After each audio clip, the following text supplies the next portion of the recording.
Chapter 1. The Expensive Order on a Rainy Night. Yi Feng sat in his white sedan, which he had purchased for 100,000 yuan, scrolling through his phone while awaiting a ride request. A storm warning for heavy rain flashed across his screen, which he glanced at before returning to his wait. The oppressive dark sky made the air stiflingly hot, and soon beads of sweat began to form on Yi Feng's brow. He switched on the car's small fan, feeling a slight relief. At that moment, a substantial order came through from the ride-hailing platform. The destination was the train station in the nearby Linjiang city. Initially, Yi Feng was elated. However, the thought of the impending downpour dampened his spirits. Driving in such torrential rain on the highway was perilous. No matter how daring one might be, life is far more precious. Yi Feng hesitated, dialing the passenger's number. "I'm sorry, but my car has broken down. Could you please request another ride?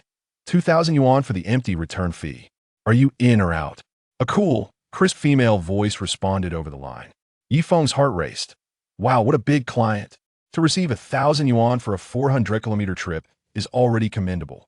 Yet, the moment she mentioned 2,000, with such an enticing offer, he simply had to accept the order. "I'm in. My car is all fixed now." Yi Feng hurriedly drove 2 kilometers to pick up the passenger.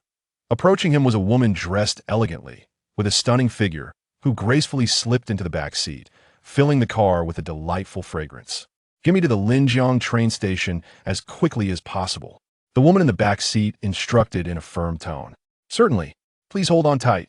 Yi Feng activated the navigation and drove swiftly yet steadily, arriving at the train station half an hour ahead of schedule. The woman paid without hesitation, and Yi Feng couldn't recall ever feeling such enthusiasm in his 3 years as a ride-hailing driver. On his return, not even the fierce storm could dampen his excitement. As Yi Feng hummed a cheerful tune and happily returned to Rongqing, dawn had already broken. After hastily eating a bowl of noodles, he received a call from his wife, Wang Feng. "Honey, I think I'm pregnant. Will you take me for checkup?" "Wait for me, darling. It'll be right there." In a modest residential community in Rongqing, Wang Feng had just taken a shower, her long, dark hair cascading down her beautiful, oval face, dressed in a silky nightgown that accentuated her alluring figure. Wang Feng held the pregnancy test, gesturing excitedly in front of Yi Feng. "Pregnant?" Yi Feng leaned in to examine the test, a smile involuntarily spreading across his face. How remarkable! It had only been 3 months since they had taken precautions, and his wife was already expecting. "Let's go, I'll accompany you for the checkup." Yi Feng took Wang Feng's hand, and they joyfully made their way to the maternal and child health hospital. The report indicated a viable intrauterine pregnancy with a single embryo. As they exited, Yi Feng carefully supported Wang Feng, mindful that she was carrying their precious child. On the way, Wang Feng, in high spirits, turned to Yi Feng and said, "Honey, I have something to tell you." "Go ahead," Yi Feng replied, feeling euphoric as he drove, everything around him appearing exceptionally pleasant. Wang Feng organized her thoughts and spoke.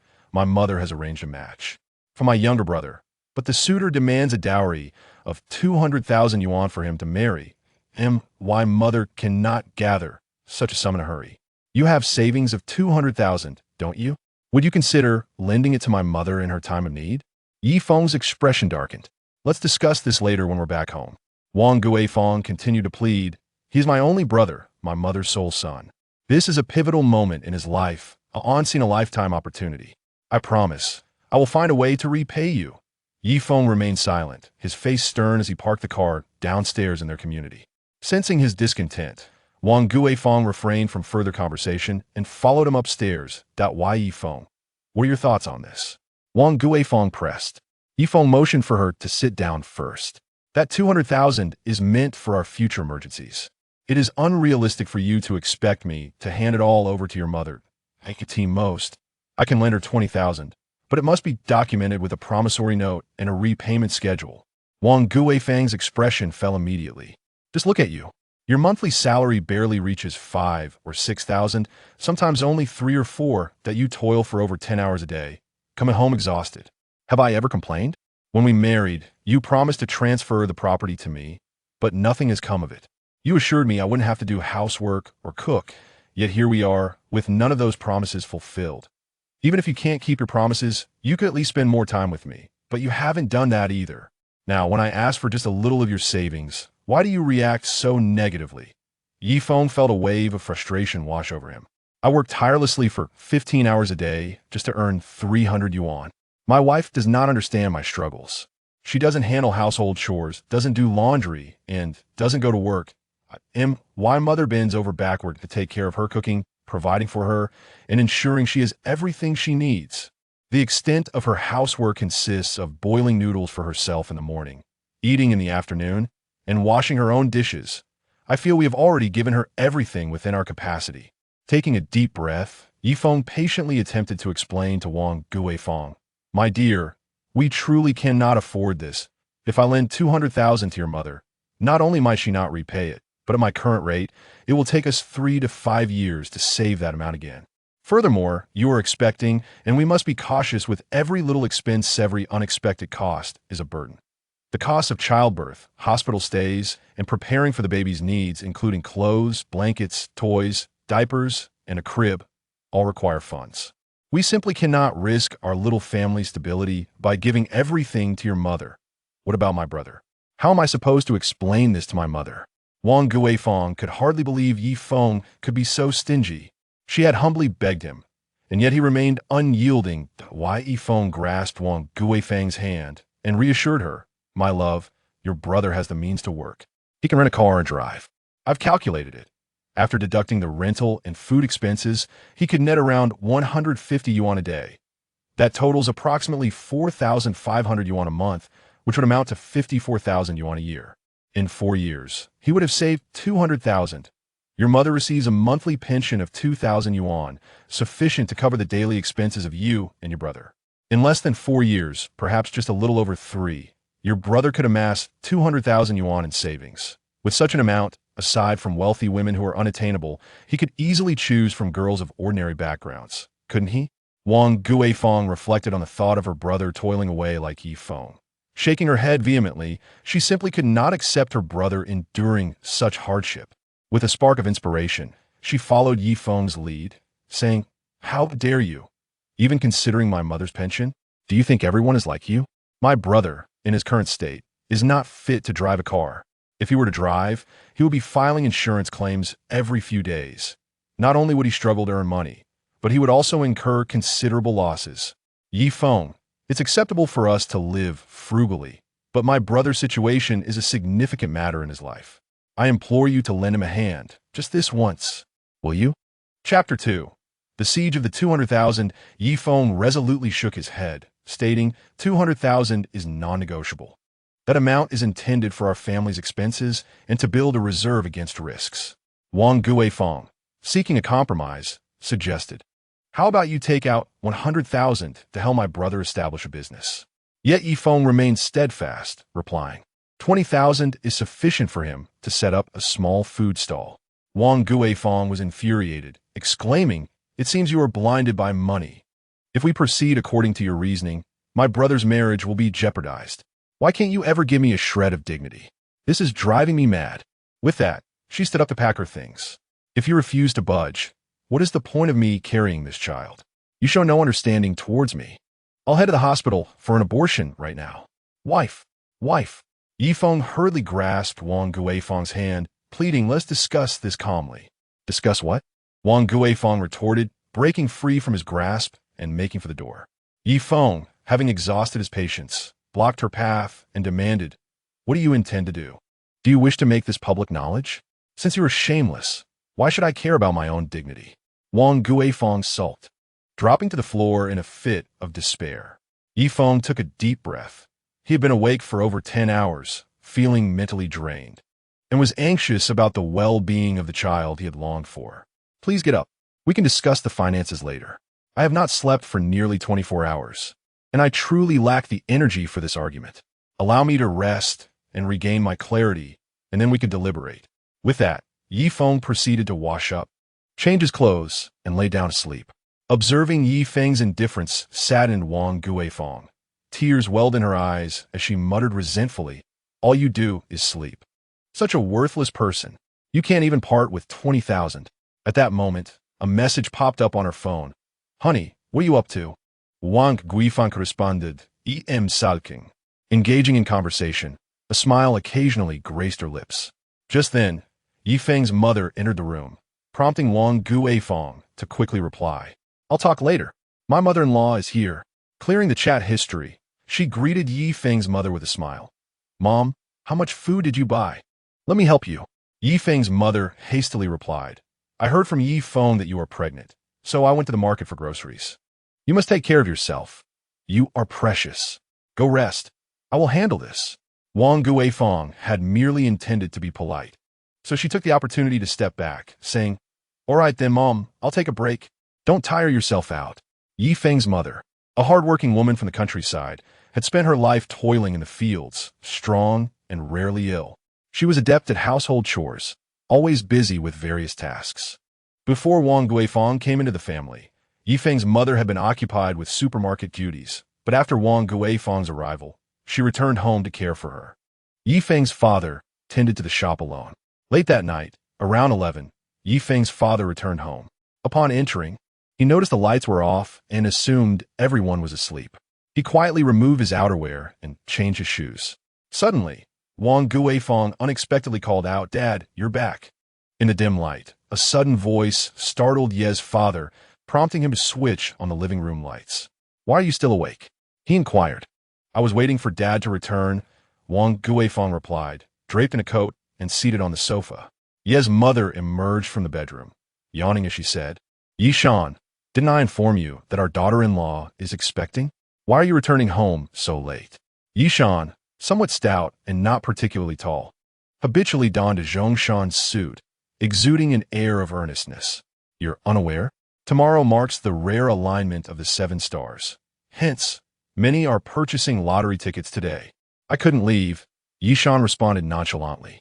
Wang Guifeng, unfazed by others' purchases, interjected, Dad, I recall during the matchmaking, your family stipulated that in addition to the 100,000 in betrothal gifts, there would be a house after marriage.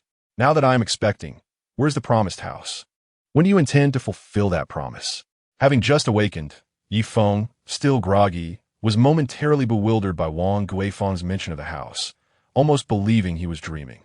It wasn't he until his father, Yi Shan, bellowed, We provided you with a place to live. Haven Tiwi? Does it matter if the deed is in your name? Wang Guifeng scoffed. What happened to the agreement for the transfer? Is it no longer valid? Ye's mother's expression darkened, her usually gentle demeanor turning sharp. You two have only been married for a year. Your relationship is still fragile. Why discuss property transfers? Your father and I worked tirelessly to purchase this home. If we transfer ownership and you sell the house after divorcing my son, where will we live? She continued passionately. Reflect on your conscience. For a year, I have attended to your needs, washing your linens, your clothes, preparing your meals. I have maintained your room and organized your belongings. Each day, I strive to provide you with varied meals, and yet you are finicky. We are family. What have you contributed? My son works tirelessly, and my husband labors day and night at the supermarket while I manage the household. What have you done? You enjoy the fruits of our labor and still accuse us of withholding a house. We will provide a home, but not now. Once you two have raised your child, and you begin working, supporting each other through life and parenting, we will gladly hand over the city house, which is intended for you.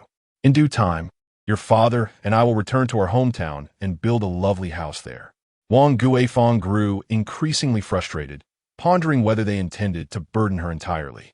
Whether I am here or not, you would still be responsible for these chores. Have I become a burden to your entire family? It seems you no longer plan to honor your commitments. I had thought you were honest and straightforward, but it appears you were full of tricks.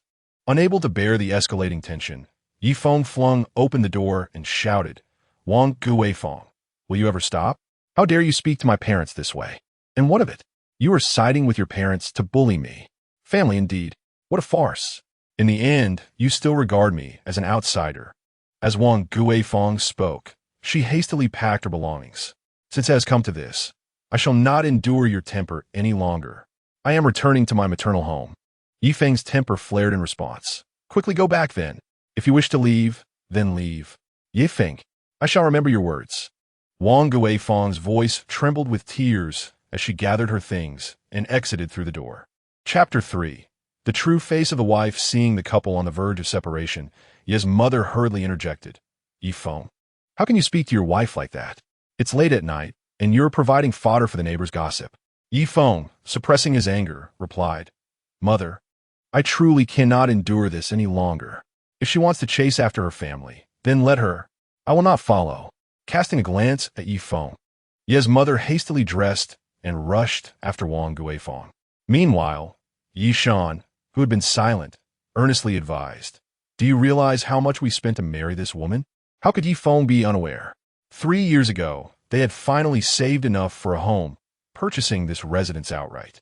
After the renovations, it took a year to air out the house.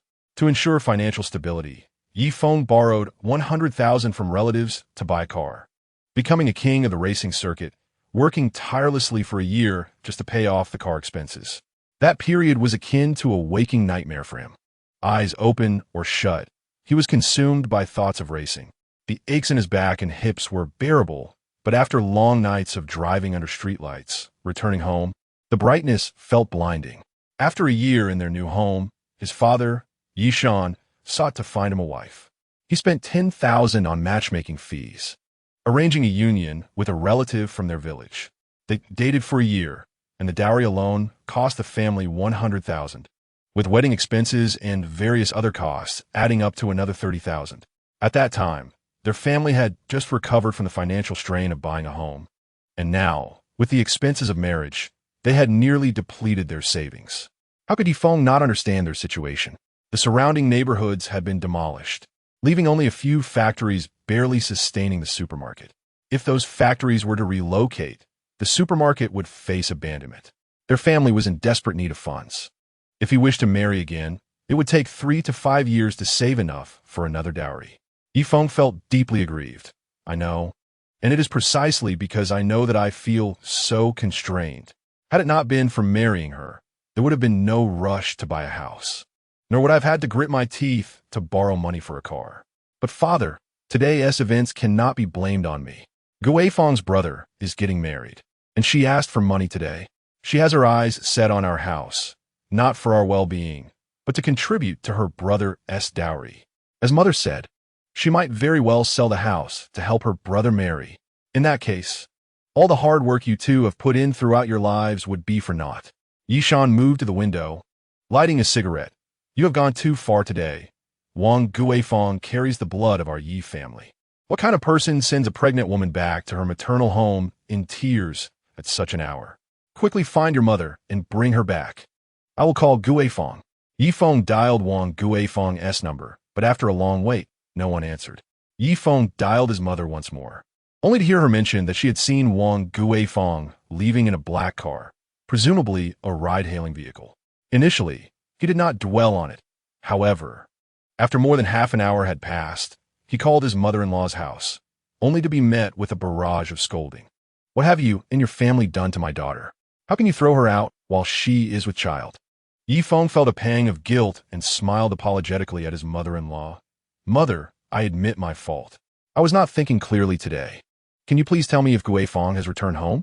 His mother-in-law, with a sarcastic tone, retorted, Of course she has returned. Otherwise, would she be gallivanting about like you? Listen here, Yi Feng, you better make amends with my daughter swiftly. If anything happens to my grandchild, I will not let this go. Yi Feng breathed a sigh of relief, grateful that she was home safe. Mother, I understand. Is Guifeng nearby? Could you let her speak to me? His mother-in-law replied. Guifeng does not wish to talk to you right now. You need to reflect on your actions. Mother. The line went dead. Yi Shan looked at his son. Yi Feng stated, Guifeng has returned to her family. Upon her return, Ye's mother sighed heavily, lamenting that Yi Feng had not treated his wife properly, leading to her departure. The situation was already dire, and the more Yi Feng pondered, the more he felt stifled. He was acutely aware that to win Guifeng back, he either needed to show up with 200,000 in savings or transfer the property deed to her name. Neither of these options was acceptable to him. Mom and Dad, please rest. I will handle Guifeng's matters on my own. After ushering his parents back to their room, he returned to his own, feeling a strange sense of freedom without Guifeng by his side. The following day, Yi Feng resumed his driving routine. positioning himself at his usual spot to wait for orders while scrolling through his phone. Suddenly, a notification popped up about a potential merger between Jufeng Group and Maple Leaf Group. Yi Feng had little interest in such high society gossip and dismissed it with a flick. Shortly thereafter, he received a ride request and diligently worked for over 4 hours before being forced offline for a 20-minute break. Suffering from a sore back, he sought out a charging station. The daytime rates were significantly higher than those at night, costing several yuan per kilowatt. Yi Feng opted for a modest charge, spending just over 30 yuan.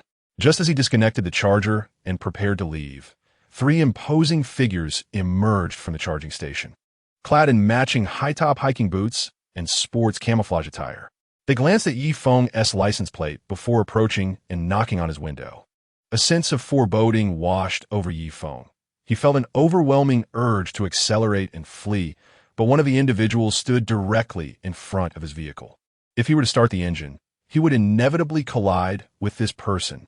Was this a case of extortion? Trapped, he reluctantly lowered his window and inquired, "What is the matter? Did you pick up this person a couple of days ago?" One of them brandished a phone displaying an image of a woman possessing a strikingly elegant demeanor. Yi Feng's mind drew a blank. He shook his head vigorously. "I don't know her. I haven't picked her up." "Hey, this guy isn't being honest. Should we teach him a lesson?" A man behind him cracked his knuckles and suggested. The man leaning against the window pressed further. "Think carefully. Did you or did you not take this person to the train station?" Yi Feng candidly expressed, "I transport numerous passengers daily, including many headed to the train station. Female passengers typically sit in the back seat, rendering their faces unseen to me. How could I possibly recall if I have driven them before?" When confronted with a series of mobile phone digits, he responded, "I do not memorize phone numbers. My back-end system does not display specific order details, only the trip information. How could I possibly remember whose phone number belongs to whom?" "Enough of this nonsense," a commanding figure interjected. "Surely, you must have some recollection of the people he has driven. It seems he is merely toying with us. Let's teach him a lesson, and perhaps he will remember." The leader nodded, spitting at Yi Feng. "Show him no mercy. Strike him. What are you doing? This is illegal." Chapter 4. Bloodshed at the charging station. Yi Feng's car door was abruptly wrenched open, and he was forcibly dragged from his seat. A torrential barrage of fists rained down upon him, leaving him to only scream in agony and shield his head. "Do you remember now?" The assailants taunted, encircling him, each wielding a baton. Innocently, Yi Feng pleaded, "I truly have no idea. If you are so certain it was me who drove that individual, you must know their destination. Why question me further? This fool has wasted our time." One of them spat thick saliva at him. They continued to pummel him before casting him aside and departing. Struggling, Yi Feng crawled back to his vehicle and retrieved his phone. He dared not inform his parents of the assault, suppressing his pain and dizziness to find a designated driver.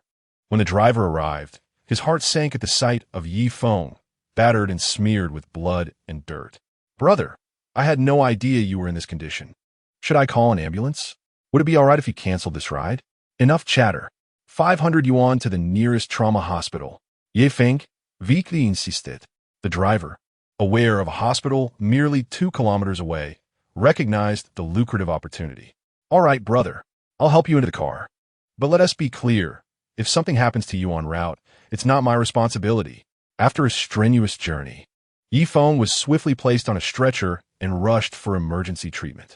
Lying in his hospital bed, he was connected to N4 with bandages wrapped around his legs, head and arms.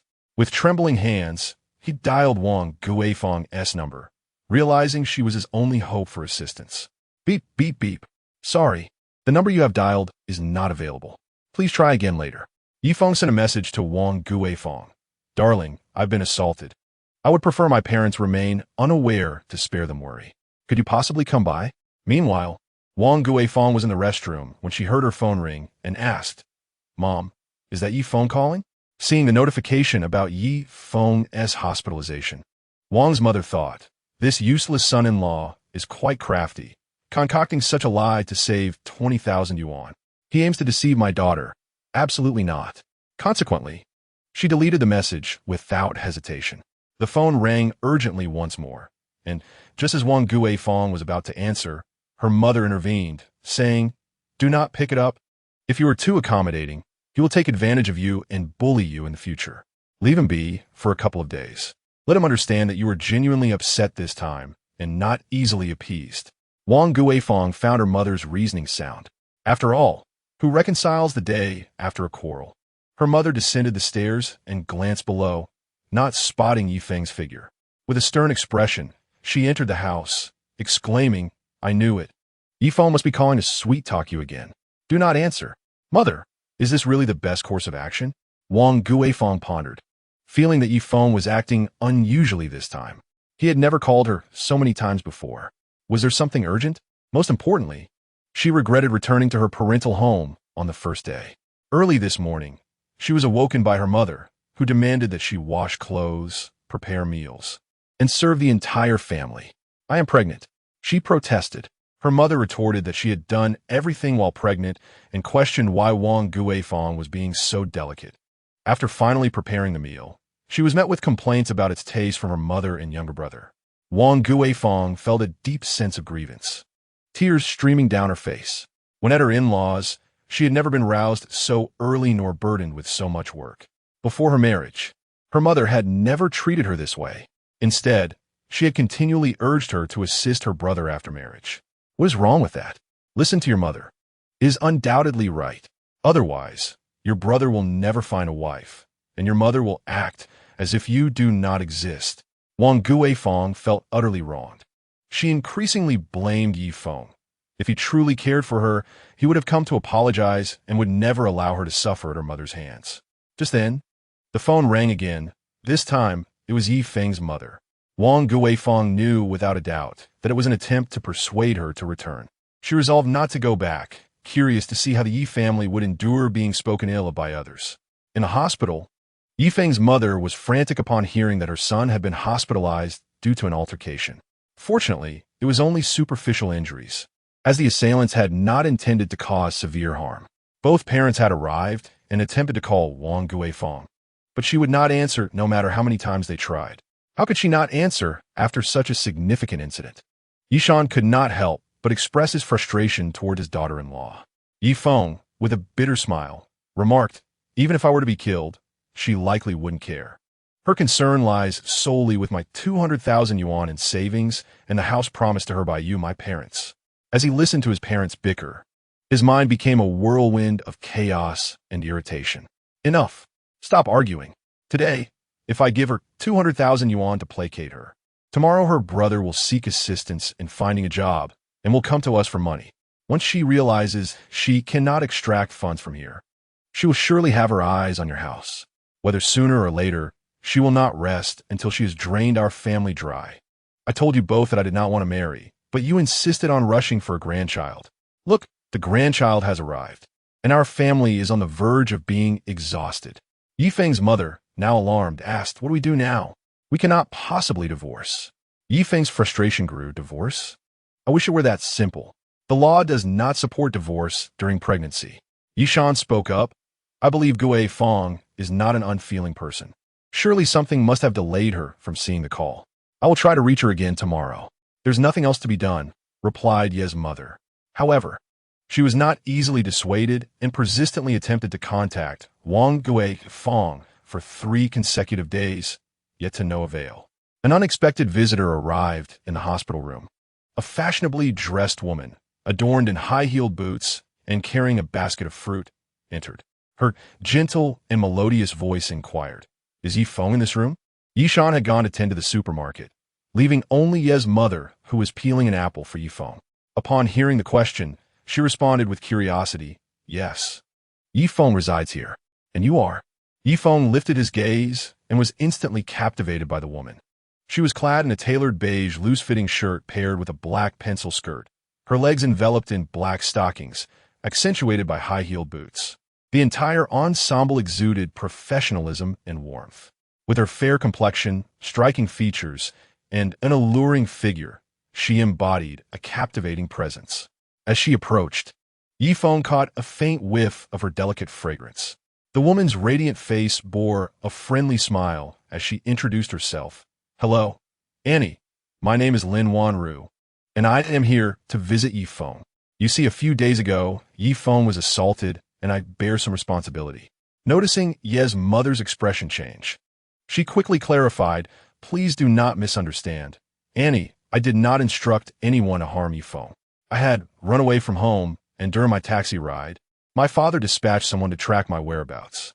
They discovered Yi Feng's license plate from the surveillance footage outside my company. They intended to ask Yi Feng about my situation, but unfortunately, the individuals they sent ended up attacking him. I have only just returned and learned of this incident. Rest assured, I will cover all medical expenses and ensure that Yi Feng receives the best treatment for a swift recovery. I will not hesitate to compensate for any lost wages. And I have already reported those responsible for the assault to the authorities, so you need not worry." Chapter 5. The olive branch from the heiress Yi Feng's mother was taken aback by the prospect of compensation. It left her feeling somewhat embarrassed. "Given that Yi Feng's injuries are not too severe, perhaps we should let it go," she said, seemingly at a loss for words. Understanding his mother's struggle with articulation, Yi Feng quickly interjected, "Mom, could you please wash a couple of oranges for me? I have a craving." "Ah, I will do that right away," Ye's mother replied, relieved to have something to do, as she exited with the oranges. Lin Wanru took a seat and, with an apologetic expression, said, "I'm truly sorry. I never anticipated my father would send someone to harm you." Her melodious voice enveloped Yi Feng like a gentle spring breeze. In the presence of such a stunning beauty, he found himself lost in thought, yet wary that his gaze might evoke discomfort. He turned his head away, diverting his attention elsewhere. "This isn't your fault. I'm tough enough to take a hit," he said with a light-hearted tone. Lin Wanru chuckled softly. "Even in such a state, you managed to keep your sense of humor. Let us discuss something serious. I noticed your appealing appearance, and, coincidentally, I am currently recruiting actors. The appearance fee is quite substantial, 100,000, and there will be training and grooming to prepare you. Would you be interested in such an opportunity?" Yi Feng instinctively shook his head, finding the job proposal to be reminiscent of a scam. Could it be that Lin Wanru was, in fact, a female con artist? Noticing Yi Feng's sudden wariness, Lin Wanru realized her abruptness. "Search for my name online, and you will see that I am not a fraud." With a sense of skepticism, Yi Feng opened his phone and searched for Lin Wanru. To his surprise, an encyclopedia entry appeared, identifying her as the CEO of Maple Leaf Group. The photograph accompanying the entry bore an uncanny resemblance to the woman before him. Could she truly be the Lin Wanru who was to engage in a partnership with the Giant Peak Group? Lin Wanru, seemingly lost in her own thoughts, remarked, "I must thank you for not revealing my identity back then." Yi Feng was tempted to respond, "Do you think I wanted to? Had I known you, I would have disclosed your identity immediately." As Lin Wanru noticed that Yi Feng had finished browsing, she produced a contract. "Now that you understand, I have no reason to deceive you. If you agree, please sign the contract, and in a month's time, I will send a vehicle to collect you." Yi Feng took the contract, which mirrored Lin Wanru's explanation. However, the contracting party was not Maple Leaf Group, but Lin Wanru herself. The fee was set at 100,000, with provisions for meals and accommodation, though he would be required to adhere to Lin Wanru's arrangements. 100,000 for a single performance? Yi Feng found the remuneration astonishingly easy. Could it be that Lin Wanru was offering this as a token of gratitude for his discretion? Yet, he worried about his lack of acting experience. What if he failed to meet her expectations? Lin Wanru feigned indifference. "That's not a concern. Before you receive the script, I will provide training. And if you do not pass, I will not employ you. You will still earn a guaranteed minimum of 20,000. So if I accept this job, regardless of the training's outcome, I will receive at least 20,000? Yi Feng's eyes sparkled. He was in dire need of money. Lin Wanru nodded. "Precisely. I'll sign." Yi Feng felt that he could take on any job, as long as it wasn't driving a car. As long as the pay was better than driving, he would even be willing to work in a factory tightening screws. Moreover, if all else failed, he could still drive. Lin Wanru smiled slightly as she watched Yi Feng sign the contract. "Then, we shall meet in a month." A month later, Yi Feng was discharged from the hospital. While others typically took time to recuperate at home, he was different. He could have been released 2 weeks prior. But Lin Wanru insisted that he remain until he was fully healed, even having moved into the ward and hired doctors and nurses for his care. His experience resembled something out of a drama, with someone checking his pulse daily, another preparing herbal medicine, and yet another feeding him medication. Even his 3 meals a day were meticulously crafted by a nutritionist to cater to his health needs. There was also a massage therapist to prevent venous thrombosis from prolonged bed rest. By the time Feng was discharged, he had fully recovered. His brother Yishan specifically drove the family's jeep to pick him up. Upon returning home, Feng found his room immaculate, devoid of any signs of Wang Guifeng's return. The thought of having given Wang Guifeng's extravagant brother 200,000 without a second thought left him feeling quite vexed. It is often said that one should assist in times of crisis, rather than in times of poverty. However, Wang Guifeng, that materialistic mother, along with her prodigal brother, once they savor the sweetness of financial support, will undoubtedly cling to him shamelessly. Today, they may feel empowered to extract 200,000 yuan, and tomorrow, they might even covet his family home, leaving his family to sleep on the streets. Feng's mother opened the door and sat beside him, saying, regardless of money matters, "You are still husband and wife." She is pregnant and has returned to her mother's home out of anger. "We are at fault here. Let's first coax Guifeng back." Feng, feeling helpless, understood that his parents ultimately did not wish for their divorce.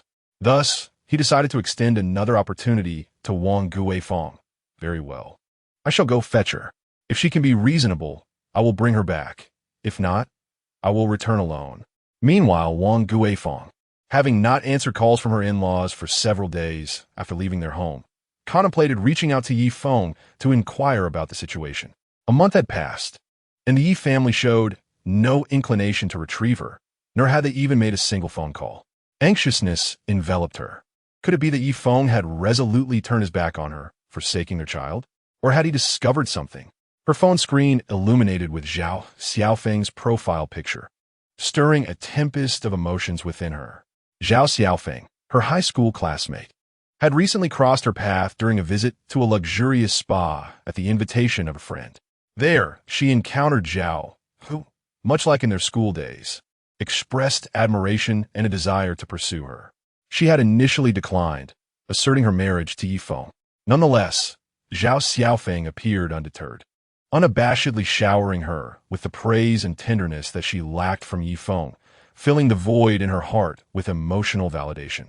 Designer handbags, exquisite clothing, watches, necklaces, earrings, high-end spas, and beauty treatments. One after another, the onslaught of wealth ensnared Wang Guifeng. She was acutely aware of her betrayal towards Feng, but his financial struggles rendered her unable to hold her head high before her mother. She found herself torn, uncertain whether her affections leaned more towards Feng or Zhao Xiaofeng.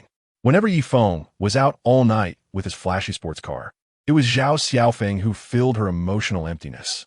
Yet, she lacked the courage to confess this entanglement to her mother. Deep down, she perhaps still hoped to continue her life with Feng. The quarrel that led her to return to her mother's home had been impulsive. She had not anticipated Feng's refusal to support his brother. In this situation, her thoughts first turned to Feng, without a consideration for Zhao Xiaofeng. For Feng's sake, she had resolved to end her dealings with Zhao Xiaofeng. She fervently wished for Feng to come and take her back so she could continue her leisurely life, avoiding the hardships of her maternal home. Each time she felt nauseous at home, her mother's sarcastic remarks pierced through her, calling her spoiled and a burden. Unable to resist, she attempted to call Feng, but he showed no intention of answering. Her mother, seeing that Feng could not be relied upon, directed her grievances towards Wang Guifeng. Each day, she languished in torment, and as the days passed without news from Feng, her resentment towards him only grew. After enduring this agony for 2 weeks, she finally succumbed, retrieving her phone and tapping on a familiar profile picture. Soon after, a Ferrari pulled up outside, and a dapper figure in a stylish leisure suit emerged from the vehicle. Chapter 6. Let Us Divorce. Wang Guifeng's mother was taken aback.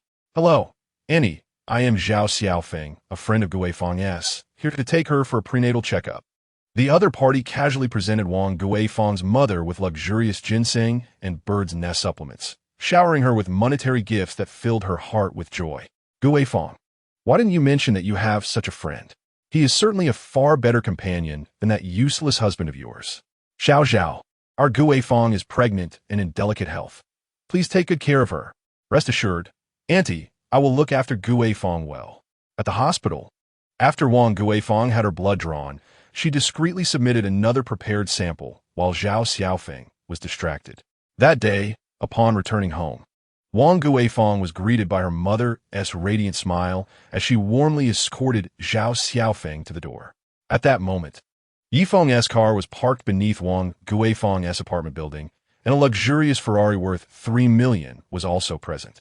A man in a tailored suit emerged from the building and exchanged glances with Yifeng, who couldn't help but wonder at the sight of such an extravagant vehicle in such a dilapidated neighborhood. The man entered the Ferrari and drove away.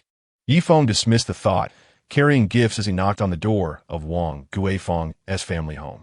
Wang Guifeng's mother opened the door and glanced at the inexpensive fruit Yifeng was holding. You still dare to visit our home after more than a month? Leaving your pregnant wife at her mother's house. What do you call that?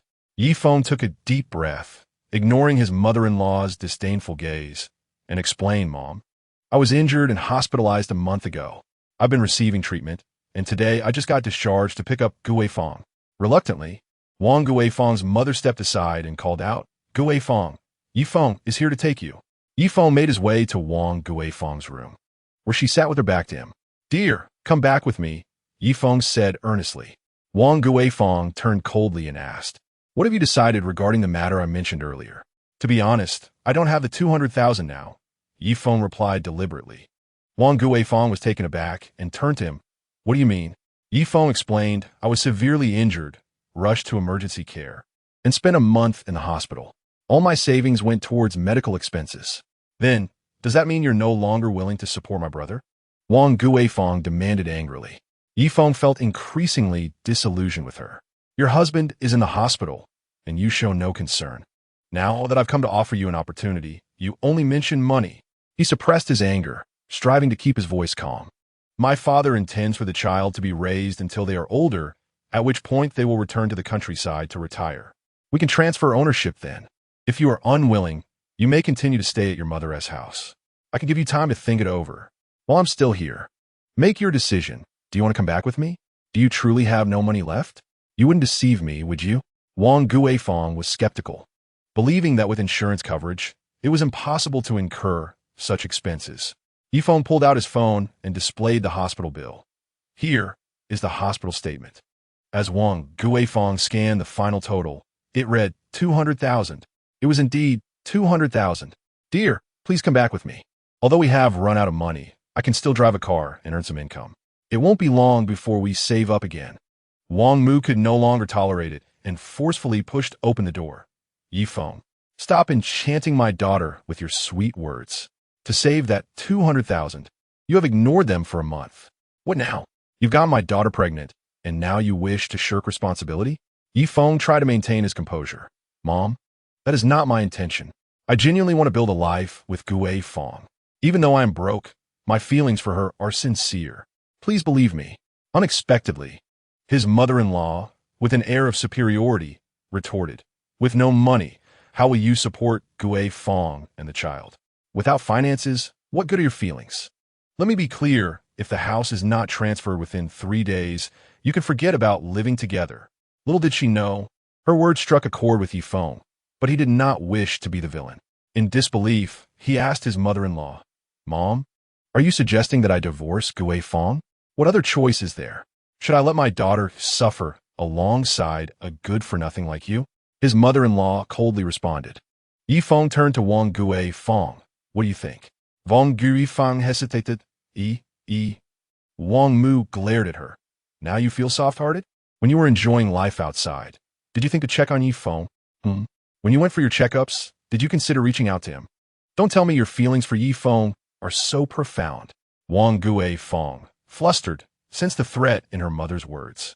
If she did not divorce Yifeng, her mother would reveal Zhao Xiaofeng's matter to him. Realizing this, she gritted her teeth. Yifeng, following you and the child will only lead to suffering. Let us just end here. Yifeng felt something was amiss with his mother-in-law's words, but he brushed it aside. If Wang Feng truly cared for him, how could she allow such a prolonged silence? Their feelings had evidently faded. Feng said calmly, "If that is the case, I respect your decision. My car is parked downstairs. Let us proceed to register our divorce. In a month, we will officially part ways." Wang Mu and Wang Feng exchanged glances, clearly taken aback by Feng's swift agreement. Feng, you truly lack a conscience." Wang Feng wept in grievance. Feng could not comprehend her reasoning. They were the ones wishing to divorce, yet they accused him of being heartless. Must he plead repeatedly to be deemed compassionate? "Apologies, but I cannot engage in such charades. I must inform you, Feng, we will not return the betrothal gifts already received. Furthermore, we will not reimburse any expenses incurred during your marriage," his mother-in-law asserted sternly. Feng nodded slightly, having anticipated this. "I understand. No need for a refund." Wang Feng, let's go downstairs and register our divorce. Wang Feng felt dazed as she followed Feng down the stairs. Upon reaching the Civil Affairs Bureau, she could hardly believe she was truly about to divorce Feng. "Do you really not want me and the child?" Wang Feng attempted to retain Feng, thinking to herself that he must be pretending. "It must be about the 200,000 savings that he is angry with me." Feng said calmly, "Divorce is your choice. This child is also what you wanted. You can choose to give birth or terminate the pregnancy. It is entirely up to you." Wang Feng suddenly became exasperated. How could this man be so ungrateful? For him, she had even refused to pursue a relationship with Zhao Xiaofeng. She had endured her mother's daily sarcasm for him, yet he showed no appreciation for her sacrifices. She did not ask for great wealth, merely 20,000 in savings, to stand her ground before her mother. Was that too much to ask? She scolded Feng vehemently. "You worthless man! Is it necessary to be so heartless? After all, I am still your wife, and I carry your child. You would abandon us for a mere 20,000? Feng finally saw Wang Feng for who she truly was. "Wang Feng, I have always viewed marriage as a partnership where we support each other and build wealth together. Ask yourself, what have you contributed to our relationship from the beginning until now? What have you done for our little family? We are simply not suited for each other." With that, Feng exited the vehicle. Chapter 7. A new job in the villa. Feng's cold gaze left Wang Feng flustered. In Feng's household, she had never been required to do any chores. Even her responsibilities were never rejected by her mother-in-law. Had she truly erred in her ways? If so, why they tolerated her? From the outset, upon marrying into the Yi family, she had believed in the freedom and leniency they promised. She had taken it to heart, doing nothing, and her mother-in-law had never uttered a complaint. She had merely asked Feng for some financial assistance for her brother. Was that such a grave sin? They had promised that as long as she got along with Feng, she would not need to worry about anything. Yet now, having gotten pregnant, he was abandoning her. They were all scoundrels, deceivers. "Miss, please fill out the divorce registration form," the staff member at the divorce registration office said. Wang Feng snapped back to reality, realizing that Feng's portion had already been filled out. She could not help but scoff inwardly. Was he that eager to conclude this? After hastily completing her section, she glared at Feng and exclaimed, "Feng, you are a big liar, a scoundrel." Feng opened his mouth, suppressing the urge to retaliate. With a cold and distant demeanor, he replied, "You can take a taxi back. I still have to drive, so I won't delay you." He waved goodbye to Wang Feng, bidding farewell to everything that had been, not glancing back even once. At the moment he completed the divorce paperwork, he felt as though he had shed an immense burden, feeling significantly lighter. The spirited youth from 3 years ago had returned. Wang Feng could no longer conceal her inner turmoil. Feng's resolute silhouette made her feel as if she had genuinely lost this man. This sensation left her profoundly unsettled. "Feng, can we reconcile? I won't ask you for the 200,000 anymore. Please, don't be angry with me." Wang Feng called out, suddenly chasing after Feng. Feng turned his head, gently prying her hand away to liberate himself from her grasp. "Wang Feng, over the past month, I have pondered deeply. When I was assaulted, my first thought was of you. I consider you my wife. No matter how we argue, you wouldn't disregard my life and death. Yet, what have you done? I called you, Sent messages, but did you respond? You did not. I had no choice but to ask your parents to come care for me. Perhaps you were busy. Fine, but my parents also tried to reach you. Did you respond then?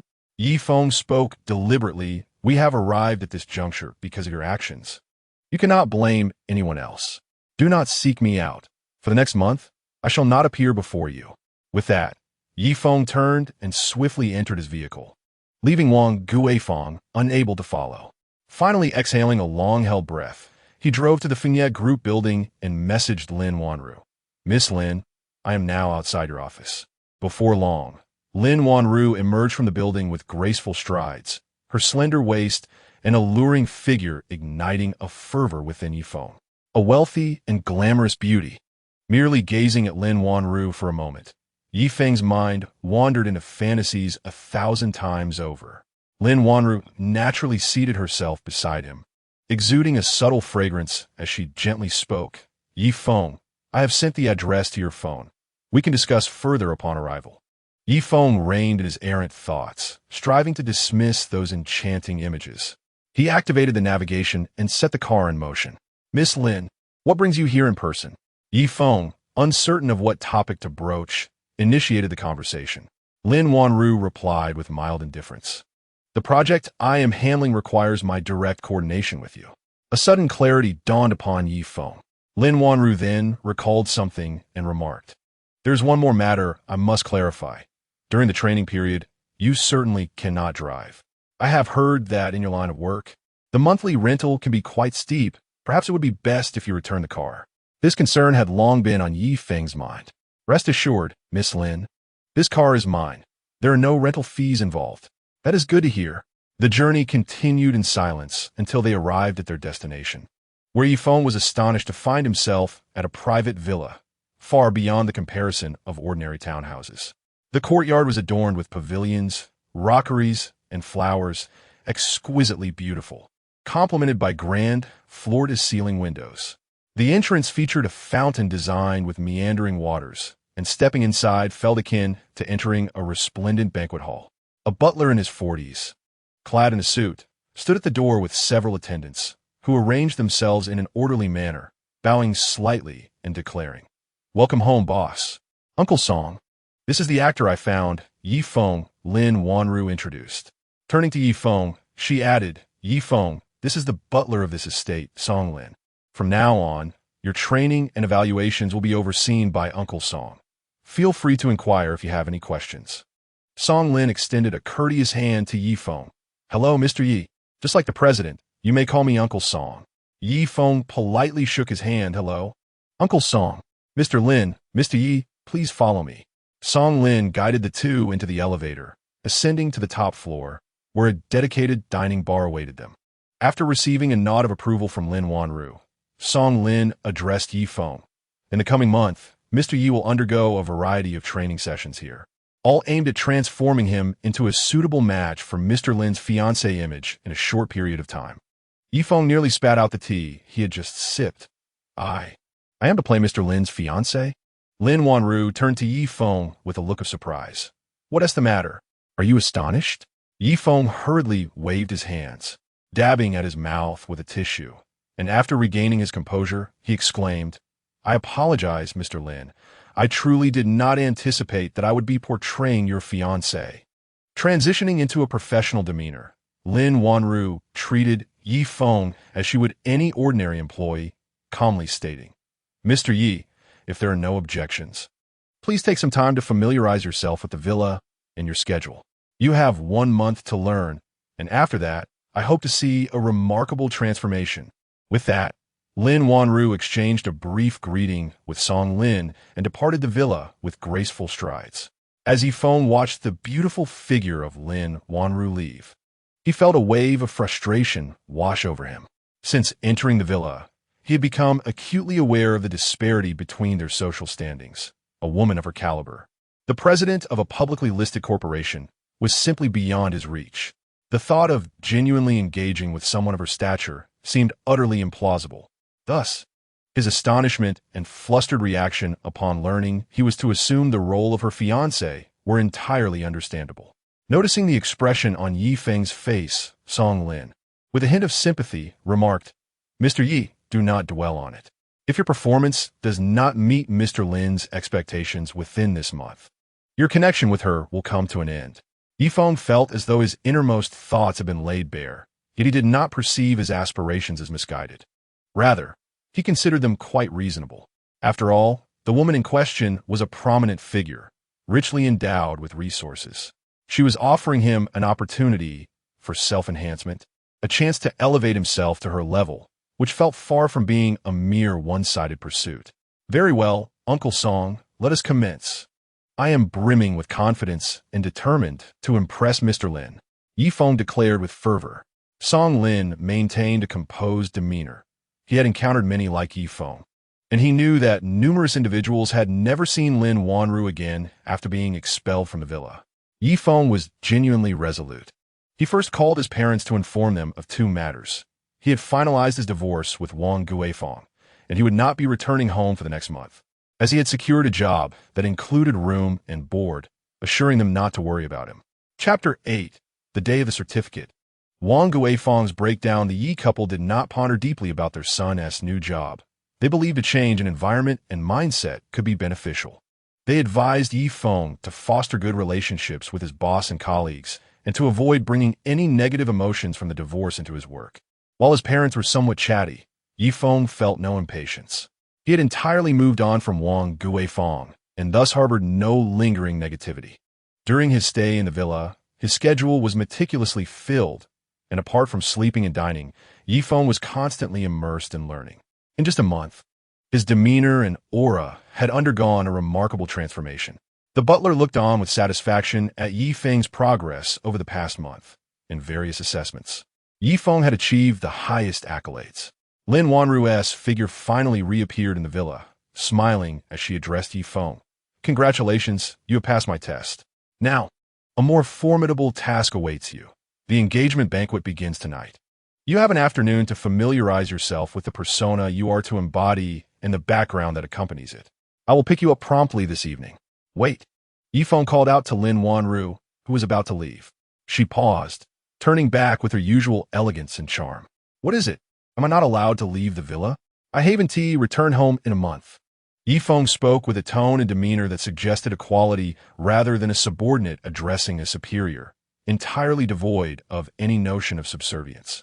Lin Wanru smiled faintly, evidently pleased with Yifeng's attitude. "You may go, but remember, the engagement banquet starts at 6. Before attending, you must have your makeup done and try on your formal attire. Don't be gone too long." "I understand."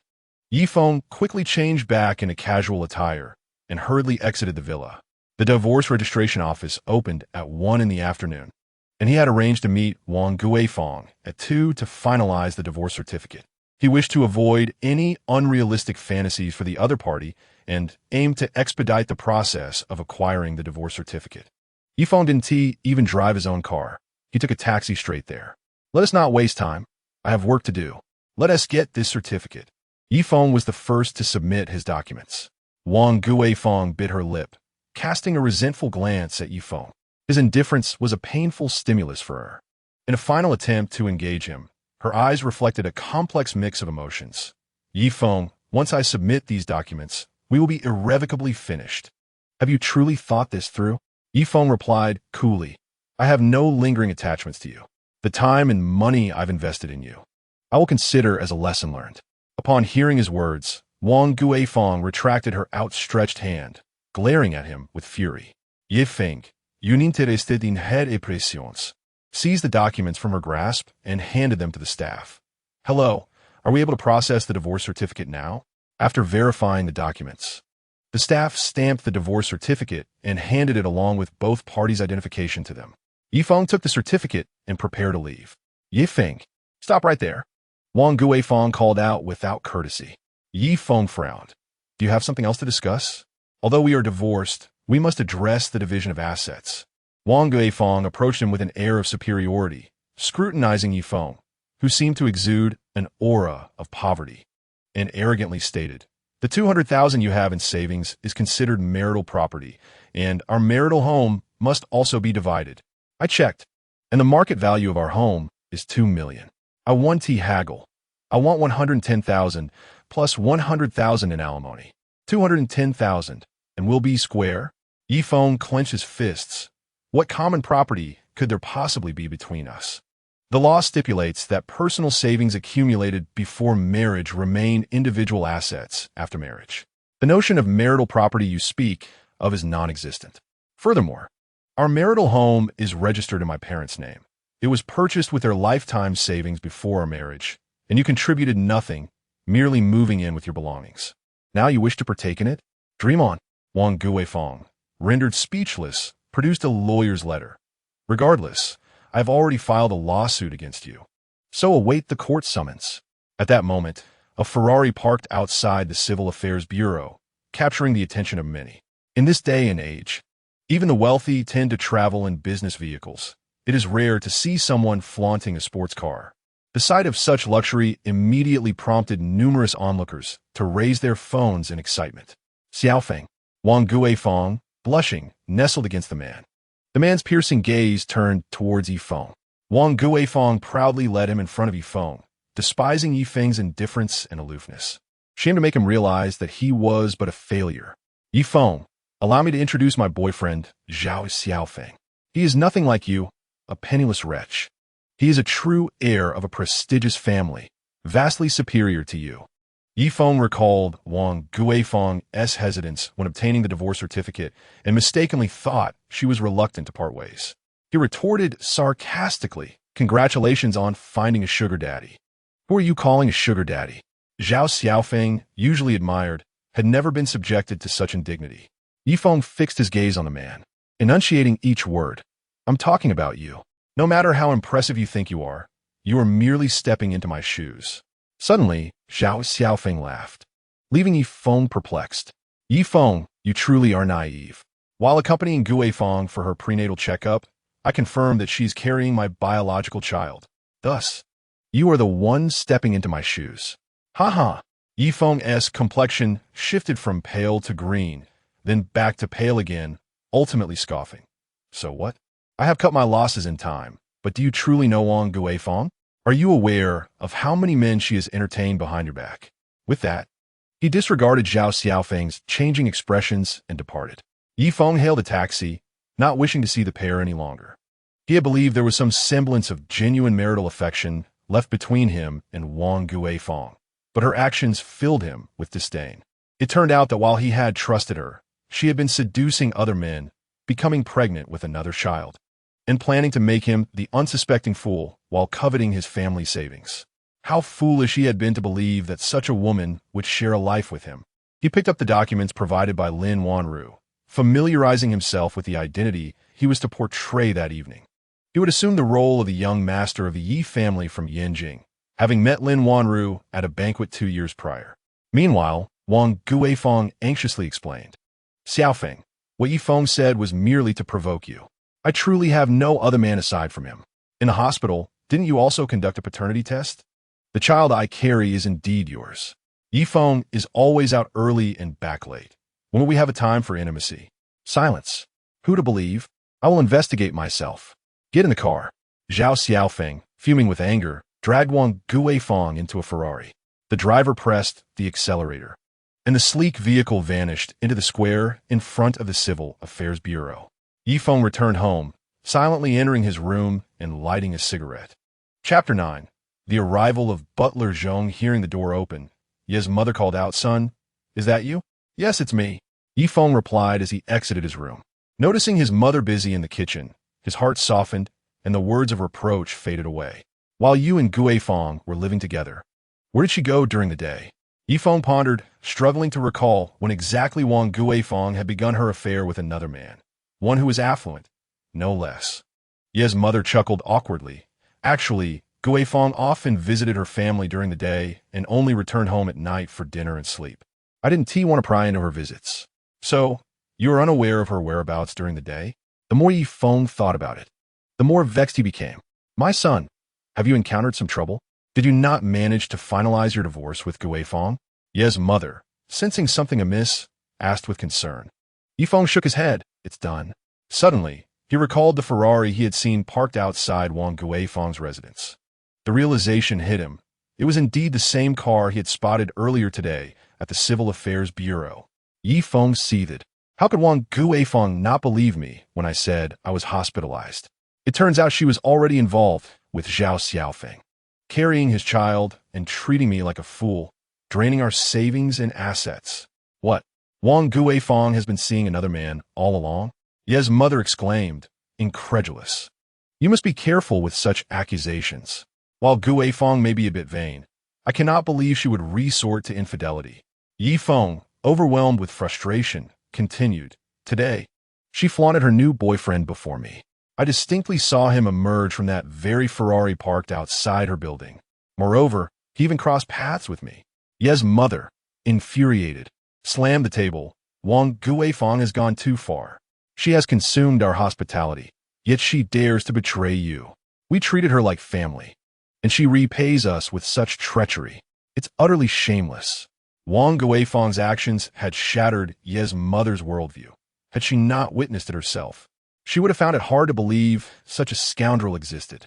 Yi Feng felt compelled to share the news about the lawyer's letter with his mother, fearing what Wang Guifeng's family might do next. Wang Guifeng has contacted a lawyer to discuss the division of assets. Rest assured, I will not let her take a single cent. How outrageous! How utterly despicable! As if it weren't enough to have brought such misery upon our family. She now seeks to claim our money? Ye's mother was filled with indignation. Yi Feng tried to calm her, saying, please don't concern yourselves with Wang Guifeng anymore. Just this once, refrain from introducing me to any prospective partners. I am not ready for marriage just yet. I have work to attend to tonight, so I want to be home for dinner.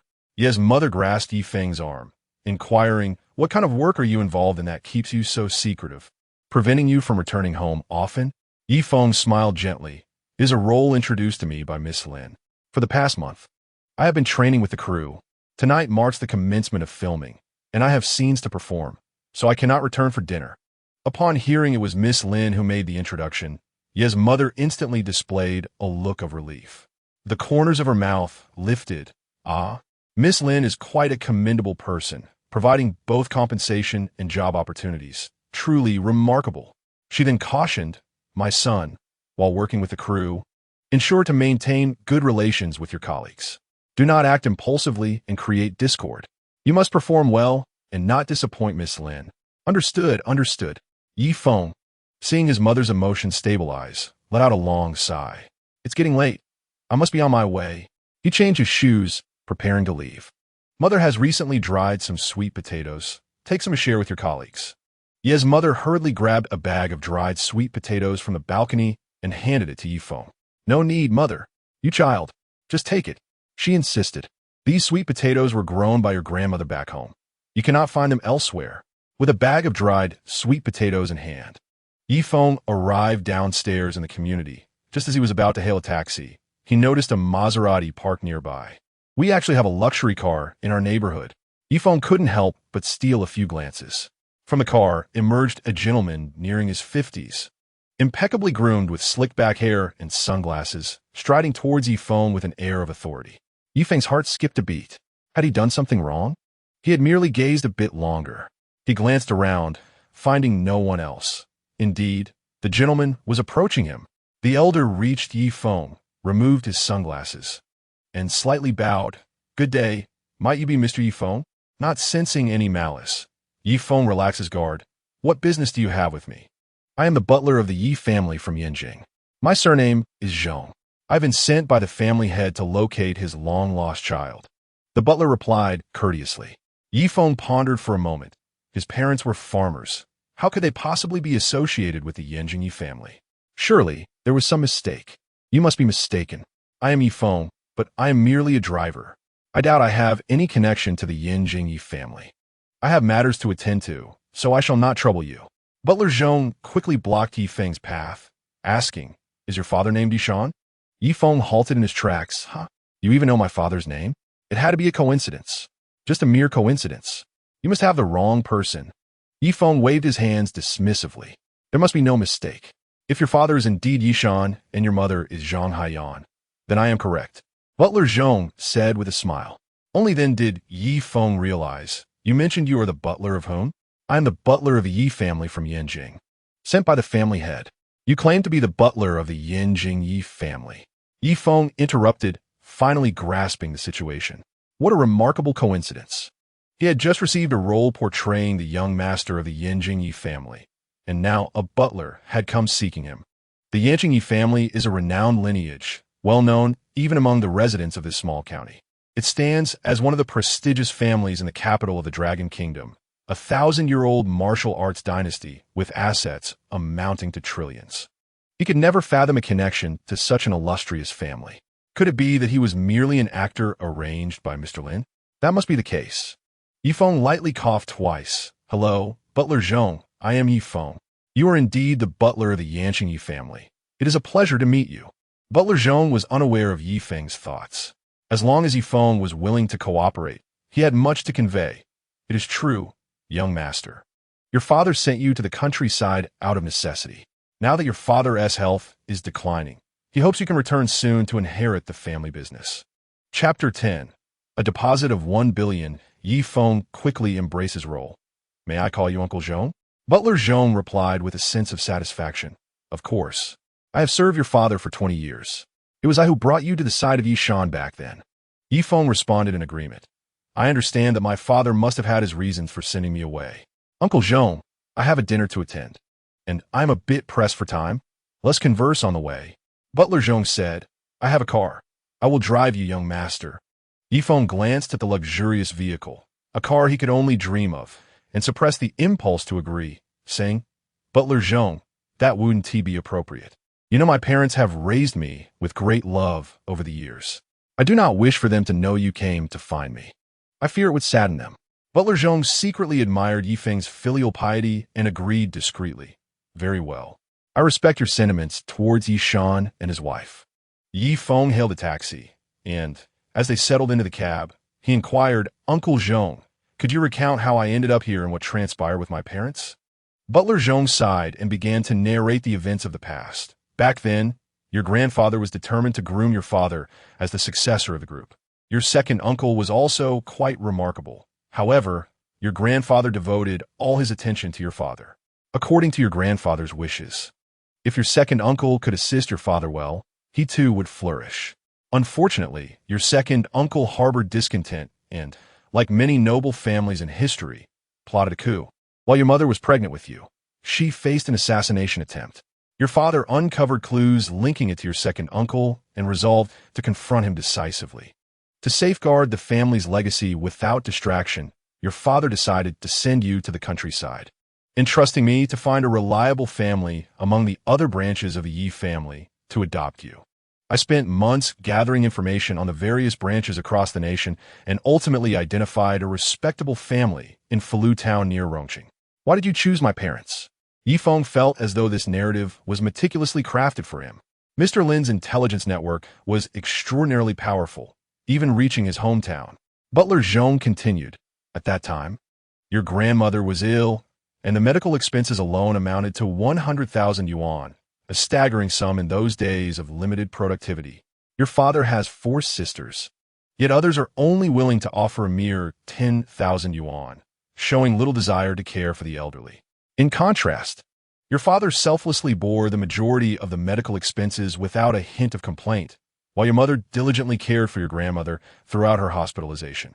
Despite your grandmother's apparent disdain for your mother, she remained steadfast and devoted in her care. This situation illustrates your father's honest nature, his deep sense of loyalty and responsibility, as well as his empathetic understanding.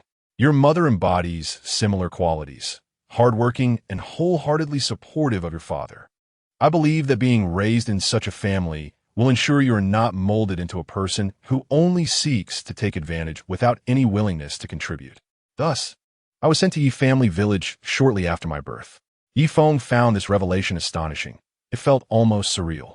Imagining the circumstances under which his parents adopted him, he suspected it had been an arduous decision. Yet, one must recognize that raising a child in that era was no small feat, especially when resources were scarce. How could they afford to raise him? Yi Feng recalled having a brother named Yi Chong and a sister named Yi Feng. It must have been incredibly challenging for his parents to nurture 3 children. Steward Zhong explained, Your father is well aware of the difficulties of raising children. which is why he purchased a storefront in Rongqing for your parents to manage, now operating as the supermarket they run. Then why has my father not sought me all these years? Yi Feng inquired further. Whether it was the compelling nature of Steward Zhong's narrative or Yi Feng's immersion into the role, he felt as though he truly belonged to the prestigious Yi family of Yanjing. Zhong continued, your father has indeed been searching for you, but for a long time. He observed you from a distance. For instance, he knows you enjoy the fried skewers at the entrance of Poly Primary School on South 12 Road, and that you frequent the Fugua Cinema on Zhongming Commercial Street. He is aware of your favorite internet CAF, Lele Internet Bar, just 200 meters east of your home, along with a nearby billiards hall. I remember 5 years ago, you even visited the Shasha dance hall with friends, although you only went once. Perhaps due to a lack of interest in dancing. Your father did not wish to disrupt your tranquil life or involve you in unnecessary complications, which is why he refrained from contacting you. Hearing this, Yi Feng felt a sense of confusion. Was this merely a performance? How could they have investigated him so thoroughly? Yet, he held back his questions and instead echoed Steward Zhong's sigh. Why have you only now found me? Steward Zhong replied, your father has developed a chronic illness, one that may manifest in 5, 10, or even 20 years. As he ages, he is reluctant to gamble with the fruits of a lifetime of labor. He must plan ahead, which is why he hopes you will return to embrace your heritage and inherit the family business. Does my father have other children? Yi Feng questioned, unable to believe that such a distinguished man would have only one offspring. Yes, beneath you. He has a younger brother named Yi Yun and a younger sister named Yi Yu. At this juncture, the taxi arrived at their destination. Young master, would you like me to accompany you inside? Steward Zhong inquired. Yi Feng shook his head. No, Uncle Zhong, I can go in by myself. Very well. Do wait a moment. Butler Zhong took out a business card from his pocket, a black and gold dragon scale card. With this card, you can contact me anytime. This black gold card was entrusted to me by your father, containing 10 billion. The password is 666. Spend as you wish. Yi Feng's eyes widened in disbelief. 10 billion. Did I hear that correctly? Uncle Zhong, this is far too valuable for me to accept. Besides, I have hands and feet. I can earn my own money. The staggering amount overwhelmed Yi Feng, far exceeding his comprehension, making him hesitant to accept it. Butler Zhong showed no intention of retracting the offer, saying, just accept it. This is the master's instruction. Regardless of whether you agree to return to your roots, this money is yours. Faced with this, Yi Feng reluctantly tucked the card into his pocket. All right then. Butler Zhong hailed a taxi and waved goodbye to Yi Feng. As Yi Feng held the black gold card, he felt as if he were in a dream. Just moments ago, he was a mere pauper, and now he had suddenly become a billionaire. No. What if Butler Zhong was merely an actor arranged by Mr. Lin? This card might very well be a toy, a mere prop. The Maple Leaf Group was already one of the top conglomerates in Rongqing, valued at just over 10 billion. How could they possibly give me a black gold card worth 10 billion? It must be a prop. With this thought, Yi Feng's heart calmed considerably.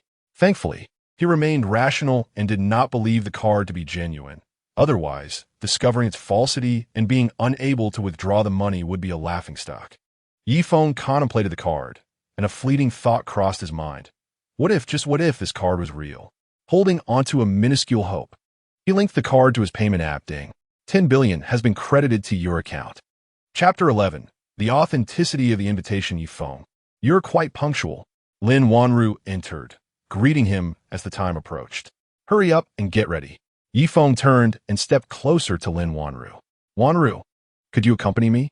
The banquet is about to begin, and I'm feeling a bit anxious. Of course. Lin Wanru took Yi Feng's hand and guided it into the crook of her arm. For the first time, she initiated such closeness. Her delicate skin and exquisite makeup mere inches away. A subtle fragrance wafted through the air, stimulating Yi Feng's senses and causing his breath to quicken. You are really nervous. Take a deep breath. You are my boyfriend now, the young master of the Yi family in Yanjing. Don't falter. Lin Wanru calmly reassured him. Yi Feng inhaled deeply. Recalling the stories Butler Zhong had shared, continually affirming to himself, I am the young master of the Yi family in Yanjing. I am the young master of the Yi family in Yanjing. As he donned his suit, slipped into leather shoes, and styled his hair into a short back, he stood before the mirror, adjusting his appearance. In a reflection, Lin Wanru, elegantly dressed, quietly stood beside him. For a fleeting moment, Yi Feng felt a sense of disorientation, as if they truly were a perfect match, like a pair of golden boys and jade maidens. Wanru. Yi Feng turned to her, his gaze intense as he looked at the stunning Lin Wanru, his throat involuntarily tightening. Lin Wanru tilted her head, her heart racing like a startled deer, her cheeks flushing a delicate pink. Yi Feng, you look incredibly handsome. Lin Wanru sought to conceal her transformation from Yi Feng, feigning nonchalance as she complimented him. Wanru, you remain as beautiful as ever. No, tonight, you are even more radiant, Yi Feng sincerely remarked. A slight smile graced Lin Wanru's lips, clearly pleased by Yi Feng's praise. Flattery will get you nowhere. It's almost time for us to depart. At 5:50 p.m., within the opulent Lucy Hotel in the heart of Rome City, Yi Feng and Lin Wanru had just alighted from their vehicle when Lin Wanru's phone rang. President Lin, Chairman Bai wishes to see you. She responded into the phone. Understood. I'll be right there. After ending the call, Lin Wanru turned to Yi Feng apologetically. Can you manage on your own? My grandmother is looking for me, and I must hurry over. Here is the invitation. Please hold on to it. Yi Feng nodded affirmatively. Rest assured, I can enter by myself. Then I shall head in first. With that, Lin Wanru hurried into the hotel. Yi Feng unfolded the invitation, which prominently stated that he was invited to the banquet. As he tucked the invitation into his pocket and prepared to enter the venue, an unpleasant voice pierced the air. Yi Feng, what makes you think you belong in a place like this? Turning around, he frowned at the sight of Wang Guifeng elegantly walking alongside Zhao Xiaofeng. Yi Feng coolly retorted, if you can attend, why can't I? Zhao Xiaofeng sneered derisively. Because you are a mere pauper. This high-end hotel hosts exclusive events. Without an invitation, you cannot enter. Even if you wish to gain entry, you must first prove your financial worth. And with your family's circumstances, you could never qualify for such a banquet. Yi Feng shot a frosty glance at Zhao Xiaofeng. If scoundrels like you are deemed worthy, then I certainly am as well. The mention of scoundrel ignited Zhao Xiaofeng's fury. He lunged forward, intent on seizing Yi Feng. Yi Feng stepped back, taunting him. This is an engagement banquet celebrating the alliance between the Lin Group and the Jufeng Group. Do you dare to cause a scene on Lin Group's territory? Zhao Xiaofeng halted, retorting, watch your words. Am I mistaken in calling you a scoundrel? Yi Feng replied with a cold smirk. Zhao Xiaofeng's fists clenched, visibly seething with rage. Wang Guifeng, clinging to Zhao Xiaofeng's arm, wore an arrogant expression. Xiaofeng, do not stoop to his level. Let the security personnel verify Yi Feng's identity. Irritated by Yi Feng's presence, Zhao Xiaofeng wasted no time summoning security. Security? How could you allow such a wretched creature to infiltrate and create a disturbance? Upon arrival, the security guard immediately bowed to Zhao Xiaofeng. My apologies, Mr. Zhao. We will verify this individual's identity at once. The guard approached Yi Feng and inquired, Sir, do you have an invitation? Indeed. Do you possess an invitation? Wang Guifeng interjected haughtily. She was all too aware of Yi Feng's financial background and relished the thought of witnessing his humiliation.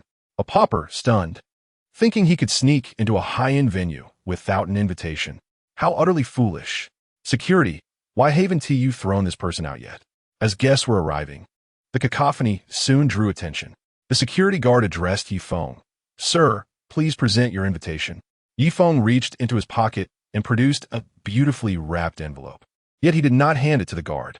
This is a VIP invitation. Given your position, I doubt you have the authority to verify it. Fetch your manager.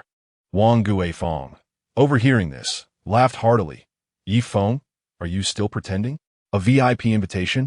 You're merely a lowly car enthusiast, and you think you deserve a VIP invitation? Even our general manager, Zhao, only received a standard invitation. Do you believe that your rural parents qualify as VIPs here, or that your dilapidated car can serve as an entry ticket? Perhaps you think your ancient and worthless house holds any value? Zhao Xiaofeng, feeling satisfied by Wang Guifeng's derision of Yi Feng, remarked to the security guard, Did you hear that? I know this person. He is just a pretentious car enthusiast. That so-called VIP invitation is certainly a forgery. He is trying to sneak in to steal something. Why aren't you throwing him out?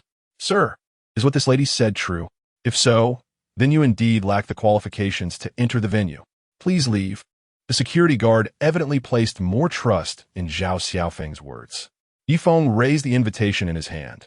You, young guard, truly lack discernment. Call your manager. I'm afraid you still lack the privilege to meet our manager. With that, the guard signaled for Yifeng to be removed. Yifeng addressed the passing guests. Ladies and gentlemen, behold how Lucy Hotel treats its guests holding VIP invitations. They are attempting to evict me. The guard, taken aback by Yifeng's audacity, realized that if the hotel's reputation were tarnished, his job would be at risk. Thinking quickly, the guard softened his tone. Sir, I apologize. My previous remarks were hasty. Please allow me to verify the authenticity of your invitation. If it is genuine, I will make amends in any way you see fit. Yifeng showed no intention of surrendering the invitation. I have stated you lack the authority to verify. Bring someone with the proper credentials. The young guard found himself in a dilemma. If he called the manager and the invitation turned out to be fake, he would surely face a reprimand. But if it were authentic, he would offend a distinguished guest.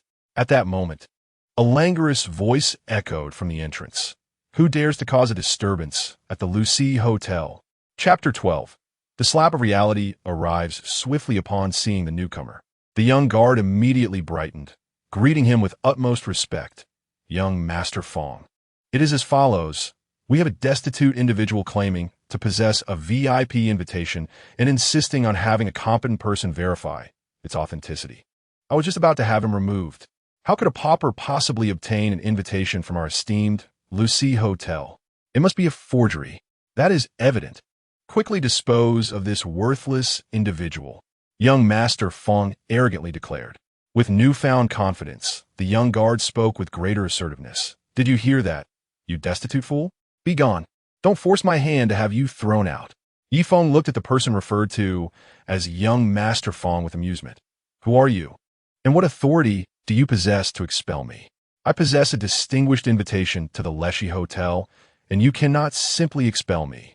The arrogant security guard declared. You lowly creature. This is Feng Heong, the young master of the Jufeng Group, also known as Little Feng. He is one of the clandestine owners of the Lucy Hotel, and he holds the authority to dismiss you. Come here. Throw him out. Feng Heong waved his hand dismissively, too indifferent to even cast a glance at someone as insignificant as Yifeng. Stop. A sharp reprimand drew everyone's attention. Yifeng turned and smiled politely at the newcomer. Uncle Song. Butler Song nodded slightly at Yifeng and then turned to Feng Heong, his expression clouded with displeasure. Young Master Feng, this Mr. Yi is a guest of our general manager Lin. Even if you're a shareholder, you do not have the right to expel our general manager's guests. Zhao Xiaofeng was taken aback and explained to Butler Song. Butler Song, this Yifeng is merely a flashy car enthusiast. What qualifies him to be general manager Lin's guest? Surely there has been a mistake. Butler Song cast a disdainful glance at Zhao Xiaofeng. Mr. Zhao, as a partner of the Maple Leaf Group, how could you slander our general manager's esteemed guest? Moreover, the invitation he holds was personally designed by general manager Lin, and I oversaw its production. Do you think I cannot recognize it? Young Master Feng, perplexed, remarked, it said that he is just a flashy car enthusiast? How could he possibly be general manager Lin's guest? Butler Song straightened his expression. Young Master Feng, today marks your engagement to general manager Lin. Do you truly wish to provoke his displeasure over this matter? Feng Heong shook his head repeatedly. Since he has Uncle Song vouching for him, I shall not intervene. With that, he strode into the venue. Yifeng flashed a smile at Zhao Xiaofeng and the trembling security guard, Uncle Song. It was this little guard who insisted that I had sneaked in to steal something. How does that even make sense? The security guard, realizing he had landed himself in serious trouble, felt his legs weaken as he saw Butler Song approaching with a grim countenance. Manager Song, I was wrong. I truly did not know he was general manager Lin's guest. Then, the security guard pointed at Wang Guifeng. It was all this woman's fault. She said, Mr. He was just a flashy car enthusiast, that his parents are farmers with little money, just a poor loser. Butler Song slapped him across the face, leaving the guard's face swollen. You made a mistake, yet still seek to shift the blame. Go to human resources and process your resignation. You're no longer welcome here. Manager Song, please give me another chance.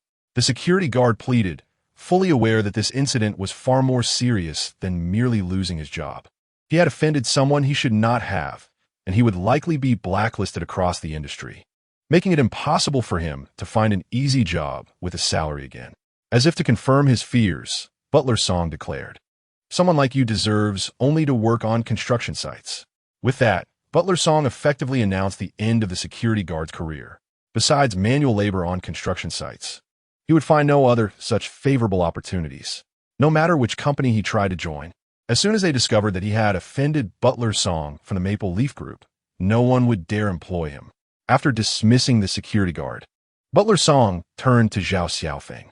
"Mr. Zhao, I will not concern myself with any grievances between you and Mr. Ye. Today marks a momentous occasion for Mr. Lin, and should you dare to create a disturbance, any future collaboration with the Lin family shall be utterly out of the question." Upon hearing this, Zhao Feng was struck with dread at the thought of his father discovering that he had offended the Lin family. He would certainly break his legs. Quickly, he forced a smile and replied, "I would never dare. To be invited to such an exquisite soiree is indeed an honor. How could I possibly cause a ruckus?"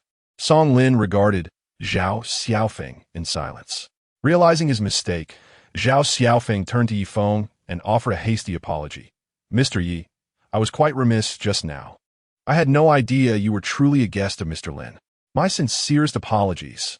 Noticing Yi Feng's silence, Zhao Feng shot a glare at Wang Guifeng and scolded, "What are you standing there for?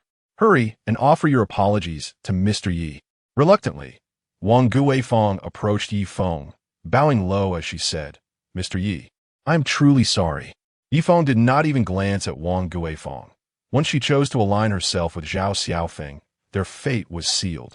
As for Zhao Feng, he was merely a foolish jester, and Yi Feng had no desire to complicate matters before the performance even commenced.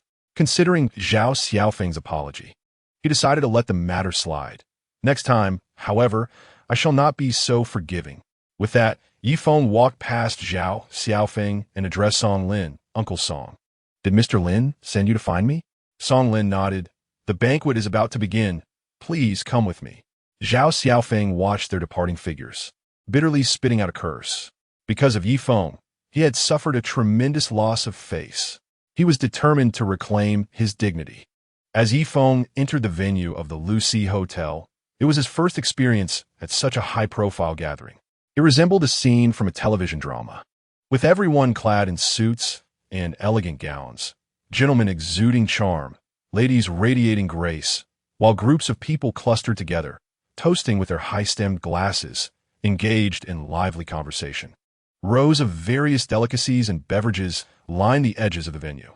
Song Lin instructed Yi Feng, "Mr. Yi, please stay here and do not wander far, Mr. Lin will be looking for you shortly." Yi Feng nodded in agreement. "Very well, Uncle Song, you may attend to your business." To those present, Yi Feng remained an inconspicuous figure, unknown and unacknowledged. He found a seat and sat down. In stark contrast, Zhao Feng and a group of small business owners clustered around Feng, showering him with congratulations. On stage, the priest, pastor, and choir were all in position. Grandma Lin, a lifelong devotee of the church, insisted that the ceremony adhere to ecclesiastical traditions.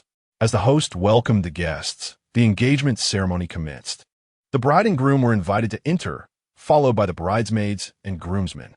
To the strains of melodious music, Lin Wanru, adorned in a flowing white gown, gracefully ascended the stage.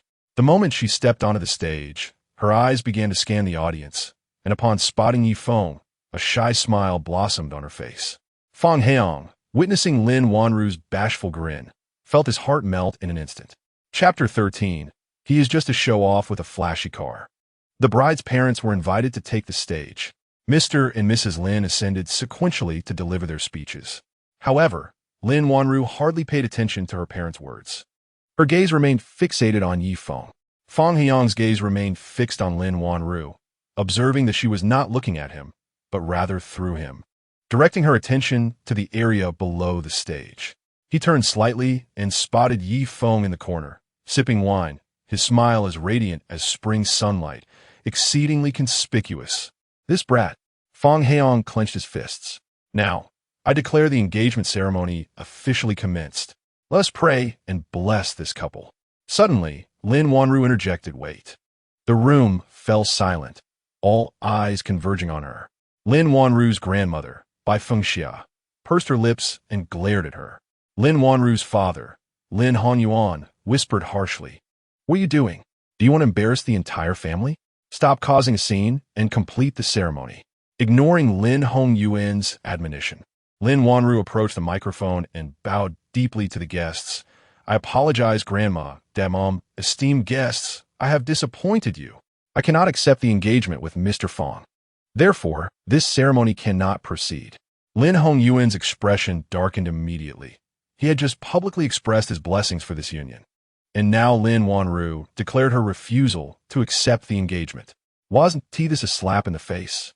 Lin Wanru, Bai Fengxia's face contorted with displeasure. Feng Heong's father, Feng Wen, spoke with displeasure. "Chairman Bai, I hope to receive a reasonable explanation." Lin Wanru took the microphone down and addressed the guests. "In truth, I have someone dear to my heart, and it is not Mr. Feng, but rather." She descended from the stage and slowly walked toward Yi Feng, pulling him up from the corner and returning to the stage amidst the gazes of all present. "Yi Feng is the one I hold dear." Lin Wanru cast a guilty glance at Bai Fengxia. She had not intended to act this way, but she had repeatedly made it clear to her grandmother that she did not wish to unite with the Feng family, only to be ignored and even threatened with expulsion from the Lin family. She had no choice but to take this drastic step. Feng Heong could hardly believe that Lin Wanru's affections were directed toward this contemptible car enthusiast. He felt that Lin Wanru was deliberately testing him. What was his status compared to this brat-ass? No matter how one viewed it, Lin Wanru was the president of the Lin Shifenjai group, while this car enthusiast was simply not of the same caliber. "Wanru, stop this. This brat is merely a car enthusiast. With your status, how could you possibly be interested in him?" At that moment, under the spotlight, Yi Feng, clad in a wine-red suit, stood tall and straight like a pine, his chiseled features appearing both aloof and formidable, even among the leading magnates of Rongqing. Yi Feng's presence commanded respect, matching anyone present. Feng Heong watched the two standing together, feeling utterly blindsided. Previously, he had noticed, but now, Yi Feng's attire perfectly complemented Lin Wanru's gown, presenting a couple more fitting than he, her betrothed. In the audience, Zhao Xiaofeng seethed with jealousy. What right did this mere car enthusiast have to share the stage with a wealthy woman like Lin Wanru? Unable to contain himself, he exclaimed, "Lin, this guy is just a car enthusiast." His parents hailed from a farming background and established a modest supermarket in Rongqing. In terms of status, standing, and wealth, this young man bears no resemblance to you whatsoever. Bai Fengxian naturally overheard Feng Heong and Zhao Xiaofeng's assessment of Yi Feng, and her expression grew increasingly grim. "Wanru, my dear, I believe you to be an honest child. Even if you have some disagreements with Heong, it would suffice to resolve them privately without creating such a spectacle." Lin Honyuan also urged, "Wanru, you must clarify things with everyone. Did you bring Yi Feng here just to provoke Heong? You are being exceedingly willful. There are so many witnesses to this. How could you behave this way?" The guests present were engaged in lively discussion, most of whom were relatives of the Feng and Lin families, as well as partners from the two major conglomerates. Many had interacted with Lin Wanru before and were bewildered by how the typically shrewd, efficient, and cold-hearted female executive could possibly be enamored with someone so unremarkable. They ultimately arrived at the same conclusion as Lin Honyuan. Xiao Feng must have offended Lin Wanru in some manner, which had incited her ire and compelled her to create a scene at the engagement banquet. Lin Wanru grasped Yi Feng's hand firmly. "Grandmother, you need not doubt my feelings. They are sincere. I am fully aware of Yi Feng's circumstances. He is not just any ordinary person. He is the eldest son of the Yi family from Yanjing." A gasp swept through the crowd. Feng Heong scrutinized Yi Feng from head to toe. Despite his tailored suit costing around 10,000 yuan and his face being impeccably made up, it was inconceivable for him to be the young master of the Yi family from Yanjing. He had witnessed firsthand how Yi Feng had been entangled by a security guard and a member of the Zhao family. Had it not been for Song Lin's intervention, he would have been expelled long ago. How could someone who could not even manage a Zhao Xiaofeng be a scion of the Yi family from Yanjing? Feng Heong chuckled, enjoying the unfolding drama. You claim he is the young master of the Yi family from Yanjing. Do you have any proof? Lin Wanru turned to Yi Feng, who calmly asserted, I am indeed the genuine eldest son of the Yi family from Yanjing. Yi Feng, you are spouting nonsense. Zhao Xiaofeng finally seized the opportunity. He approached with Wang Guifeng. Chairman Bai, Chairman Feng, General Manager Lin, General Manager Feng, esteemed guests, the lady beside me is Wang Guifeng. She just divorced Yi Feng this afternoon and knows his situation better than anyone. I can assure you that Yi Feng is nothing but a fraud. He could never be the eldest son of the Yi family from Yanjing. I would believe he was the eldest son of Yi family village. But as for being from Yanjing, that is utterly impossible. Feng Heong found the situation increasingly entertaining. Zhao, you claim Yi Feng is a charlatan. Please, enlighten us with the details so that General Manager Lin can see this person's true colors. Wang Guifeng cleared her throat and produced the divorce certificate she had not yet returned home to store, unfolding it to reveal the photographs within. Chairman Bai, General Manager Lin. Mrs. Lin, young Master Feng, please take a look. I still possess this divorce certificate. Is the person in these photographs not Yi Feng?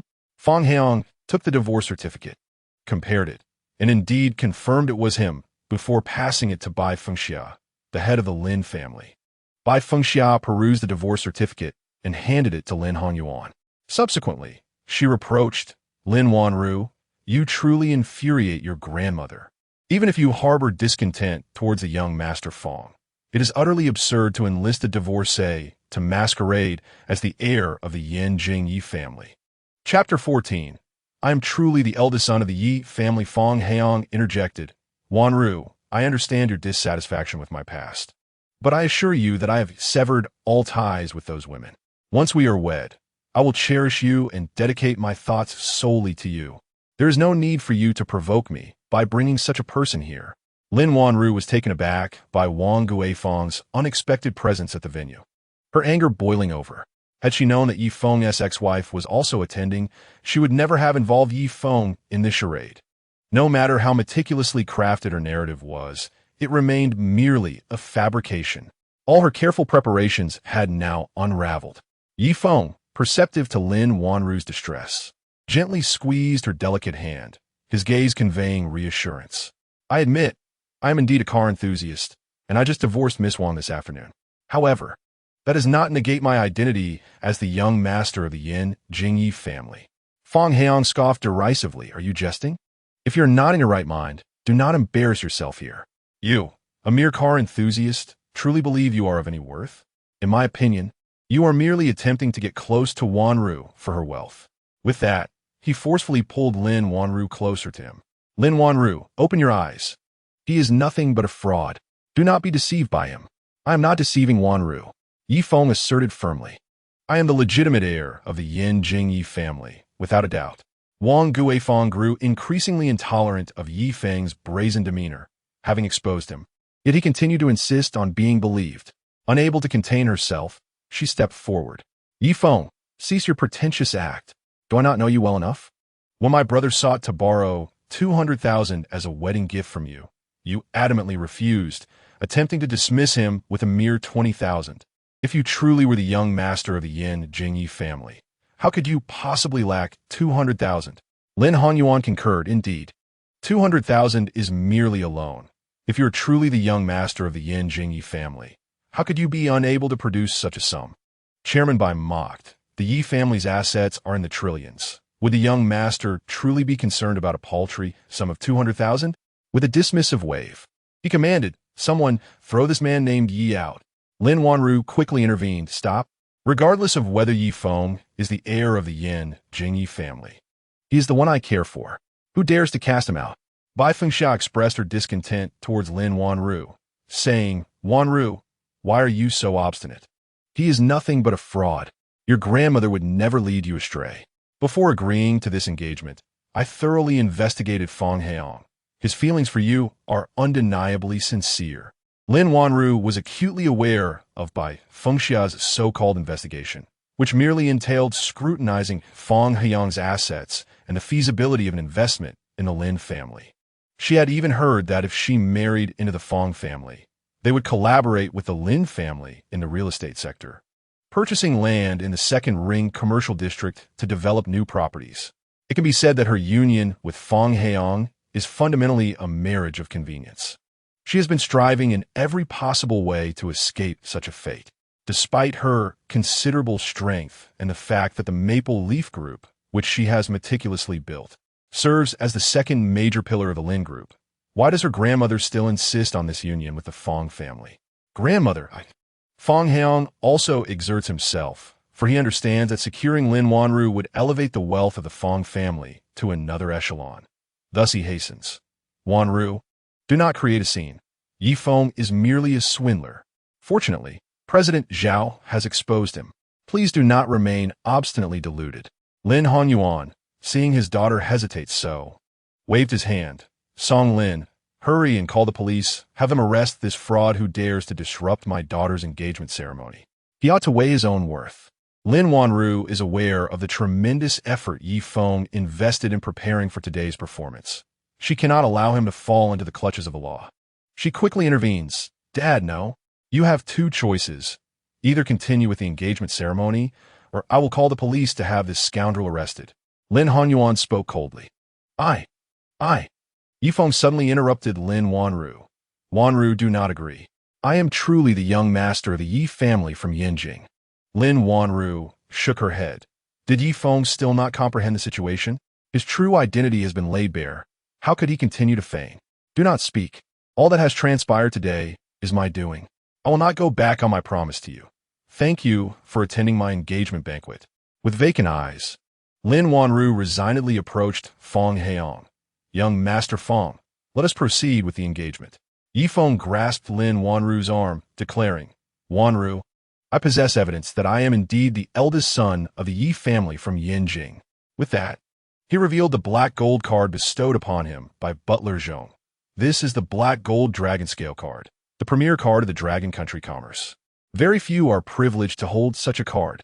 If I were not the eldest son of the Yi family, I would never possess this card. Lin Wanru had completely lost faith in Yi Feng. Do you think you can simply present a prop card and claim to be who you say? Yi Feng, we have been found out. Cease this charade. The black gold dragon scale card is the apex of the black gold cards.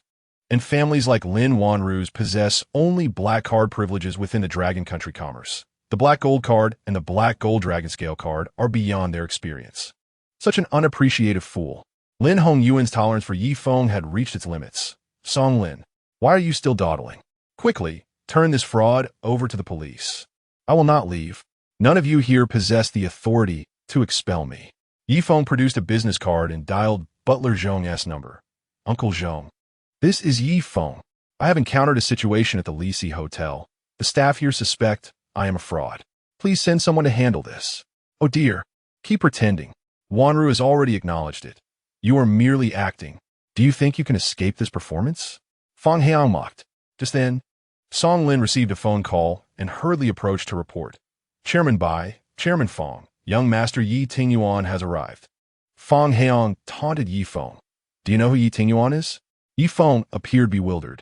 He had only heard about his father from butler Zhong and knew nothing of Yi Tingyuan. Feng Heyang spoke without courtesy. You don't even recognize Yi Tingyuan. Yet you dare to claim to be the eldest son of the Yi family? Let me enlighten you.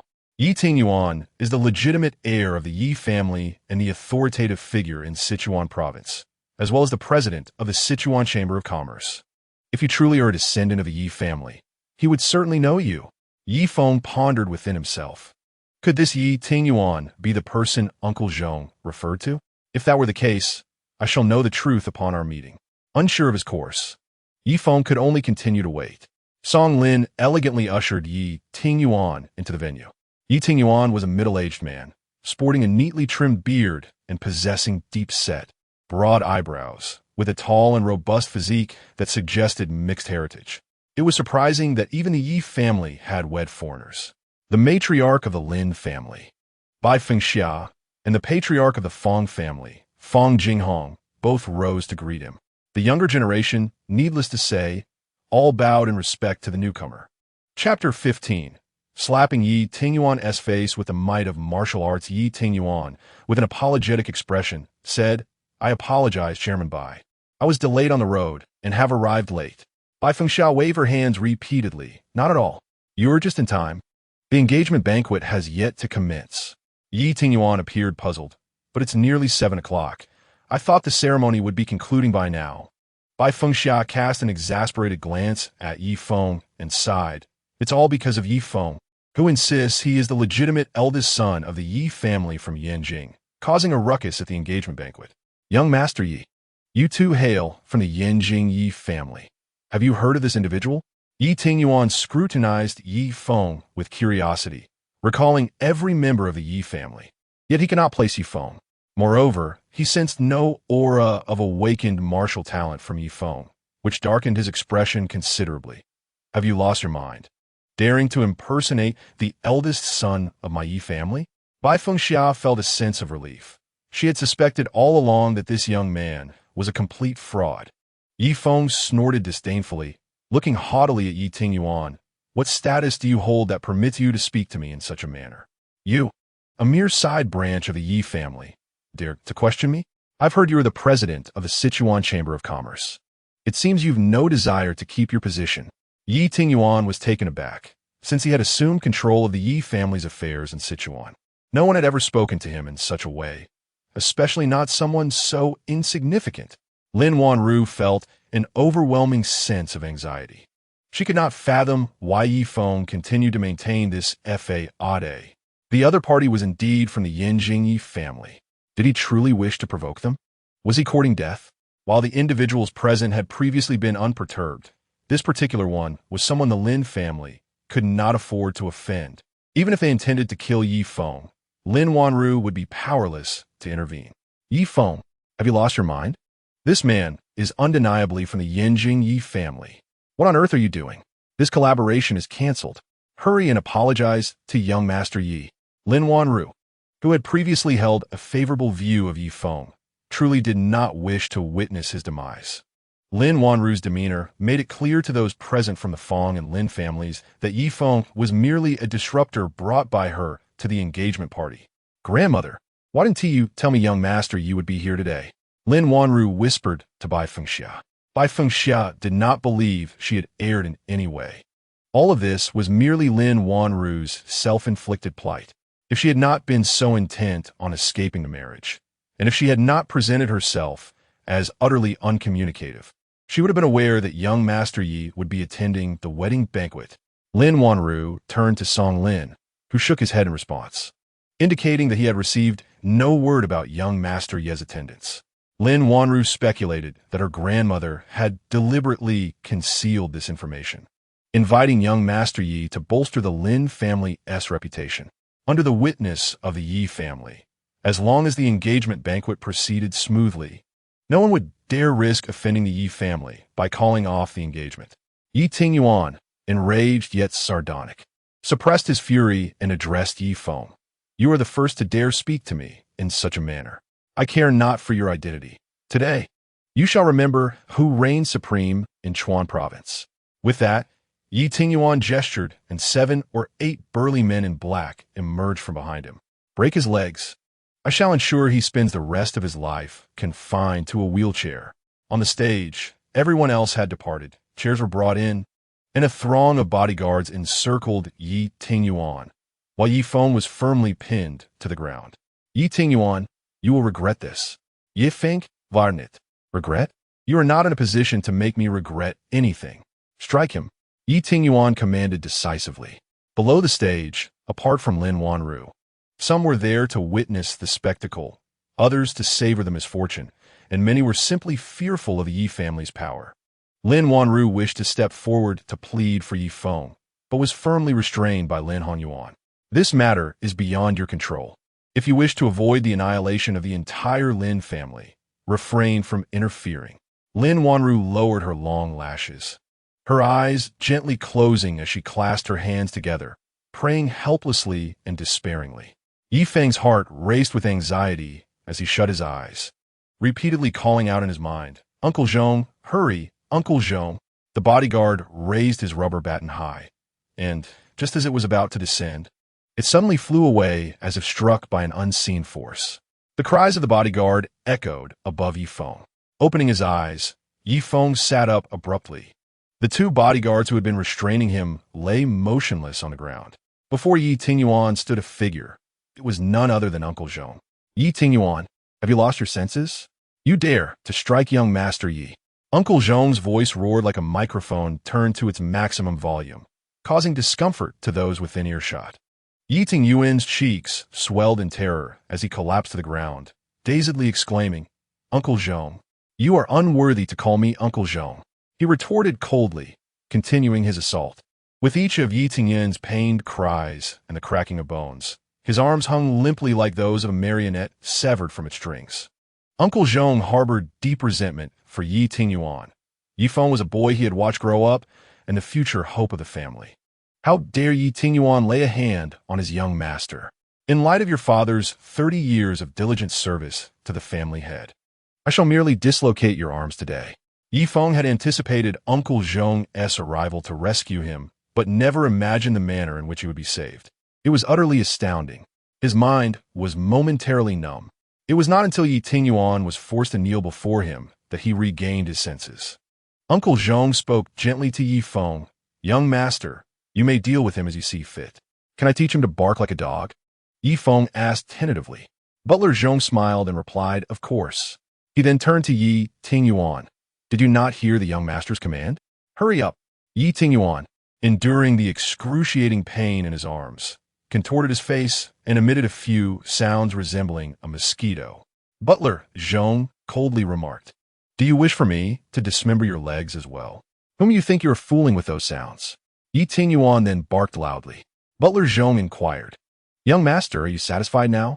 Yi Feng slightly raised his brow, quite satisfied. "However, he just threatened to break my legs. I believe it would be best for him to spend the rest of his life in a wheelchair. I detest the sound of desperate cries executed where I cannot see." Butler Zhong respectfully responded, "Understood, young master."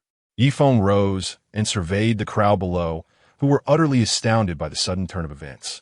The once arrogant young Master Yi, reduced to barking like a dog before Yi Feng, was now being dragged out to meet a dire fate. It was simply unbelievable. Lin Wanru's face flushed with excitement, her heart engulfed in shock. Goodness! Yi Feng is indeed the young master of the Yi family in Yanjing. Memories of their training period flooded her mind, recalling how she would monitor Yi Feng's progress, ensuring he was diligently honing his skills. She discovered he possessed a flawless physique, captivating looks, and astonishing comprehension abilities. Eventually, her admiration deepened, and after work, she would quietly accompany him in the shadows, unseen. Chapter 16. The Anomaly of Bloodline Power? The uniqueness of Yi Feng's body, Yi Feng, wholly engrossed in his work, was captivating. Seeing him asleep at his desk evoked a sense of tenderness. Unbeknownst to her, Lin Wanru had become deeply infatuated with him. She recalled the time when a significant issue arose with a core product of Feng Group, necessitating her collaboration with Song Lin, which led her to stay in a villa that was usually unoccupied. Meanwhile, Yi Feng quietly prepared a delicious and nutritious seafood porridge, complemented by the appetizing pickles sent by his parents. Later, through surveillance, she realized that while she toiled through the night, Yi Feng was attentively observing her. The coffee she needed to stay alert was brewed by him, the thin blanket she used for rest was prepared by him, and her bed was made by him. At that moment, she puzzled over when Song Lin had become so efficient. Reflecting on this, a sweet smile graced Lin Wanru's face. Feng Heong, pale with fright, recalled how he had mocked Yi Feng earlier and feared the repercussions should Yi Feng choose to confront him. Bai Fengxiao was the first to react. "Young Master Yi, I must apologize for my earlier oversight. I failed to recognize your true identity, and I humbly request your forgiveness for my poor hospitality." Chairman Feng quickly approached. "Miss Lin and young Master Yi are a match made in heaven. We, the Feng family, were previously unaware of this matter and did not intend to create conflict. Please, do not hold it against us. We shall refrain from interfering in your relationship with Miss Lin moving forward." He then turned to Feng. What are you still standing there for? Hurry up and apologize to young Master Yi. Feng, now submissive, approached, lacking any trace of his previous arrogance. Yi Shao, I acknowledge my error and sincerely apologize to you. Miss Lin Wanru is indeed the most suitable match for you. I have foolishly aspired beyond my station, like a toad yearning for a swan's flesh, and I should not have indulged in such vain hopes. At this moment, Yi Feng felt as though he was soaring to the heavens. This, he realized, was the sensation of wielding power. Well, you were previously unaware of my identity, and your suspicions are entirely understandable. Let this be a lesson learned. Yi Feng, in his magnanimity, did not chastise the Feng and Lin families. Their eagerness to please was commendable, and he naturally refrained from striking those who offer a smile. As for Zhao Xiaofeng and Wang Guifeng, they were rendered speechless, cowering in a corner, fearful of drawing Yi Feng's attention. Zhao Xiaofeng. Yi Feng had no intention of letting Zhao Xiaofeng off the hook so easily. Trembling, Zhao Xiaofeng stepped forward, at which point a middle-aged man approached and said, Yi Shao, I am Zhao Xiaofeng's father. I recognize my son's faults. I implore you to grant him a chance for redemption. Yi Feng nodded. I shall indeed grant him a chance for survival. After all, it is a father's failure to educate his child. You have raised your son to be this way. The fault lies entirely with you. Uncle Zhao, I shall give you 10 minutes. I expect to witness the collapse of the Zhao family's enterprises.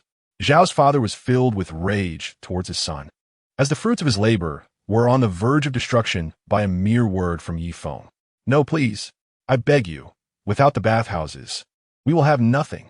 Zhao's father pleaded desperately. Uncle Zhao made a phone call. In less than 10 minutes, Zhao's father received a call informing him that all bathhouses under the Zhao family's name would be forced to close for renovations due to fire safety violations. Zhao's father was engulfed in despair. Yi Feng spoke coolly. Rest assured, I will not leave you without sustenance. Since your son has deemed me a foul racer, let him also experience the taste of such a life. Zhao Xiaofeng's resentment towards Yi Feng reached a boiling point, yet the recent downfall of Yi Tingyuan unnerved him, rendering him incapable of action. When Yi Feng's gaze turned towards Wang Guifeng, she stumbled backward, her nails digging deeply into her palms.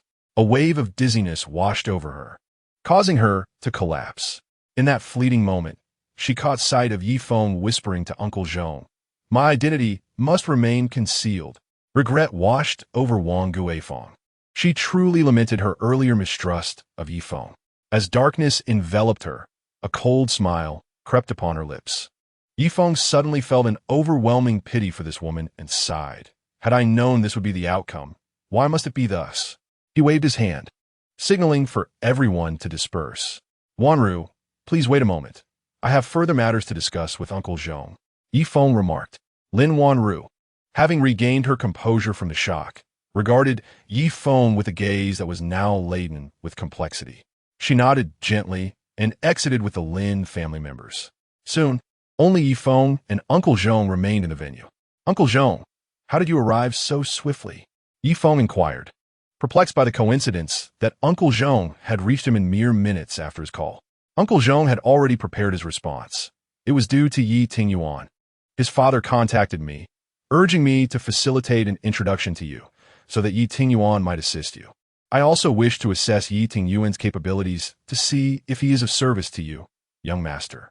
Thus, I arrived at the Lucy Hotel, just as the young master mentioned that you encountered trouble there.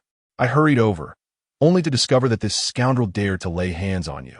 Yi Feng scoffed disdainfully, lamenting the wasted efforts of his father's elaborate schemes. He chose not to dwell further on this matter, instead recalling the various techniques employed by Uncle Zhao, which had left him profoundly impressed. Curiously, he inquired, Uncle Zhao, what was that move you just executed? It appeared quite formidable. In truth, Yi Feng had not clearly perceived how Uncle Zhao had appeared. One moment he was absent, and the next, with a mere glance, Yi Tingyuan's arm was forcibly dislocated. Uncle Zhao smiled gently. It's nothing remarkable. The Yi family hails from a lineage of martial arts, and such techniques are merely trifles. You are a direct descendant of the Yi family. Once you awaken your ancestral bloodline, you will undoubtedly surpass me." Upon hearing the term bloodline, Yi Feng felt a surge of curiosity. Could it be that the Yi family possessed a rare lineage? Uncle Zhong chuckled at Yi Feng's inquisitiveness. "It is not a rare blood type. Rather, you may perceive it as the enhanced physical genetic traits passed down from our forebears through rigorous cultivation. This heritage has been perpetuated through generations, and by employing specific methods, one can activate these genetic traits to manifest within the body. Have you not noticed that your physique has always differed from others? For instance, your wounds heal rapidly, and you rarely fall ill." Yi Feng recalled an incident from his childhood when he chased a rabbit across the fields and inadvertently injured his foot. Although he failed to catch the rabbit and bled profusely, by the time he managed to return home, the wound had miraculously scabbed over.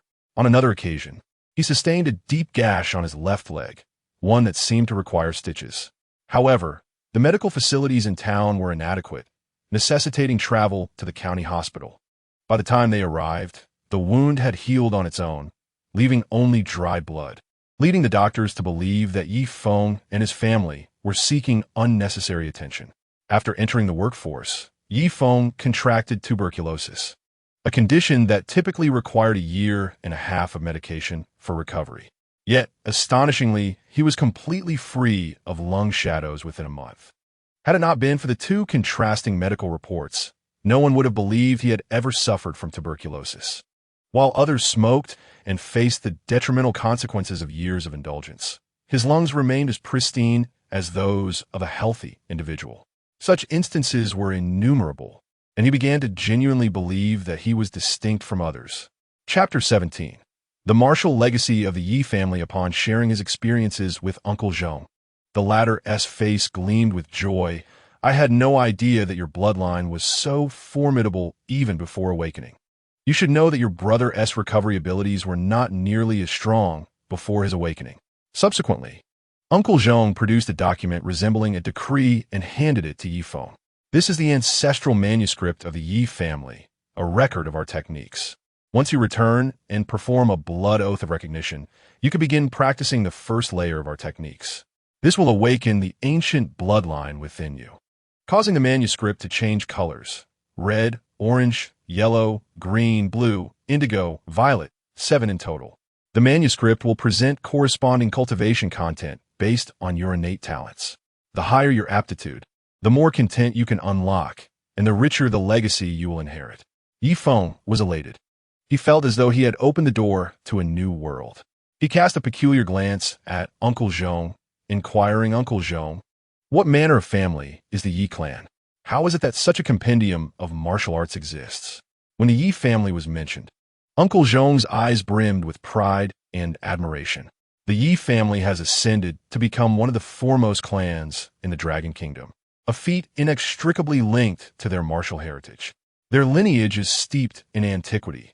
Legends speak of their ancestors arriving on Blue Star aboard a celestial vessel, subsequently establishing roots here and founding the divine sect alongside their companions.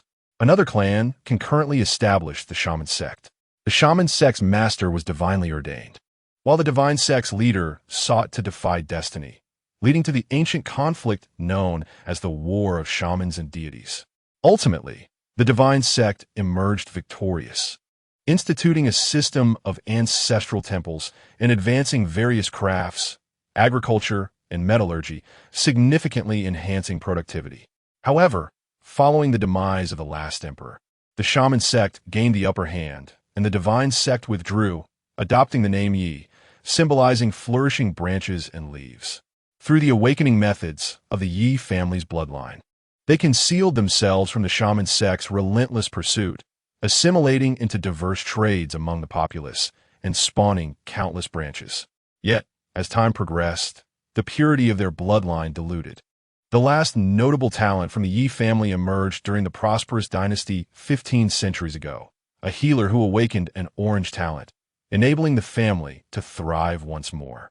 Alas, since then, no individuals of exceptional bloodline purity have surfaced, and for an extended period, the Yi family has dwindled to the status of an ordinary affluent family, falling from the ranks of elite martial clans. Following the establishment of the Dragon Kingdom, the Yi family faced suppression from other martial families. It was only when your great-grandfather awakened a blue-level talent that the Yi family regained its standing among the elite martial clans. In contemporary Dragon Kingdom, there exists a martial alliance comprising four prominent families: Gu, Lan, Yi, and Long, each governing a distinct territory. The current sovereign of the Dragon Kingdom is elected by the united endorsement of these four families. These matters are perhaps too early for you to grasp. Your immediate priority should be to enhance your strength. Upon hearing this, Yi Feng's expression grew somber. Being the eldest son of the Yi family is no simple task. They speak of 1 trillion in assets, yet there are countless burdens to bear. If I am to assist my biological father, my current capabilities are woefully inadequate. His thoughts then wandered to Wanru. The mere mention of Lin Wanru stirred something within him. When Zhao Xiaofeng had exposed him, Lin Wanru had sought to protect him. And even under the pressure exerted by Yi Tingyuan, she remained concerned for her own safety. Throughout, she had been self-serving, a form of care Yi Feng had never experienced in his romantic endeavors. Reflecting on the disparity in status between himself and the Lin family, and the subsequent shift in his identity, he was reluctant to reveal his true self too soon. Lacking the strength to safeguard those around him, he resolved to refrain from involving himself in the affairs of the Yi family in Yanjing.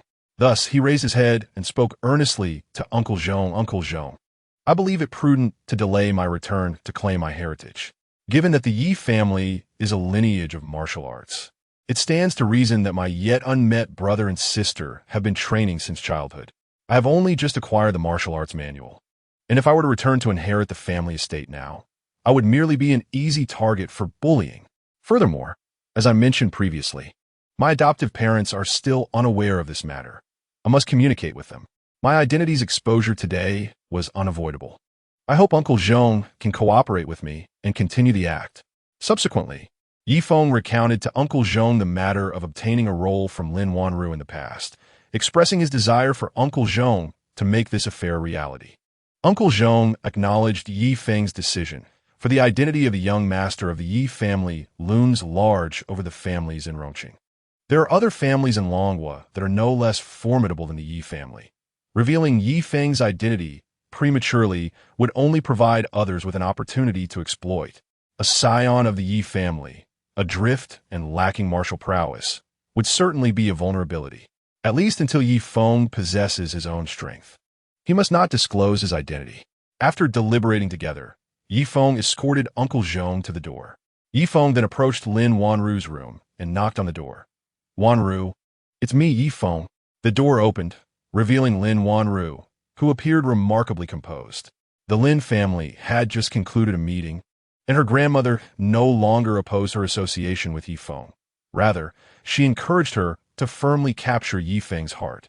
However, having regained her composure from the initial shock, Lin Wanru recalled having met Yi Feng and his parents, who did not seem particularly affluent. She had long investigated Yi Feng's background, a young man emerging from the countryside, with his family striving in the city. How could he possibly be the young master of the Yi family in Yanjing? A myriad of questions flooded Lin Wanru's mind, prompting her to pull Yi Feng into her room and solemnly inquire, Yi Feng, tell me the truth. Are you truly the young master of the Yi family in Yanjing? Yi Feng shook his head, responding, Wanru, how could I possibly be the young master? Have you forgotten? I am merely an actor you hired. Yet, what about Yi Tingyuan and the Uncle Zhong you mentioned? Yi Feng clarified, I do not know Yi Tingyuan, but Uncle Zhong is an old neighbor of my family, a retired gentleman and an ordinary martial arts enthusiast who has practiced Qigong. Before my arrival, I researched the Yi family online and found that my neighbor bears a striking resemblance to the Uncle Zhong depicted in the photos. Thus, I invited him to lend me some credibility. And what about the Zhao family? How do you explain that? Within 10 minutes, you caused the Zhao family's entire enterprise to cease operations for an overhaul? Lin Wanru's eyes brimmed with deep concern. Yi Feng chuckled. Zhao Xiaofeng was merely my ex-wife's lover. Isn't it difficult to find leverage against him? I once heard my ex-mother-in-law complain about that bathing center's exorbitant fees and poor service. I merely entrusted someone to voice these grievances regarding Zhao Xiaofeng's establishment. Lin Wanru's worry intensified. Have you lost your mind? You dare to deceive even the Yi family. You had someone impersonate the Yi family's steward to approach their associates. Aren't you afraid this will implicate your neighbor? Yi Feng, undeterred, gazed earnestly at Lin Wanru. Wanru, when I witnessed the pressure from the Lin and Feng families upon you, I could not bear to see you suffer. I did not want you to marry someone you do not love. Thus, even at the risk of great reproach, I resolved to disrupt your engagement with Feng Heong. I truly did not contemplate the ramifications of Yi Tingyuan's situation at that moment. What are we to do now? Lin Wanru felt utterly at a loss. If this matter were to escalate to the Yi family, both she and Yi Feng would be doomed. Chapter 18. The Awakening of Bloodline and Ultimate Talent? Yi Feng felt an overwhelming sweetness in his heart. Could it be that Wanru has developed such affection for me? Though he could not reveal his true identity, he endeavored to reassure Lin Wanru. Rest assured, I can sense that my neighbor is no ordinary person. He understands the repercussions of offending the Yi family and possesses the capability to handle matters on their side. Just now, he bestowed upon me a manual of cultivation techniques. As long as I swiftly enhance my strength, it would not be so easy for the Yi family to trouble me. Your optimism is quite remarkable. Yi Feng's words failed to put Lin Wanru at ease. With a hint of resignation, he brought up Uncle Zhong's identity. Very well, I shall speak candidly. The Uncle Zhong I referred to, while not the steward of the Yi family, is indeed related to their Uncle Zhong. Does that set your mind at ease? As long as the steward of the Yi family keeps this matter confidential, there is no need to worry about potential consequences. Lin Wanru regarded Yi Feng with a mixture of belief and skepticism. Is what you say truly the case? Yi Feng shrugged. If you doubt it, just wait and see if the Yi family will cause trouble for your Lin family. His calm demeanor was not feigned, and Lin Wanru found herself believing him to a degree. In that case, I ought to express my gratitude to Uncle Zhong. Please introduce me to him. Yi Feng feigned regret. He has already departed, as he was on his way to Yanjing to visit the true Uncle Zhong and return favor. Lin Wanru lamented. Why did he have to leave? Sigh. Please convey my heartfelt thanks to him. Naturally, Yi Feng replied with composure. Lin Wanru exhaled deeply, feeling a sense of relief. Fortunately, this matter has been resolved. Otherwise, I would truly be at a loss for how to conclude it. Had I known that engaging you as an actor would lead to such complications, I would have never allowed you to attend the banquet. Yi Feng pretended to be casual. If it were someone else, you might have still ended up marrying Feng Heong. Upon mentioning Feng Heong, Lin Wanru's expression twisted with disgust. Who would want to marry Feng Heong? I absolutely detest that man. He has harbored ill intentions towards me from the very beginning. I even suspect that everything the Feng family promised was merely an illusion, a trap for my grandmother. Yi Feng replied earnestly. While this has deterred the Feng family from pursuing you, it is not a permanent solution. What are your plans moving forward? Lin Wanru's expression grew increasingly grave as she suddenly scrutinized Yi Feng. You have performed admirably in your task this time. Would you be interested in working at my company? Yi Feng raised an eyebrow and jested. Work at your company? Doing what? Being your chauffeur? That I can handle. Lin Wanru shot him a disapproving glance, retorting, being a chauffeur would be an utter waste of your talents. You should be my executive assistant instead. Yi Feng smiled confidently. No problem. As long as you're not afraid of me making a mess of things. If you dare to mess up, I shall retaliate. Lin Wanru threatened playfully, shaking her tiny fist. Yi Feng found her demeanor utterly charming and was not the least bit annoyed. Glancing at the wall clock, he noted the late hour and said to Lin Wanru, Wanru, it's getting late. I must return home. I fear my mother might worry if I stay out too long. Lin Wanru accompanied Yi Feng to the door. Upon arriving home, Yi Feng received a notification on his phone. 100,000 yuan had been deposited. Yi Feng smiled as he stepped through the threshold of his home. Enchanted by the day's dreamlike events, he had made significant strides in his relationship with the goddess Lin Wanru, successfully repelling the Feng family and even gaining the approval of Wanru's grandmother and parents. Mom, I'm back, Yi Feng exclaimed, shedding his coat and loosening his tie before plopping down onto the bed. Have you eaten? I saved some food for you. Zhang Haiyan has been bustling about all day, tidying up the house from top to bottom. Every item that Wang Guifeng used has been washed and cleaned, his mother replied. Suddenly noticing Yi Feng lounging on the bed in his trousers, her temper flared. "You little rascal! How many times have I told you not to sit on the bed in your pants? Haven't you learned your lesson?" Startled by his mother's unexpected outburst, Yi Feng replied, "I've taken them off." As he pulled his trousers down to his knees, Zhang Haiyan's gaze remained fixed on him, prompting Yi Feng to playfully remove his outer coat. He then requested her to leave, changing into comfortable loungewear before heading to the living room. Just as Yishan returned home from work, "Yi Feng, you have a day off today. How is the new job treating you? Are you getting along well with your colleagues?" Yi Feng looked at his parents, then dropped a bombshell. "The new job is fantastic. My first month's salary has already been deposited. I received 100,000 in performance fees. Moreover, Miss Lin has appointed me as the executive assistant at her company." Yishan and his wife exchanged glances, their expressions brimming with joy. "Are your eyes deceiving you? 100,000 in performance fees?" Yishan asked, bewildered. "Of course. Dad. Mom, would Miss Lin deceive me?" Yi Feng replied with a beaming smile. Zhang Haiyan, with a serious tone, advised, "Son, that Miss Lin is truly a benefactor to our family. As you continue working alongside her, be sure to remain vigilant and never falter, understand?" Ye Feng nodded repeatedly, acknowledging his parents' numerous admonitions.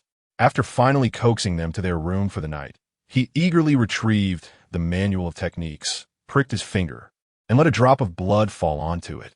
The manual unfurled automatically, its contents projecting into the void, transforming into a brilliant cascade of crimson light that flickered into Yi Feng's mind. In an instant, he was overwhelmed by a debilitating headache, a torrent of information flooding his consciousness, causing him to faint. He then found himself in a long, vivid dream, strikingly real and clear. In his dream, he witnessed the remarkable skills of each esteemed ancestor of the Yi family, painstakingly honed over a lifetime, now encapsulated within the manual. For instance, one ancestor, a master carpenter, had dedicated his life to woodworking. All his knowledge and muscle memory were subsequently interred with him, later absorbed into the manual. Another ancestor, skilled in sculpture, had his expertise likewise preserved upon his passing. He also glimpsed a prodigious ancestor from a prosperous dynasty, whose lifetime of wisdom had also been absorbed into the manual. Yi Feng found it peculiar. Was this manual truly what it claimed to be? It seemed more akin to an information database, reminiscent of a software download platform, with the skills contained within serving as various applications. This narrative encompasses a vast array of knowledge, amalgamating the wisdom of the illustrious ancestors of the Yi family throughout the ages. It delves into every facet of society, covering astronomy, calendrical systems, agriculture, industry, diverse cultural doctrines, and the inheritance of martial arts, all meticulously compiled within the tome of martial techniques. The compendium is tailored to reflect the unique attributes of the younger generations of the Yi family, presenting suitable content for their inheritance. For instance, when encountering someone adept in craftsmanship, upon awakening their potential, it is as though they have automatically downloaded a lifetime of experience and insight from their predecessors, transforming from a novice into a master, building upon the shoulders of giants to refine their skills further. After absorbing this knowledge, their comprehension of wood and mortise and tenon joints can experience a remarkable leap, potentially surpassing that of their forebears. Their insights would then be absorbed back into the compendium, perpetually refining and updating it for future generations. Yi Feng marveled at the extraordinary nature of the Yi family's martial compendium. As he mentally traversed its contents, he noticed that certain skills glowed vibrantly, while unlearned skills appeared dimmed. His automatically acquired skills included breathing techniques and fundamental martial combat skills. After fully digesting this wealth of knowledge, he opened his eyes to the dawn of a new day. The once white compendium had transformed into a brilliant red, signifying its supreme status. Realizing this, Yi Feng eagerly grasped the compendium and discovered that it bore no text, only a pattern resembling a QR code. By concentrating on this code, the contents of the compendium automatically manifested in his mind. There is also an inscription indicating that if Yi Feng were to suffer amnesia, poisoning, or trauma leading to impaired neural function and an incomplete loading of the compendium's knowledge. Scanning this biological QR code would allow him to recover all contents anew. Feng carefully stored the physical compendium and settled into meditation, embarking on the fundamental practice of breathing. With a mere thought, vivid images filled his mind, illustrating the art of meditation and breath control, all indelibly etched in his consciousness.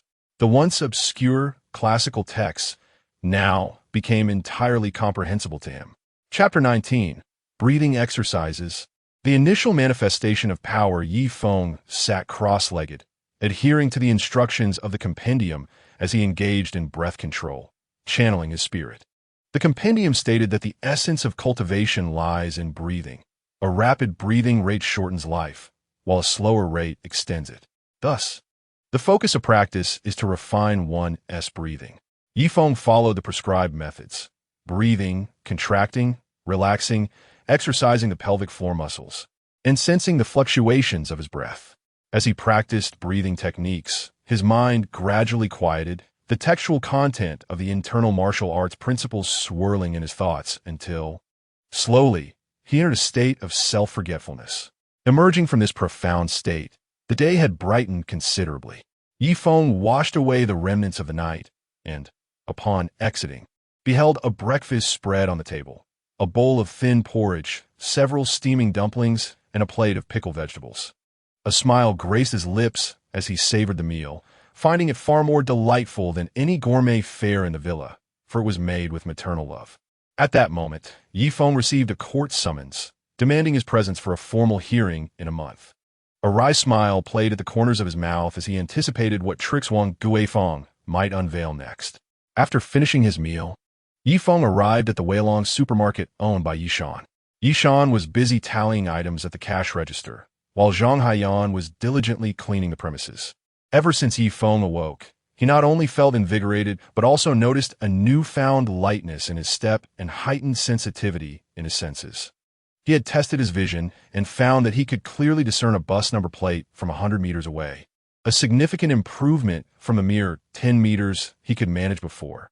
Previously, running a kilometer would leave him breathless, but now he was able to do so without breaking a sweat, his complexion remaining unflushed.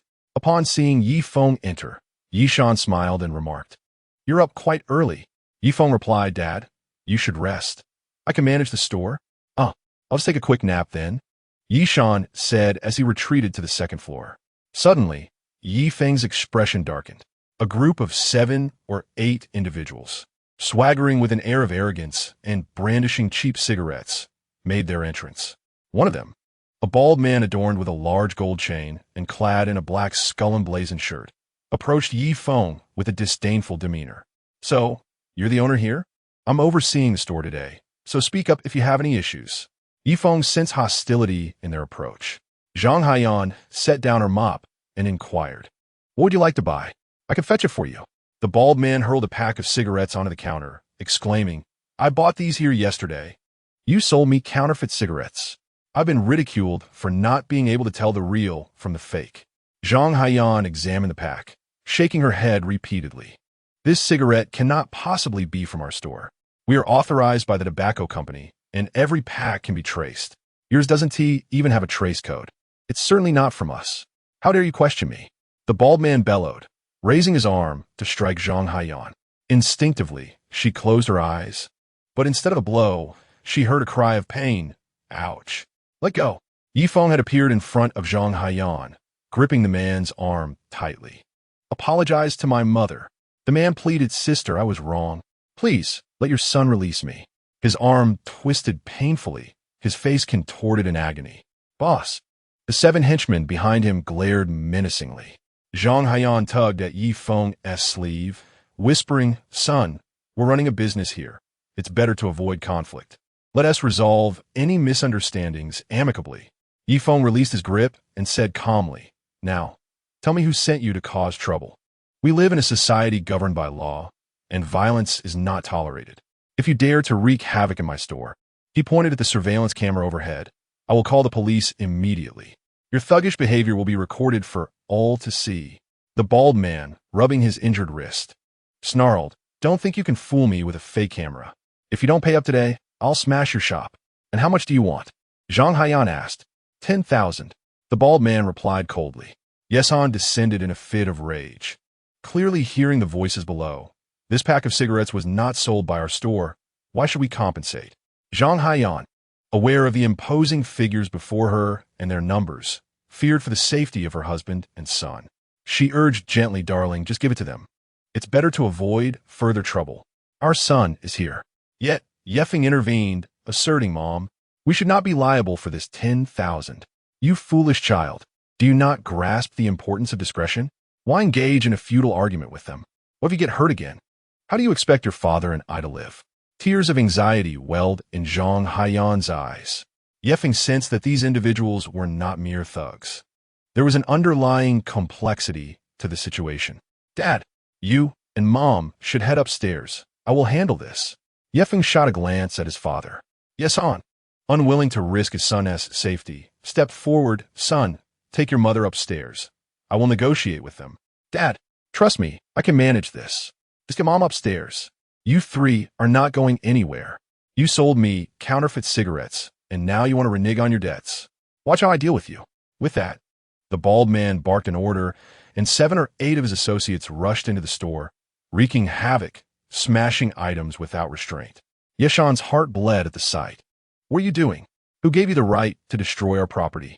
Do you dare to face the police? Go ahead and call your precious police, shouted one of the thugs, swinging a club at Yesan. Feng swiftly stepped in front of his father, taking the blow himself, and with a quick motion, he knocked one thug down and bellowed at Yesan, Dad, get Mom upstairs. Realizing that reasoning with these ruffians was futile, Yesan hastily guided his wife upstairs to call for help. Why are you dragging me away? They are bullying my son. I will not stand for it, Zhang Haiyan exclaimed, her emotions running high, unwilling to abandon her son to the mercies of these men. What do you do up there? Hurry, call the police. Yes, on. Flustered and unaccustomed to such chaos, fumbled for his phone, finally reaching the authorities. Hello, our store is being vandalized. You must come quickly. My son is being attacked. The address is once Yesan and his wife were upstairs. Feng felt unencumbered and swiftly delivered a kick between the bald man's legs. As the man howled in pain, Feng toppled him, stepping on his neck. Tell your men to stand down, or I will end you. 4 or 5 of the thugs, unable to even touch the hem of Feng's clothing, found themselves sprawled on the ground, clutching their groins and howling in agony. How dare you strike my brother? One of the thugs cried out, attempting to aid the bald man, only to be struck down by Feng's swift hand. Feng gazed coldly at the bald man. Do you wish to die? Gasping for breath beneath Feng's foot, the bald man, who had come with the gang, realized he could not withstand even a single blow from Feng. Stop! Everyone stop! The bald man wheezed. Feng beckoned one of the recovering thugs with a gesture. Come here. The thug approached, trembling, unsure of Feng's intentions. Feng casually tore off a length of packing rope and swiftly bound that young thug tightly. When another thug attempted to flee, Feng deftly produced a ballpoint pen and launched it at the man's back, piercing through his leg. Who else dares to run? Feng's icy voice resonated. The bald man and his cohorts were utterly stunned. Was this truly a human? Such was the stuff of cinematic effects. The thugs exchanged glances, none daring to move. Step forward one by one, Feng commanded, placing his foot on the bald man's back, binding each of them with the packing rope in turn. Finally, releasing his foot, he turned to the bald man. Speak, who sent you here? Speak slowly, and you shall feel the sting of my hand. It's the Zhao family. The Zhao family paid our boss a handsome sum to carry out this job. One thug responded with remarkable quickness. Feng simileth, his hands striking like the wind, delivering a slap to everyone except the one who spoke, including the bald man.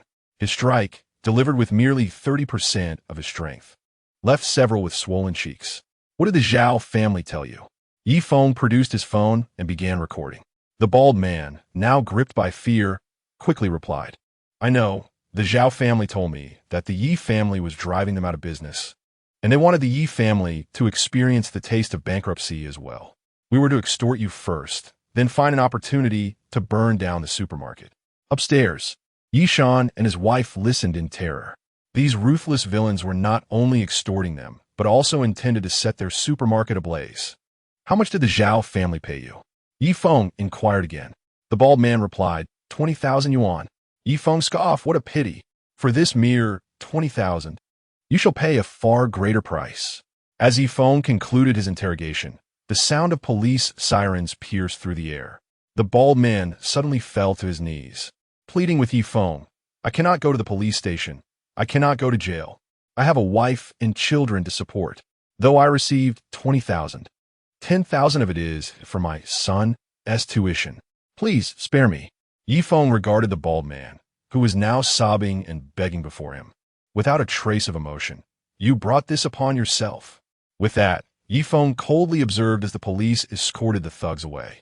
He instructed his parents to keep an eye on the store while he went to the police station to give his statement. Upon leaving the station, Yi Feng asked his mother to assess the losses incurred. Zhang Haiyan, eager to keep the peace, suggested, Son, since those ruffians have been incarcerated, let it be. Yi Feng vehemently opposed, Mother, though those thugs are locked away, it does not mean the Zhao family will let us off the hook.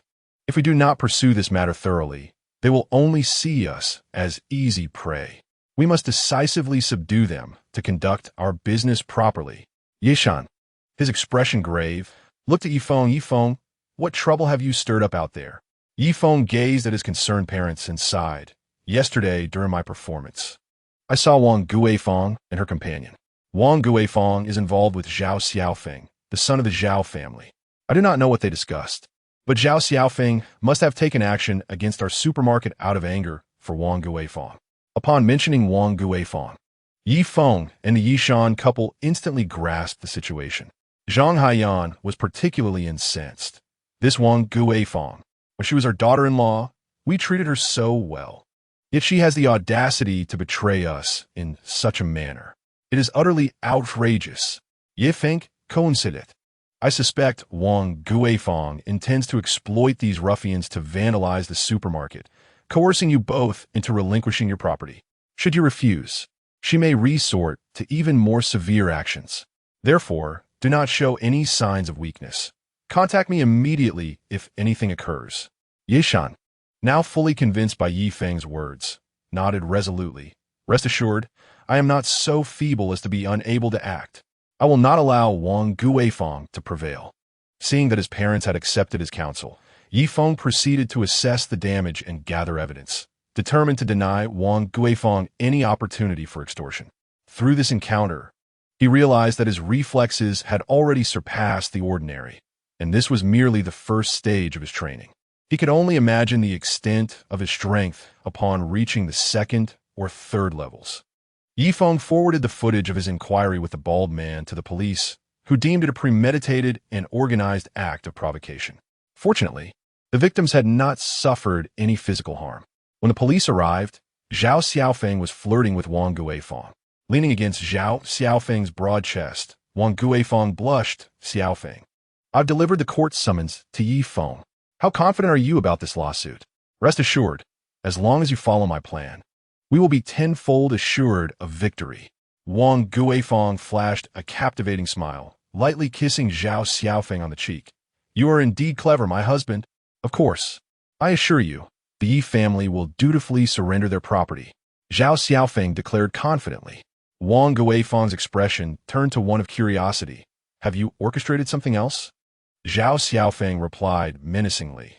Yi Feng has jeopardized the operation of our family's bathhouse, so I will ensure his supermarket suffers the same fate. Once they witness my methods, they will understand I am not to be trifled with. Yi Feng's parents will undoubtedly comply, fearing for his safety. Wang Guifeng was struck with realization, exclaiming, You sent someone to vandalize his supermarket? Zhao Xiaofeng nodded. Indeed, I had already investigated Yi Feng's family background. His parents are merely honest farmers. If we are ruthless enough, they will fear for their son's safety and willingly sacrifice a house to protect him. Besides, do they not have another property back in their hometown? Wang Guifeng's eyes sparkled with inspiration. Yes, that is precisely the strategy. Yi Feng, you are so miserly, indifferent towards his mother and son. I will make you regret this. Zhao Xiaofeng grinned wickedly, pressing his lips against Wang Guifeng's luscious ones. Just as they were lost in their moment, there came a sudden knock at the door of their opulent residence. A security guard approached, stating, "Young Master Zhao, the police request your presence for questioning." Zhao Xiaofeng's countenance paled, and he arrogantly retorted, "Do you not know who I am? On what grounds do you summon me for questioning? What evidence do you possess? You are suspected of provoking public disorder. Please accompany us," the officer declared, brandishing his badge with a serious demeanor. Wang Guifeng sensed that something was amiss and inquired, "Husband, what is happening?" Zhao Xiaofeng gently patted Wang Guifeng and reassured her, "Rest assured, I am merely going to make a statement. I shall return shortly." Upon arriving at the police station, Zhao Xiaofeng was taken aback to discover that the bald man claimed he had instigated the actions in question.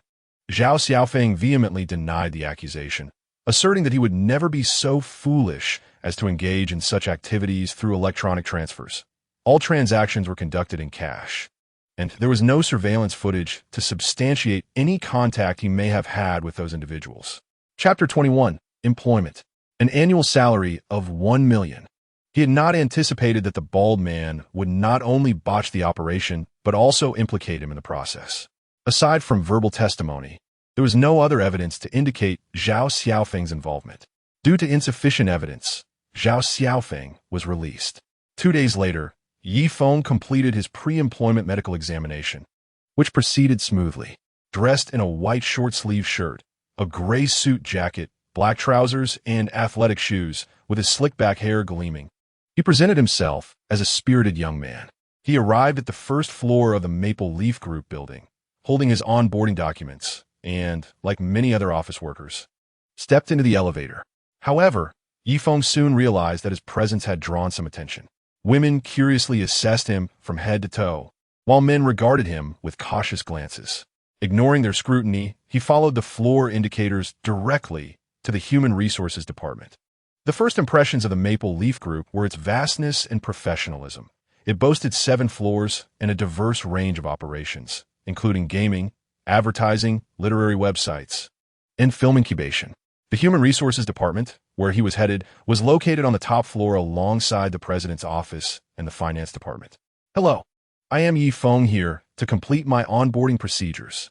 Feng greeted the receptionist at the Human Resources Department courteously. The young HR specialist had prepared the necessary materials for his onboarding a day in advance and proceeded with ease to guide Feng through the process of clocking in and signing contracts. Upon reviewing the contract terms, Feng was elated to find a monthly salary of 80,000, translating to an annual income of 1 million, with an additional year-end double salary bonus. "Does this mean I will earn 1 million annually? My goodness, this is exquisite." Feng could not help but smile, his hand trembling with excitement as he signed. The billion-dollar bank card in his pocket, a gift from others, paled in comparison to the significance of this annual salary, which he had earned through hard work. "President, Feng has arrived," the HR specialist announced with respect. Lin Wanru, today adorned in a white puff-sleeve blouse paired with long trousers and elegant black heels with a 7-centimeter heel, perfectly showcased her statuesque figure. Standing by the expansive floor-to-ceiling window, holding a cup of coffee, her meticulously crafted makeup accentuated her exquisitely proportioned features. The morning sunlight cascaded over her, rendering her radiant. With one cheek exposed, she exuded an air of the enigmatic Ice Queen. Lin Wanru turned her head and, with a serious expression, instructed the HR specialist, "Very well. You may leave now." The HR lady, not daring to breathe, quickly retreated from the room. In the room, when only she and Feng remained, she turned her head and displayed a captivating smile, as if the previous distance and coldness had vanished entirely. "Welcome to Maple Leaf Group." Lin Wanru graciously extended her hand for a handshake. Feng was astonished. Lin Wanru, in her quiet demeanor, resembled a frosty beauty. Yet now she appeared as gentle as water, becoming increasingly alluring. "It is truly an honor to join your esteemed company," he exclaimed. "Just now, your demeanor was reminiscent of a domineering CEO." Lin Wanru's lips curled into a slight smile. "If I do not maintain a semblance of seriousness, how can I command the respect of those beneath me?" Suddenly, Lin Wanru inquired, "Have you had breakfast yet?" At this hour, everyone is in the cafeteria enjoying their morning meal. ISNT work supposed to start at 9 o'clock. Ye Feng questioned, perplexed as to why they would eat during work hours. Lin Wanru, with an air of nonchalance, replied, the company mandates that you must clock in by 9. Arriving after 9:30 is considered late, and exceeding that time means half a day of absence. However, once you arrive, you may have breakfast in the second-floor dining area before 10 o'clock. Yi Feng's understanding of work was that one must immediately engage upon arrival. He had never encountered such regulations. Had I known, I would have had breakfast at the office. He lamented, realizing that had he not eaten earlier, he could have taken advantage of this opportunity to enjoy a leisurely meal during work hours. Noticing the slight change in Yi Feng's expression, Lin Wanru picked up the office intercom and said, send a breakfast up here. Then, looking at Yi Feng, she assertively declared, accompanying me for breakfast is also part of your responsibilities. You shall familiarize yourself with my culinary preferences, and from now on, you will deliver my breakfast. Thinking of his six-figure salary, Yi Feng immediately straightened up as if electrified, saluting yes. President. Lin Wanru couldn't help but chuckle at his enthusiasm. All right, sit down. When we are alone, you need to maintain that formal demeanor like you did at the banquet. Just be a bit more relaxed. At the edge of the floor-to-ceiling window was a square dining table with 4 seats. After the secretary delivered the breakfast, Yi Feng took a seat across from Lin Wanru. She gestured towards the breakfast spread. This morning, we have century egg and lean meat porridge. I am not fond of meat, so please remove it from me. Yi Feng readily complied, striving for perfection. Lin Wanru surmised the source of his excitement, but chose not to address it directly. She felt at ease dining with him. After finishing breakfast, she summoned her secretary, Su Xiaofan, to take Yi Feng to the research department of the gaming division, where he would follow up on a key project currently underway. Hello, everyone. I am Yi Feng, the new executive assistant, here to oversee your current project. Welcome to Project 1. I am the lead planner, Peng Xiansen. Our project manager has a meeting this morning and will arrive in the afternoon. Do you have any prior knowledge or thoughts regarding the gaming division? Feeling awkward, Yi Feng replied, I have only played games. Does that count? Are you familiar with spreadsheets and formulas? Yi Feng shook his head. Can you handle copywriting and packaging? What about computer graphics, illustrations, 3D modeling, or motion capture? Mr. Peng posed a series of questions, to which Yi Feng responded with a shake of his head, indicating he had heard nothing. Through a brief exchange, Mr. Peng formed a preliminary impression of Yi Feng as a novice, utterly lacking in relevant experience. Given the directive from above for Yi Feng to familiarize himself with the business, Mr. Peng understood that he had to take action. Well then, let us start with system planning. You will be responsible for designing smaller functional modules. Mr. Peng assigned him a workstation and meticulously guided him through the software essential for system planning, including production tools, screen recording functionalities, game engines, and planning case templates. After a busy morning, during lunchtime, Yi Feng accompanied Mr. Peng and other system planners. Unbeknownst to him, a girl near the entrance of the cafeteria was astonished upon seeing Yi Feng. If he had turned around, he would have recognized her as Zhang Yi, a close friend and university classmate of Wang Guifang. What's wrong? Why are you so surprised to see a colleague from the RD department? Chapter 22. Guarding against fire, theft, and best friends. Li Jie, I just saw my best friend's ex-husband. He is nothing but a flashy car owner. And he actually made it into our company's game development department. Which one? The Yangwuted Skeptical. Our game development department is notoriously selective. Unless one is a graduate from a prestigious university or has worked on billion-yuan projects, entry is virtually impossible. Li Jie could hardly believe that a mere driver could enter the project team. It's true, it's him, Zhang Yi insisted, pointing at Yi Feng's back. When Yi Feng returned after getting his meal, he was oblivious to Zhang Yi. In a company with over 1,000 employees, the cafeteria was bustling with noise, and Yi Feng's mind was occupied solely with the new knowledge he had acquired that morning, leaving no room for distractions. Li Jie recognized Yi Feng. While she was on the 6th floor to verify project funds with the finance department, she happened to see Yi Feng emerging from the president's office. He was in the president's office this morning, she remarked. I heard from the finance department that he is the new assistant hired personally by President Lin, and he is highly regarded. Li Jie cautioned Zhang. He the exclusive assistant appointed by President Lin. You mustn't provoke him. Oh, Li Jie, you truly don't understand Yi Feng. He comes from a humble background, is uneducated, and is nothing but a scoundrel when it comes to women. When he married my best friend, his family painted a picture of grandeur, but it was all a facade. My friend endured emotional abuse during their marriage, rarely seeing him. Where her family faced difficulties and needed financial assistance, he callously sent her back to her parents' home, ignoring her for over a month, even while she was pregnant with his child. Li Jie's eyes widened in disbelief. He looks quite handsome. I never imagined he could be such a scoundrel, abandoning his wife and child for money. My friend pleaded with him for over a month, but he remained unyielding, forcing her to divorce. With no other choice, she agreed to her family's arrangement for her to remarry. This time, the suitor introduced by her family was the son of the Zhao family, a former high school classmate who had long pursued her. It was this Zhao gentleman who accompanied her to President Lin's engagement banquet. As a result, in the blink of an eye, she became the fiancée of General Lin. Sister Li comprehended the situation thoroughly and, in a fit of anger, exclaimed, "How can one marry a scoundrel who neglects his pregnant wife to pursue the female CEO and even pressures her for a divorce? I have encountered many rogues, but never one as despicable as this." Zhang scoffed. "I refuse to believe that he has no intimate relations with General Lin." Sister Li swiftly exposed Yi Feng's scandal in a small group devoid of leadership, inciting a flurry of discussion among the members. The news spread like wildfire, particularly when it was revealed that Yi Feng earned an annual salary of 1 million. Many could no longer contain themselves, and the more meticulous individuals began to investigate Yi Feng. It was soon uncovered that Yi Feng had previously frequented General Lin's luxurious residence, having been hired by her to appease Feng Xiao as an actor. At last, the mystery was solved. It was no wonder that a mere sports car driver could ascend to the position of $1 million assistant. He had indeed latched onto a wealthy woman.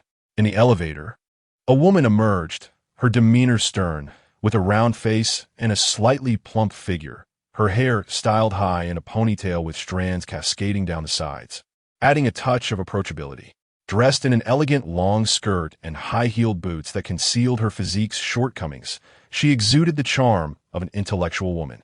As she focused intently on the latest news her confidant had sent her, her expression darkened progressively. Just as she exited the elevator, she collided with someone. Who was that? So oblivious. The woman glared at the intruder. Yi Feng, preoccupied with project matters, failed to pay attention to his surroundings and was abruptly plunged into darkness upon colliding with the woman. The soft sensation he felt reminded him that he had bumped into a lady. He repeatedly apologized. "I'm so sorry. I didn't mean to." The woman shot him a sharp glance, suddenly recognizing him. "Wait, aren't you the scoundrel Yi Feng that was just discussed in the company group? You are Yi Feng?" she inquired coldly. Yi Feng, taken aback, quickly responded, "Yes, I am Yi Feng. It's fine now, you may go." The woman took a deep breath, her gaze lingering meaningfully on Yi Feng as he departed. In the afternoon, Yi Feng encountered the cold-faced woman once again. "Yi Feng, allow me to introduce you. This is our project manager, Sister Zhao," said the gentle Mr. Peng, the chief planner. "Hello, Sister Zhao." Yi Feng sensed that Sister Zhou's gaze toward him lacked warmth. Sister Zhao glanced at Yi Feng's computer.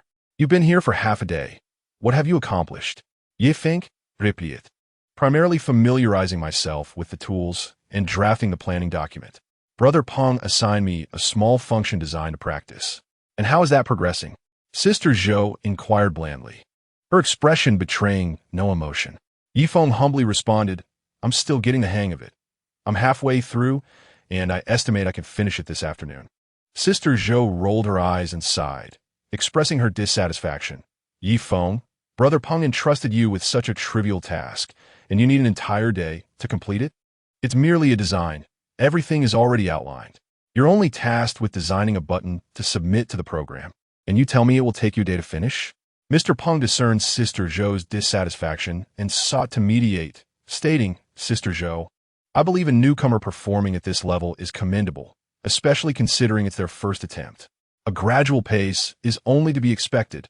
Sister Zhou, adopting a professional demeanor, retorted, "Our current game is slated for launch during this winter break.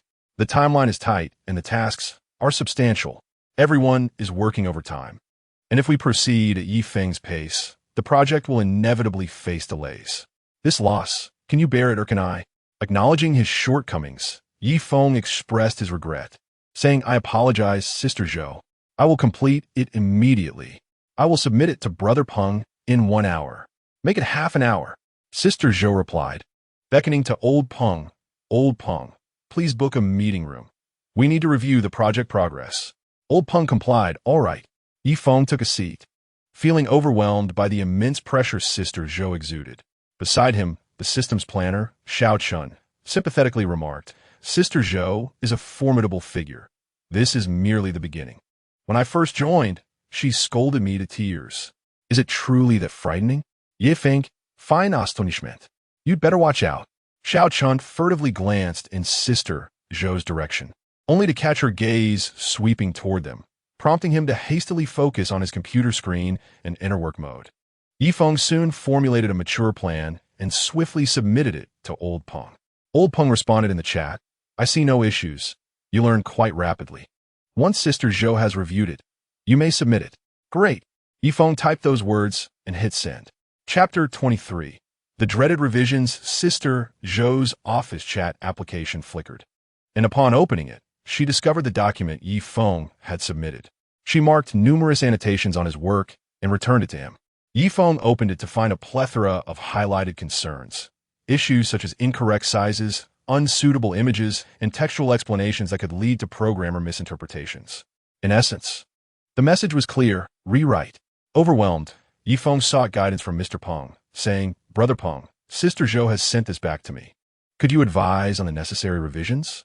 Mr. Peng chuckled ruefully. "Sister Zhao is someone who pursues perfection relentlessly.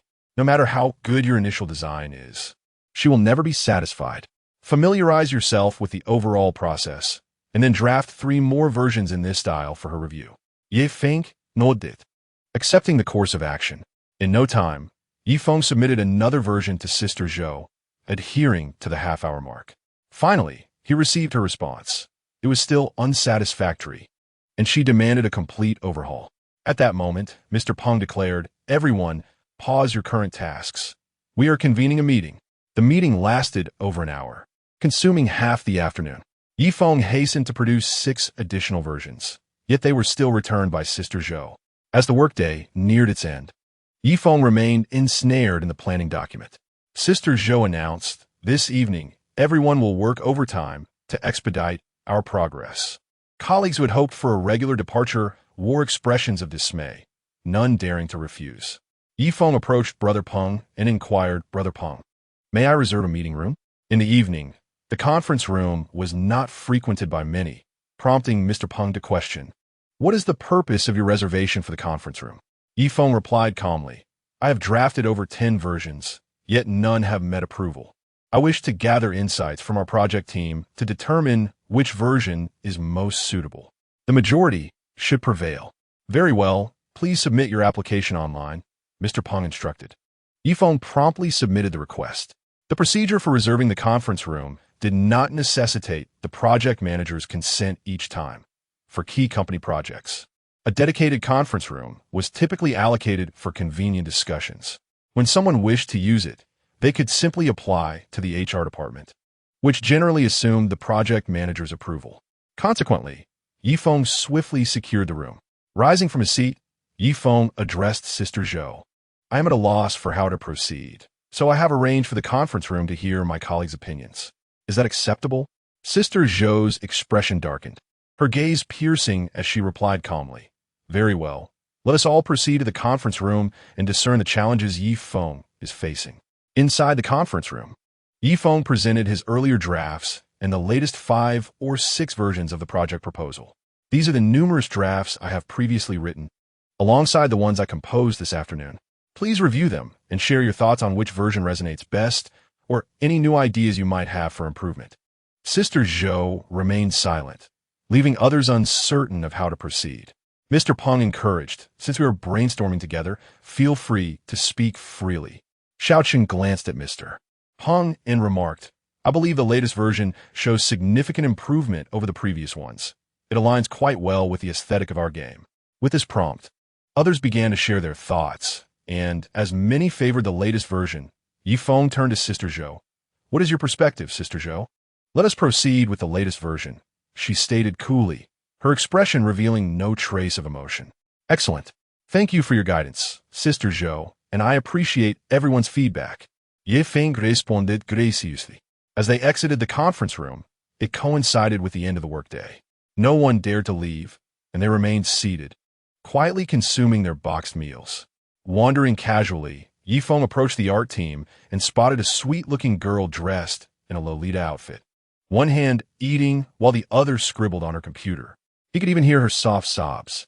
He recalled that earlier that afternoon, Sister Zhao had reprimanded only two individuals, himself and this young artist.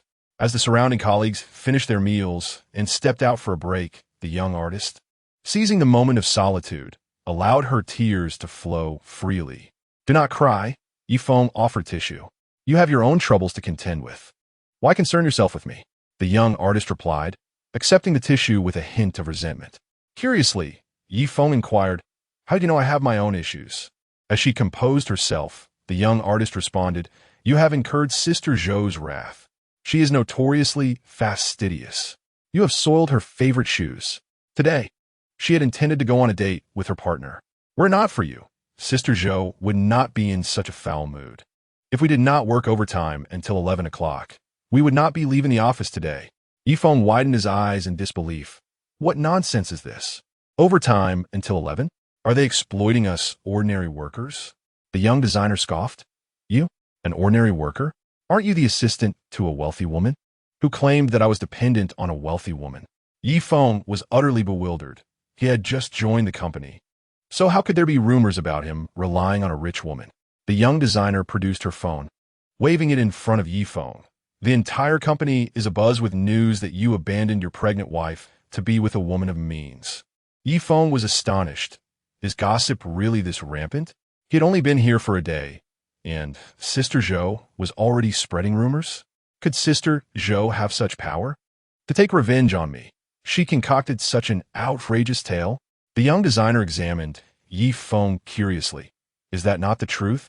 Of course it is not the truth. I may be divorced, but my ex-wife is a scoundrel. Feng exclaimed indignantly. The young designer unexpectedly produced popcorn from somewhere, her eyes sparkling with excitement. My gossip-loving soul is ignited. Hurry, tell me.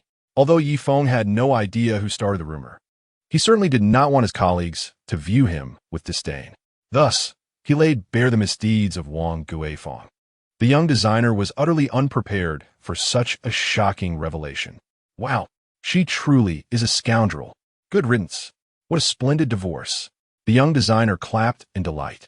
Feng could not help but ask, so, who spread these rumors about me? The young designer looked perplexed. How would I know? I heard it from a sister in the operations department. Who she heard it from, I cannot say. Seeing the young designer's mood had completely shifted, Feng said, as long as you're not crying anymore, tell me, what difficulties have you encountered? When it came to work, the young designer pouted adorably. Just like you, Sister Zhao is dissatisfied with my designs. I have been revising them for 3 days. Chapter 24. Sister Zhou's Secret. You just joined the company too? Feng inwarded, puzzled. The young designer nodded. I joined a month ago and haven't been confirmed yet. No wonder. Just wait a moment. Feng went to the convenience store downstairs to purchase a box of watercolor pens and a sketchbook. Once he returned upstairs, he immersed himself in drawing. While studying the family's martial arts manual, he also absorbed the artistic insights of his ancestors who were painters. His painting skills stemmed from this lineage. Though he was inexperienced with digital art, he was quite adept at hand drawing, infusing the understanding of painting from his artistic ancestor with the needs of the game. He ultimately created a background image. He approached the young designer and handed it to her. What do you think of my version? The young designer, seeing Feng at her workstation with a box of kindergarten watercolor pens, initially wondered what he was up to. Little did she know, he was actually helping her. Upon seeing the artwork, she looked at Feng with wide eyes as if she had seen a ghost.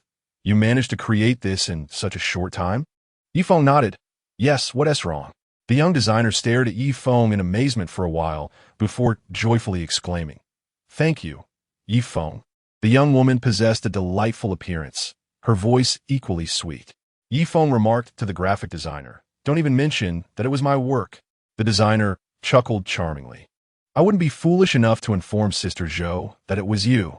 As work hours commenced, the spacious office buzzed with activity, yet Sister Zhao was conspicuously absent. Yi Feng found this peculiar. If everyone was required to stay late, why was the project manager not present? Standing in the corridor, he slightly closed his eyes, attentively listening. Such an environment was perfect for Yi Feng to hone his skills. He discerned every sound from the various rooms on this floor. Ultimately, he caught Sister Zhou's voice emanating from the independent lounge area. Unlike the carpeted offices, the lounge had no carpeting, making the sound of Sister Zhou's high heels striking the floor quite distinct. Yi Feng quickly deduced her location and strode confidently toward her.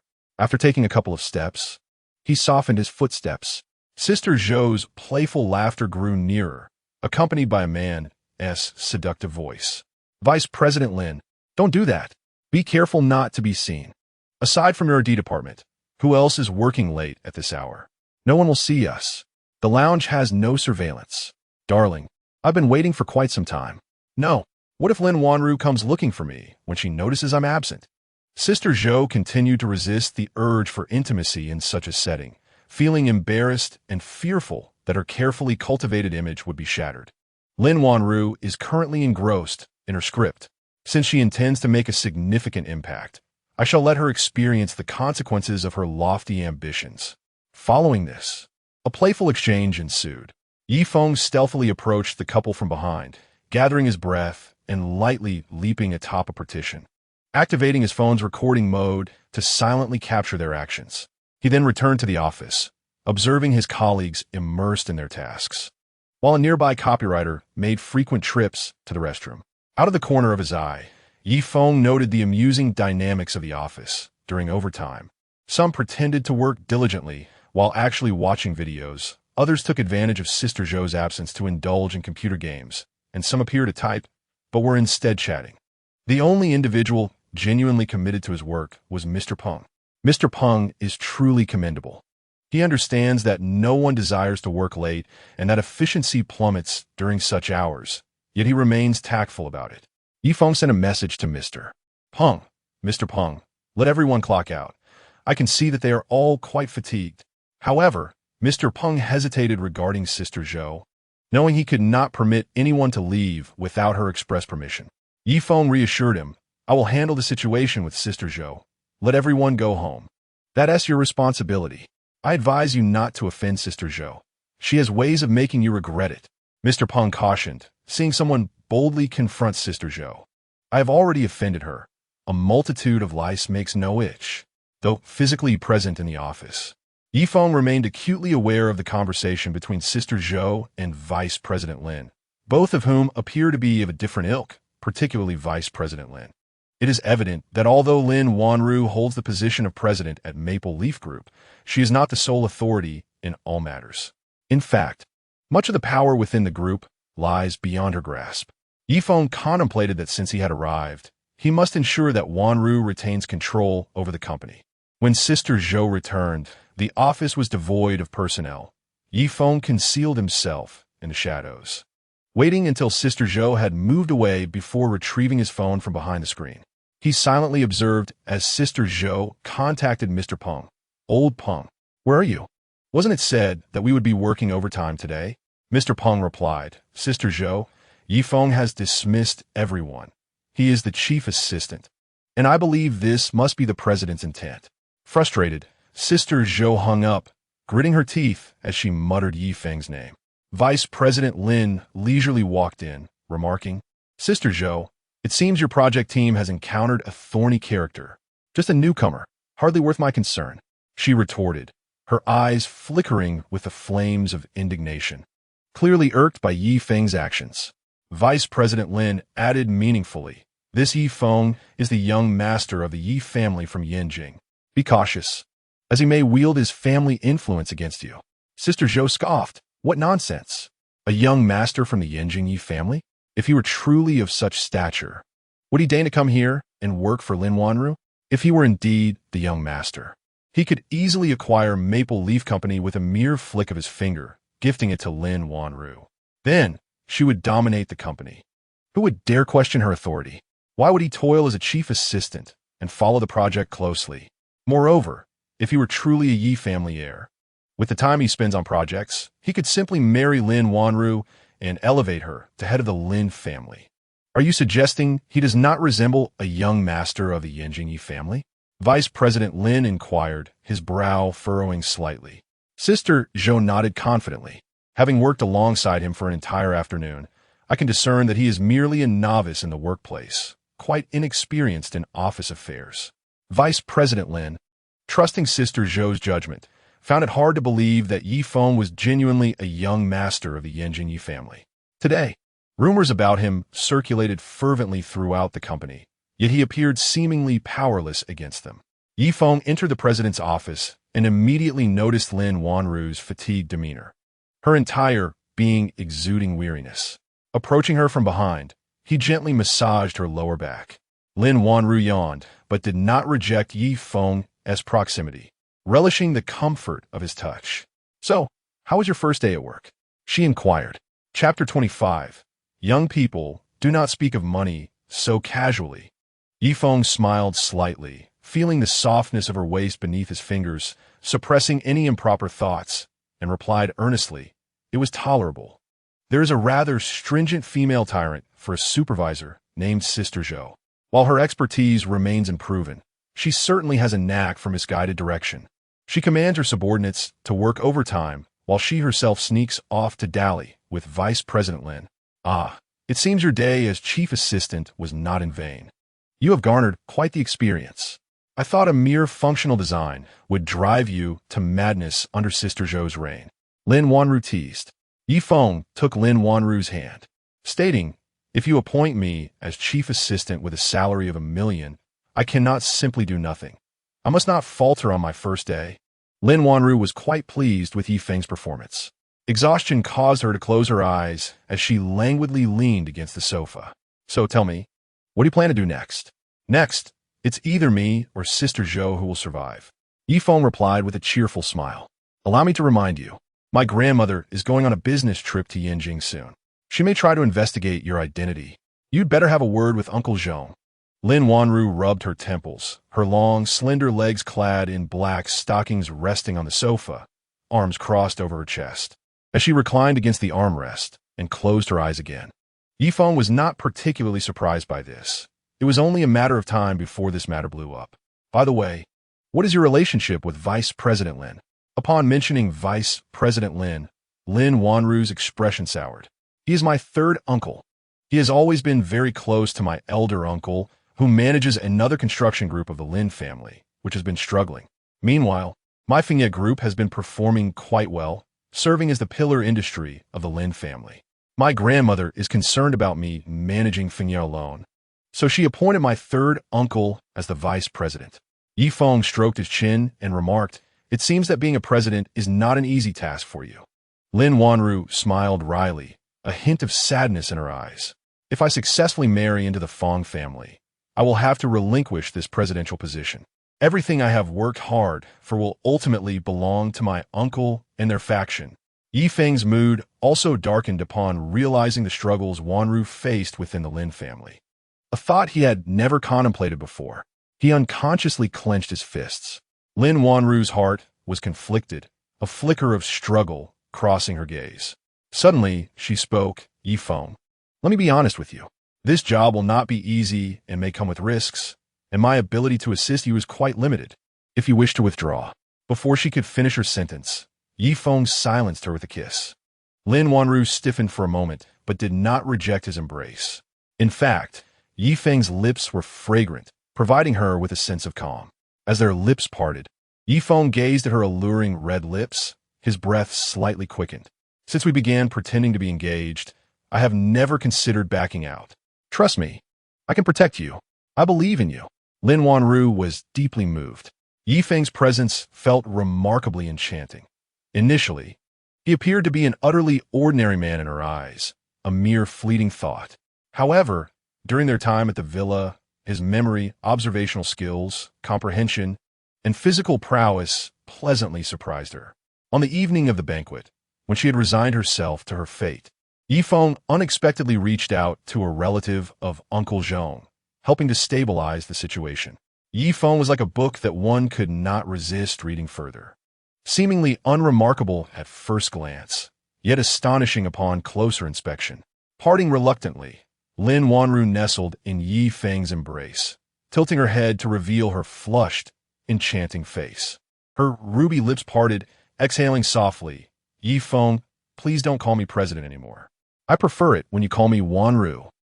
Feng reminisced about the kiss they had just shared, soft, sweet, reminiscent of cake and cotton candy. The more they kissed, the more intoxicating it became. Had they not parted just in time, he might have lost all restraint.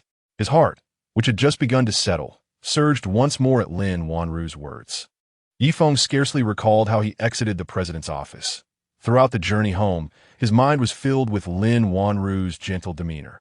Early the next morning, Sister Zhao entered the office with a stern expression, denying everyone breakfast.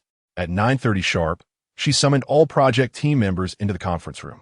I merely stepped away for a moment, and yet everyone has left for the day. Sister Zhao leaned against the table, casting a fierce gaze over those seated at the conference table. Her countenance was far from pleasant. Silence enveloped the room, with the exception of the composed Feng. As Sister Zhou's gaze fell upon him, her displeasure intensified. Feng, I have heard that it was you, in your capacity as the assistant to the president, who allowed everyone to leave early. What of it? Did you also distribute overtime pay? Feng had already discussed this with Mr. Peng and other project members. Overtime was the norm in Sister Zhou's project, yet overtime pay had never been granted. Sister Zhou wrapped her fingers on the writing board and addressed the assembly with gravity. Overtime pay. Young people do not speak of money so readily. What is paramount now is your learning. Understand that this project is of utmost importance to the company. Once it launches and achieves the anticipated results, not only will there be substantial bonuses, but your resumes will also bear a significant mark of distinction. Even when seeking future employment, your chances of success will be greatly enhanced, will they not? Noticing the silence, Sister Zhou raised her chin and continued. I do not wish to witness a repeat of last night's incident. If anyone cannot endure this and wishes to resign, you may do so now, and I shall grant it at once. Otherwise, should I discover anyone leaving work early again, I will deal with them individually. Finally, she turned her gaze to Feng. What I just said applies to certain individuals in the president's office as well. Do not presume that support from the president grants you the liberty to act with impunity. I advise some to recognize their position. You are here to master the business, not to disrupt it. Hindering the project's normal progress and attempting to curry favor will only reveal your inadequacies and clever tricks. While I may not have the authority to dismiss you, I can certainly report your actions to the company, and you will face the same fate. Feng smirked disdainfully, retorting, Sister Zhou, why beat around the bush? It was I who allowed everyone to leave last night, and Mr. Lin was in agreement. If you intend to use this against me, you may find it rather challenging. Assistant Yi, du triad care fuli. The meeting is adjourned. Sister Zhou was the first to exit the conference room. As everyone began their work, Feng realized that no one had assigned him any tasks. He sent a message to Mr. Peng. Brother Peng, what are my work assignments for today? Mr. Peng replied, Sister Zhou hasn't assigned you anything. Thus, you have no tasks.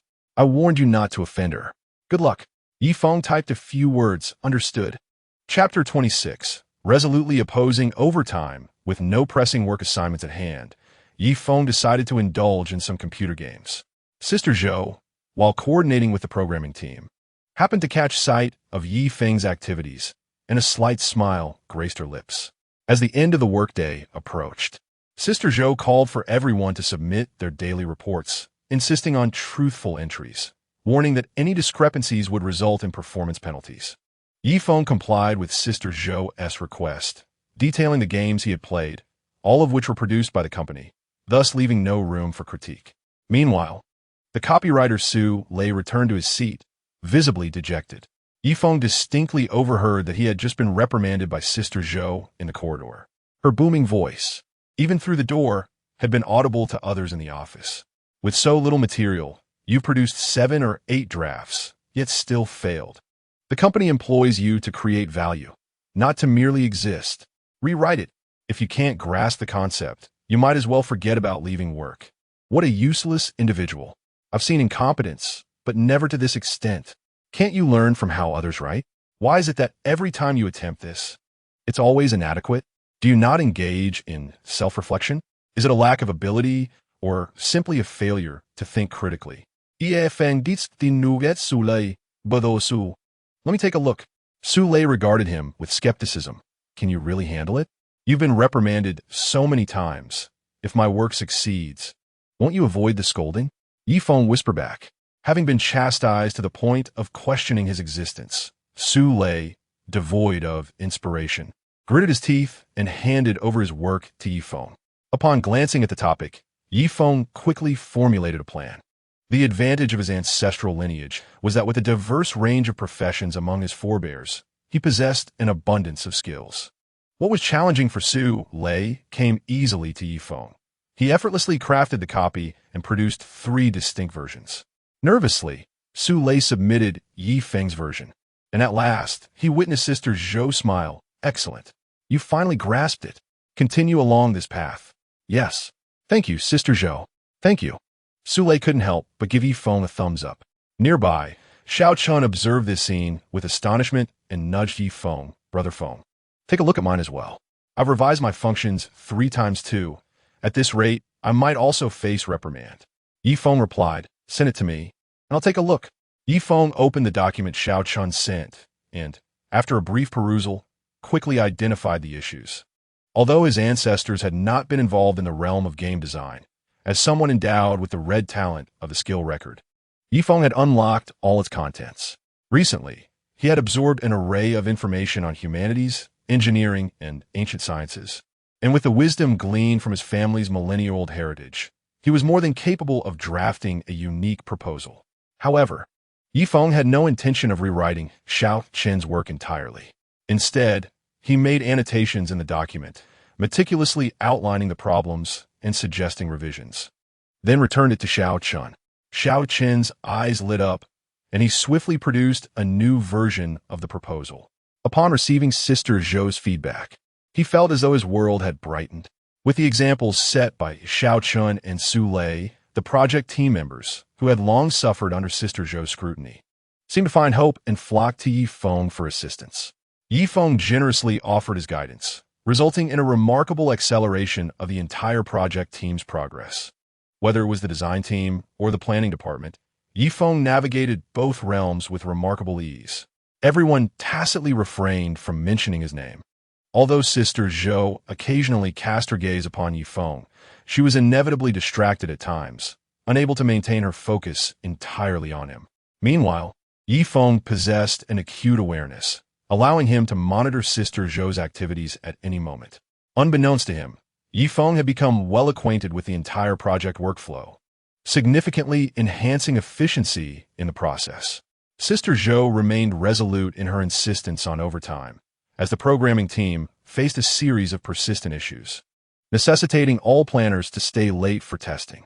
In private, Feng approached the programmer, inquiring about the underlying problems. The programmer hesitated, reluctant to divulge the truth. However, his rapid heartbeat and subtle expressions did not escape Feng's keen observation. Under Feng's persistent questioning, the programmer revealed that the delays stemmed from the cumbersome and intricate code written by their team leader, which was prone to errors and required constant revision. Feng was perplexed as to why this was the case. The programmer explained that it was an unspoken rule among their programmers.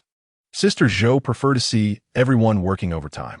If the programmers wrote simple, comprehensible code that minimized errors, the tasks would be completed swiftly, leading Sister Zhao to believe that the team was underutilized, prompting her to seek reasons to dismiss them. Previously, the company had hired a technical expert who crafted elegant, easily understood code with minimal vulnerabilities, yet he was dismissed by Sister Zhao for allegedly lacking diligence and seriousness. Feng reassured the programmer, stating that it was of little consequence. Although Sister Zhao was the project manager, She could not wield absolute power. As long as everyone diligently completed their tasks without delaying the project timeline, he guaranteed that they would be able to leave work on time without any additional hours. He conveyed the same sentiment to the team leader of the programming group. The programming team frequently interfaced with the system planners, and they had already heard of Ye Feng's growing reputation, aware of his backing from General Lin and his competition with Sister Zhao, thus firmly aligning themselves with Ye Feng's stance to avoid overtime. As a result, the programming process became exceptionally smooth, and Ye Feng conferred with Mr. Peng, concluding that, given their current pace, they could complete the tasks ahead of schedule without needing to work extra hours. Nonetheless, Sister Zhao continued to inform everyone at the end of the workday that they needed to stay late to expedite progress. Ye Feng boldly interjected, "Sister Zhao, in the past few days I have observed that the team has essentially grasped the game style, and their synergy with this project has been remarkably refined. Tasks that can be completed in one go are not requiring rework, significantly enhancing our productivity. If we continue on this trajectory, we have ample time. Why must we engage in meaningless overtime?" Sister Zhao regarded Ye Feng with a haughty gaze, her eyes reflecting the disdain of a superior toward the subordinate. "You know nothing. While our efficiency has improved, the first version must be presented to the board for review, and not all board members may appreciate this style. Should major revisions be required, we simply won't have enough time." Ye Feng scoffed lightly. "Forgive my candor, Sister Zhao, but if everyone is receiving an 8-hour wage, why should they work 12 hours for you?" At that time, our female colleagues, due to excessive overtime, suffered from hormonal imbalances, leading to missed menstrual cycles and significantly impacting their health. Male colleagues, on the other hand, developed prostatitis and varicose veins in their lower limbs. While all the accolades went solely to you, no one reaped any benefits. Instead, they were left with a myriad of health issues. Meanwhile, you pocketed the lion's share of the bonus, gained the favor of the leadership, and enjoyed social outings, relishing life. What about those who toil tirelessly for you? Have you considered your colleagues who work themselves to the bone for you? The gazes directed towards Sister Zhao turned decidedly hostile. Yet, Sister Zhao remained indifferent to the thoughts of her subordinates. She perceived Ye Feng's words as a provocation. "You are merely a new employee who has been with us for less than a week. What right do you have to question me? In the past 2 days, you have accomplished nothing at work. All you do is play games. An employee like you is unwelcome in our project team." "Sister Zhao, have you finally spoken your mind?" "Unfortunately, neither you nor your superior, Vice President Lin, possess the authority to reprimand me. I shall make it clear today. No one is permitted to work overtime." Chapter 27. The Victory of the Working Class. Sister Zhao faces reprimand at this moment. A stern voice resonated from outside. "What nonsense is this? How dare you speak to Sister Zhao in such a manner? She is your superior and your leader. Regardless of your grievances, you should show her the respect she deserves. In the name of the president, apologize to Sister Zhao, and I shall spare you from dismissal." Vice President Lin, impeccably dressed in a suit with a neatly trimmed hairstyle, strode into the project team with an air of arrogance. Mr. Peng, Xiao Chun, Su Lei, Gui Yin, and the other development personnel were left dumbfounded. Ye Feng, with a casual flair, spun around in his chair and stood to greet Vice President Lin. "My apologies, Vice President Lin, but an apology is out of the question. There are certain matters I wish to report to you. Let us discuss them privately in the small conference room." "You invite me to the small conference room?" Vice President Lin felt an unsettling sensation, as if Ye Feng were his superior. Just as he was about to express his anger, Ye Feng raised his phone. "Indeed. I have recently received some negative rumors concerning Sister Zhao, seemingly linked to you, Vice President Lin. Since you are here, why not listen to my report first? Otherwise, I might just reveal everything, which would not bode well for anyone." "Very well. Let us proceed to the small conference room. I am intrigued to hear what you have to say." Vice President Lin conceded to Ye Feng's invitation, and the two entered the small conference room. "What are you all waiting for? Get back to work immediately." Sister Zhao barked at the team, her mood evidently sour. The office fell into an unusual silence as everyone quietly returned to their seats. But the small group erupted in speculation. Copywriter Su Lei, Could it be that Yi Feng has some leverage over Sister Zhao? System planner Xiao Chun. It's possible. He was personally recruited by the president. He must have his own channels.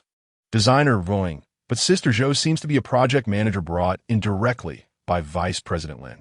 Even if Yi Feng has some leverage, it may not guarantee Sister Zhou's downfall. Modeler Zhang Junjie. Yi Feng is already impressive. He is undoubtedly skilled. Programmer Chao Shuli. No wonder President Lin hired him as his assistant. He is definitely a master. I hope Yi Feng doesn't get dismissed. I cannot bear the thought of working overtime. Support. Yes. Yi Feng retrieved the intimate footage of Vice President Lin and Sister Zhao from his phone. Vice President Lin. I received this video in my email today, and I believe it casts a very unfavorable light. I am currently searching for the individual responsible. I have made some progress, and I can assure you that President Lin is still unaware of this matter. If you would be so kind as to advise Sister Zhao to refrain from imposing overtime on everyone, I guarantee that we will meet our deadlines, if not even complete our tasks ahead of schedule. In return, I will protect Vice President Lin's reputation by keeping this matter confidential from President Lin and will ensure the culprit behind the video is handed over to you. Upon viewing the video, Vice President Lin realized that the incident with Sister Zhao in the lounge had been recorded. He never suspected Yi Feng was the one who filmed it, as Yi Feng had only recently joined the company. Based on his experience, he could not fathom that a newcomer would engage in such behavior on their very first day. No need. I will simply check the surveillance footage from that day to identify the individual, Vice President Lin stated. Yi Feng smiled and replied, "That may not be possible. The moment I received the video, I went to the monitoring room, and there was no footage from that day. The most recent records are from after that date." Vice President Lin's brow furrowed. This meant the video was indeed anonymous, and the only person capable of identifying the culprit was Yi Feng. To him, only Lin Wanru had the audacity to undertake such an act, yet Yi Feng claimed she was unaware of it. How can you be so certain that Lin Wanru is uninformed? Vice President Lin scrutinized Yi Feng, seemingly attempting to penetrate his thoughts. Unfazed, Yi Feng continued to put on a facade before Vice President Lin. During my recent visits to President Lin's office, it was evident from her remarks that she harbors some discontent towards you. She is not very well acquainted with Sister Zhao, and if she were to discover the nature of your relationship, she would undoubtedly dismiss Sister Zhao from her role as project manager. Vice President Lin contemplated this, recognizing that Lin Wanru, having a background in game design, alongside Mr. Peng, whom she had personally promoted, would surely act swiftly to remove Sister Zhao if she learned of the situation. Very well, I shall grant you this favor. I expect you to identify the individual responsible for the video within 3 days. Vice President Lin agreed after weighing the pros and cons. Yi Feng nodded with a smile. Absolutely. As the two exited the small conference room, Vice President Lin cleared his throat twice, prompting Sister Zhao to look up at him. All eyes in the room were now fixed on the pair. Vice President Lin stepped into the midst of the group and announced, "I have conferred with Assistant Yi, and from now on, as long as work is completed on time, there will be no requirement for overtime. However, should there be any need for rework, overtime will still apply." After speaking, he deliberately cast a glance at Sister Zhao. "Sister Zhao, you have no objections, do you?" Sister Zhao forced a reluctant smile. "None." "Ah, Sister Zhao, in the future, please treat your colleagues with more amiability. Be mindful of your words and actions. Do you understand?" Vice President Lin admonished from his elevated position.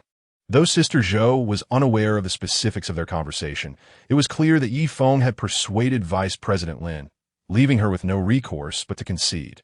Sister Zhao responded in a submissive tone, which reshaped everyone's perception. The small group was abuzz with activity. "Wow, the great Zhao has conceded. Assistant Yi is magnificent. Brother Feng is amazing. From now on, he shall be my idol. Indeed, Brother Feng is the beacon of hope for us workers." As Yi Feng observed the flurry of likes from the group, a subtle smile graced his lips. After dismissing Vice President Lin, Sister Zhao announced in the work group that everyone could clock out. She promptly switched off her profile picture. No sooner had Sister Zhao left than a crowd gathered around Yi Feng. Little Chun eagerly inquired, "Brother Feng, what did you discuss with Vice President Lin in the conference room?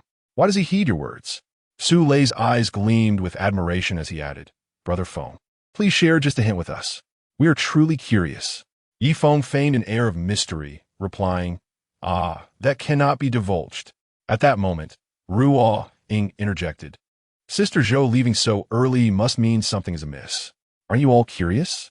As the group turned their gaze to her, she continued languidly. Perhaps Sister Zhao is currently being reprimanded in Vice President Lin's office. For those interested in the spectacle, do not crowd around my brother Feng. Do you have a way to eavesdrop? Yi Feng asked curiously.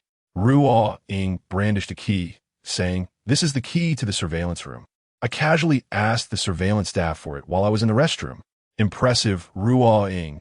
You've even managed to acquire the surveillance room key. Little Chin exclaimed, giving her a thumbs up. It's a rare opportunity to witness the great Zhao being reprimanded. I simply cannot resist. Ruo Ying playfully winked, and soon, Yi Feng heard a restrained gasp from a male colleague beside him. Chapter 28. Encountering paparazzi following Ruo Ying, the group hurried toward the surveillance room, with Yi Feng trailing behind.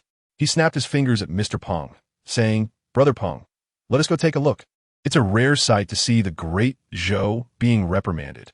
After a moment's hesitation, Mr. Peng decided to join. As Ruo Ying predicted, the surveillance footage revealed two figures in Vice President Lin's office, one of whom was the recently departed Sister Zhao. Vice President Lin struck Sister Zhao across the face, leaving it red and swollen, and angrily scolded, What on earth have you been doing? Ruo Ying clapped her hands in excitement.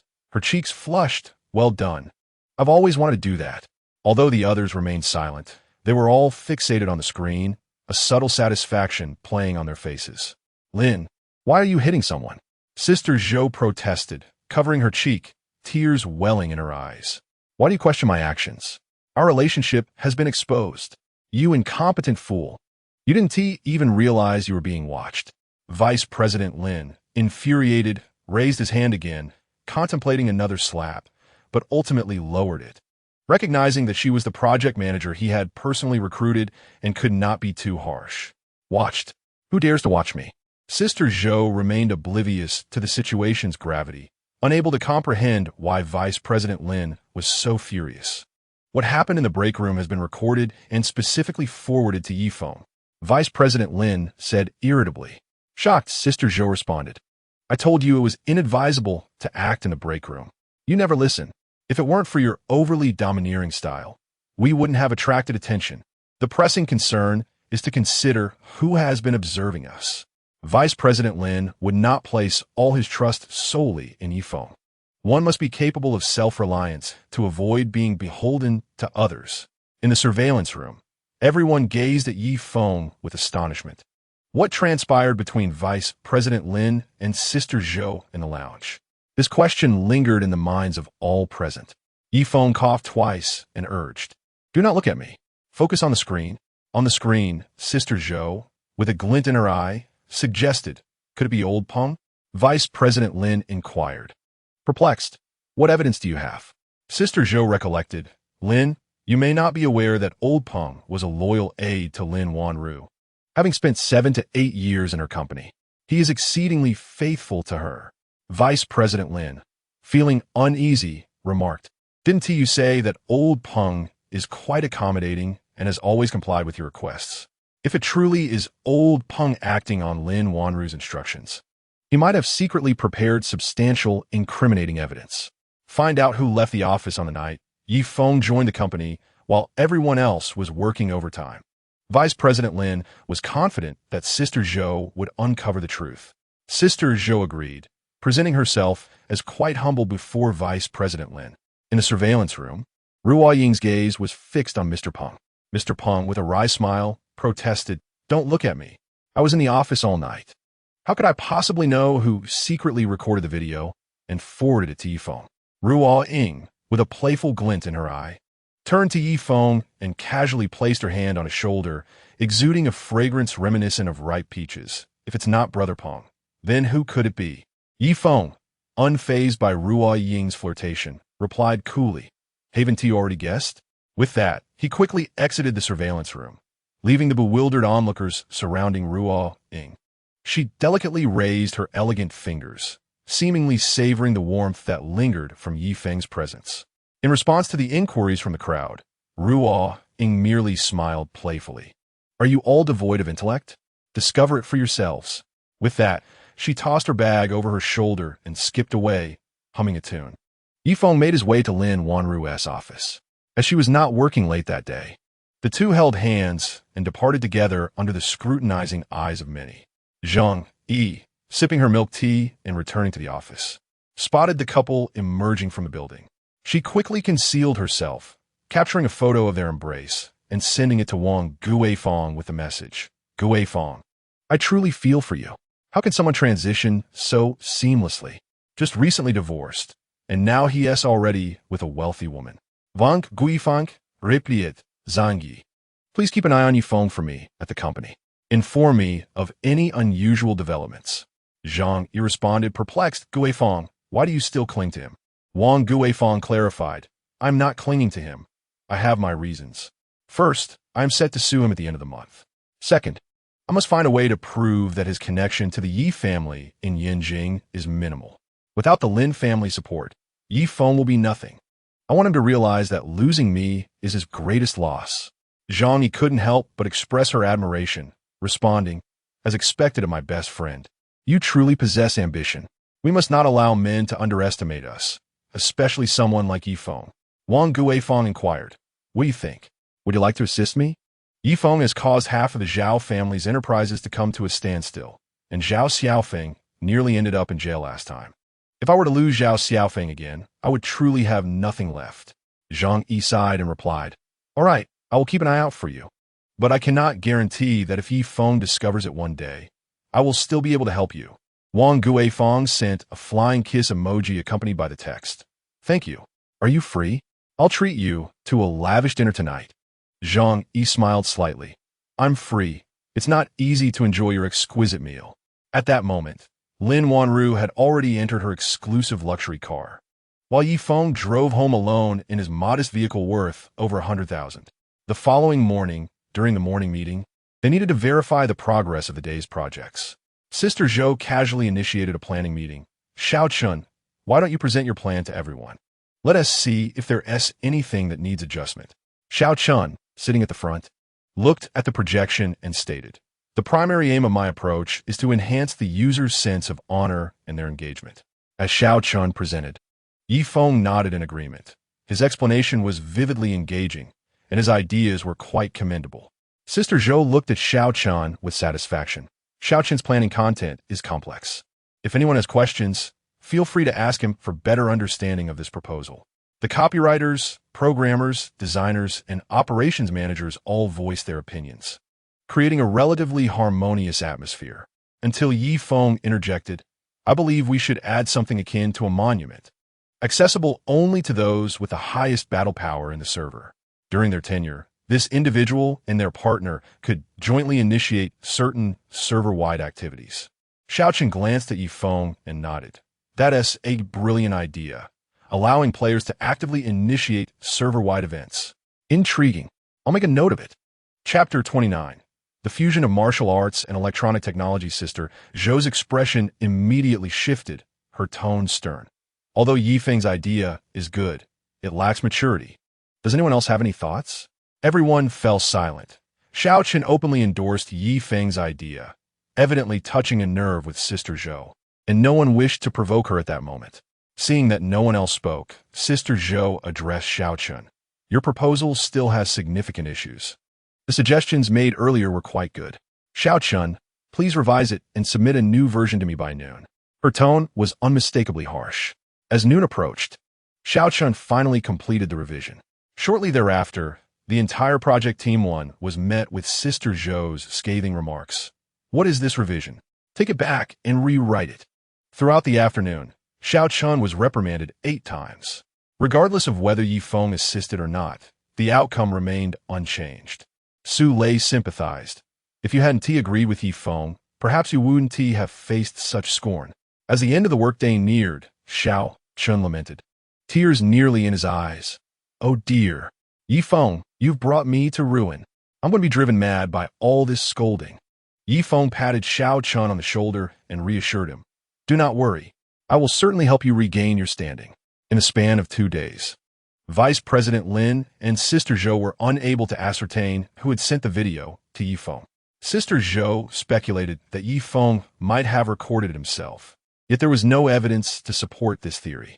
Vice President Lin messaged Yi Feng, urging him to clarify the source of the video. Yi Feng responded, of course. The truth will be revealed by noon today. During these 2 days, he harnessed the formidable memory bestowed upon him by the cultivation manual to diligently enhance his knowledge of programming. Strangely, he found the process of learning programming languages to be exceptionally smooth. Through extensive practice and coding, he even identified vulnerabilities in the existing projects of the company and devised corrective measures to validate his skills and ideas. He directly copied the source code of a role-playing game from the company to his local environment and made modifications to the underlying logic. After a thorough contemplation and revision, Yi Feng discovered that his altered source code operated more efficiently, delivering a smoother gaming experience while conserving energy. Having mastered programming skills, Yi Feng proceeded to the CEO's office, the only place where he could experiment with his ideas undisturbed. A few nights prior, while perusing the cultivation manual, he had stumbled upon a peculiar record of a technique, a hypothesis to be precise. Typically, such manuals would impart insights or behavioral habits to their inheritors, rarely documenting an individual's life history or research direction in such detail. This particular record piqued Yi Feng's interest, as it detailed an ancestor who was both a scientific genius and a martial arts master, engaged in the study of electronic communication devices while exploring the concept of digital immortality.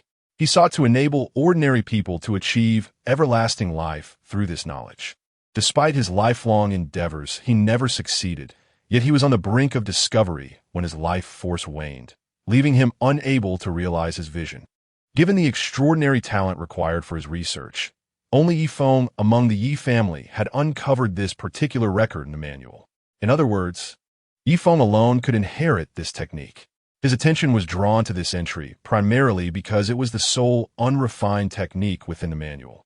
Should he master it, he would possess the ability to manipulate the operational code of electronic devices through intent and spiritual energy. Perfecting this technique would bestow upon Yi Feng yet another formidable skill, in addition to his martial arts prowess. Thus, weighing the pros and cons, he resolved to practice it. Carrying a bag full of mobile phones, Yi Feng arrived at the CEO's office, the only sanctuary where he could practice the technique without interruption. Upon encountering Yi Feng unexpectedly, Lin Wanru was taken aback. "Shouldn't you be at work at this hour?" she inquired. He replied, "I have come here because Uncle Zhong taught me a remarkable technique, and I wish to try it out. Whatever you witness, do not be alarmed. Please do not distract me." Seeing the seriousness in Yi Feng's demeanor, Lin Wanru nodded. "All right. As long as you don't destroy my office, you may proceed." Aware of the potential unpredictability of the technique, Yi Feng requested Lin Wanru to keep her distance. Yi Feng retrieved a mobile phone from his bag, and after powering it on, he held his breath, concentrating intensely in an attempt to merge his consciousness with the device. He observed the phone's components, which was not particularly challenging. The difficulty lay in his inability to access the internal system of the phone, thus rendering him incapable of experiencing the sensation described in the teachings of transforming into a mobile phone.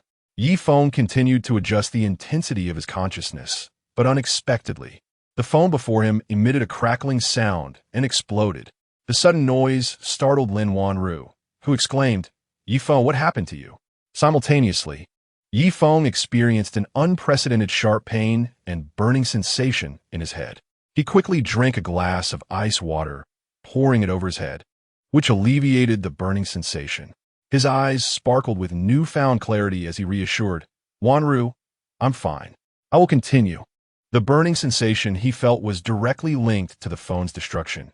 Yi Feng clearly understood that his mind had not been harmed, but rather, he had merely sensed the phone's demise. Lin Wanru held her breath in anticipation. Yi Feng retrieved another mobile phone, adjusting the intensity of his consciousness once more in an attempt to merge with it. This time, armed with experience, he successfully entered the device.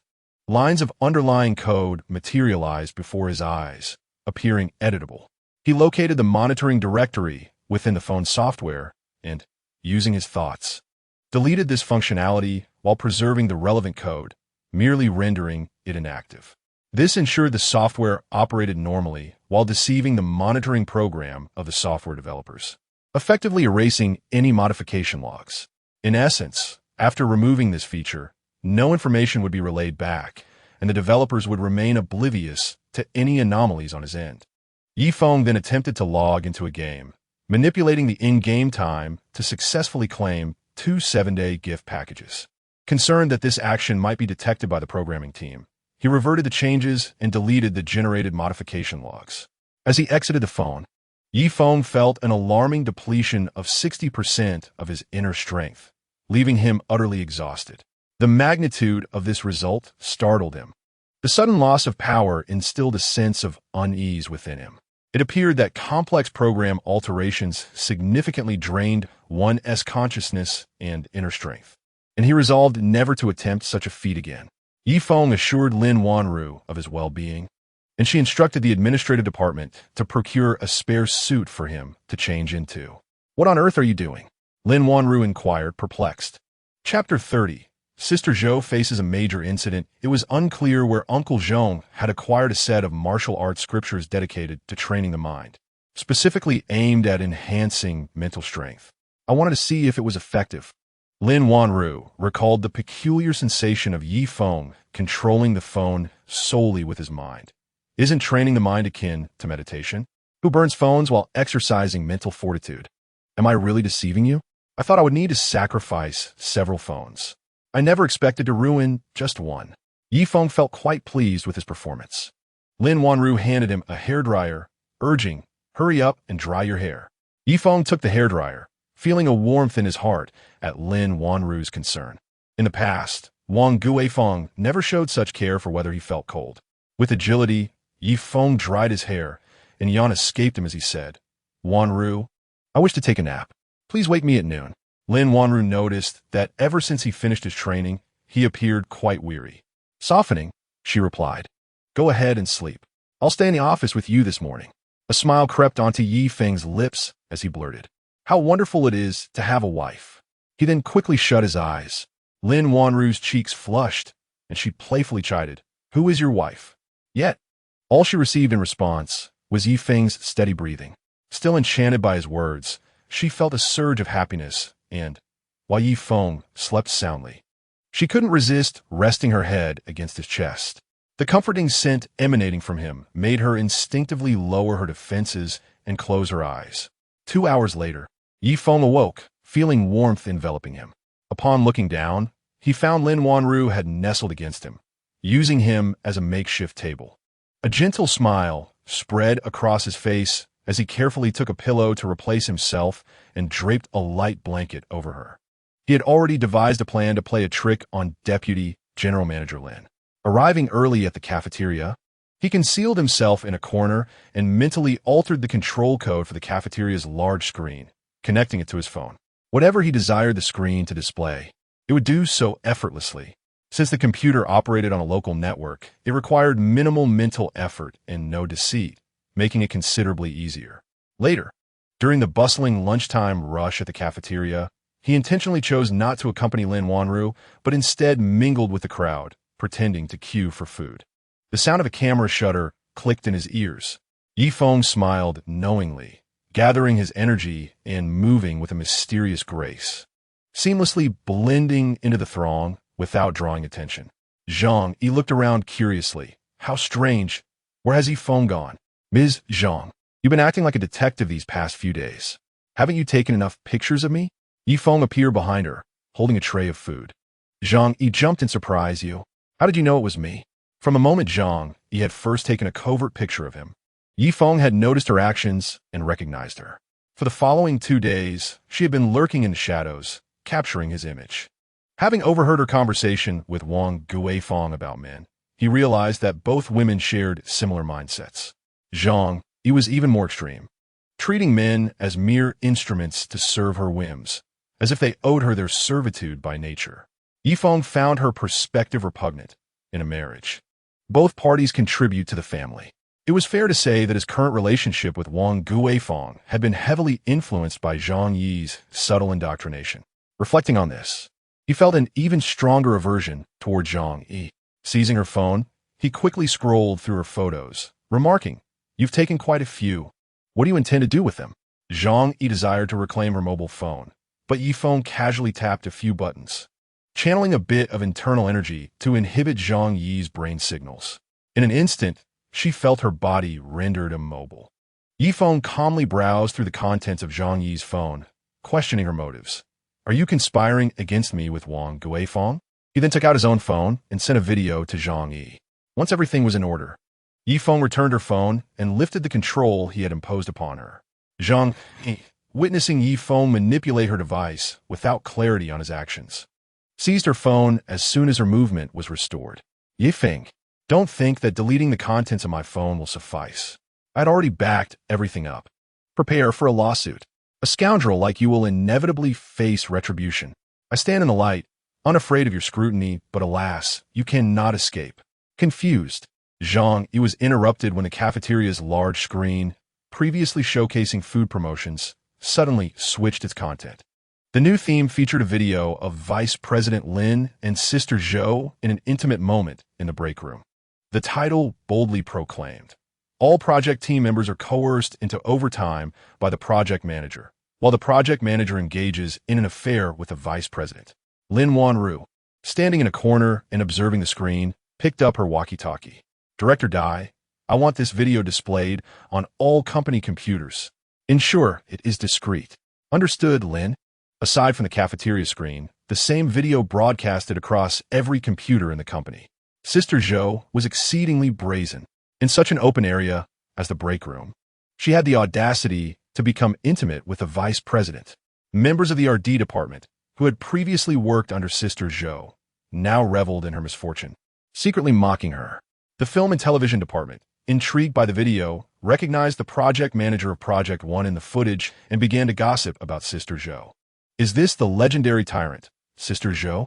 Her audacity is truly remarkable. What a waste not to become an actress."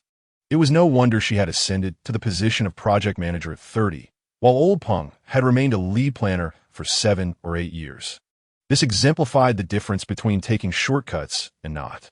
Unbeknownst to them, the gaming industry also harbored its own unspoken rules. This was certainly an eye-opener. Those from the operations department, having witnessed Sister Zhou's previous tirades against her subordinates, were filled with disdain. Such a shameless woman. How could she be appointed as a project manager? I truly wonder what the company was thinking. She was recruited by Vice President Lin. One HR officer chimed in. No wonder.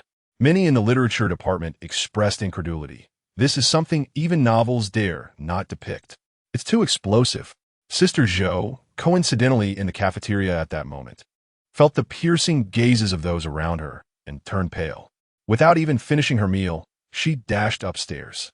Just then, Yifeng's phone rang, and, on the other end, Vice President Lin's furious voice erupted.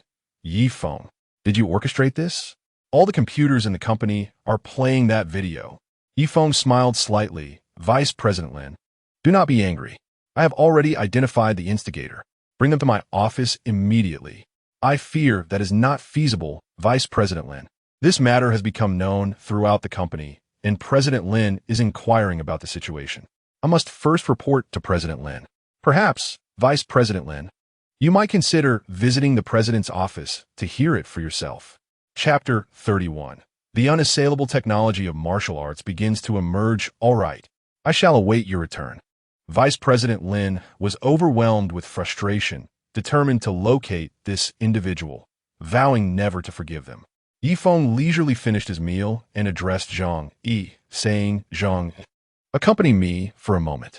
Zhang Yi was perusing photos on her phone when she noticed that Yifeng had not deleted the ones he had taken of her, which relieved her. "But what had he done on my phone?" Zhang Yi scrolled through her pictures, yet found no answers. She vaguely recalled something Yifeng had said, though it was unclear, as she was stunned by the content displayed on the large screen. Yifeng tugged at her sleeve, pulling her outside. "What are you doing?" Zhang Yi attempted to break free, but Yifeng's strength was surprisingly formidable. She could not escape and had no choice but to stumble along behind him. President Lin seeks your presence. Come with me to the president's office. Yifeng reiterated as they exited the cafeteria, repeating himself in the open area. Zhang, on guard, responded, "Why should I go to the president's office?" "Naturally, to discuss your recent work performance," Yifeng replied nonchalantly. "I refuse to go." Zhang, he was certain it could only spell trouble. Yifeng's expression turned grave as he warned, "You must go. As the president's assistant, I am conveying a message on behalf of the president, requiring you to report to the president's office immediately. Should you refuse, it will be deemed a violation of company regulations, resulting in immediate termination." Zhang, he was unyielding. "You are unlawfully terminating my employment. I can seek arbitration." Yifeng regarded Zhang, he with disdain, well aware that he would not engage in a battle without certainty of victory. "Then go ahead. If I recall correctly, you have been late 10 times this month and left early on 8 occasions. Your work performance has been abysmal, with a rework rate as high as 70%. Even in arbitration, these statistics will demonstrate your inability to fulfill your role." Zhang Yi, trembling with indignation, pointed at Yifeng but found herself at a loss for words. Yifeng continued, "Without a job, without income, how will you manage your rent and utilities? With your record, who would dare employ you? Can you maintain your lifestyle as a refined young lady? Fine, I will go." Zhang Yi struck at her most vulnerable point, swiftly retrieved an automatic expanding wet wipe to clean the area Yifeng had touched, adjusted her attire, and pulled out a compact mirror to hurriedly apply makeup. "Let us go." Yifeng could not comprehend Zhang Yi's peculiar habits. Was he truly that unkempt? The duo arrived at the top floor, the president's office, where the events from the cafeteria had already stirred nearly all senior executives and shareholders. Vice President Lin was among them. Everyone gathered in the conference room of the president's office. Sister Zhao stood against the wall with her head bowed, her eyes slightly red, evidently having faced reprimand. Lin Wanru offered Yifeng a faint smile and said, "Yifeng, you have arrived. My grandmother is on a business trip and, upon hearing of this incident, became quite anxious and insisted on a video call. Yifeng, I will connect with my grandmother. You can explain the specifics." Yifeng responded politely in the video. "All right. Chairman Bai, this is the person who sent me the video. Her name is Zhang, a close friend of my ex-wife. For some time now, she has been clandestinely filming me. Upon discovering this, I found that video on her phone, which led me to realize that she was indeed the one who sent it to me. I suspect that the whole video incident was orchestrated by either my ex-wife or her current boyfriend, Zhao Feng." Zhang Yi hurriedly retorted, "Yifeng, you are slandering me. I do not have the video you speak of on my phone, so how could I possibly have sent it to you?" Feng, unperturbed, surveyed the others in the president's office. "On my very first day at the company, rumors about my past with my ex-wife began circulating, and many have branded me a scoundrel. Is it not you who spread these rumors? You willingly became a pawn for your dear friend. Not only did you set me up, but you also sent me this video, threatening to expose it and claim that I was responsible, tarnishing my reputation before the leadership and jeopardizing my position here. I did not record any video." Zhang Yi exclaimed in indignation. Yifeng fixed his gaze on Zhang Yi, scoffing coldly. "Do not tell me that your covert filming of me is a sign of affection. I have not been here long, and aside from you, no one else is aware of the intricacies of my relationship with my ex-wife. Are you bold enough to assert that you have not spread rumors about me? Sullying my name? I confess to spreading rumors about you, and I admit to having filmed you, but I have never sent you any video. I don't even have you as a friend." Zhang Yi insisted. "But you know my email." Yifeng replied eagerly. "You can check my phone records. I guarantee I have never sent anything." Zhang Yi declared resolutely. Yifeng picked up Zhang Yi's unlocked phone, saying, "Ladies and gentlemen, I can find evidence on her phone right now." He then activated the hidden space mode on the phone. "Behold, this is the hidden space where she stored the video. Everyone can see the timestamp of when this video was recorded." Yifeng then took out his own phone, also possessed this video. "Come, let us compare the timestamps on both our phones to ascertain whether I am lying." Lin Wanru was the first to check the timestamps on both devices.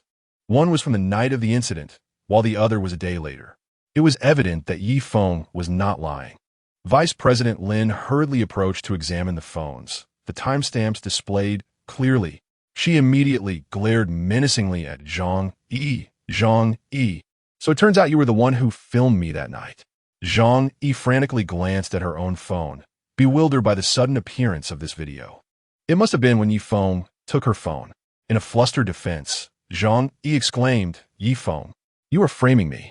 I did not record that video. I was working overtime that night. How could I possibly have had the time to film anything? I don't even know Vice President Lin or Sister Zhao. Yi Feng chuckled derisively. The phone is yours and has never left your grasp. Even if I did take it during lunch. I merely glanced at what you filmed of me. What could I have possibly tampered with? Even if I manipulated the situation. At most, I could only share the video with you. However, I cannot alter the saved timestamp. Lin Wanru agreed, stating, indeed, the preservation time of the video is automatically recorded. This falls under information metadata, and without specialized modification software, it is unattainable. Besides, your phone lacks such software. Although Zhang Yi found this matter perplexing, she was certain she did not possess that video. Why would there suddenly be an additional video in the hidden space? Precisely time-stamped for the night of the incident? That video was certainly not recorded by me. Zhang Yi asserted. Lin Wanru smirked sarcastically. So, did someone take your phone to secretly film Vice President Lin? If you name that person, this matter will have nothing to do with you. Chapter 32. A new project manager Zhang Yi hesitated, unable to articulate her thoughts, for her phone, aside from being seized by Yi Feng, had never left her possession. Lin Wanru turned to Bai Fengxia. Grandma, you see, Zhang Yi cannot identify anyone who borrowed her phone. Zhang Yi shot a resentful glance at Yi Feng, pointing at him. It was him. Yi Feng borrowed my phone. Yi Feng crossed his arms defiantly, unperturbed by her accusation. That night, I was working late with the project team. Every member can vouch for me. Lin Wanru had no desire to waste further time on someone like Zhang Yi. She waved her hand dismissively. Zhang, you need not explain. Effective immediately, you are dismissed for severely disrupting company discipline. She casually pressed the intercom button on her desk. Secretary Zhu, please come in and escort Zhang Yi to handle her termination. Secretary Zhu entered, politely addressing Zhang Yi. Ms. Zhang, please accompany me. Reluctantly, Zhang Yi cast one last glance at Yi Feng and Lin Wanru before following Secretary Zhu to the Human Resources Department. In a conference room of the president's office, Bai Fengxia glared coldly at Yi Feng through the video call, then turned to Vice President Lin and Manager Zhao. Manager Zhao, given the circumstances, you are no longer fit to lead the team. Zhou's face turned pale in an instant. Chairwoman Bai, please grant me another chance. Bai Fengxia, with a stern expression, replied, if we condone someone like you, what will the employees think of our promotion system? How will clients perceive Feng Group? Shall we allow everyone to believe that the management of Feng Group attains their positions through improper means? Zhou was rendered speechless. Chairwoman Bai, I did not mean that. Bai Fengxia, uninterested in further debate with Zhou, declared, Zhou Dan, you should also proceed to the HR department to process your resignation. The company will provide the necessary legal support for your departure. Zhou Dan turned to Vice President Lin for help, but he appeared oblivious to her plight. With reluctance, Zhou Dan exited the office. Bai Fengxia then addressed Vice President Lin. Wei Xue, I initially thought you could learn how to manage the company alongside Wanru, yet you have caused such a debacle. I am truly disappointed in you. Lin Weishua lowered his head, feigning humility. Mother, I recognize my mistakes. Enough. You should no longer serve as vice president. Go home and reflect on your actions. Bai Fengxia stated calmly. Lin Weishua was abruptly dismissed from his position. He serves as the vice president here, enjoying both popularity and power, living quite comfortably, and he has no intention of returning. Mom, can I stay? I promise I won't behave this way again. Lin Weishua pleaded. Bai Fengxia's tone was resolute. This is a command, not a negotiation. As Lin Weishua left the president's office in disgrace, Bai Fengxia inquired about the candidate for the new project manager from Lin Wanru. Lin Wanru cast a gentle glance at Yi Feng. In truth, Yi Feng possesses remarkable abilities. The swift progress of the project is largely due to his discreet assistance.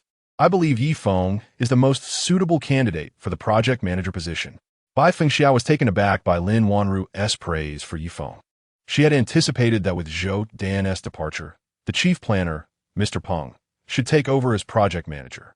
Why can't old Peng take the position? Bai Fengxiao questioned, puzzled. Lin Wanru explained objectively. Grandma, old Peng is suited for defense, not offense. Yifeng has won the hearts of the project team, possesses capability, and demonstrates responsibility, making him ideal for leading the team in the initial stages of the project. Old Peng can take over from Yifeng later. To this, Bai Fengxiao did not argue further and waved her hand. Since you have made arrangements, I shall say no more. Completing the project successfully is of utmost importance. Indeed, in an instant, an announcement was released on the company's office system, stating that due to the adverse impact caused by Vice President Lin Wanru and Project Manager Zhao Dan on the company, the decision had been made to terminate their employment contracts. Employees were urged to take heed. Yifeng would temporarily assume the role of Project Manager for Project 1, with a 2-month observation period.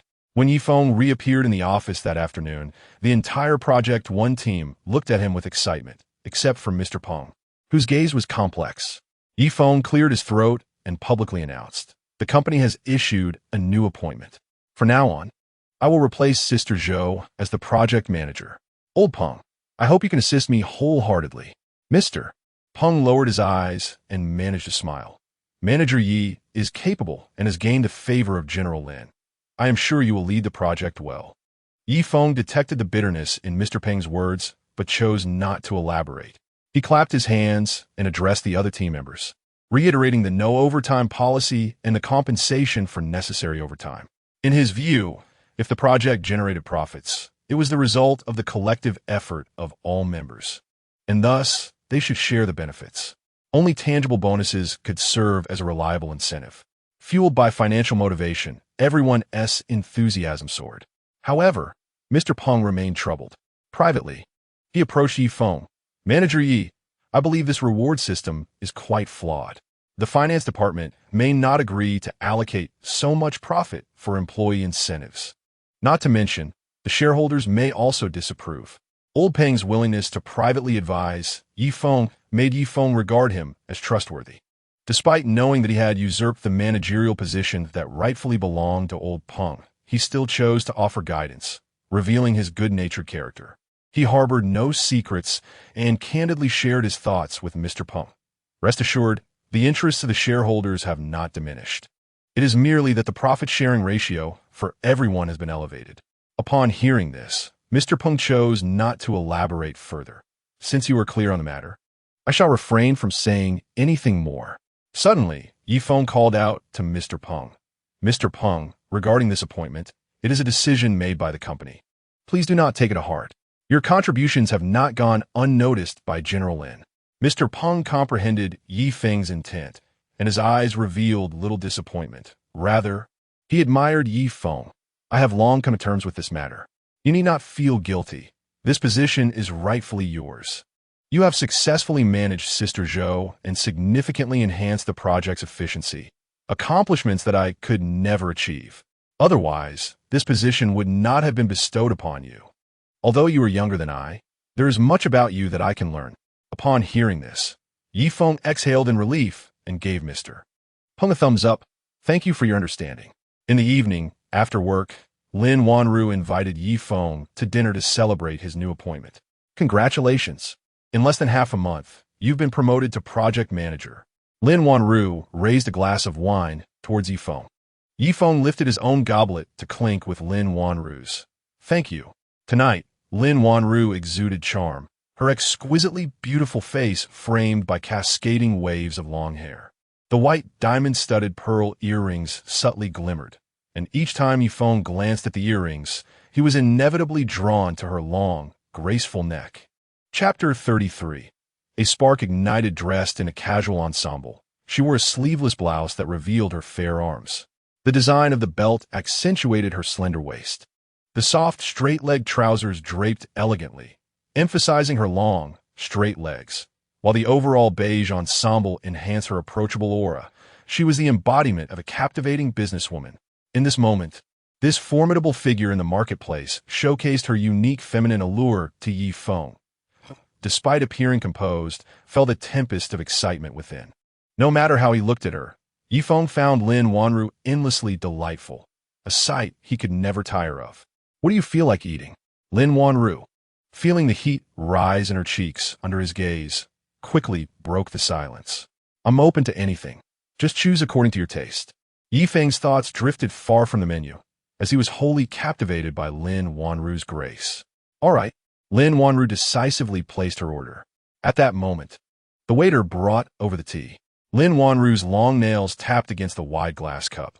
"This tea is cold brewed. It rivals hot tea in quality. You should give it a try." Yifeng, rarely inclined to do so, lowered his head and took a sip of the tea. His palate was greeted with a refreshing aroma and a sweet flavor, distinctly different from the bittersweet experience of hot tea. Noticing Yifeng's expression of intrigue, Lin Wanru explained, "Cold brewed tea releases less bitterness compared to hot tea, allowing the sweet compounds to emerge first, thus reducing stomach irritation. It also minimizes the release of caffeine, lessening its impact on sleep." Yifeng was rarely graced with the sight of Lin Wanru engaging in lively conversation, feigning ignorance as he relished her eloquence. It was as if he could envision her commanding presence, exuding confidence. Throughout the dinner, their dialogue flowed seamlessly from tea to culinary delights. With Yifeng's knowledge of gastronomy stemming entirely from fragmented memories within his martial arts manual, his profound understanding of food captivated Lin Wanru entirely. They were enjoying their conversation immensely when Yifeng suddenly received a call from Yesan. "Yifeng, it's bad. The supermarket is on fire. All the hard work of your mother and me has gone up in flames. What happened? Are you both hurt?" Yifeng exclaimed in astonishment. "No, your mother and I are unharmed. At the time of the incident, we experienced a water outage at home, and without stored water, we were dining out, which spared us from disaster. But look at the losses we'll incur." Yesan lamented in despair. Upon hearing that his parents were safe, Yifeng felt a slight sense of relief and reassured Dad, "Don't panic. I will return immediately." After hanging up, Lin Wanru discerned the gravity of the situation. "Is it serious? Are Uncle and Annie injured?" Yifeng replied, "My parents are fine. Fortunately, they were eating out due to the water outage at home. I need to head back now." Feeling a tinge of disappointment, Lin Wanru graciously waved to Yifeng. "Let me have the driver take you. In case of any unforeseen circumstances, he can assist." Yifeng nodded, "All right. Thank you." Lin Wanru quickly messaged the driver, who promptly brought Yifeng's car around. After personally seeing him off, she settled into her own business vehicle, following at a distance. Outside Weilong Supermarket, firefighters had extinguished the flames, leaving the scene in disarray, charred remnants scattered everywhere. Yifeng checked the last saved surveillance footage on his phone, finding no suspicious individuals. The investigation revealed that a fire had erupted from the aging electrical wiring of a neighboring barbershop, which then spread to Yeshan Supermarket. Yet, Yifeng felt an unsettling suspicion. Zhao Xiaofeng had previously plotted to set their family business ablaze, but Yifeng had thwarted the attempt and installed cameras to prevent further disturbances. Just when he thought the matter was resolved, an unfortunate incident had occurred once more. Upon assessing the damage, it was discovered that the supermarket had incurred a staggering 90% loss of inventory. Aside from the products displayed outside that had escaped destruction, everything else was utterly annihilated. The seasoned driver accompanying Yifeng diligently began collecting receipts and tallying losses, while also initiating the process of reporting to the authorities and pursuing legal action. Meanwhile, Lin Wanru, seated in her black business vehicle by the roadside, made a phone call to summon the company's legal team for assistance. Although she was not physically present, Yesan and his wife understood that this was a testament to Lin Wanru's approval of Yifeng. The elderly couple expressed immense gratitude for her care towards their son. "Dad, Mom, once this incident is resolved, perhaps you should consider closing the shop," Yifeng suggested. He believed that his parents, now at retirement age, need not continue running the supermarket, especially since he was financially stable enough to support them. Yishan shook his head, stating that while the supermarket could remain closed, a physical business was essential for the home. "Perhaps we should consider opening a tobacco shop. The nearby residents are few, and aside from a tobacco shop, there seems little reason to maintain the supermarket," he suggested, Let's not open a store at all. Zhang Haiyan pondered the fact that their children were still studying away from home. Yifeng's success was his own merit, and the elderly couple did not wish to burden him. Thus, she replied, then let it be a tobacco shop. Though Yifeng harbored suspicions regarding the fire, no evidence of arson had been uncovered, and he chose to remain silent. Uncle Zhong also sent word that after a second inspection, the Zhao family's business remained non-compliant and was now completely halted. Uncle Zhong expressed his displeasure upon discovering that Zhao Xiaofeng had instigated the destruction of the supermarket, prompting him to have the Zhao family's creditors demand repayment daily. This pressure forced Zhao's father to sell his luxury car and mansion, leaving him to peddle a rickshaw in the tourist district. Zhao Xiaofeng sought to rent a good vehicle, but under Uncle Zhong's directives, no reputable rental agency would oblige. Unwilling to accept defeat, Zhao Xiaofeng resorted to a rent-to-own intermediary, ultimately acquiring a sturdy manual vehicle. Yifeng Similet, instructing Uncle Zhong to continue monitoring Zhao Xiaofeng, while also investigating whether the supermarket fire was indeed deliberate. Uncle Zhong acted swiftly, providing results within an hour. Surveillance footage revealed an unfamiliar face frequenting the week-long supermarket in recent days, often purchasing cigarettes and visiting the neighboring barbershop. On the day of the fire, this individual was present at the barbershop, where, amidst the hustle, he washed his hair and waited for a stylist. During his wait, he fiddled with a hairdryer and made a phone call before departing. Shortly after his exit, the barbershop ignited. Unfortunately, the internal surveillance had been destroyed in the blaze. This individual had taken great care to remain inconspicuous, wearing a cap that obscured his face from the cameras. When Yifeng inquired about this person, Yishan recalled a vague impression, though the individual had worn a mask, preventing a clear view of his features. Dad, Mom, please return home and rest. There is no need to worry about what comes next. Yifeng felt an unease in his heart. The Zhao family was now living a life of ordinary citizens, a significant blow to those accustomed to privilege. Chapter 34. No longer concealable. He feared that Zhao Xiaofeng might still pose a threat to his family. Thus, he instructed Uncle Zhong to assign several individuals to serve as security in their community, ensuring his parents' safety. Uncle Zhong assured him that arrangements had already been made. Yifeng exhaled deeply and relayed the situation to Lin Wanru, assuring her not to fret.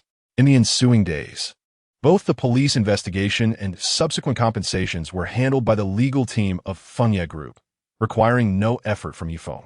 His parents ventured out without incident, allowing Yifeng to gradually relax. With no jobs or income, the Yi couple contemplated setting up a stall in the bustling market to sell buns and pastries. On their very first day of trading, Yishan unexpectedly received a phone call from Wang Guifeng. How does it feel to have your store burned down? Isn't Yifeng capable of rallying support? The outcome yielded no results, did it? Let me tell you, if you wish to prevent your son from encountering unforeseen misfortune at work, take the property deed to the real estate center and sign a gift agreement. Upon hearing Wang Guifeng's call, Yishan was instantly filled with rage. Wang Guifeng, what do you intend to do? Choose between your son and the house. Your time is running out. If you dare to call Yifeng, I will ensure he does not see the light of tomorrow. Wang Guifeng resided in a modest 30-square-meter-old house. Although it appeared tidy, the conditions were worlds apart from her previous luxurious abode. This Yifeng had relentlessly pursued her. Divorce was not enough, and now he was attempting to harm her boyfriend. Zhao Xiaofeng spent over 10 hours a day driving, barely managing to see any income. The stark contrast in their living conditions left him perpetually sullen, which only compounded Wang Guifeng's feelings of injustice. After hanging up the phone, she was convinced that with Yishan and Zhang Haiyan's temperament, they would go to any lengths for Yifeng's safety. Following the call, Yishan's expression was grim. He was so distracted that he barely noticed customers buying items. Yishan, what troubles you? Who just called? Zhang Haiyan inquired. Yishan took a deep breath, lit a cigarette to calm himself, and replied, Wang Guifeng called. She was responsible for the fire at our shop last time, and she said that if we do not transfer the house to her today, she will ensure Yifeng does not see the light of tomorrow. The day of the fire, she watched helplessly as her lifelong efforts turned to ashes, a pain that still lingered. Now, Wang Guifeng, was using Yi Feng's life as leverage for her property. It was as though she was intent on forcing them into a corner. Zhang Haiyan was at a loss. Selling the house was a significant matter. Yishan, too, was uncertain about the next steps. Perhaps we should call Yi Feng. Zhang Haiyan urged. Yishan nodded and made the call. Yi Feng had just completed a project report for Lin Wanru when he received Yishan's call. Yishan merely informed him of their recent market stall activities and then spoke some vague words about safety after work. Once the call ended, Zhang Haiyan asked, "What did Yi Feng say?" Yishan replied, "He's doing well." At that moment, Wang Guifeng called again. "Have you made any decisions?" "Let me tell you, I have nothing left. I am capable of anything. I have tracked down where Yi Feng works, the route he takes home, and his license plate number. You have only a few hours left to consider. Your time is limited." Wang Guifeng hung up. Beside her, Zhao Xiaofeng nodded with satisfaction. "My wife is truly formidable. Once the house is transferred to us, we'll sell it immediately." Yet, Wang Guifeng remained apprehensive. "But Uncle Zhong is quite skilled. Are you not worried he will cause us trouble?" Zhao Xiaofeng scoffed. "This is voluntary on Yi Feng's parents' part. What trouble could Uncle Zhong possibly create?" Wang Guifeng began to relax, leaning into Zhao Xiaofeng's embrace, wearing a triumphant smile. "Shall we report this to the police?" Zhang Haiyan suggested to Yishan. Yishan had already smoked 3 cigarettes, pondering the futility of calling the police. Last time they reported the incident, did they manage to apprehend Zhao Xiaofeng? Now, he had set their shop ablaze again. Who knows what else they might do? Perhaps it would be better to concede the house to her. Without a home, they still had the shop. As long as the shop was renovated, they could buy another house. When Yishan uttered these words, he felt as though a heavy stone had settled in his heart, causing him great distress. Zhang Haiyan sighed, realizing that for the sake of Yi Feng, they had no choice but to proceed. In the afternoon, Zhao Xiaofeng arrived at the notary office accompanied by Wang Guifeng, while Yishan and his wife also made their entrance. Although they had agreed, Yishan remained cautious. "I'm sorry, I came in a hurry and forgot the property deed. We cannot complete the transfer today, but I can sign a donation agreement." Wang Guifeng suppressed her anger, stating, "I have already prepared the agreement." Zhang Haiyan retorted, "Wang Guifeng, you have no conscience." Zhao Xiaofeng's expression darkened immediately. "You wretched woman, whom are you calling heartless?" Yishan interjected, "Haiyan, let us not say any more about this." Reluctantly, Yishan signed the documents. As he was about to put pen to the final paper, the pen suddenly slipped from his grasp and fell onto the table. Gripping his head, Yishan feigned dizziness. Zhang Haiyan, filled with anxiety, hurried to support him. "Darling, what is happening?" Yishan gasped for breath, contorting his face in pain. "I suddenly feel tightness in my chest, short of breath, and dizzy. Haiyan, quickly take me to the hospital. I think my blood pressure is acting up." Zhao Xiaofeng obstructed their path. "Finish signing first," Zhang Haiyan retorted. "Can't you see my husband is on the brink of collapse? If you do not let him go to the hospital now, it constitutes coercion. The signature will be invalid." The staff also interjected. "The donation agreement must be signed with the parties fully aware. Otherwise, it is deemed invalid." Left with no choice, Zhao Xiaofeng allowed the couple to leave in haste. He glanced at the unsigned documents, a bold idea forming in his mind. That evening, as Yi Feng returned home, Yishan and his wife emerged from the hospital, both choosing to conceal the incident from him. They had already troubled President Lin several times and did not wish for Yi Feng to be distracted by these matters. However, Yi Feng sensed their unease. They appeared as if they were on the verge of revealing something. "Dad, Mom, did Zhao Xiaofeng and his group trouble you today?" Yi Feng's abrupt question startled Yishan and his wife. Yishan denied it repeatedly, his demeanor exceedingly unnatural. No one troubled us." Yi Feng's expression turned grave. "In a few days, my court hearing will commence. The Zhao family has little of value left. The only thing they covet is our property. The closer we get to the hearing, the more desperate their actions will become. If they threaten you over the phone, you must inform me. They cannot deal with me, but they can target you." Yishan's hesitation became increasingly evident, yet he feigned nonchalance, remarking, "What could possibly happen? Your mother and I have been at the market all day and are quite tired." At this moment, Uncle Zhong sent a message to Yi Feng. informing him that Yishan and his wife had not set up their stall in the afternoon. When the two returned, burdened with worries, they consulted a legal advice shop at the bottom of the building regarding the pertinent clauses on property gifting. Yifeng's heart sank. Disregarding whether Yishan was preparing for bed, he pushed open the door and declared, "Dad, Mom, I have something of utmost importance to discuss with you." Yishan's heart raced again, forcing a faint smile as he asked, "Is there nothing of significance that can wait until tomorrow?" Yifeng replied with conviction, "It must be today." He then raised his voice, "You simply need to tell me where you went this afternoon and why you sought advice on property gifting laws. Did Wang Guifeng coerce you into signing a gifting agreement?" A flicker of panic crossed Yishan's eyes as he raised his voice. "I do not comprehend what you are saying. Your mother and I have been running a stall all day and are now utterly exhausted. We need to rest." Yifeng showed no intentions of leaving. Instead, he sat at the edge of the bed and addressed his parents. "Dad, Mom, you must not be deceived. The summer vacation is approaching, and Yi Chong and Yi Fong will be returning soon. The shop is undergoing renovations and will emit formaldehyde for a while. If we lose the house, where will they stay?" Zhang Haiyan, too, was deeply concerned about this matter. Unable to contain herself any longer, she covered her face and cried. "But if your father does not sign, they will find a way to cause you an accident. How could your father and I bear to watch you come to harm?" In that moment, Yifeng understood precisely what Wang Guifeng and her associates had orchestrated today. He gently patted Zhang Haiyan's back, feeling a pang of sorrow.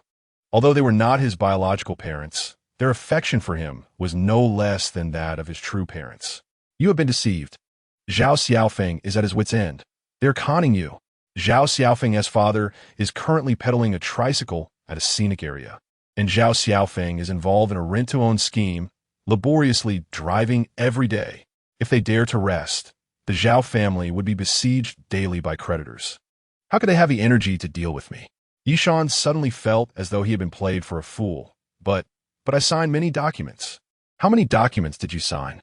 Tell me," Yifeng said sternly. Yishan hesitated, overwhelmed by the multitude of documents, their names difficult to recall, especially with Wang Guifeng watching intently. Oh dear, there were so many. How could I possibly remember? Despite his words, Yishan strained to recollect. Yifeng had someone retrieve the names and templates of the documents required for property gifting, assisting his father in piecing together the memory. Although a major disaster had been averted, Yishan felt an unsettling sense of insecurity about their family's continued residence there. Even if a bodyguard could protect them, it would not prevent his parents from venturing out to run the stall.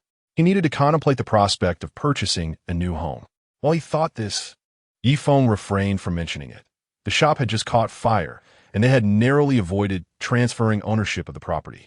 Bringing up the subject of buying a house again might be overwhelming for them at this moment, especially since he could not explain the source of his income. "Dad, Mom, Wang Guifeng is aware of your residence here and knows the location of our supermarket. Now that you have not completed the signing of the agreement, they will undoubtedly seek another opportunity to pressure you into finalizing it. Thus, I believe it is time for you to move out. My current monthly salary exceeds several tens of thousands, sufficient for you to rent a splendid residence. With Wang Guifeng unable to locate you, I can better navigate the situation with them." Yishan, perplexed, inquired about your safety while at work. Yifeng nodded, reassuringly stating, "You need not worry about me. I have some delightful news to share. I have now become the project manager for the project I am involved with. Wanru has even arranged for a vehicle and driver for me. As long as I refrain from using my own car for commuting, they will be unable to track me, rendering them powerless." Yishan, focused solely on Yifeng's well-being, did not notice that Yifeng had addressed his superior by name. Upon learning of Yifeng's recent promotion to manager, a title they did not fully comprehend, their hearts swelled with pride, and they expressed their relief. "That is wonderful news." Zhang Haiyan, however, detected an anomaly. Her son usually referred to Lin Wanru as Manager Lin, yet today he had altered his address. Nevertheless, she chose not to voice her suspicions, instead concluding that Lin Wanru must have a special admiration for Yifeng, having not only promoted him but also taken great care of him. With that thought, Zhang Haiyan felt an overwhelming sense of pride, convinced that her efforts in raising her son were not in vain. Her son had ascended to the role of manager in a prominent company, complete with a vehicle and driver. Such accolades were entirely warranted. She proclaimed, "My son has truly achieved greatness, having become a manager at a prestigious firm." Witnessing his mother's joy over his accomplishments filled Yi Feng with happiness as well. In recent days, during his time off, Yi Feng explored several appealing housing options, oscillating between a spacious flat of over 100 square meters, a grand villa, and a quaint standalone cottage. The grand villa, however, was swiftly dismissed. Its numerous rooms and multiple stories would be cumbersome for his thrifty parents to maintain. The spacious flat, while occupied by elite professionals and boasting ample light, felt too crowded and exposed, raising concerns over privacy. Conversely, the smaller villa perfectly aligned with Yi Feng's desires, featuring commendable security, a tranquil neighborhood, and a private garden suitable for cultivating flowers and vegetables. Ultimately, Yi Feng selected a charming cottage priced at $2 million, exquisitely renovated. Equipped with an elevator, conveniently located near the subway, and surrounded by lush greenery. He promptly contacted an agency to view the property and purchased it outright. Before introducing his parents to their new home, Yi Feng arranged for a thorough cleaning, while Lin Wanru organized a comprehensive inspection team to assess the premises for formaldehyde, air quality, radiation, and more. Yi Feng also replaced unnecessary appliances with state-of-the-art smart home devices. When Yi Feng's parents arrived at their new abode, they gingerly explored the space, their steps light with wonder. "Son, is this truly the residence you have rented for us? What is the cost of such a place?" Zhang Haiyan's expression was a mix of joy and concern. Yi Feng chuckled. "Mother, it is not expensive. Maintaining this home will not impose a heavy burden." Zhang Haiyan lamented, "But this seems extravagant. I believe the old house was still livable." Understanding his mother's reluctance to be a burden, Yi Feng gently counseled, "Mother, it is not a matter of expense. I have already paid a year's rent. If you move out now, would that not render my expenditure pointless?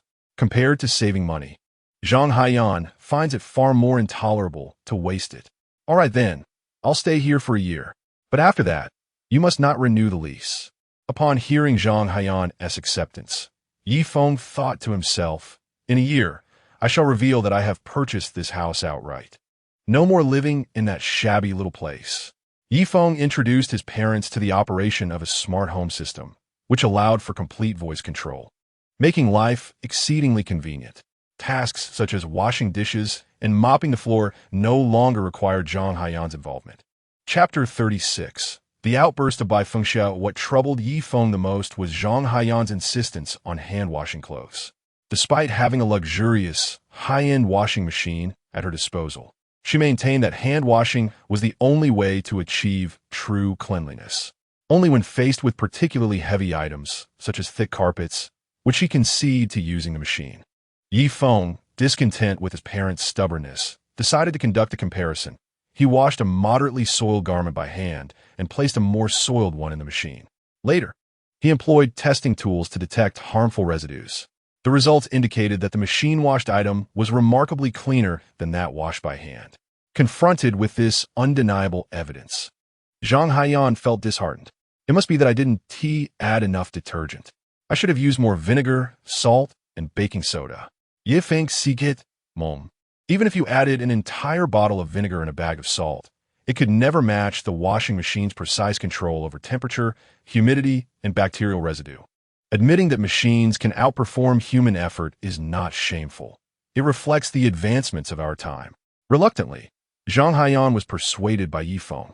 He took her to the garden, saying, "In addition to cooking and laundry, you ought to explore your own hobbies, such as buying beautiful clothes, enjoying massages, dancing, singing, or playing musical instruments, whatever you wish. There's also a vegetable garden. You can plant whatever vegetables you desire." As Zhang Haiyan felt the soft earth in the garden, reminiscent of her hometown, a smile spread across her face. "All right, I'll listen to you."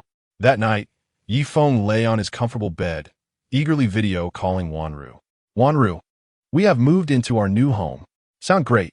When are you inviting me over for dinner?" Lin Wanru casually inquired. Yi Feng recognized this as her desire to deepen their relationship. Having already decided to pursue a relationship with her, He felt no need to conceal it from his parents. He nodded. In a couple of days. This weekend, I'll invite you over for dinner. A bride must eventually meet her in-laws. Lin Wanru's face flushed crimson, and she playfully retorted, "Who's ugly? Who's ugly? What's wrong? Don't you want to come?" Feng teased. Lin Wanru blushed even more. "Who said I didn't want to come?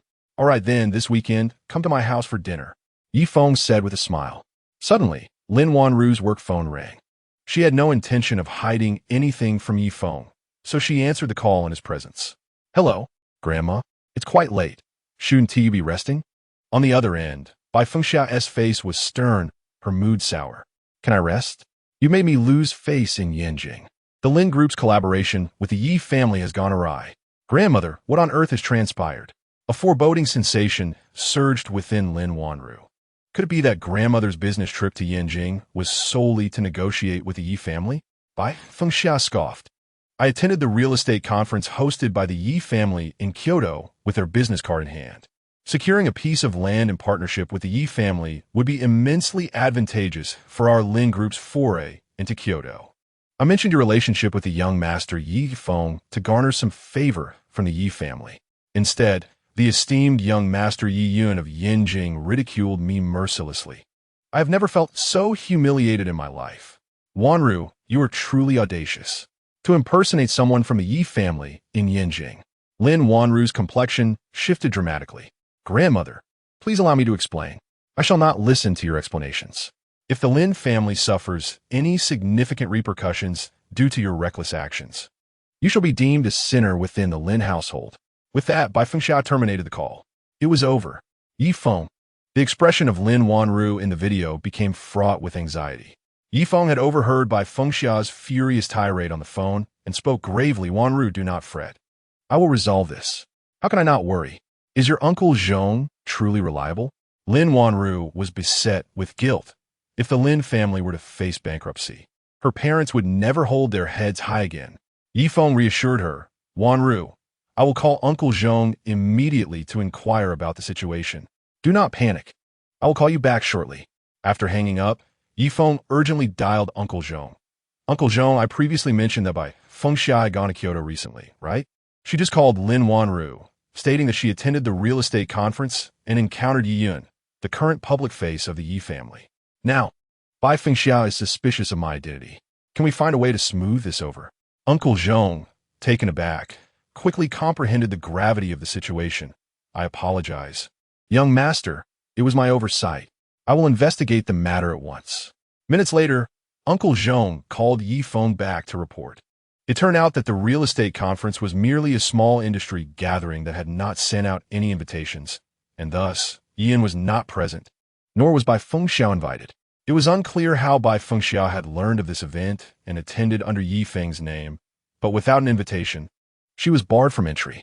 Fengxia insisted that her granddaughter was in a relationship with the young master Feng, and that the Yi family should not have obstructed her. However, the opposing party did not indulge Fengxia. They contacted Yi Yun, who personally intervened and did not recognize Fengxia, perceiving her merely as an indiscreet elderly woman, and had her expelled. This was an unforeseen miscalculation on his part, and it was his error. After hearing the details, Feng bore no resentment toward Uncle Zhao. He was still at the initial stage of his training and was not yet prepared for a direct confrontation with Yi Yun. He advised Uncle Zhao that, since the situation had unfolded this way, they should embrace it and allow Yi Yun to genuinely believe that Uncle Zhao had yet to locate him. The situation with Yi Tingyuan must be kept under wraps. Uncle Zhao assured, "Rest assured, young master. Yi Tingyuan is recovering under my watchful eye. His father is tight-lipped and would never divulge a word about this matter. The family head will also do his utmost to help you conceal everything." Feng felt considerably relieved. "Thank you, Uncle Zhao." Meanwhile, in the opulent residence of the Yi family in Yanjing, Yi Yun, clad in a bespoke casual outfit, held a coffee cup as he leaned against the floor-to-ceiling window. Behind him sat his sister, Yi Yu, equally adorned in loose, high-end loungewear, perched on the sofa with her legs crossed, sipping on cold brew tea. Could that old lady truly be the grandmother of my eldest brother's girlfriend? The more Yi Yun pondered upon his return, the more he sensed something amiss. Yi Yu shot a glance at her brother, Brother, hasn't Uncle Zhong gone to Rongqing recently? I wonder if he's found our elder brother. Why not just ask Uncle Zhong? Uncle Zhong is notoriously tight-lipped. It's unlikely I could glean any information from him. Yi sighed. Isn't Yi Tingyuan in Rongqing as well? Why not inquire with him? Yi didn't understand why her brother was so tangled in this matter. Do I need you to tell me that? I've already planned to video call him. Yi replied. Yi Tingyuan is currently in dire straits, having incurred his father's wrath, which resulted in Uncle Zhong giving him a stern lesson. He is now hospitalized.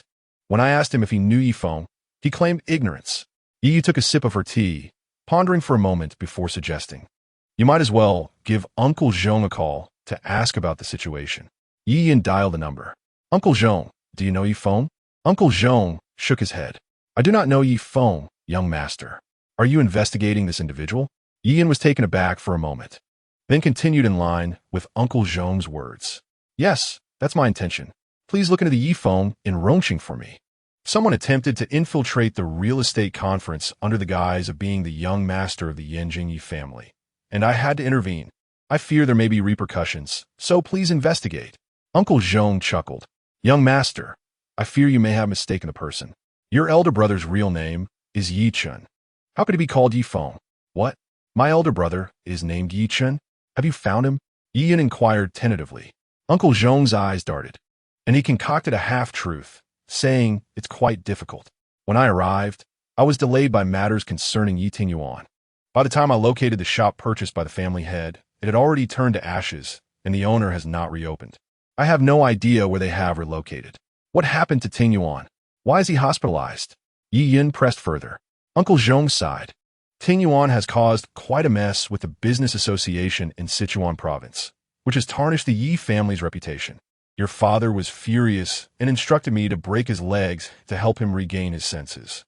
Yi recalled his father's unyielding nature and couldn't help but feel trepidation. "I understand, Uncle Zhong.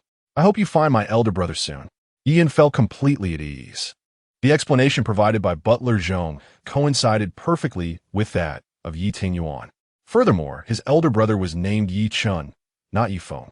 It was evident that the elderly lady, by Feng Xia, had likely learned about a young master of the Yi family who had fallen into obscurity in Rongqing, and in her pursuit of investment, was willing to exploit his brother's name. Fortunately, he had already discerned the lady's dubious intentions and had expelled her. Otherwise, had she gained entry to the venue and uttered nonsensical remarks, it would have been quite the predicament. Although Yi Yun had consulted Uncle Zhong, Yi Yu, still uneasy, made a call to the head of the Yi family, Yi Yin Song, to confirm that his brother's true name was indeed Yi Chun, not Yi Feng, which allowed her to finally relax. As for Yi Feng, he was relieved to know that Uncle Zhong had kept the truth hidden from him. What did Uncle Zhong say? Lin Wanru inquired through a voice call. Yi Feng feigned a look of sorrow and replied, "I fear I must disappoint your grandmother."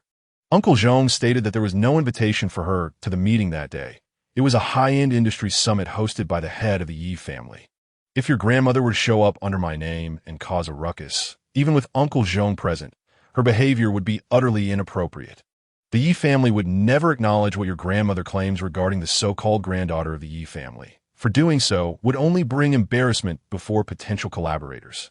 Upon hearing this, Lin Wanru grew even more anxious. "What should we do now? Grandma surely believes you are an imposter.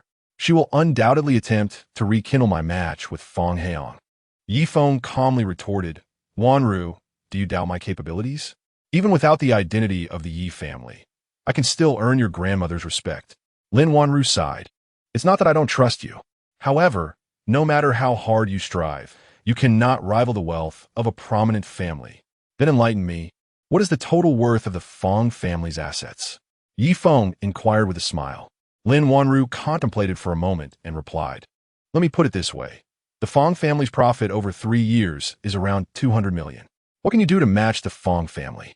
Yi Feng confidently responded, "In other words, as long as I can achieve an annual profit of 100 million, your grandmother will have no reason to oppose us, correct?" Lin Wanru nodded. "That is indeed the implication. Then, my dear wife, you must have faith in your husband. I shall not let you down," Yi Feng declared earnestly. Yet, this did not alleviate Lin Wanru's worries. Wishing to maintain Yi Feng's optimism, she managed a faint smile. Then, do your best. I will do my utmost to speak favorably to Grandma. A few days later, Bai Fengxiao returned to the luxurious residence in Rongqing, summoning Lin Wanru to join her, along with Lin Wanru's parents and other elders. I just returned from a Yi family in Kyoto, and there is no one by the name of Yi Feng. The true young master of the Yi family who has fallen into obscurity is named Yi Chun. Wanru, you have truly been deceived by Yi Feng. Lin Weishua scoffed. Since he is not the young master of the Yi family, what qualifications does he have to be arrogant? Mother, quickly restore the position of vice president of Feng Group to me. I intend to teach Yi Feng a proper lesson. Bai Fengxia cast a reproachful glance at her third son, declaring, even if Yi Feng is not the young master of the Yi family, the fact remains that your involvement with Zhao Dan has tarnished the company's image irreparably. Lin Weishua's smile vanished instantly. Bai Fengxia then turned to her exquisite granddaughter, her expression grave. Wanru, among all my grandchildren, I hold you in the highest regard. I do not blame you for being deceived by that scoundrel Yi Feng. But this time, you must clear your head. The collaboration with the Feng family is urgent. Next time, you shall renew your engagement with young Master Feng. Do not offer me any more absurd excuses about the young master of the Yi family. Grandmother, I love Yi Feng. I will not part ways with him. In terms of capability, Yi Feng surpasses young Master Feng, and even if he is not of the Yi lineage, I still adore him, Lin Wanru declared resolutely. Bai Fengxia's well-maintained visage twitched with indignation. You are outrageous. Lin Hanyuan struck Lin Wanru across the cheek. Nonsense. How have I taught you manners? You display no respect for your elders and dare to argue with your grandmother. Tears welled in Lin Wanru's eyes as she looked at Lin Hanyuan, feeling wronged. Throughout her life, Lin Hanyuan had always obeyed their grandmother. Whenever she spoke to Bai Fengxia, if he sensed her displeasure, he would slap himself without question. In his heart, there was only room for their grandmother.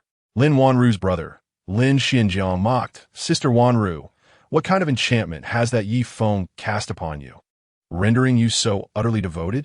You are the elite nurtured with immense effort by our Lin family. Why would you fancy a mere show-off with a flashy car?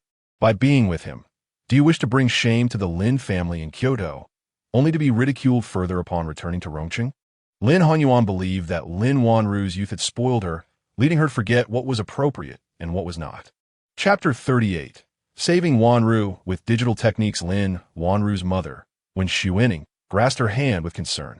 Wanru, please listen to your grandmother. She will not harm you. With so many relatives watching, do not make it difficult for your father. Lin Wanru shook off when Xuening's hand, her emotions surging. I tell you, you shall not control my marriage. Yi Feng is no less than Feng Heian. You are merely drawn to the wealth of the Feng family.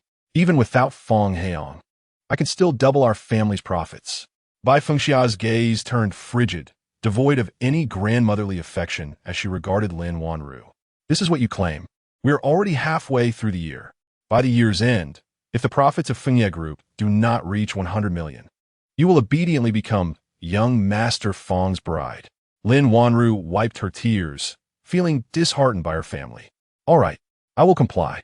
As she stepped out of the Lin family mansion, Lin Wanru felt as though her spirit had been shattered. When Xuening rushed to her side, Wanru, your father did not strike you intentionally. Our family's income relies on the meager shares provided by your grandmother. From your childhood, your education expenses were covered by her, as were the funds for your home. The luxury mobile phones and high-end handbags that you cherish were all gifts from your grandmother. During festive seasons, she rewards you with this and that, treating you like a princess. You ought to possess a heart filled with gratitude. However, Lin Wanru felt as though an immense weight was suffocating her. What could she possibly say? After all, she was born into such a family. Her father, a medical professor, could have earned a living through his own abilities, yet he chose to pursue research, leaving the family in financial strain.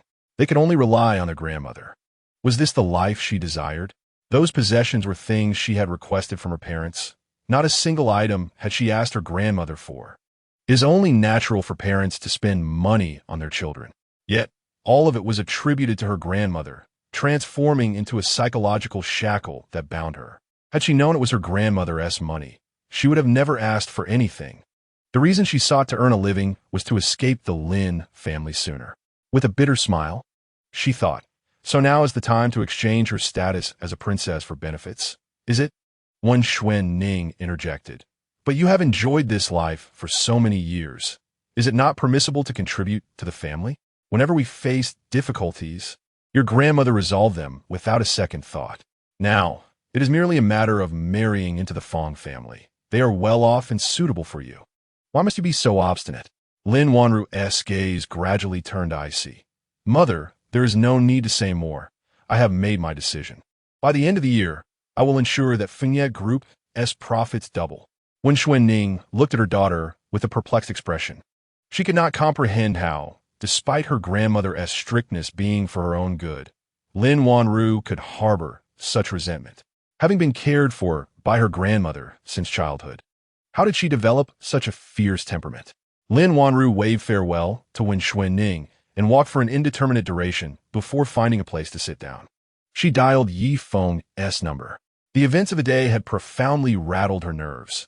She felt helpless and despondent.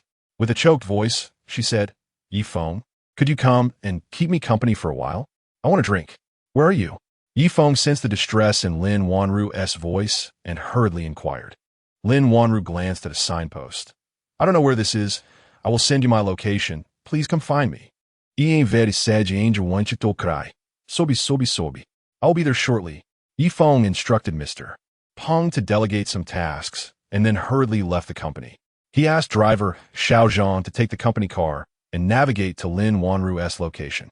Upon exiting the building, dark clouds loomed low in the sky, and the air felt stifling. Yi Feng's heart raced with anxiety. When Yi Feng arrived at the designated location, he found Lin Wanru missing. He quickly called her, Wanru, where are you? I'm here. At that moment, Lin Wanru was in an alley, surrounded by a group of men. What are you doing? I told you my boyfriend is on his way. Your boyfriend is merely a flashy car owner. Who knows where he is having fun right now? Come with us, lest our president grows impatient. The leader covered Lin Wanru's mouth. At that moment, her phone vibrated in her hand. She swiftly answered the call and desperately cried for help. Despite only being able to emit muffled sounds, she exerted herself to produce the loudest noise possible. Whoa. The phone crackled with Lin Wanru's whimpers amidst a cacophony of background noise. Yi Feng's heart sank. It was abundantly clear that Wanru was in peril. He forced himself to regain composure, channeling his consciousness into the phone. Through the network signal, his awareness reached Lin Wanru's device. She had been sedated, and upon inhaling the anesthetic, she succumbed to its effects, her body going limp. The phone slipped from her grasp, and upon noticing that the call was still active, her captors promptly terminated the connection. Yi Feng felt a sharp jolt of pain in his head, the throbbing in his temples intensifying as he realized the toll this exertion had taken.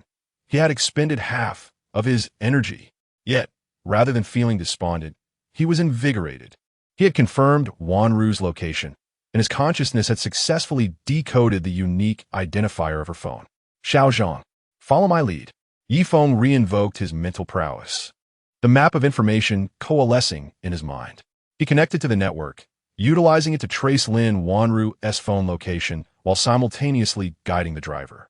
Zhao, sensing the gravity of the situation, accelerated, expertly navigating the road. Suddenly, the phone's signal vanished, and Yi Feng felt a dark wave wash over him. Gasping for breath, Wanru's phone had died. Manager Yi, are you all right? Zhao, while driving, heard Yi Feng's labored breaths, mistakenly assuming he was unwell. Yi Feng shook his head, taking a moment to collect himself. I'm fine, but Wanru's signal has disappeared, and her phone is off. Something must have happened. Pull over. I need to think. Xiao Zhang's immediate reaction was alarm, suggesting, shouldn't we call the police? What if something has happened to President Lin?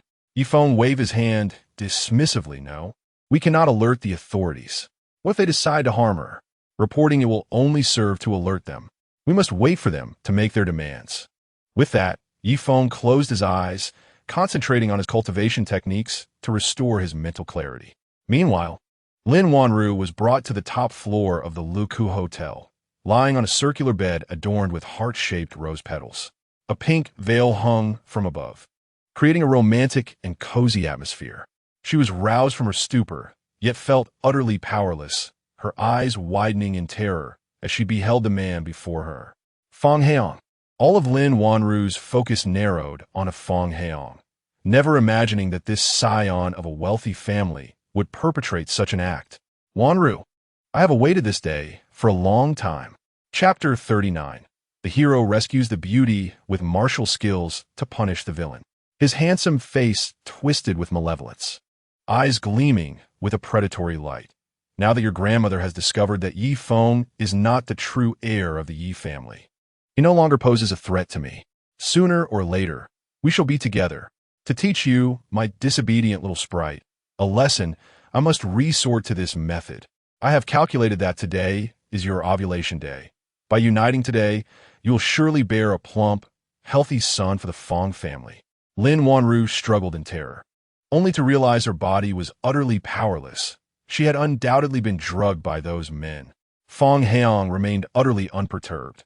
He needed to instill a profound fear in Lin Wanru, rendering her incapable of fleeing or devising any means to escape his grasp. Above them, the camera's red light flickered, painfully piercing Lin Wanru's eyes. This wretched pervert not only sought to force her into such acts, but also intended to record them.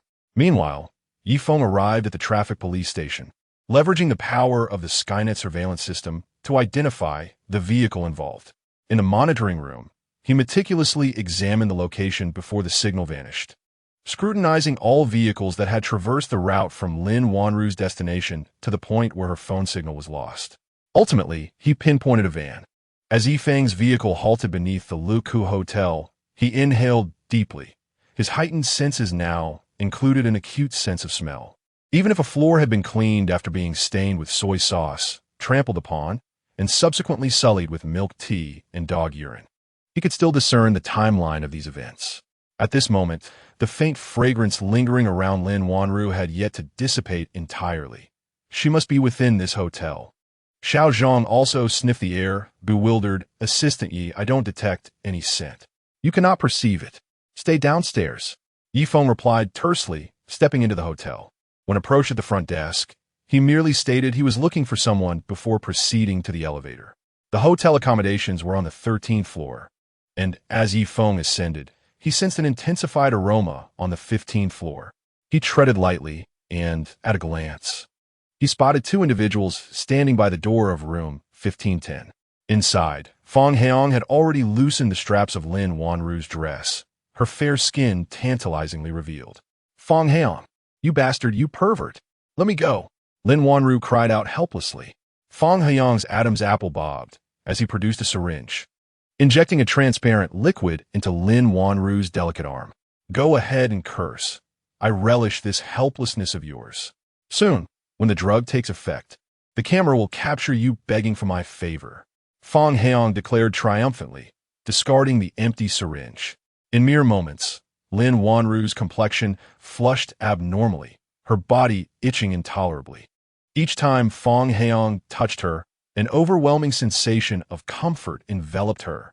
Her rationality was on the brink of madness under this torment. Yi Feng, where are you? Lin Wanru murmured softly, her voice delicate and feeble, laden with seduction. Beg me, plead for my assistance. Feng Heong taunted gleefully. Lin Wanru bit her lip, enduring the discomfort coursing through her body, and spat defiantly at Feng Heong. In your dreams, I would rather perish than submit to you. Feng Heong remained unruffled, intermittently exploring Lin Wanru's body. She gritted her teeth, suppressing her sounds of distress. Yet her silent resistance only served to further excite Feng Heong. Unable to restrain himself, he leaned down, pressing against Lin Wanru's luminous lips. With restless hands exploring, Lin Wanru's mind erupted in chaos. At that moment, the door was suddenly kicked open with great force, triggering the hotel's alarm system. Wanru! Yi Feng exclaimed, witnessing Feng Heong looming over Lin Wanru. Adrenaline surged through him, his eyes ablaze with fury. He seized Feng Heong by the shoulders and hurled him aside. Lin Wanru, helplessly writhing, grasped Yi Feng's hand, pointing upwards. Yi Feng, help! Save me! Seeing Lin Wanru's flushed face and alluring demeanor, Yi Feng realized what Feng Heiyang had done. His hatred for Feng Heiyang intensified. Noticing the surveillance camera above, he unleashed a punch, shattering it to pieces. Feng Heiyang looked at Yi Feng in terror, bewildered by his newfound strength. As he retrieved his phone to dial for help, Yi Feng was already upon him. He had no time to utter a word before his eyes widened in horror. How did you find this place? Produce the antidote. Yi Feng barked, gripping Feng Heiyang by the collar. Instead of remorse, Feng Heiyang sneered. I've already had my way with her. You're too late. Yi Feng struck him hard, leaving Feng Heiyang dazed. He then gently lifted Lin Wanru, placing her softly on the sofa. With a firm grip, he bound Feng Heiyang's limbs in a star formation to the bed using strips of cloth. Searching Feng Heiyang's belongings, he discovered and used syringes sealed in plastic. 5 doses in total. Yi Feng extracted a syringe, expelling the air. So this is the vile method you employed on my girlfriend. Now, you shall experience its effects. With that, he administered 5 injections to Feng Heiyang. The latter's head spun, and an abnormal flush crept over his face, an expression of desperation unmistakable. Feng Heiyang writhed in agony, unable to vent his frustration, feeling as if his most sensitive areas were on fire. Yet he was utterly immobilized. The sensation was unbearable.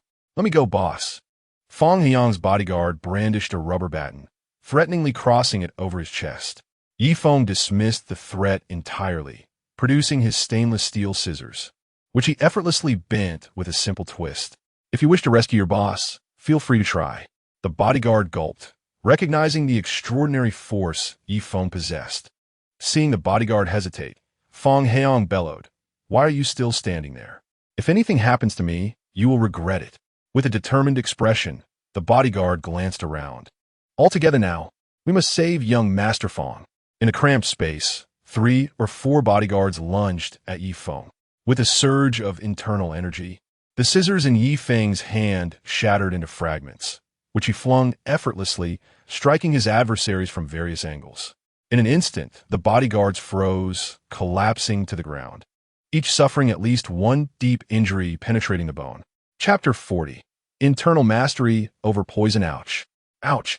Feng Heiyang watched in mounting frustration, exclaiming, "What a useless bunch of fools." Yi Feng turned to the increasingly terrified Feng Heiyang. "Isn't this exhilarating? Since you have no intention of properly utilizing your brother, I shall now render it useless for you." The thought of this scoundrel harboring ill intentions towards Wanru ignited a fierce resentment within Yi Feng, compelling him to wish for the immediate destruction of that vile entity. Regrettably, the scissors he had just used were now in tatters. In a flash of fury, Yi Feng delivered a resounding lesson to Feng Heiyang, followed by a scream akin to that of a slaughtered pig. Cradling Lin Wanru, Yi Feng swiftly closed the door behind him and departed. By the time the hotel staff arrived, the room was left with a severely battered yet utterly helpless Mr. Feng, alongside 4 incapacitated bodyguards. The hotel acted promptly, first notifying the family, then dialing emergency services. Upon arrival at the hospital, Feng Heiyang's injuries were alarmingly swollen, his skin engorged with blood, presenting a perilous sight. When Zhao Zhang witnessed Yi Feng genuinely carrying Lin Wanru, his admiration for Yi Feng grew exponentially. "Wanru has been drugged. Take us to the nearest upscale business hotel. Quickly," Yi Feng urged, his gaze fixed on Lin Wanru's increasingly flushed complexion. This substance acted similarly to excessive alcohol consumption, necessitating rapid metabolism for her to regain normalcy. However, throughout the journey, Lin Wanru's hands were exceedingly restless, and she mumbled incoherently.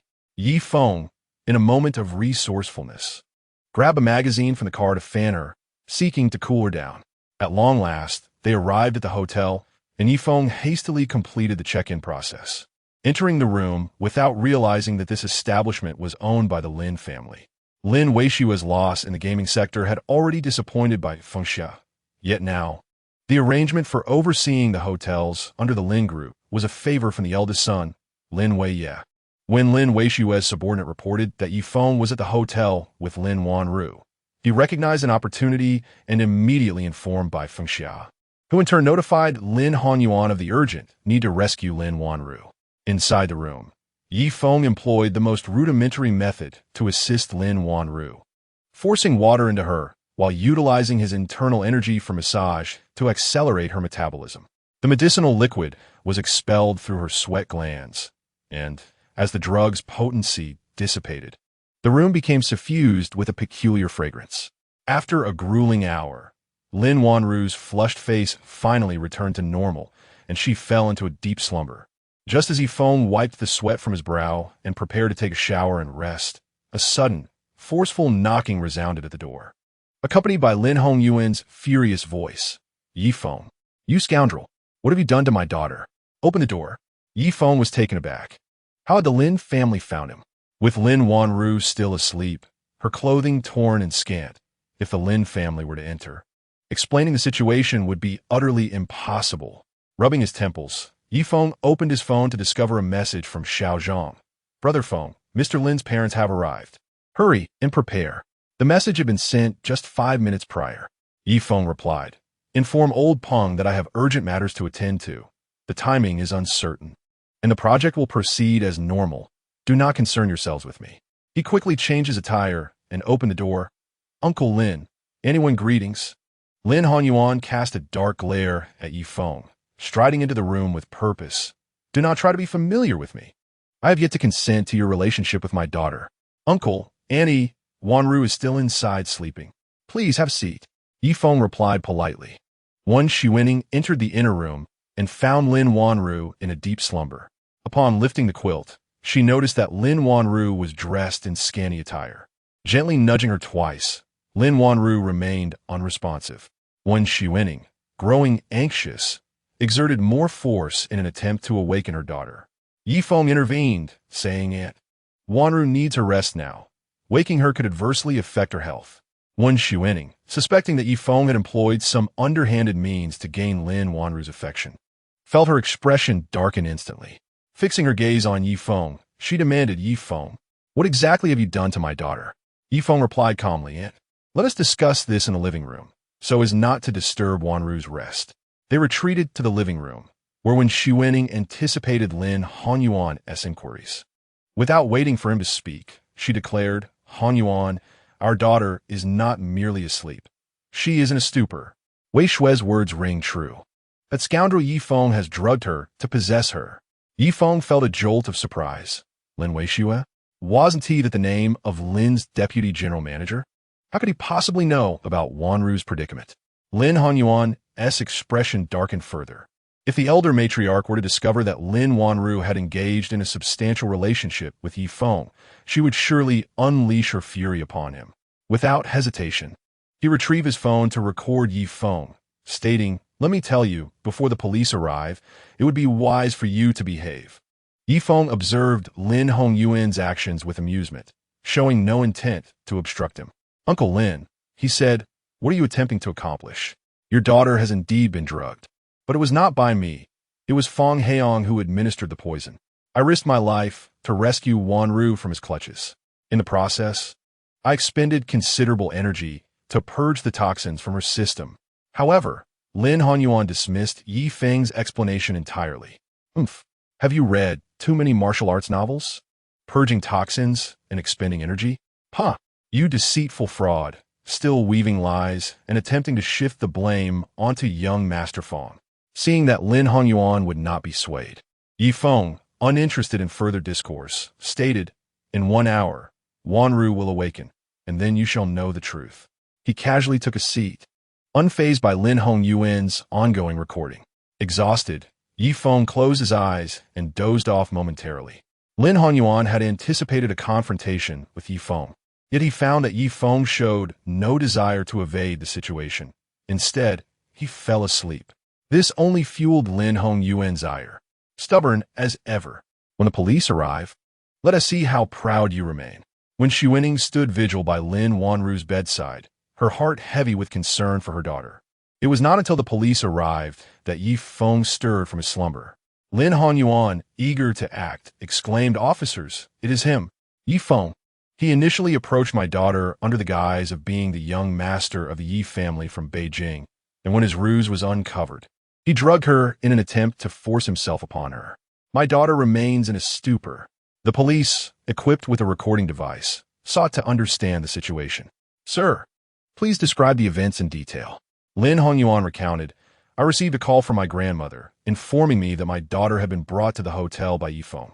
At that time, my daughter was in an unresponsive state upon entering the hotel, leading me to suspect she had been drugged. Upon my arrival, I knocked on the door for quite some time before Feng finally opened it. As we entered, I found my daughter in a deep slumber, unresponsive to all attempts to awaken her. Chapter 41. By Feng Xiao's frustration at this juncture. I must report another matter. My daughter is to be engaged to General Manager Zhao Feng of the Jufeng Group. This individual, who falsely claims to be the young master of the Yi family from Yanjing, has disrupted my daughter's engagement with the Feng family. Now that his fraudulent identity has been exposed, he is resorting to desperate measures, attempting to coerce us into submission. Officer, you must advocate for us. The officer, displaying courtesy, replied, I understand your concerns. May I ask who Yi Feng is? Yi Feng, awakening, responded, I am he. What Uncle Lin just stated does not align with the facts. Firstly, I am in a romantic relationship with Wanru. Secondly, I did not administer any drugs. I was at work today when I received a distress call from Wanru, who requested my company and provided an address. Upon arriving, I discovered she had been kidnapped. I even visited the traffic police department in search of her, ultimately locating her at the Luku Hotel where she was being held. My assertions are corroborated by phone records and evidence from the traffic police department, with driver Xiao Zhang accompanying me throughout. He can attest to this. Lin Wanru perceived Yi Feng's words as mere evasion, remarking, How can we trust your intentions in seeking my daughter? He then turned to the police officer, insisting, do not heed his fabrications. He is merely accusing others to deflect blame. The officer patiently warned Lin Wanru against obstructing justice, urging Yi Feng to continue his account. Yi Feng elaborated. Upon reaching the Luku Hotel, I noticed that a bodyguard was stationed outside a room on the 15th floor. Typically, hotel guests do not have bodyguards posted at their doors, which aroused my suspicion that Wanru was inside. I heard her cries for help, compelling me to force the door open. Upon entering, I found General Manager Zhao attempting to assault my girlfriend while recording the act. Upon seeing me, he lunged at me with a knife. In self-defense, I engaged in a struggle with him. Despite his attempts to summon 4 bodyguards to assist him, they could not overpower me. I incapacitated them temporarily and carried Wanru out of the hotel. Her condition was concerning, and I suggested we take her to a hospital. Wanru refused, fearing further harm. Thus, I instructed driver Xiao Zhang to find a nearby upscale hotel. Once there, I provided her with a massage to help her metabolize the effects of the drug. Officer, these are merely his excuses. If he truly cared for Wanru, why did he not take her to the hospital immediately? The officer raised an eyebrow at Yi Feng, questioning indeed. A rational person would prioritize taking a patient to the hospital rather than to a hotel. Yi Feng replied calmly, As far as I am aware, Uncle Lin, you are currently employed at a reputable hospital. With your standing in the industry, you would have been informed promptly had Wanru been admitted.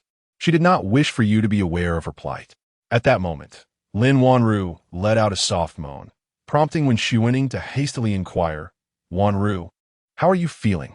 Lin Wanru rubbed her dizzy head, feeling as if she had indulged in alcohol. Upon opening her eyes, she was startled to see her mother's face. Mom, what are you doing here? Yi Feng, hearing Wanru's voice, hurried into the room. Wanru, how are you? Wen Xuening cast a disapproving glance at Yi Feng, her face filled with concern. Your father and I heard that this rascal Yi Feng had drugged you and trapped you in a hotel, so we rushed over. As Lin Wanru recalled everything that had transpired while she was bound, her fear became palpable. However, when she laid eyes on Yi Feng, her terror dissipated, and she instinctively threw herself into his arms, seeking solace. Yi Feng, Zhao Feng tried to kidnap me and intended to drug me. It's terrifying.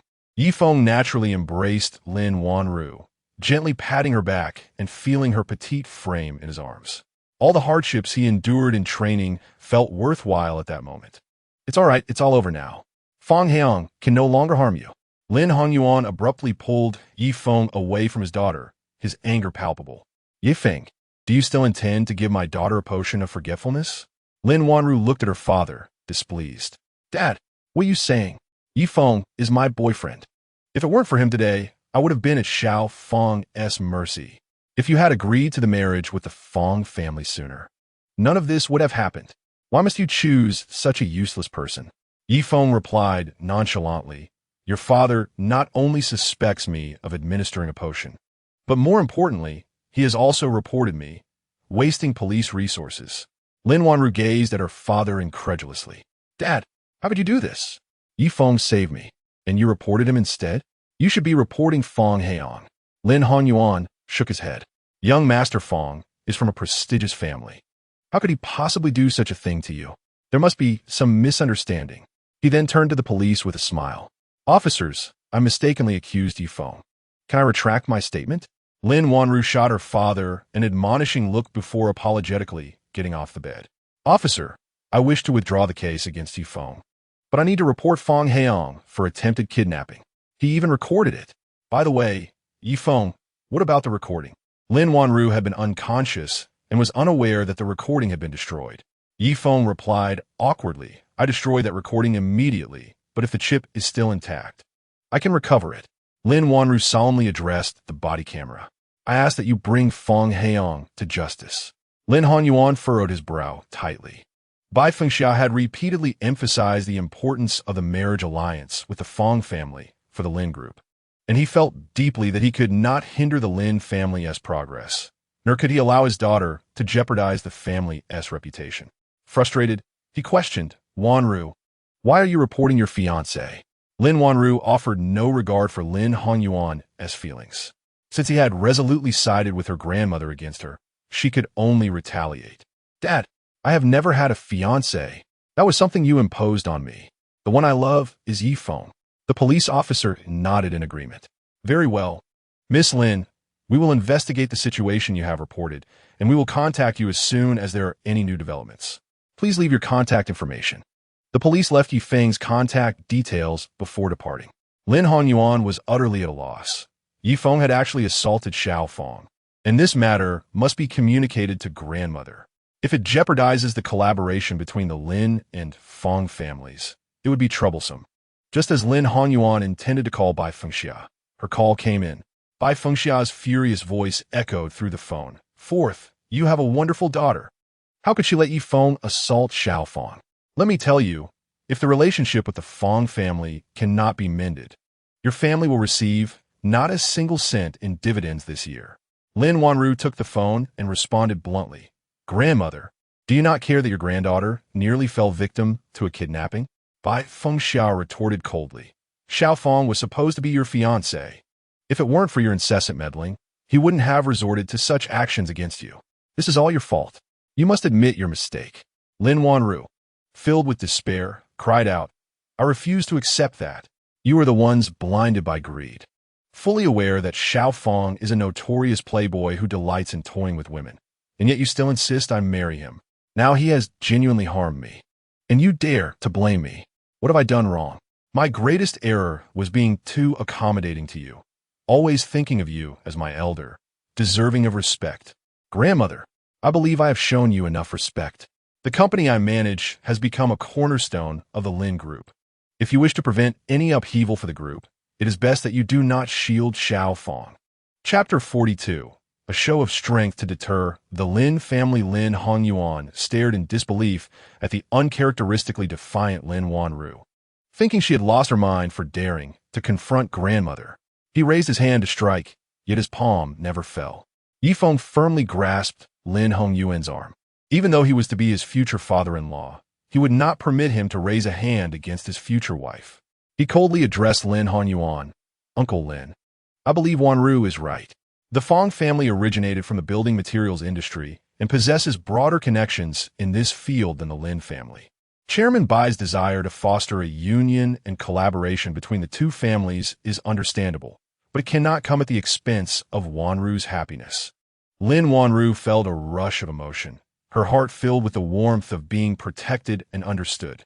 Lin Hongyuan, furious. cast a disdainful glance at Yi Feng. What do you think you are? Just a mere driver of a flashy sports car. And you presume to meddle in Lin family affairs. Yi Feng harnessed his internal strength, tightening his grip, and coldly observed Lin Hongyuan's contorted face. Uncle Lin, driving a sports car is a legitimate profession. It is not beneath anyone. One must choose their words carefully. Otherwise, you may find your arm lacking in measure. Lin Hongyuan's arm was painfully gripped by Yi Feng, rendering him powerless and feeling as if his bones might snap. He struggled in agony. Let go. Please let go. Bai Fengxia, alarmed, exclaimed, Yi Feng, what do you intend to do to my son? Yi Feng appeared oblivious to Bai Fengxia's words, continuing to question Lin Hongyuan. Do you have any sense of propriety? You should have some restraint. I ought not to have referred to you as merely a flashy sports car. And what else? I should not have struck Wanru. I was wrong, utterly wrong. Yi Feng released his grip with satisfaction. Lin Hongyuan rolled down his sleeves, revealing 5 distinct, bruised finger marks on his arm. Yi Feng answered the phone and addressed Bai Fengxia.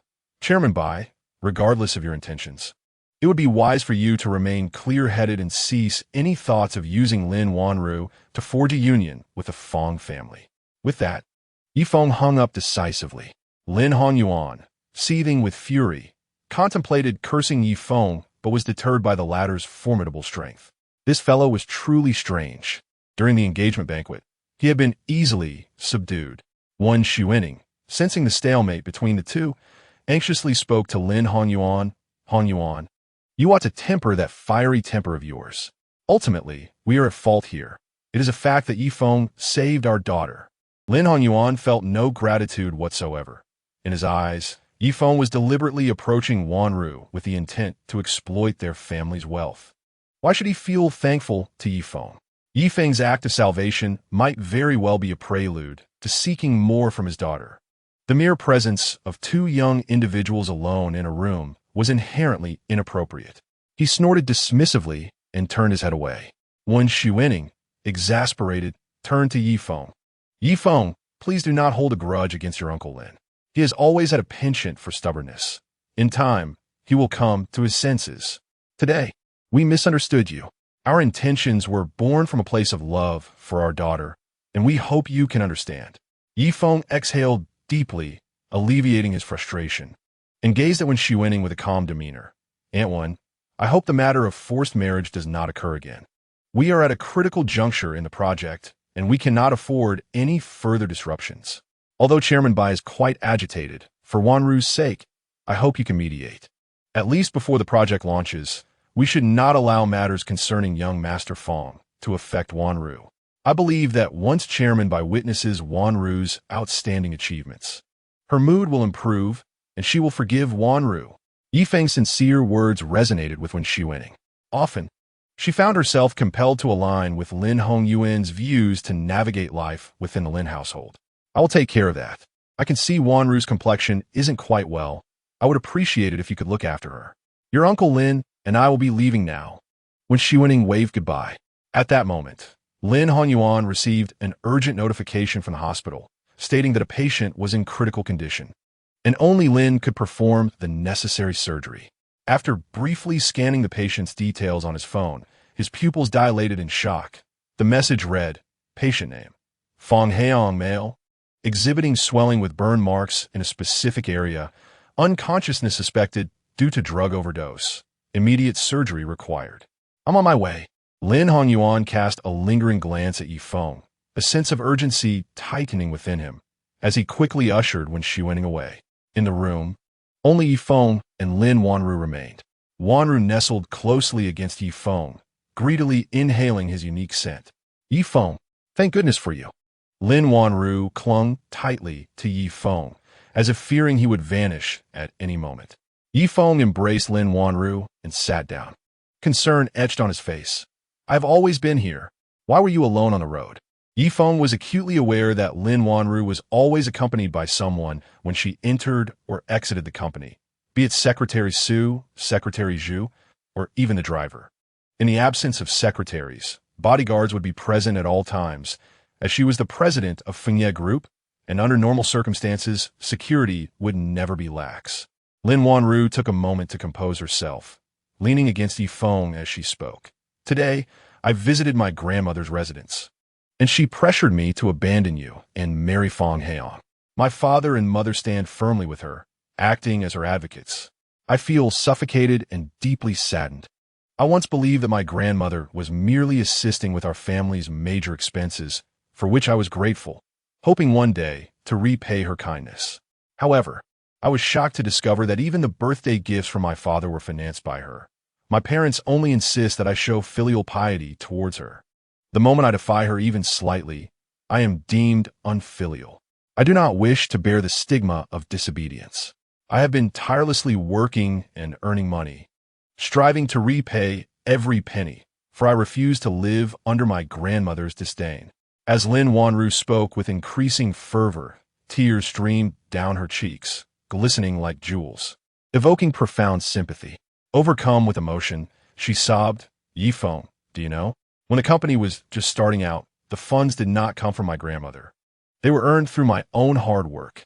In the early days of establishing the company, I sought her investment, yet she refused, insisting that a girl's best fortune lies in a good marriage, and that entrepreneurship was unnecessary chaos.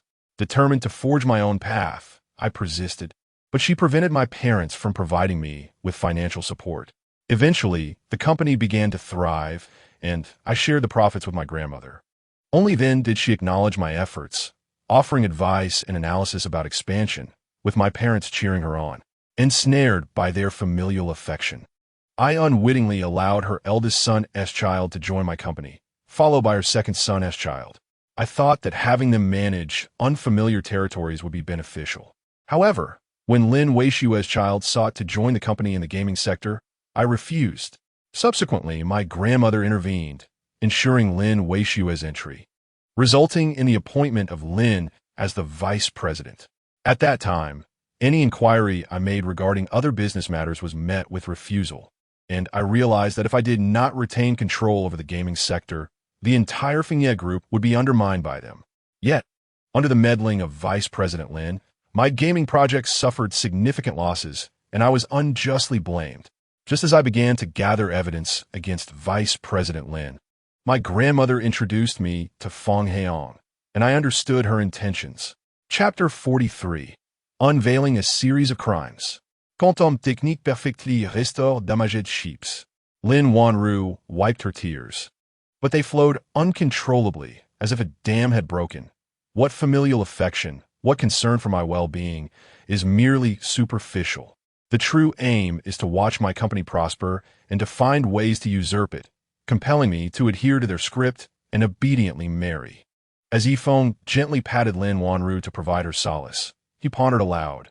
Wanru, what exactly does the Feng family possess that is so desirable? Or rather, what qualities does your Lin family hold that compelled the Feng family to seek a union with you? Consider this. Your engagement party was already disrupted, and Feng Heong should have discerned your lack of interest in him. Why then does he persist in his relentless pursuit? Is he not concerned that your grandmother might truly intervene on your behalf? Lin Wanru was momentarily taken aback, momentarily forgetting her tears, and followed Feng's train of thought. I'm not entirely certain. It seems the Feng family wields considerable influence in the community. Feng was not one to let Feng Heong off easily. He swiftly sent a message to Uncle Zhao, requesting a comprehensive dossier on the Feng family's background. To truly extricate himself from Feng Heong's clutches, he felt it was imperative to investigate the underlying reasons behind this entanglement. Feng spoke with gravity. Lin Wanru lifted her head, wiped away her tears, and declared with newfound determination, I understand now. She then bestowed a heartfelt kiss upon him, exclaiming, Feng, having you by my side is a true blessing. This kiss ignited a fervor within Feng, momentarily dispelling the restraint he had managed to maintain. He instinctively pressed his lips against Lin Wanru's, deepening their connection. Just as they were enveloped in their intimate embrace, the sudden, insistent ringing of a phone interrupted the moment. Irritated, Feng halted his actions and answered the call. Mr. We have obtained the video footage from the forensic department, but the chip has suffered significant damage. You mentioned you could repair it. We kindly ask you to come by. With clarity returning to his eyes, Yi Feng planted a gentle kiss on Lin Wanru's delicate cheek, saying, "I must visit the forensic department. You should rest well." "All right." Lin Wanru smiled sweetly. "Then I shall return to the company for now." Yi Feng felt a pang of concern. "You just experienced such a fright. Take the day to recover. Do not push yourself too hard." With a sigh, Lin Wanru replied, "I promised my grandmother that this year our profits must double. I must return to the company." Despite Yi Feng's reluctance to see Lin Wanru burden herself, he understood the harsh realities she faced and reluctantly instructed, "I will have Xiao Zhang take you back to the company. I will catch a taxi to join you later." "Very well." Lin Wanru accepted his suggestion without resistance. After ensuring she was safely in the car, Yi Feng dialed Uncle Zhong's number. He recounted the heinous acts of the Feng family and requested that Uncle Zhong discreetly protect Lin Wanru, asserting that such incidents must not recur. Uncle Zhong expressed his profound disdain for the young master of the Feng family, assuring Yi Feng that the dossier on the Feng family was being compiled and would surely meet his approval.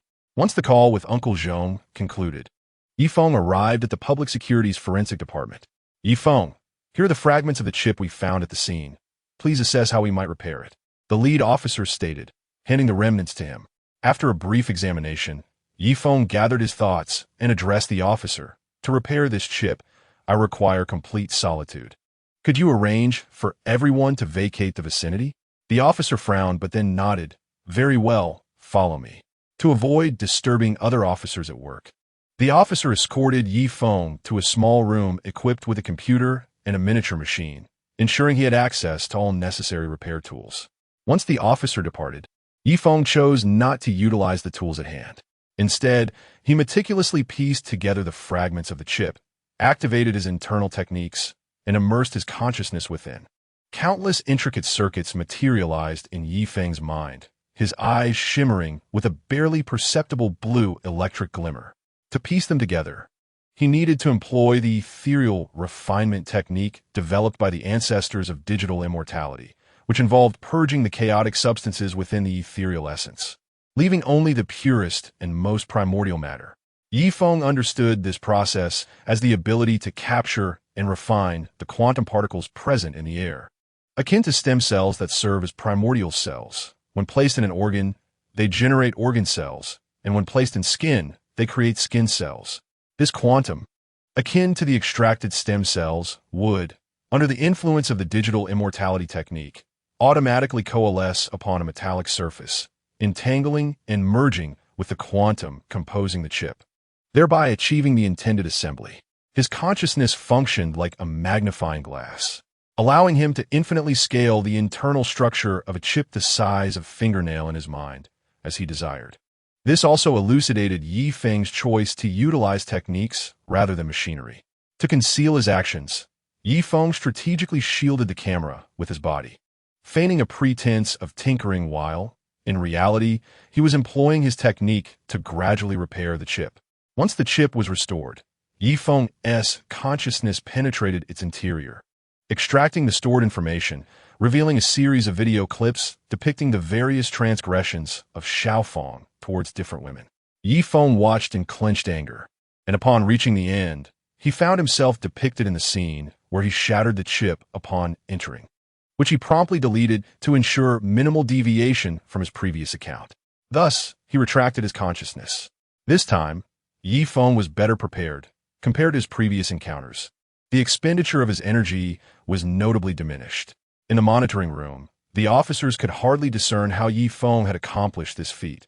They only perceived him seated, engrossed, manipulating various instruments before the microscope. By the time Yi Feng stood, the chip had been entirely restored. When the chip was finally handed over to the officer, the latter immediately ordered the playback of its contents. Upon reinserting the chip into the card and the card into the computer, a series of intact videos emerged, numbering over 100, each chronicling Feng Heong's numerous past crimes. The final clip matched Yi Feng's account precisely. The officers could scarcely believe that this was the chip Yi Feng had repaired. It appeared as new, devoid of any visible signs of reassembly. Amidst their astonishment, they expressed profound gratitude for Yi Feng's contribution to their investigation. Following a round of courteous exchanges, Yi Feng drove back to the company. At that moment, Uncle Zhao sent over the dossier regarding the Feng family. It turned out that the Feng family was not merely the construction material tycoon, as rumored, but rather, Chairman Feng had originally been a local thug. Later, their gang leader allied with the Dilong gang, embarking on a path of rehabilitation. Subsequently, during a violent skirmish, the gang leader was killed, and Chairman Feng, utilizing his keen observational skills, ascended to the position of gang leader, thus commencing their venture into construction materials. The initial investment came from the Dilong gang, which later saw the Feng family's status within the gang rise, leading to the establishment of the now mighty Jufeng Group. Presently, the wife of the current Chairman Feng is the daughter of the Dilong gang's leader. Two reputable families are akin to one. By relying on the Feng family, the Dilong gang successfully cleansed its reputation, with most of its members now employed by the Jufeng Group. In a bid to ensure the Dilong gang's complete absolution, the Feng family even reported the gang, allowing those members wishing to withdraw to bear the blame. The Dilong gang has since faded into obscurity, ostensibly unconnected to the Feng family. Chapter 44. A disclosed trail. Uncle Zhao has also discovered that the former leader of the Dilong gang, Hong San, was afflicted with a rare blood disease 30 years ago. Since then, the Feng family's enterprises began to venture into the pharmaceutical sector. The Jufeng Group subsequently invested heavily in several hospitals, with the objective of prolonging the life of this elder leader. A few years prior, Lin Wanru had donated blood, leading the Feng family to strategically engage with the Lin family, as both families were entrenched in the construction industry, one emphasizing design and the other focusing on engineering, thus creating a highly complementary partnership. Over the years, the Lin family has reaped considerable benefits from their alliance with the Feng family. Upon reviewing the documents, Yi Feng furrowed his brow deeply, realizing that the Feng family's intention in marrying Lin Wanru was far from simple. Upon returning to the company, Yi Feng conferred with old Peng regarding the progress, noting that everything was currently stable. Later, he arrived at the president's office, where Lin Wanru's condition had evidently improved significantly. As soon as he entered, Lin Wanru approached him eagerly. "Yi Feng, how is everything?" "The chip has been repaired." Feng Heong did not record just this instance. There are numerous recordings stored within the chip. This time, he is assuredly facing his prison sentence. Yi Feng replied with a serious demeanor. A look of satisfaction spread across Lin Wanru's face, her lips curving into a smile. "That's wonderful. We must not let this scoundrel off easily." Noticing Lin Wanru's slightly distressed expression, Yi Feng walked over and poured her a glass of warm water. "You still have residual toxins in your system. Drink more water and expel them properly." Obediently, Lin Wanru drank the water, her eyes brimming with happiness. Nervously rubbing her hands together, she said sweetly, "Tomorrow is the weekend. Remember our promise to have dinner at your place?" Yi Feng grasped Lin Wanru's hand tightly, suppressing his inner excitement. "I will take care of it. Tomorrow at 9 in the morning, I will come to pick you up." Within the Lin family's opulent residence, Bai Fengxia had received notice from Lin Hongyuan and thus arrived at the hospital to visit the young President Feng. The young president had just undergone surgery and was still in a dazed state. Feng Lai, the head of the Feng family, along with his son Feng Wen and daughter-in-law Song Qingqing, were keeping vigil at the hospital. Upon seeing Bai Fengxia, Feng Lai's already corpulent face fell even further. "Bai Fengxia, your precious granddaughter has harmed my grandson to this extent, and you still have the audacity to show your face here." With a guilt-ridden smile, Bai Fengxia responded, "Brother Feng, your words are unjust.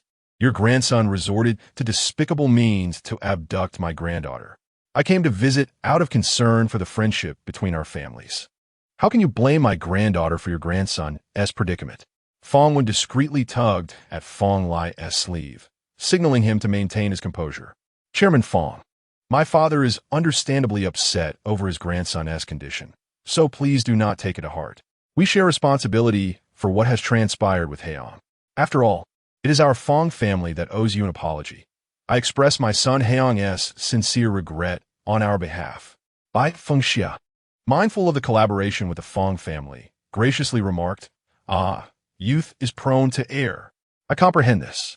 However, Wanru has been deeply wounded by Heyang this time. It seems she may not forgive him in the near future. Feng Wen sighed. I understand your sentiments completely. Yet I remain at a loss on how to convey my apologies. I do not wish for the bond between these two children to be severed so easily.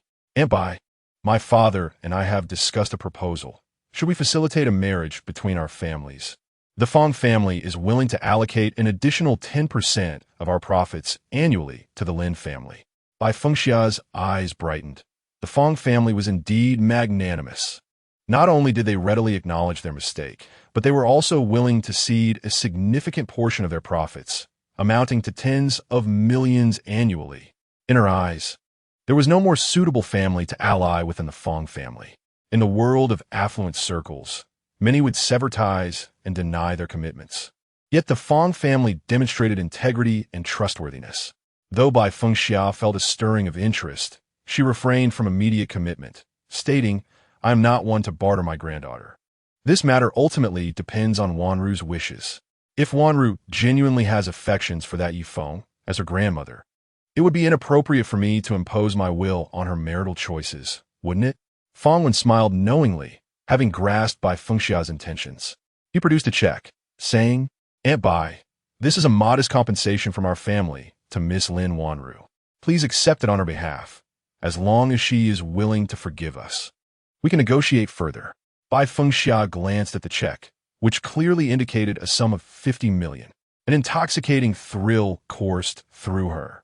Nothing was more comforting than the grasp of wealth. She understood the Feng family's position. They were willing to compensate, to apologize, to reprimand Feng Heyang, and still hope to reconcile with Wanru. Should Feng Xia choose to cooperate, the Lin family would receive 10% of the Feng family's profits as compensation. Such a transaction was undeniably advantageous. Consequently, the ensuing dialogue between the two parties was exceedingly pleasant. Feng Xia expressed her understanding of Feng Lai. The two families had been partners for many years and would not allow this incident to disrupt their collaboration. Barely had Feng Xia departed when the police arrived to inquire about Feng Heyang's recovery.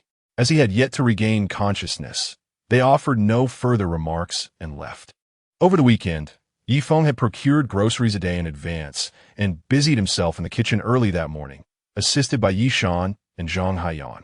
As the time approached, Yifeng stepped out. Upon arriving at Lin Wanru's opulent residence, he successfully escorted her home.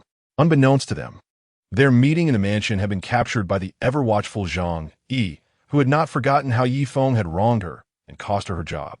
Zhang Ye had been vigilantly observing the vicinity of the Lin family mansion, intent on catching Yifeng in the act. This time, she had learned from past mistakes. Instead of being present herself, she had strategically placed a camera nearby, controlling it remotely to capture Yifeng without his knowledge. No wonder the Zhao family had been unable to locate Yifeng recently. He had indeed changed his vehicle. This was Zhang Haiyan's second encounter with Lin Wanru, the first having been in hospital. Hello, General Manager Lin. Zhang Haiyan fidgeted nervously, aware that the individual before her was the president of a publicly listed conglomerate, who had also shown kindness to her son. She felt a mix of gratitude and uncertainty. Yishan appeared equally uneasy, acutely aware of the disparity in their social standings, fearing that he might embarrass his son with his demeanor. Mr. Lin, please take a seat. Yifeng is still busy in the kitchen. Do enjoy the television while the meal is being prepared. Yishan greeted somewhat anxiously. Lin Wanru displayed a warm and inviting smile. Politely addressing the elderly couple, Uncle and Auntie, it is a pleasure to meet you for the first time. I have brought a few small gifts for you, and I hope you like them. As she spoke, she placed the handbag she was holding on the table. Zhang Haiyan, feeling a bit embarrassed, replied, You needn't have brought gifts just for coming over. Upon seeing the contents of the gift bag, century-old wild ginseng, 10-year-aged tangerine peel, 20-year-old premium liquor, and an exquisitely packaged jewelry box, Yishan was astonished by the value of the items and remarked, Indeed, this is quite extravagant of you. Lin Wanru replied with a gentle smile, Uncle and Auntie, please do not feel burdened by this. It is merely a token of my appreciation for the wonderful upbringing you have provided for Yifeng. In comparison to his significance in my life, these gifts are truly inconsequential. Zhang Haiyan was increasingly pleased with Lin Wanru and promptly stood up, suggesting, "Please have some fruit." Chapter 45. A life-or-death situation. Yi Feng seized a moment of respite and entered the living room. Addressing Wanru, "Wanru, please consider this your home. Do not feel constrained. The meal will be ready shortly." Wanru, not wishing to let Yi Feng labor alone, proposed, "Yi Feng, let me assist you." Zhang Haiyan rejected, "No, Mr. Lin. Please remain seated. I can manage just fine." Wanru playfully expressed a hint of reproach, saying, "Auntie, you may simply call me Wanru," referring to me as Mr. Lin feels rather distant. "Indeed, from now on, I shall call you Wanru." Yi Feng concurred. He had prepared a sumptuous feast, complete with stir-fried dishes, stews, cold appetizers, and desserts. He also announced his romantic relationship with Lin Wanru. Yishan presented a red envelope to Lin Wanru, who was puzzled by the gesture. Yi Feng explained that it was a custom from their hometown, assuring her to accept it without hesitation. Both Yishan and Zhang Haiyan felt immense joy, witnessing their son with such a remarkable girlfriend. Lin Wanru, enveloped in a warm atmosphere of familial affection, devoid of any ulterior motives, felt a profound sense of relaxation. Observing the harmonious interactions within Yi Feng's family illuminated for her the essence of a happy household, a realization she treasured deeply. On her way back, she found herself lingering, though she concealed her emotions. Upon returning to her opulent residence, she resumed her persona as the cold, aloof female president. When Yi Feng headed to work, Wang Guifeng, following Zhang Yi's guidance, gazed from a distance at Yi Feng's charming villa. His life had evidently improved. He was now living in luxury, driving high-end vehicles, while his parents resided in a villa. In stark contrast, she and Zhao Xiaofeng were barely scraping by. Wang Guifeng clenched her fists, her heart swelling with resentment, questioning why Yi Feng, with merely a flashy sports car, could afford such luxuries while she struggled. Wang Guifeng refrained from acting rashly and quietly allowed Zhang Yi to escort her home. Returning? "Guifeng, are you really going back now?" Zhang Yi had expected Wang Guifeng to storm in and retrieve Yi Feng's parents. "Yes, I'm going back. Now that we have located Yi Feng's new vehicle, I want you to keep a watchful eye on it." Wang Guifeng returned home. 2 days later, the Feng family received an arrest warrant. Feng Heong was implicated in multiple cases. The police had contacted several victims from the video and verified the details of the incidents. Faced with irrefutable evidence, Feng Heong confessed to all charges. Due to Feng Heong's poor health, after discussions with the Feng family, he was granted bail pending trial. After presiding over the first project meeting, Yi Feng introduced the game's playability, commercial value, and projected potential to all shareholders, providing everyone with reassurance. In the afternoon, Yi Feng received an urgent call for help from Secretary Zhu, stating that Lin Honyuan intended to take Lin Zong away. Yi Feng hurried to the president's office in a state of alarm. "Dad, give up already. I will not abandon the pursuit of Feng Heong." Lin Wanru shouted at Lin Honyuan. Lin Hongyuan's expression was cold as he seized Lin Wanru forcefully. "Lin Wanru, I am your father. I raised you, and I have the right to manage your life. Today, you must go to the police and agree to withdraw the lawsuit." Lin Wanru struggled against Lin Hongyuan's grip. "Dad, let go of me. Your grandmother said that today, even if it means forcibly taking you, you will go." Lin Honyuan held tightly to Lin Wanru, refusing to relent. "I won't go. Dad, it hurts so much." Lin Wanru broke down, the pain in her wrist igniting her nerves as tears streamed down her face. How could her father be so heartless? Seeing his daughter's tears, Lin Honyuan finally loosened his grip. "Do you want to watch the Lin family decline? Do you want to see your grandmother humiliated again and again because of you? As a girl, you should not be venturing into business. Now that you have such a good match in Feng Heong, why can't you understand the adult's sincere intentions?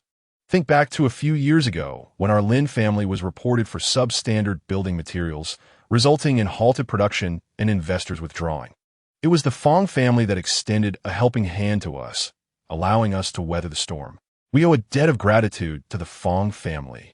And now that Feng Heong is infatuated with you, what is wrong with marrying him?" Lin Wanru could not comprehend this. The Lin family could repay the favor in other ways. Why must my happiness be sacrificed? Lin Hongyuan stubbornly shook his head while pulling Lin Wanru along. Only by marrying him will you find happiness. Why can't you see that? Do you truly believe that that wretched boy Yi Feng can bring you happiness? He has no money, no power, and no influence.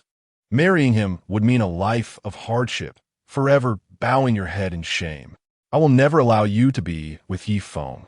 Lin Wanru, resolute, found herself at a loss for words in her attempts to persuade her father. Even if it means living in hardship, I would rather be with Yi Feng. Being with him is far better than being with someone who has harmed me.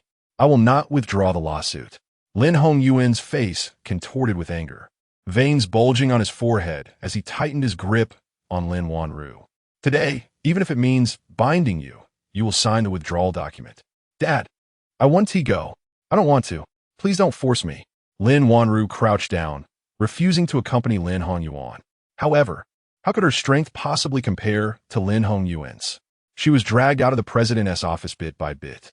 Secretary Zhao, witnessing the president in such a disheveled state, stepped forward, attempting to pry Lin Wanru from Lin Hongyuan's grasp, exclaiming, "Uncle Lin, you cannot treat our president this way. Leave. I will discipline my daughter. What concern is it of yours?" Lin Hongyuan forcefully shoved Secretary Zhao aside, seizing the opportunity while Secretary Zhao was momentarily distracted. Lin Wanru swiftly jerked her arm free, and, as Lin Hongyuan lunged to seize her again, she perched herself on the windowsill, declaring, "Father, if you push me any further, I will jump." Lin Hongyuan was indeed taken aback. "Fine, I want tea approach. Let us discuss this properly. Then you can leave." Lin Wanru had but one demand. She did not wish to see her father. Lin Hongyuan's expression shifted through a spectrum of emotions. "Wanru, why can you not understand? Feng is a good boy. It is your continual rejection that has driven him to such despair. If you could just show a bit of understanding, none of this would have happened." Feng remained in the hospital, facing police charges. If you could assist the Feng family, it would be a way to repay their kindness, wouldn't it? Lin Wanru remained unmoved. "Father, please go. I do not wish to discuss this." Lin Hongyuan softened his stance. "If you do not wish to marry Feng, your father can agree and even persuade your grandmother. However, the Feng family is truly facing a grave crisis. Please lend hand. Withdraw your complaint, and I assure you, I will never pressure you to associate with Feng again. Our Lin family will completely sever ties with the Feng family. If you wish to continue at Maple Leaf Group, you may do so without interference from your parents." Lin Wanru felt a flicker of hesitation. If the Lin family could indeed sever ties with the Feng family, she might consider it. Chapter 46. Even if you are her father, you must respect her. Seeing Lin Wanru's grip on the window frame relax slightly, Lin Hongyuan continued his coaxing. "Wanru, your father can sign an agreement with you, can record our conversation today. Just come down. As long as you do not threaten to take your life, everything shall be as you wish." Lin Wanru did not genuinely wish for death. Seeing her father's change in demeanor, she found no reason to remain on the windowsill and descended on her own. However, at that moment, as she stepped down, Lin Hongyuan removed his tie and bound her hands. "Father, what are you doing?" Lin Wanru gasped in terror. Was this truly the father she had once idolized and trusted so deeply? Lin Hongyuan's face contorted. His eyes filled with disdain as he gazed at Lin Wanru. "You have forced me to take this step." Just then, the elevator doors on the 7th floor opened, and Yi Feng emerged, spotting the president's office door ajar from a distance. Su Xiaofan hurried over. "Assistant Yi, you've finally arrived." President Lin was just forced by her father to the brink of suicide. Yi Feng narrowed his eyes, quickening his pace. "Yi Feng, save me." Lin Wanru cried out upon hearing the elevator's sound. At this hour, the 7th floor was already under strict guard. The only person who could ascend was Yi Feng. The bodyguards beside Lin Hongyuan blocked Yi Feng's path. "I'm sorry, Assistant Yi, but the 7th floor is currently under lockdown. President Lin is in discussions with her father. You cannot interrupt," the bodyguard coldly stated. Yi Feng, weary of idle chatter, urged Su Xiaofan to retreat as far as possible. Aware that she had no part in this matter, Su Xiaofan cautioned Yi Feng to exercise caution before stepping back. Yi Feng stared coldly at the bodyguard blocking his path and commanded, "Step aside. Assistant Yi, you cannot enter." The bodyguard remained unmoved. Seizing the outstretched arm of the bodyguard, Yi Feng twisted it with a swift motion, eliciting a painful crack and a cry of agony. To his astonishment, after incapacitating one bodyguard, a dozen more emerged from the adjoining room, each one robust and muscular. "Charge!" barked the leader. The other bodyguards rushed toward Yi Feng. He evaded the first wave of attacks, executing a sweeping kick, but it was deftly dodged. From the moment the confrontation began, Yi Feng discerned that these bodyguards were skilled fighters. His expression grew serious as he inhaled deeply. The basic martial arts he had previously downloaded would not suffice against such opponents. His eyes flickered with a faint electric arc of blue and red, a signal indicating the downloading of martial arts memories. In the next moment, faced with adversaries from all directions, Yi Feng's hands coalesced fiery red qi into blade-like forms. With a swift motion, he anticipated their next moves. As fists approached from all sides, he had already calculated his evasive maneuvers and simultaneously unleashed his hand like a blade. Each of the attackers suffered varying degrees of lacerations, yet no blood was spilled. Instead, scorch marks appeared on their wounds, the searing pain distracting them from the fight. This single maneuver had already put the attacking bodyguards at a disadvantage. Everything transpired at lightning speed. Perhaps the pain spurred them on as they brandished rubber batons, swinging their uninjured arms at Yi Feng. As the first baton fell before him, Yi Feng sidestepped, striking the adversary's wrist with his hand, causing the weapon to slip from their grasp. The baton landed in Yi Feng's hand. His eyes gleamed momentarily before he executed a series of classical staff techniques with remarkable finesse. Like a nimble monkey, he darted and twisted, each swing of the baton resulting in a knockdown. Within moments, several bodyguards lay incapacitated outside the president's office. Discarding the rubber baton, Yi Feng brushed off his hands and strode confidently into the office. Before him lay Lin Wanru, her hands bound by a necktie, the other end held firmly by Lin Hongyuan.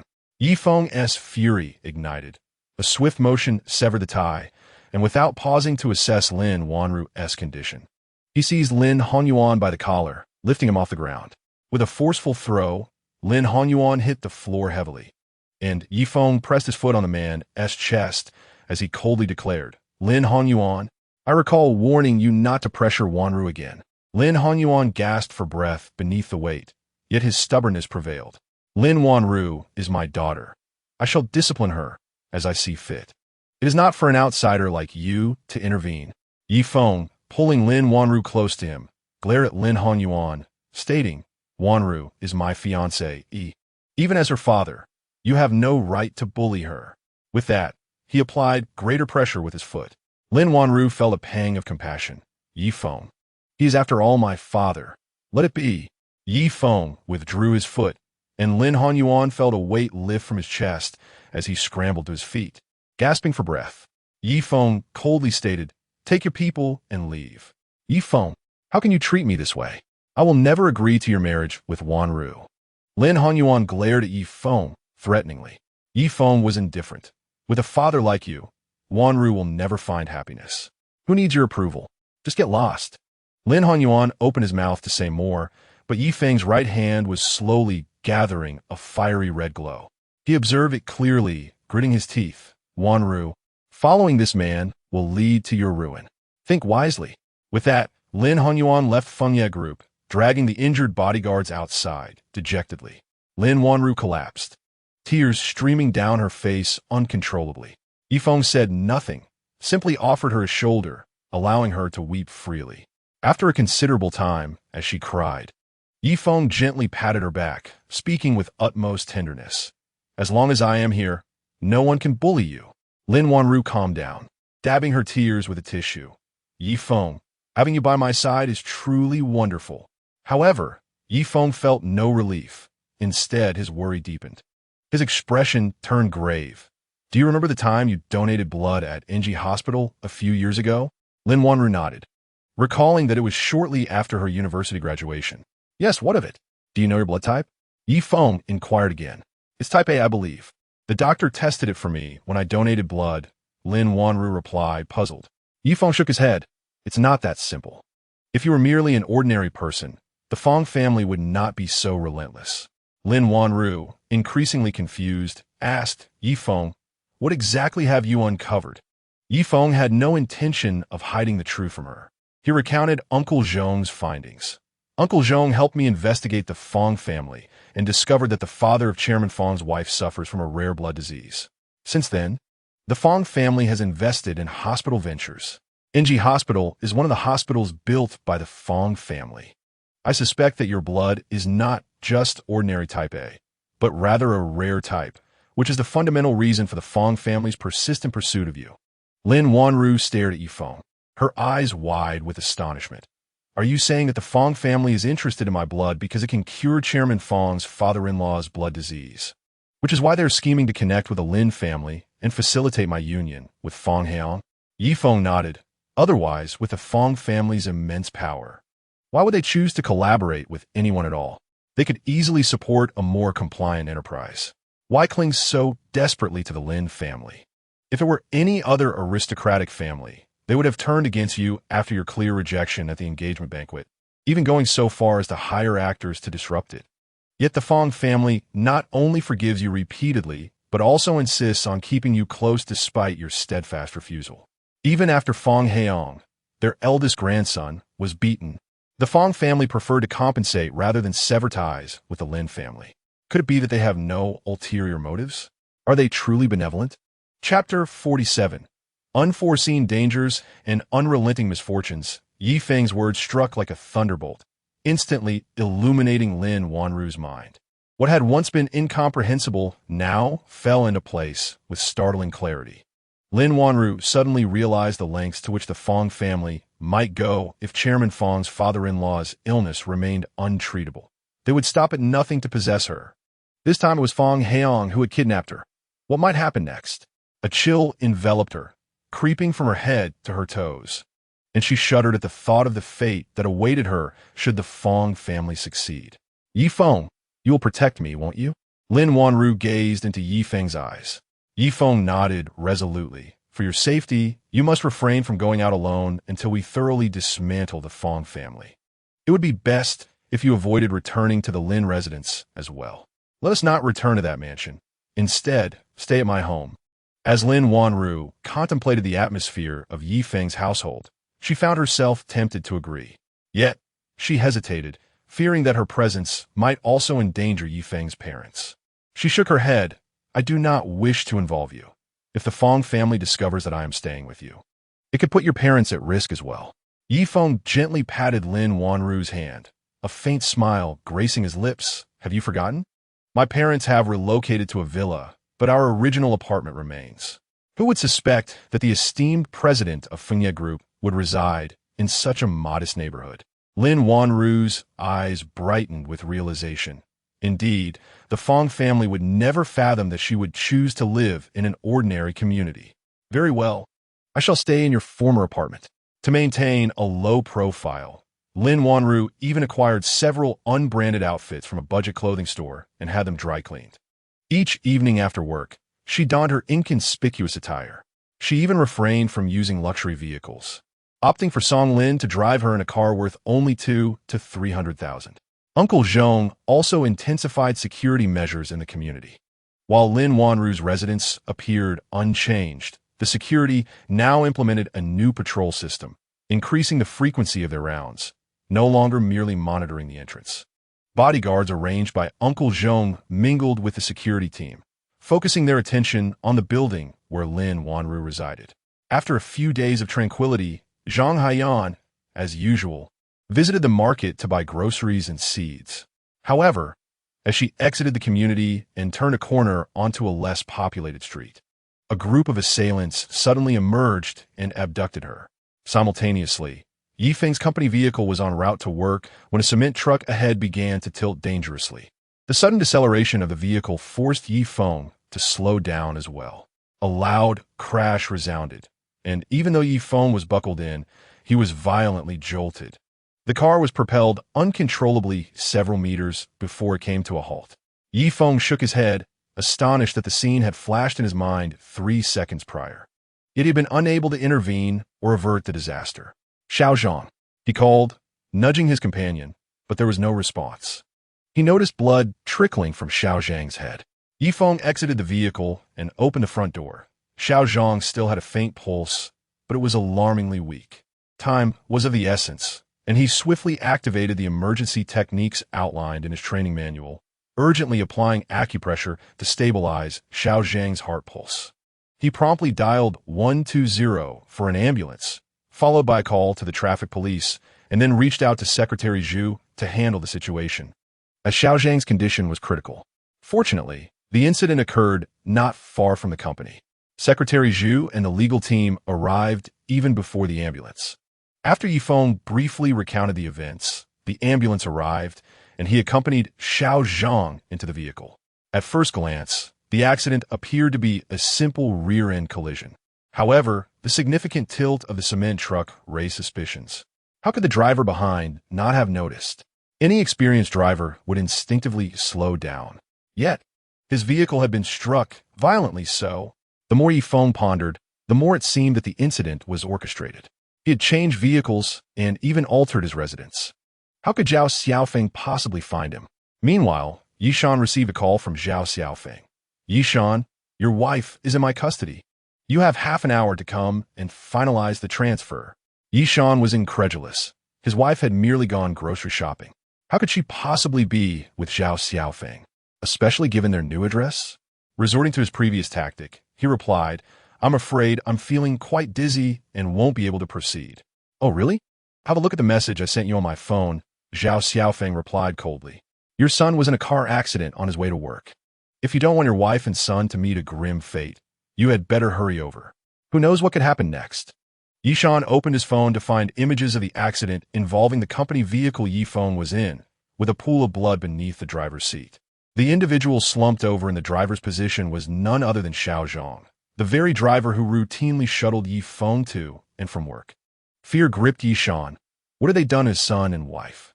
If anything were to happen to his son, he would stop at nothing to confront Zhao Xiaofeng. "Your son is alive. The one seriously injured is that driver. If you want to ensure your wife remains safe, come quickly. Do not attempt to contact Yifeng.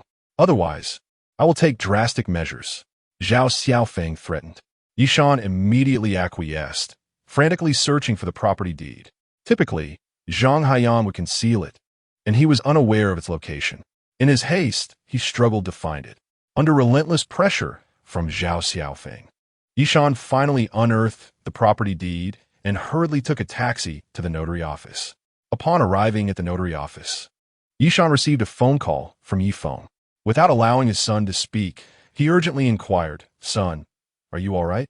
Yifeng was taken aback. Had his father already learned of his predicament? "Dad, do you know I've been in an accident?" he blurted out. Yishan glanced at the entrance of the notary office, opting not to enter. Instead, he leaned against the wall, whispering, "Zhao Xiaofeng informed me. Are you hurt?" "I'm unharmed, but Xiao Zhang is seriously injured. I came to the hospital with him." "Dad, why did Zhao Xiaofeng call you? Is he threatening you again about the house?" Overwhelmed with concern for Zhang Haiyan's safety, Yishan's voice trembled. "Your mother is in Zhao Xiaofeng's grasp, and we cannot reach her. I now present the property certificate for notarization, so that you may rescue your mother." Yifeng's mind raced at the thought. He could scarcely imagine what someone like Zhao Xiaofeng might do to his mother. "Father, please activate real-time tracking. I am coming immediately. The transfer cannot proceed." Yifeng hung up the phone and promptly called Uncle Zhao. "Uncle Zhao, I have 3 requests. First, my mother has fallen into Zhao Xiaofeng's hands. Please locate her. Second, investigate the car accident involving Xiao Zhang on my way to work. I need to know the details. Third, arrange for someone to come to the notary office to handle the property transfer." Uncle Zhong agreed and immediately set about fulfilling Yifeng's requests. Yifeng took a cab to the notary office, where he found Yishan waiting for him, and he exhaled with relief. At the entrance, there was another individual dressed in a gray casual suit, sporting a square face and a crew cut, exuding an air of vitality. Yi Feng found the face unfamiliar. Yet it was evident that this person recognized him. Chapter 48. Shouting to no avail, the man approached, addressing Yi Feng politely. "Hello, Mr. Yi. I am Zhang Qi, the attorney dispatched by butler Zhao. He should have sent you my information earlier. I am here to assist Mr. Yi Shan with the property certificate transfer." Yi Feng verified the photograph and details sent by Uncle Zhao, recognizing Zhang Qi as a renowned attorney, celebrated for his unbeaten track record and versatility. He nodded and introduced. "Allow me to present my father, Yi Shan." Then turning to his father, he added, "Dad, this is our corporate attorney, Zhang Qi. It would be remiss not to have legal assistance in matters of property transfer." Upon hearing butler Zhong's name, Yi Shan felt a sense of familiarity. The person who had entrusted Yi Feng to them also bore the surname Zhao. Yet, upon realizing he was the corporate attorney, he dismissed any doubts, thinking perhaps it was merely a coincidence of surnames. "Greetings, Attorney Zhang," Yi Shan said courteously. Zhang Qi politely responded, "Shall we proceed inside?" The trio entered the notary hall, where they immediately spotted Zhao Xiaofeng. Upon seeing Yi Feng and his father accompanied by a stranger, Zhao Xiaofeng's brow furrowed in concern. "Yi Shan, do you not recall what you promised me?" Zhao Xiaofeng threatened. Yi Shan paid him no heed. With his son as corporate attorney present, he felt no fear. "If you wish to avoid a confrontation, it would be wise to reconsider your stance. Otherwise, my companion, Mr. Zhang, will not let you off easily." Zhao Xiaofeng scoffed. "And who might he be?"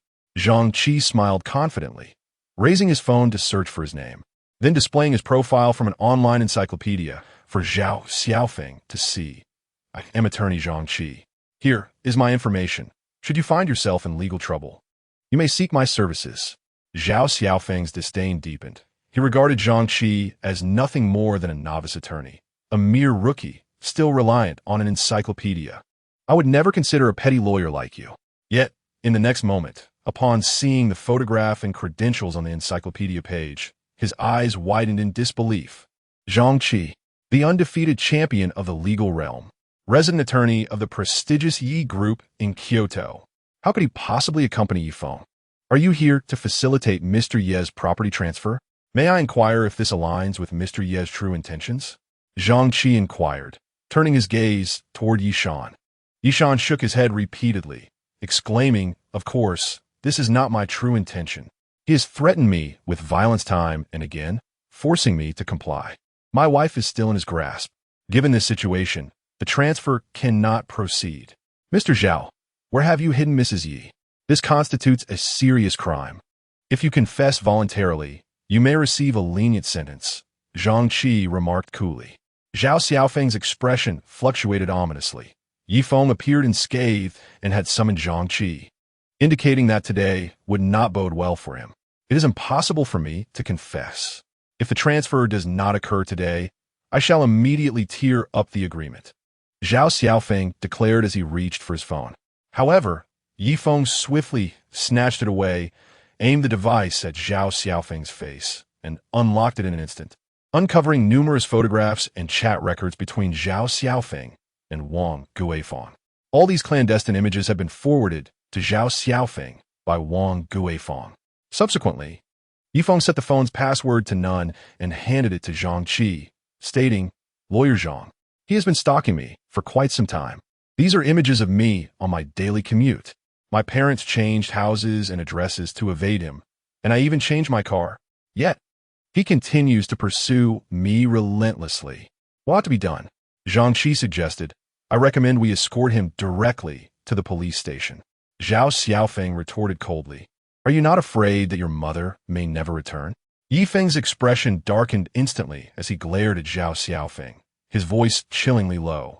"If anything were to happen to my mother, I will ensure that your life becomes a living hell." Zhao Xiaofeng trembled slightly, but he remained convinced that Yi Feng would not dare to take action against him, for Zhang Haiyan was still in his possession. With this thought, he steeled himself, asserting, "If I do not return by noon today, your mother will undoubtedly perish." Yi Feng whispered menacingly to Zhao Xiaofeng, "In truth, I am Yi Feng, the legitimate heir of the Yi family. To avoid being embroiled in family feuds, I have assumed the alias Yi Chun. Do you truly believe that with the power of the Yi family, I cannot locate Zhang Haiyan? Zhao Xiaofeng comprehended fully that he would gain nothing. The prospect of acquiring the property had vanished. His family's valuable assets had all been utilized to settle debts. The Zhao family's stocks were plummeting towards delisting. His father had attempted every conceivable method to restore operations, but to no avail. Every inspection revealed issues, and no matter how they attempted to rectify matters, it proved futile. Zhao Xiaofeng realized that all of this turmoil was orchestrated by Yi Feng. The property was his last glimmer of hope. Yet now Yi Feng had extinguished even that. He envisioned his father, once a dignified company president, reduced to peddling rickshaws in tourist areas. He was condemned to a life shrouded in despair, constantly running errands and facing relentless passenger complaints. How could a privileged heir like him be forced to smile at a herd of laborers? He felt a surge of indignation. He and his father had become the laughingstock of all their relatives. Why should Yi Feng, without power or influence, live more comfortably than he? Why was his plight worsening? He knew that once Yi Feng handed him over to the police, his life would hold no further hope. Yi Feng, you have destroyed my life. You have harmed my entire family. I would rather die than not take someone down with me. Zhao Xiaofeng had completely lost his sanity. His eyes ablaze with fury as he charged forward, his target not Yi Feng, but Yi Shan.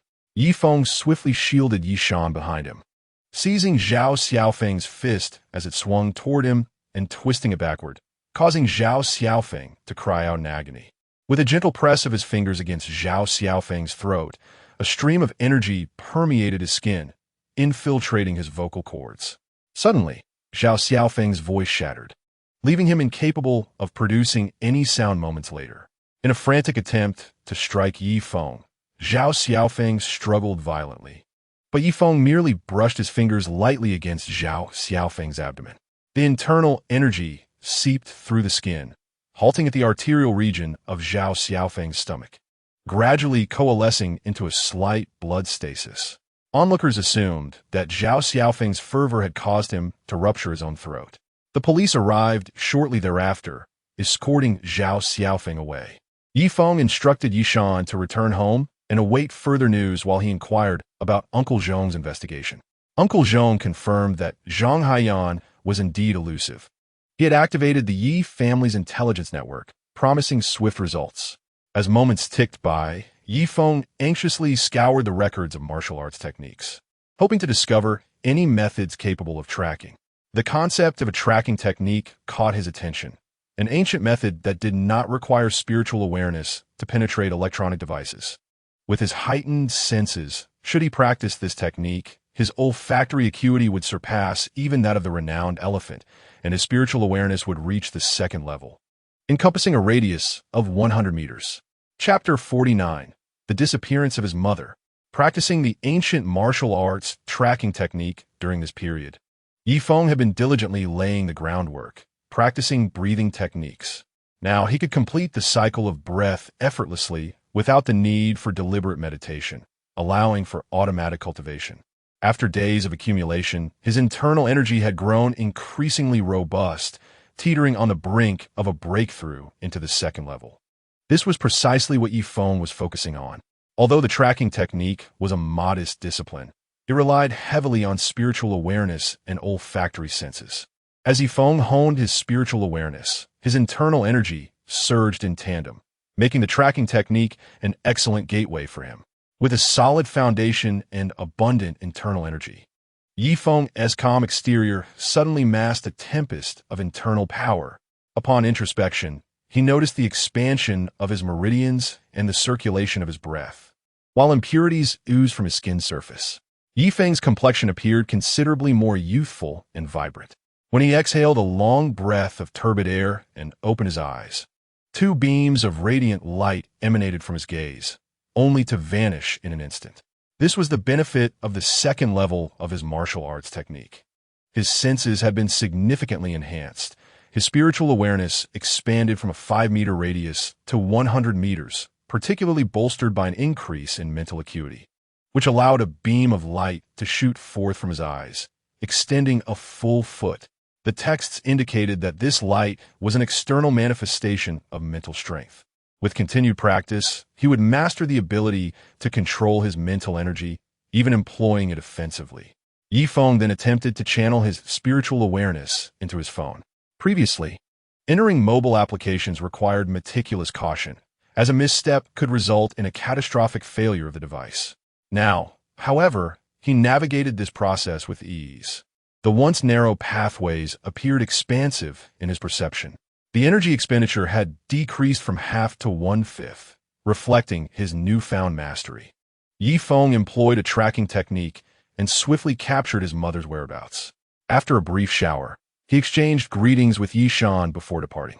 Arriving at the last location where his mother had been, Feng closed his eyes, allowing a myriad of scents from all directions to converge in his mind. Subtle fragrances penetrated his nostrils, guiding him with a faint and intermittent direction, yet ultimately indicating a path forward. He quickened his pace, following the trail. After approximately 2 kilometers, in the basement of a defunct bathhouse, Feng finally discerned a relatively stronger essence of his mother. She was indeed present. Zhang Haiyan was bound and gagged. At that moment, it was noon, and 2 guards, having just finished their meal, glanced at Zhang Haiyan, remarking, "It seems your husband isn't very reliable. Boss Zhao said that if he doesn't call by noon, we can dispose of you at our discretion." The burly leader of the group, wielding a knife, traced it menacingly across Zhang Haiyan's terrified face, proclaiming, "But rest assured, I won't resort to murder. Someone else will take care of your life." With that, the brute loaded Zhang Haiyan into a vehicle and sent her to the dock. No sooner had the brute departed than Feng, following the scent, entered the premises. Though he did not find his mother, he was certain she had spent a considerable amount of time there. "Who are you?" the guard on duty asked nervously. Feng wasted no words, effortlessly seizing the guard by the collar. "Speak. Where has the woman who was here just now gone?" The guard feigned ignorance. "There's no woman here. The owner of this place has already been arrested by the police, and this property has been auctioned off. I'm merely the parking attendant. I've never seen any woman." With an iron grip on the guard's throat, exuding a menacing aura, Feng growled, "Will you speak? If not, I shall end your life." The guard, feeling breathless and terrified by Feng's palpable menace, turned pale. He had no doubt that this man was not ordinary. In a state of panic, he trembled yet gritted his teeth. "If I tell you, they won't let me go." "I can't say." Noticing the guard's fearful stammer, Feng couldn't help but admire the Dragon Gang's management. He loosened his grip slightly. "Look into my eyes." The guard instinctively met Feng's gaze, wherein a strange red glow emanated from Feng's eyes. To the minion, it appeared as if Feng possessed a soul-capturing ability, rendering him unable to look away. Within mere seconds, the guard's eyes grew vacant. Feng released him, allowing him to collapse to the ground. "Tell me, where has that woman been taken?" "That woman was loaded into a vehicle by my boss. She should be headed to the port." "Which port?" Feng demanded angrily. I don't know. I've never been to the port." "Then who are you? Who is behind you?" "I'm with the Dragon Gang. I don't know who is backing us." "I've only been with the Dragon Gang for a month." Feng scrutinized the young man, noting he appeared to be no older than 17 or 18. At such a tender age, how could one choose to stray from the path of virtue and join a nefarious gang like the Earth Dragon Society? Feng, filled with indignation, swiftly stripped the individual of his outer garment, tearing it into long strips to securely bind him, before promptly alerting the authorities.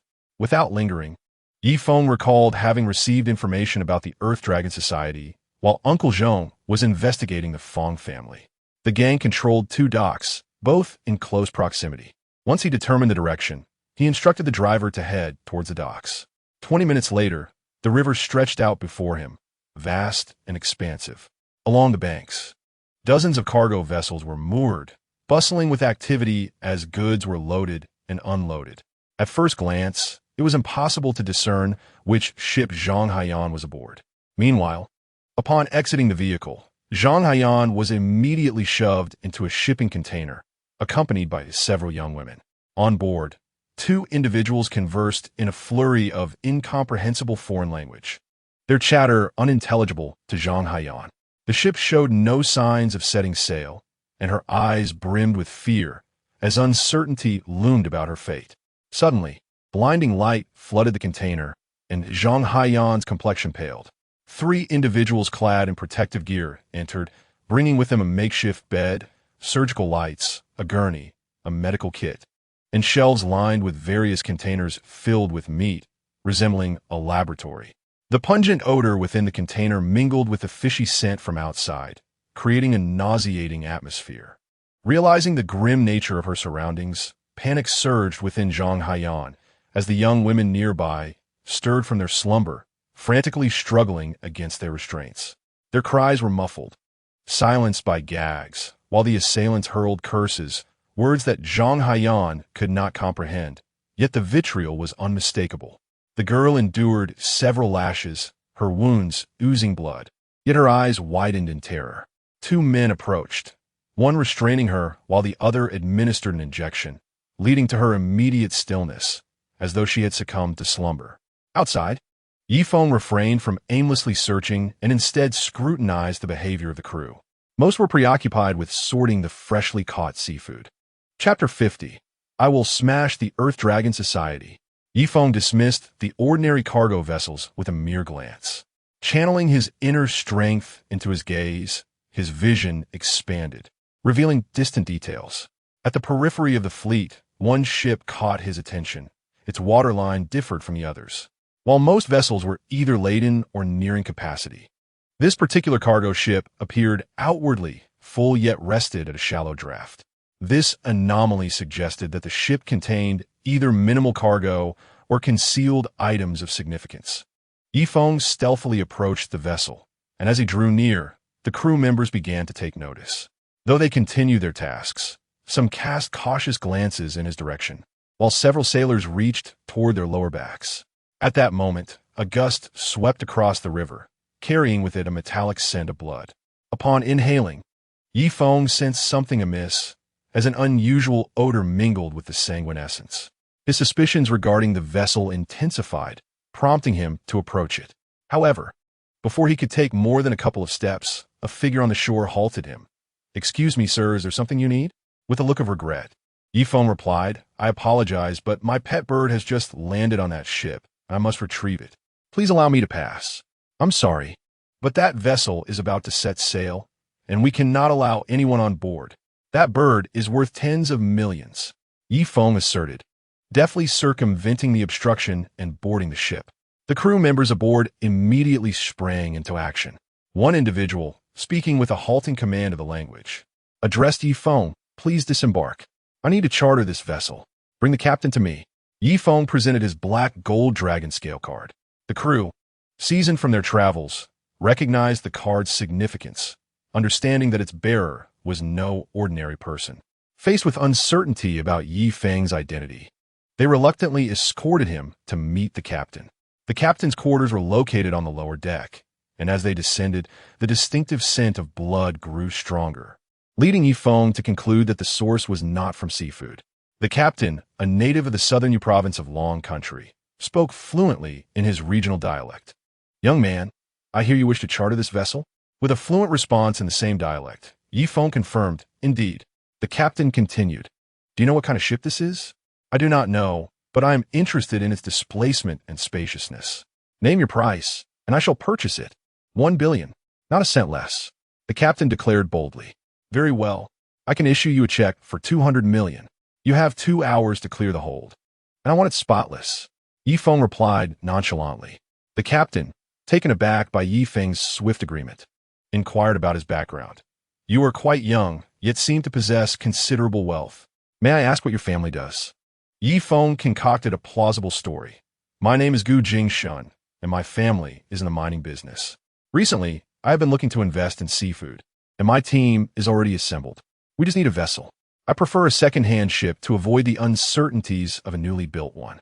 As Feng stepped onto the deck, he observed the sailors unloading cargo. As they worked, he attempted to explore the ship, but was stopped. They informed him that the cargo was confidential and not for outsiders' eyes. Feng remained still, studying the crew. Suddenly, he noticed that those unloading a particular container were all clad in protective gear, rendering their identities indistinguishable. The crew member smiled and remarked to Feng, The contents of this container are for experimental use. We must wear protective clothing for the transfer. Yi Feng's gaze was firmly fixed upon those clad in protective suits. He observed that among them were not only men, but also women. Maintaining his composure, Yi Feng approached the individuals, but one of them halted him, warning, "We are dealing with hazardous materials that may carry infectious viruses. Without protective gear, you absolutely cannot come closer." Yi Feng waved dismissively. "It is of no consequence." Ignoring the obstruction, he advanced towards the figures in protective attire. As one of them passed by, their eyes exhibited a complex expression.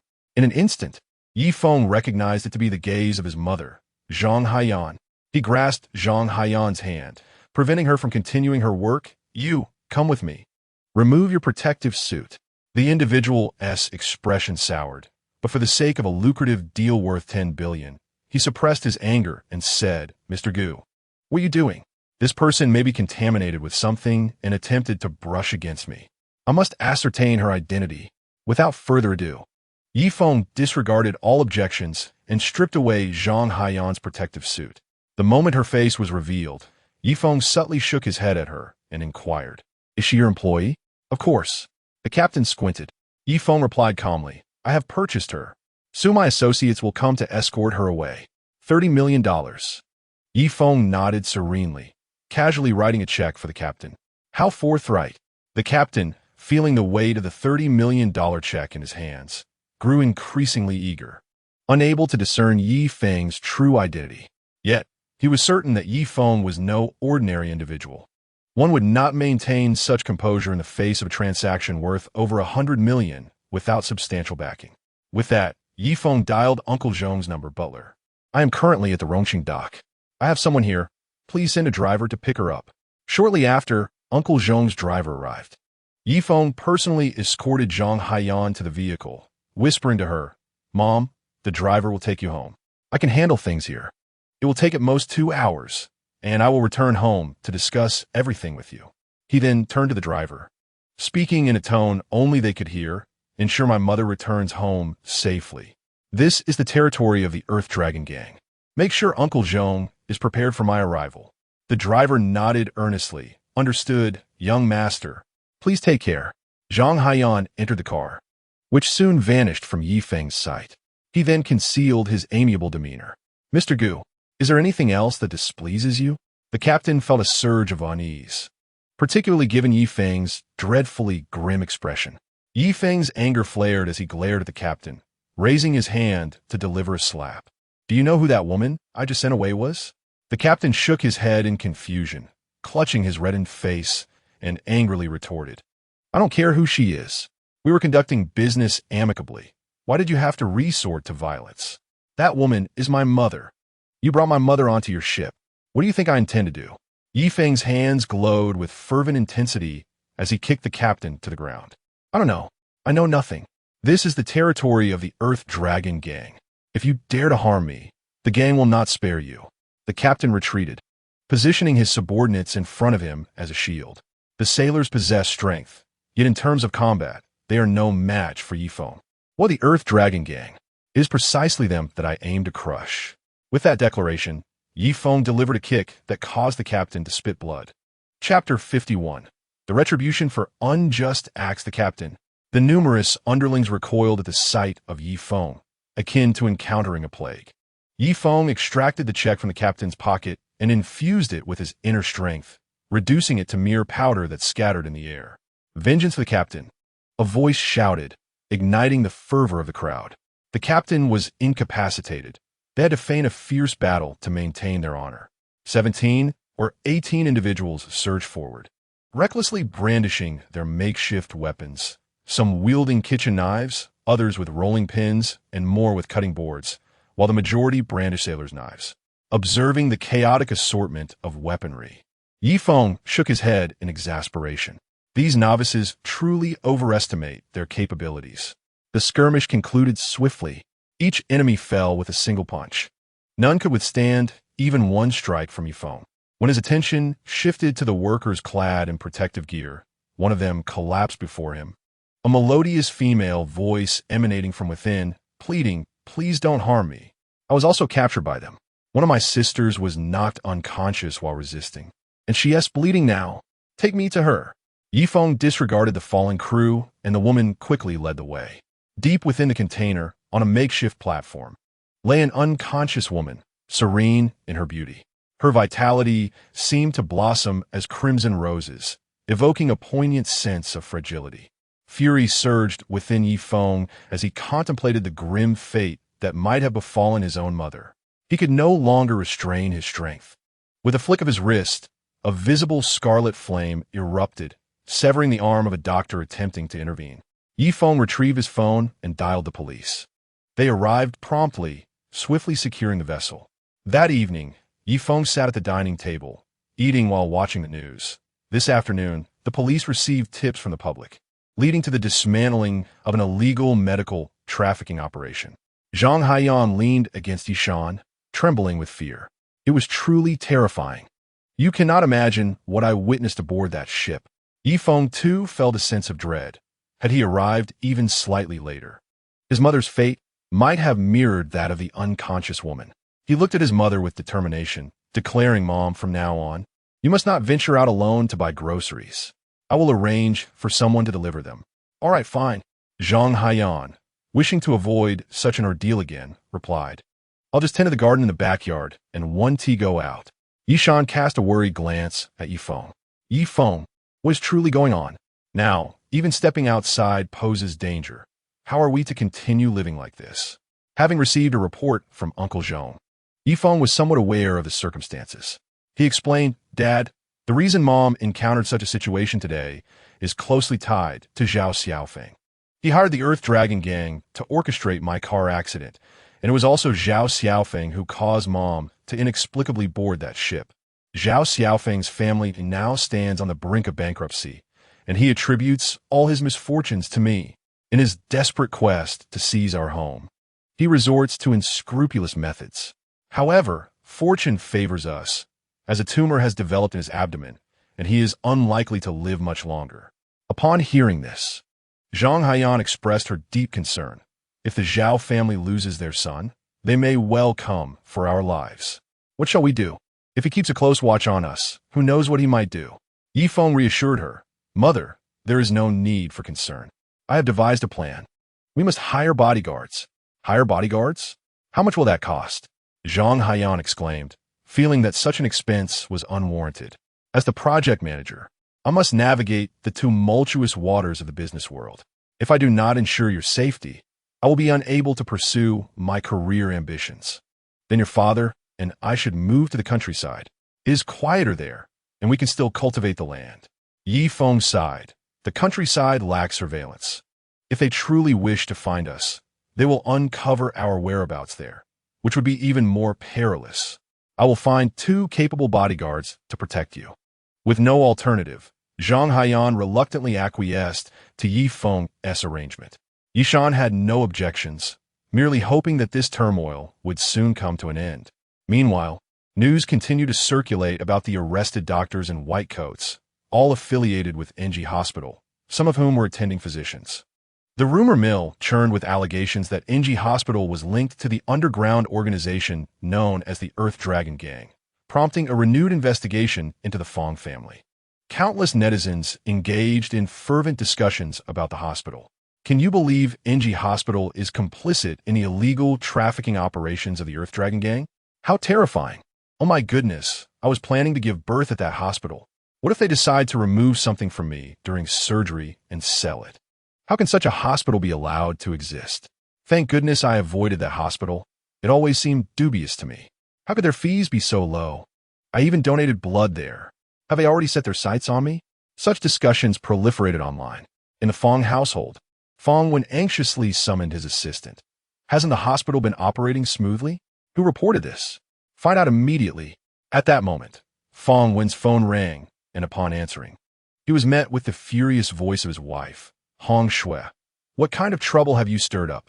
Now NG Hospital is being accused of being an accomplice to the Earth Dragon Gang's illegal activities. Patients are refusing to go there. The hospital's profits have plummeted, and its reputation is in tatters. My father is furious. Do you understand? If my father's blood bank runs dry, because of this. Do you comprehend the severity of the consequences? Without allowing Feng Wen a chance to respond, Hong Shui abruptly hung up. Feng Wen was left in a state of disarray. He had yet to uncover the root of the issue. Numerous media outlets had already contacted him, inquiring whether the Feng family was aware of the Earth Dragon Gang's dealings. Feng Wen's public statement was that the Feng family had never collaborated with the Earth Dragon Gang, and that NG Hospital was certainly not an accomplice in smuggling operations. These actions stemmed solely from the misconduct of a few doctors, and they had already reported the matter to the authorities. Everything would depend on the results of the police investigation. Zhao family. When the vessels operated by the Dragon Gang were seized by the police, Zhao Xiaofeng's father received notification from the authorities. During the interrogation, Zhao Xiaofeng suffered a ruptured abdominal artery and, despite attempts at resuscitation, succumbed to his injuries, prompting the police to urge his father to come and identify the body. While pedaling a tricycle, Zhao's father was struck by this devastating news, leaving him momentarily dizzy and unable to comprehend how his robust son could suddenly suffer from such a grave ailment. The medical explanation he received indicated that abdominal aneurysms often present without clear symptoms, with only a minority exhibiting abdominal pain or the presence of hard masses around the navel, signs that can easily be overlooked. By the time of discovery, it often coincided with dire circumstances, such as vessel rupture. However, video evidence from the notarization process revealed that Yi Feng had not violently struck Zhao Xiaofeng in the abdomen, merely twisting his wrist. Zhao Xiaofeng had cried out in agony, but there was no direct correlation to Yi Feng's actions. Ultimately, it was concluded that Zhao Xiaofeng's demise was a consequence of his own misdeeds. Chapter 52. Whose child is it really? At this juncture, the Feng family learned through the lips of a low-ranking member of the Dragon Gang that Zhao Xiaofeng had recently disbursed a significant sum of money to orchestrate a vehicular accident involving executives from the Maple Leaf Group. He had instructed the Dragon Gang to abduct a woman named Zhang Haiyan, threatening that if there was no news from him by noon, they could do as they pleased with her. The Feng family followed the trail and inquired with the Dragon Gang members responsible for transporting Zhang Haiyan, which led them to a startling revelation. The Dragon Gang had conducted comprehensive assessments of Zhang Haiyan's physical condition, discovering that both her physical fitness and bone density far surpassed that of the average city dweller.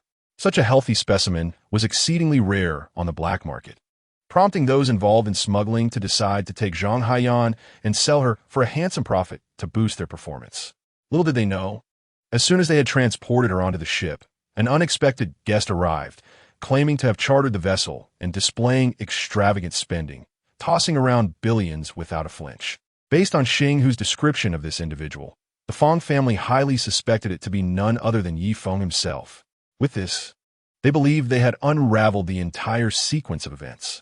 However, they were perplexed as to how NG Hospital, which had initially seemed unrelated to the matter, became entangled in it. The doctors involved were all informants for the Dragon Gang at NG Hospital, specifically tasked with sourcing rare blood types for the gang's aging leader. They had undergone hypnosis and training by the Dragon Gang and were firmly under its control, leaving little possibility for them to divulge information. Why then did this incident involve NG Hospital? Wang Guifeng was at home, enjoying dinner, eagerly anticipating Zhao Xiaofeng's arrival to take her as his bride. Yet, throughout the entire afternoon, she could not reach him by phone. Sister, could it be that your Zhao Gongzi has absconded with the money? Wang Daxing, her brother, scoffed. Wang Guifeng shot him a disapproving glance. How can you say such things? Xiaofeng is not that kind of person. Anxiously, she continued to pray, Xiaofeng, please answer the phone. She steadfastly refused to believe that Zhao Xiaofeng would betray her. Wang Mu's disdain for Wang Guifeng grew. An utterly useless creature, after all these years of raising you. You can't even secure a man's heart. Surely, something must have delayed Xiaofeng. Later, I will certainly be able to reach him. Wang Guifeng defended herself helplessly. The next morning, in a state of urgency, Wang Guifeng rushed to the residence of the Zhao family, armed with the key Zhao Xiaofeng had given her. She opened the door to find Zhao's father, eyes vacant, silently weeping over a photograph of his son. This scene startled Wang Guifeng. Dad, where is Xiaofeng? Zhao's father shook his head silently. Xiaofeng is gone. Xiaofeng is gone? Wang Guifeng could not fathom it. Just yesterday, Zhao Xiaofeng had seemed perfectly well. How could he have left? Zhao's father remained silent, and Wang Guifeng's gaze fell upon several documents laid out on the table.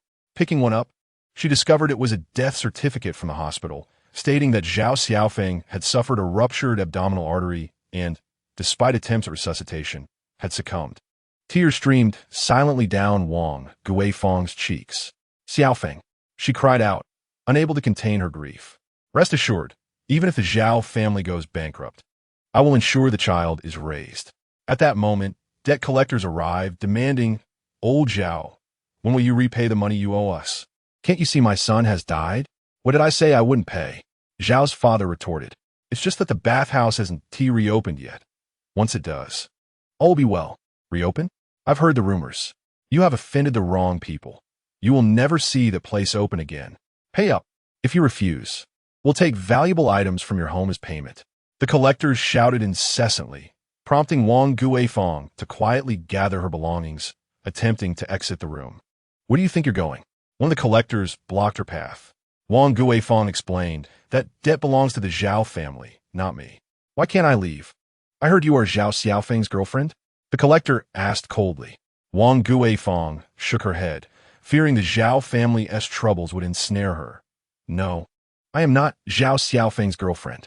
He owes me 200,000. I have come to collect. Do you think I would believe such a claim? The child you're carrying is undoubtedly Zhao Xiaofeng's. Since the Zhao family cannot repay, I suppose you shall settle their debts. The collector scrutinized Wang Guifeng's shapely figure, deeming her quite attractive. If sold, she could fetch a good price. Terrified, Wang Guifeng vehemently denied, no, the child I carry is not Zhao Xiaofeng's. It belongs to Feng. Zhao's father suddenly raised his head, inquiring of Wang Guifeng. What did you say? Whose child is it? Fearing the collectors would take her away, she insisted, the child is Feng's. Yet, how would she explain the paternity test? I discarded the sample Zhao Xiaofeng provided and used Feng's instead. Thus, the report will naturally indicate biological parentage. Wang Guifeng could not afford to worry about how Zhao's father would react. Her survival was paramount. Zhao's father, believing that even in his son's absence, there was still a grandson, was utterly unprepared for the revelation that even the grandchild was not his own. Enraged, he raised his hand to strike Wang Guifeng, but the collector intervened. Since you claim to have no ties to Zhao Xiaofeng, you may leave. We are reasonable people. Wang Guifeng hurriedly expressed her gratitude, saying, Thank you, brothers. Thank you all. She swiftly exited Zhao Xiaofeng's residence. Upon reaching the ground floor, she overheard the sound of objects being smashed from Zhao Xiaofeng's room, prompting her to quicken her pace and distance herself from that place of turmoil. Returning to her parental home, Wang Guifeng sought legal advice regarding the divorce and property matters at a small law consultation shop downstairs. The lawyer informed her that, given her circumstances, property division was unattainable. There was no gift agreement, and the house had been purchased outright by Zhao's parents, not under Feng's name. Wang Guifeng felt increasingly despondent. Had all her efforts yielded nothing? Unwilling to accept defeat, she sent a message to Zhang Yi. Zhang Yi, Zhao Xiaofeng has died. It seems I have no hope for this lawsuit. Zhang Yi replied with several question marks, clearly shocked by the news of Zhao Xiaofeng's demise. Wang Guifeng elaborated. I even saw the death notice at his house. Zhang Yi responded with a sigh emoji. Doesn't that mean you've gained nothing? Why not claim that the child is Feng's and seek child support from him? Feng is now a project manager earning millions annually and is living blissfully with President Lin in a lovely villa. If you can obtain child support, you could have an income of 200,000 to 300,000 a year. Wang Guifeng felt tempted. In fact, this child truly is Feng's. She recalled her encounter with Zhao Xiaofeng. After her menstrual period, she had not been with him, but had instead been with Feng. Thus, she was certain the child was not Zhao Xiaofeng's. Chapter 53. I respect your choice. When Zhao Xiaofeng learned about her pregnancy, he insisted on verifying that the child was his.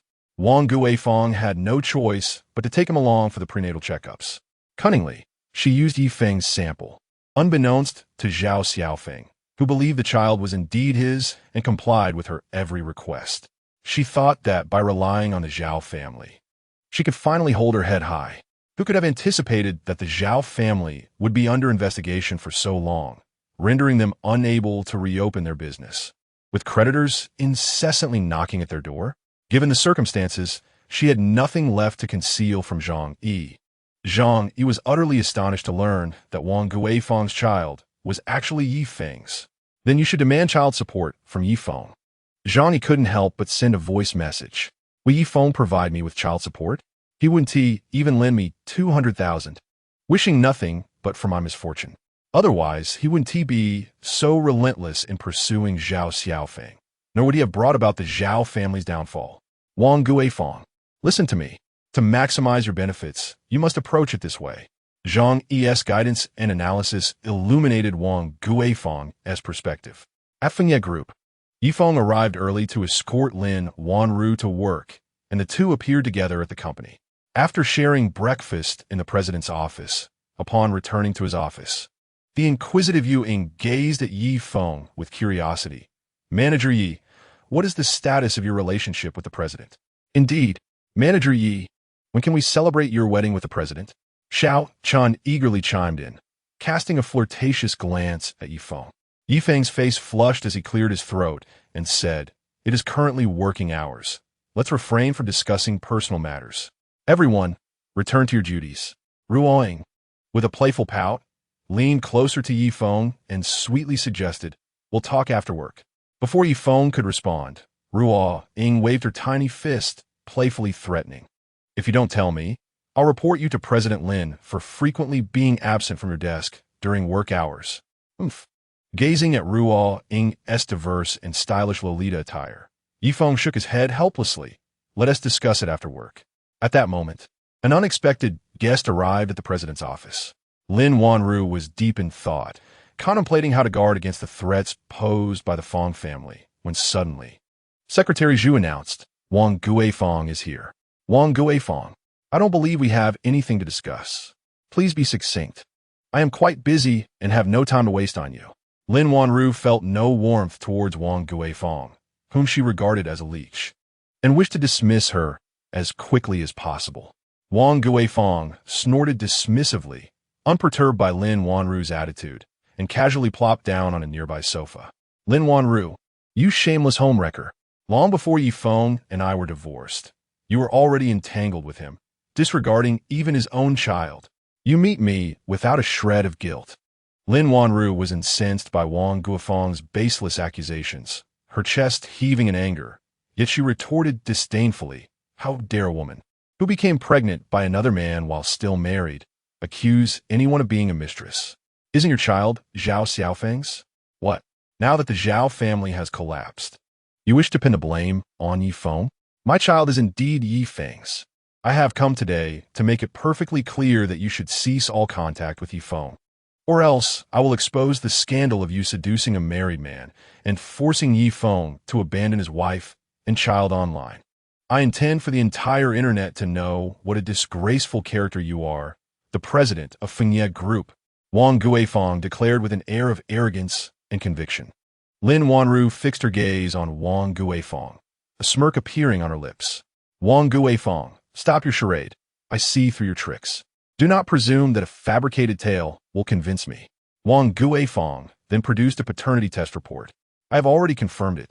The child is Yi Feng's. The day after tomorrow, I will be in court with Yi Feng. If you wish to avoid your reputation being tarnished, it would be wise to proactively break up with him and pay me 500,000 as hush money." With that, Wang Guifeng grabbed her bag and strode out of the office. On the desk lay a copy of the paternity test report that Wang Guifeng had flung out. The document pierced Lin Wanru's gaze, leaving her in disbelief. She gulped down 2 large glasses of ice water and spent a considerable time in the restroom splashing water on her face. If this matter were to leak online, the Lin family would never allow her to remain with Yi Feng, especially given the existence of his child. The Feng Group would also suffer reputational damage, and to quell the uproar and restore their image, they might even expel her from the Lin family. Lin Wanru's mind raced with countless thoughts. While she comprehended the potential consequences, the idea of parting ways with Yi Feng was unbearable. No, The mere thought of ending her relationship with Yi Feng sent a sharp pain through her heart. She was acutely aware that her feelings for Yi Feng ran deep. Not only did she face the looming threat from the Feng family, necessitating Yi Feng's protection, but even without that pressing concern, she refused to remain a passive victim, waiting idly for her fate. Once she regained her composure, Lin Wanru wiped the droplet from her face and dialed the office phone on Yi Feng's desk. Yi Feng, please come to my office. I have something to discuss with you. All right, I'll be there shortly. Yi Feng set aside his work and made his way to the president's office. Lin Wanru was as stunning as ever, clad in her signature white attire.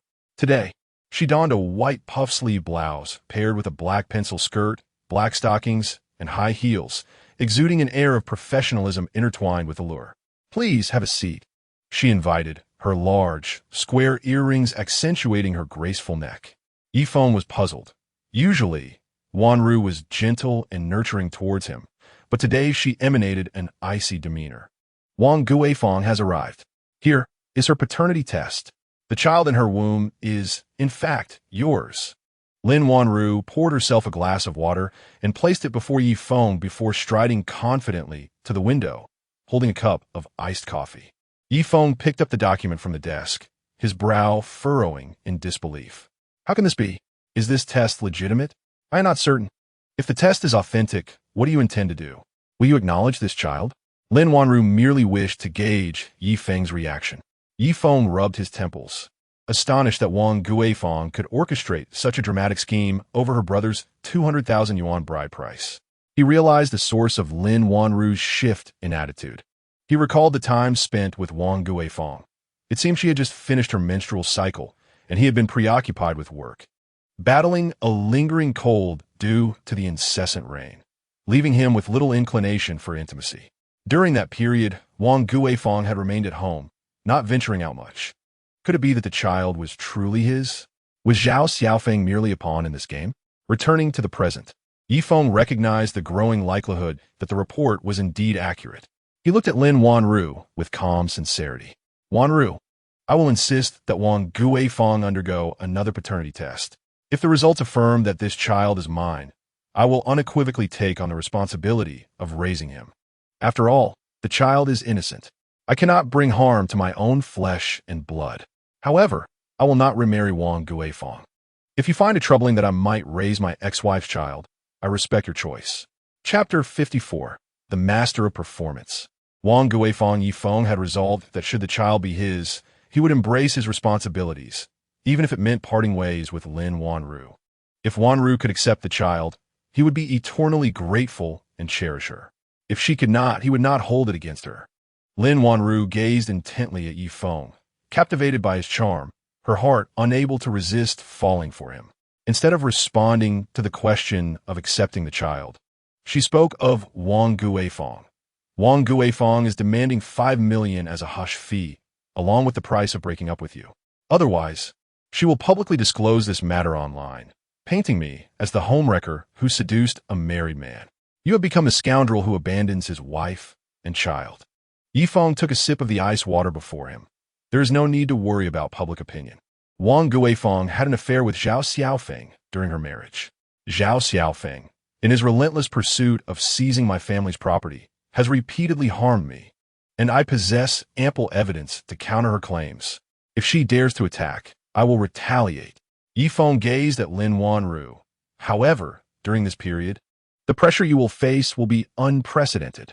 If you wish to withdraw, I will assist you in resolving the Feng family's issues before we part ways. Lin Wanru was taken aback. Yi Feng's implication was clear. Despite her desire to end their relationship, he would not abandon her, but rather ensure the eradication of the Feng family's threat before leaving her. Lin Wanru was conflicted, a flicker of discontent within her quelled by Yi Feng's sincerity. Had Feng Heang been in Yi Feng's position, he would undoubtedly disregard her well-being. Memories of her time with Yi Feng flooded Lin Wanru's mind. Starting from the engagement banquet where Yi Feng thwarted her marriage with the Feng family, to the times he drove away Vice President Lin and Sister Zhao, securing her position in the gaming business. Even during her kidnapping, Yi Feng risked his life to rescue her. When her father pressured her, Yi Feng arrived, standing up for her. Her thoughts were filled with Yi Feng's kindness. She sought any flaw in him, but found none. The only regret lay in the possibility that Yi Feng might have to raise his ex-wife's child. But was that truly Yi Feng's fault? It was Wang Guifeng who repeatedly wavered, despising Yi Feng for his lack of ambition while pursuing wealthy heirs, even wanting Yi Feng's child to acknowledge another man as their father. The most malicious of all was Wang Guifeng. Yi Feng's willingness to raise a child only demonstrated that he was a responsible and accountable man. What was just one child compared to Yi Feng's worth? Lin Wanru could no longer utter the words of separation. She firmly declared to Yi Feng, "I will not leave you. If this child is indeed yours, then I will raise him alongside you." Yi Feng, moved, grasped Wanru's hand, feeling that she was the woman who understood him best in the world. He longed to express many thoughts to her, yet all that emerged from his lips were her name, Wanru. He then embraced her, careful not to hold her too tightly for fear of hurting her, yet also wary of holding her too lightly lest he lose her. Yi Feng's embrace offered Lin Wanru a profound sense of security, his unique fragrance stirring her heart. In that moment, their two souls were intimately connected. The following day, Yi Feng took a leave of absence to seek out Wang Guifeng, personally conducting a paternity test with her.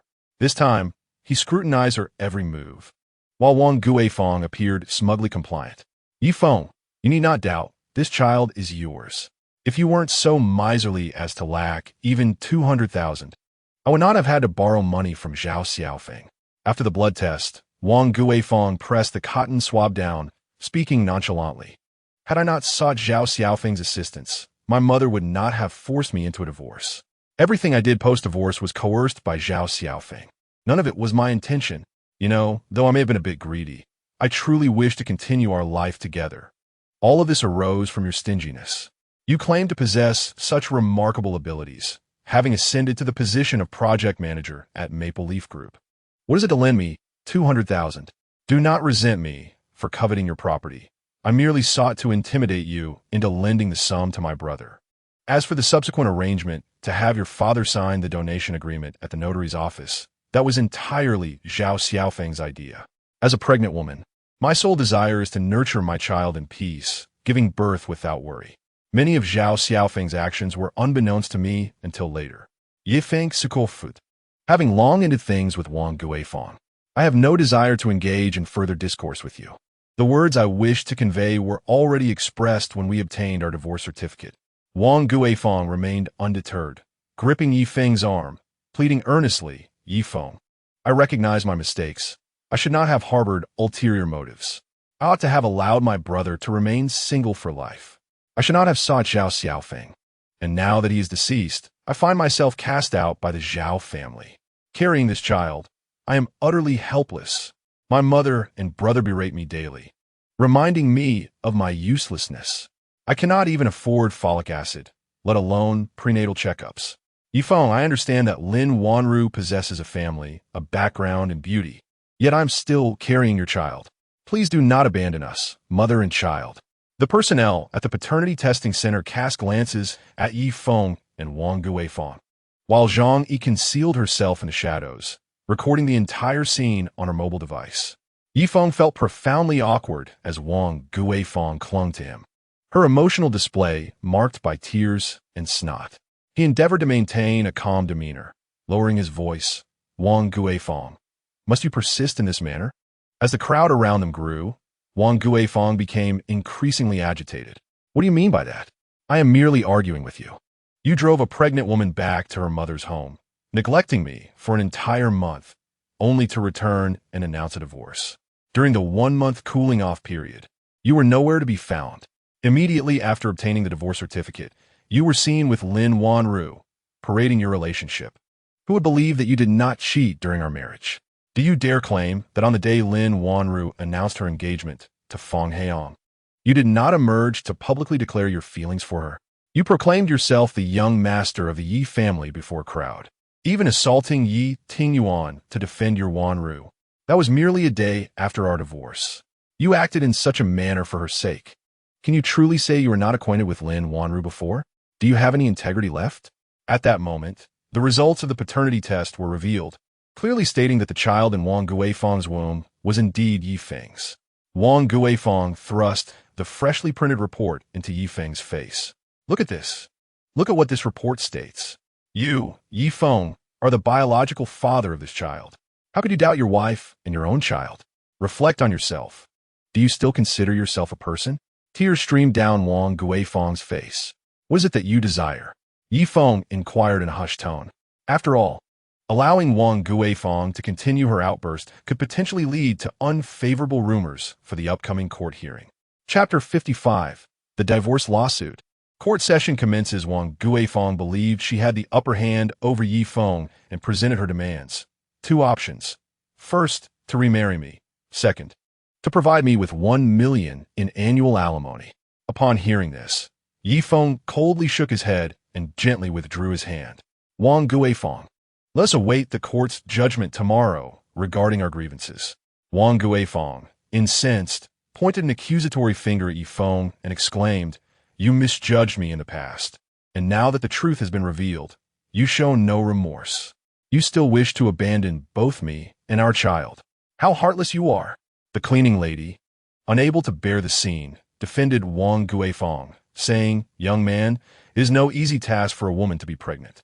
While you may have doubted your wife's fidelity, the truth is now clear, and it is time for you to reflect on your actions. A man who had come for a paternity test also chimed in, chastising Yi Feng. If this was indeed a misunderstanding, you should not treat your wife so harshly. You ought to apologize. Look at me. I have raised another's child as my own for many years. I am the truly unfortunate one. You should be grateful. Others began to point fingers at Yi Feng, expressing their disapproval. Indeed, she is with child. It seems she has not even reached the 3-month mark. This is a time when she requires care and protection. How can you still hold your ground after misunderstanding your wife? Some voiced sympathy for Wang Guifeng, saying, Oh dear sister, why do you cling to such a man? If you were to terminate this pregnancy, you could find a better partner. Yi Feng felt a surge of anger rising within him. He believed that Wang Guifeng was orchestrating this entire situation. With arms crossed, he confronted her very well. If you wish to argue, let us discuss this. Before I filed for divorce, when I was ill in the hospital, I called you numerous times, yet you never answered. Upon my return home, you were absent from the community for an entire month. This can be verified. The security and surveillance footage can prove you did not return during that time. When I visited your family home, I saw the wealthy Zhao Xiaofeng descending from your building. You cannot refute this, can you? You even told me yourself that this child is Zhao Xiaofeng's, not mine. After the divorce, what misdeeds did you conspire with Zhao Xiaofeng against me? Should I enumerate them for you? I assure you, after the child is born, I will provide reasonable child support.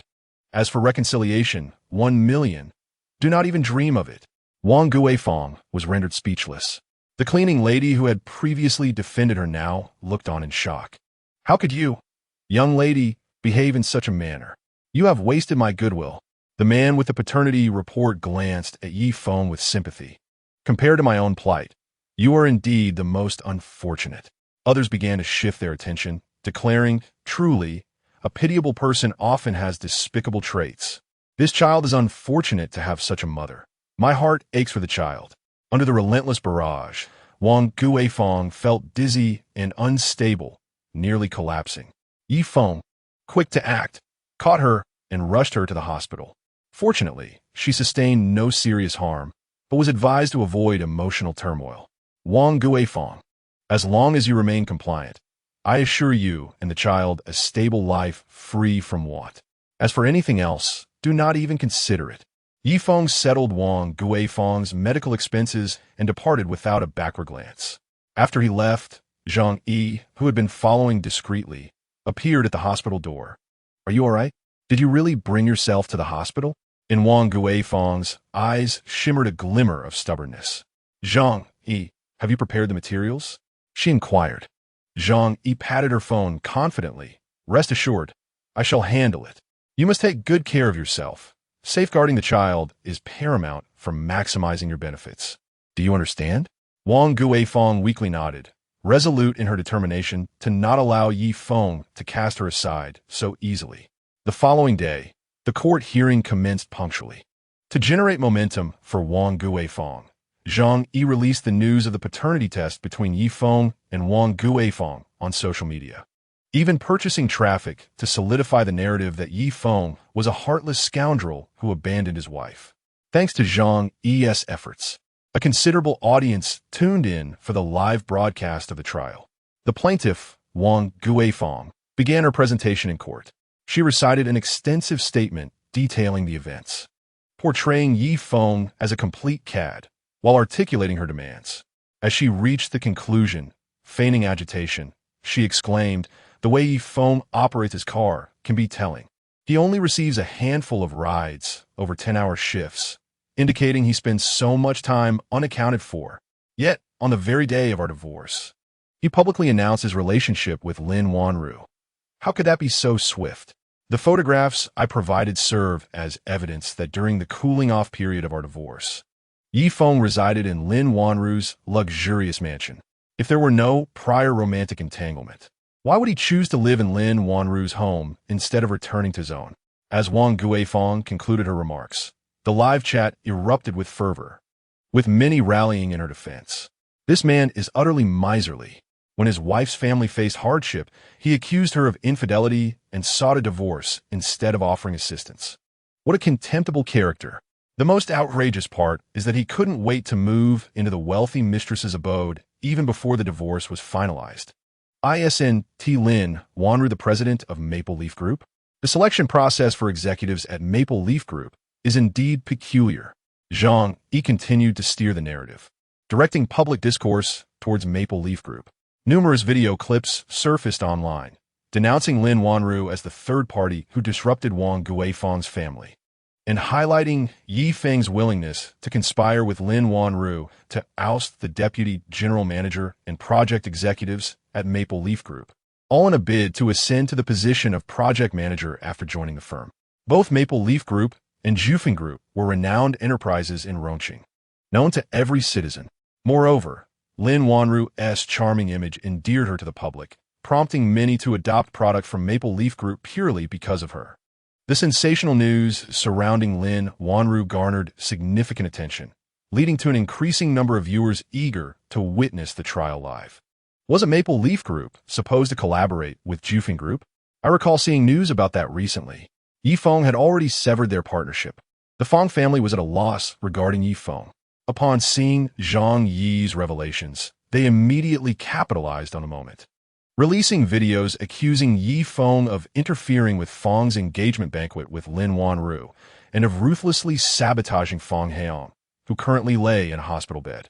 The live chat was inundated with viewers, all vociferously denouncing Yi Feng. What cunning scheming! Once again, a man has abandoned his pregnant wife and is shamelessly climbing the social ladder by relying on wealthy women. How can a man be so devoid of dignity? It truly shatters my worldview. How could Lin Wanru be attracted to a person like Yi Feng? A pretty boy, indeed, providing abundant emotional value.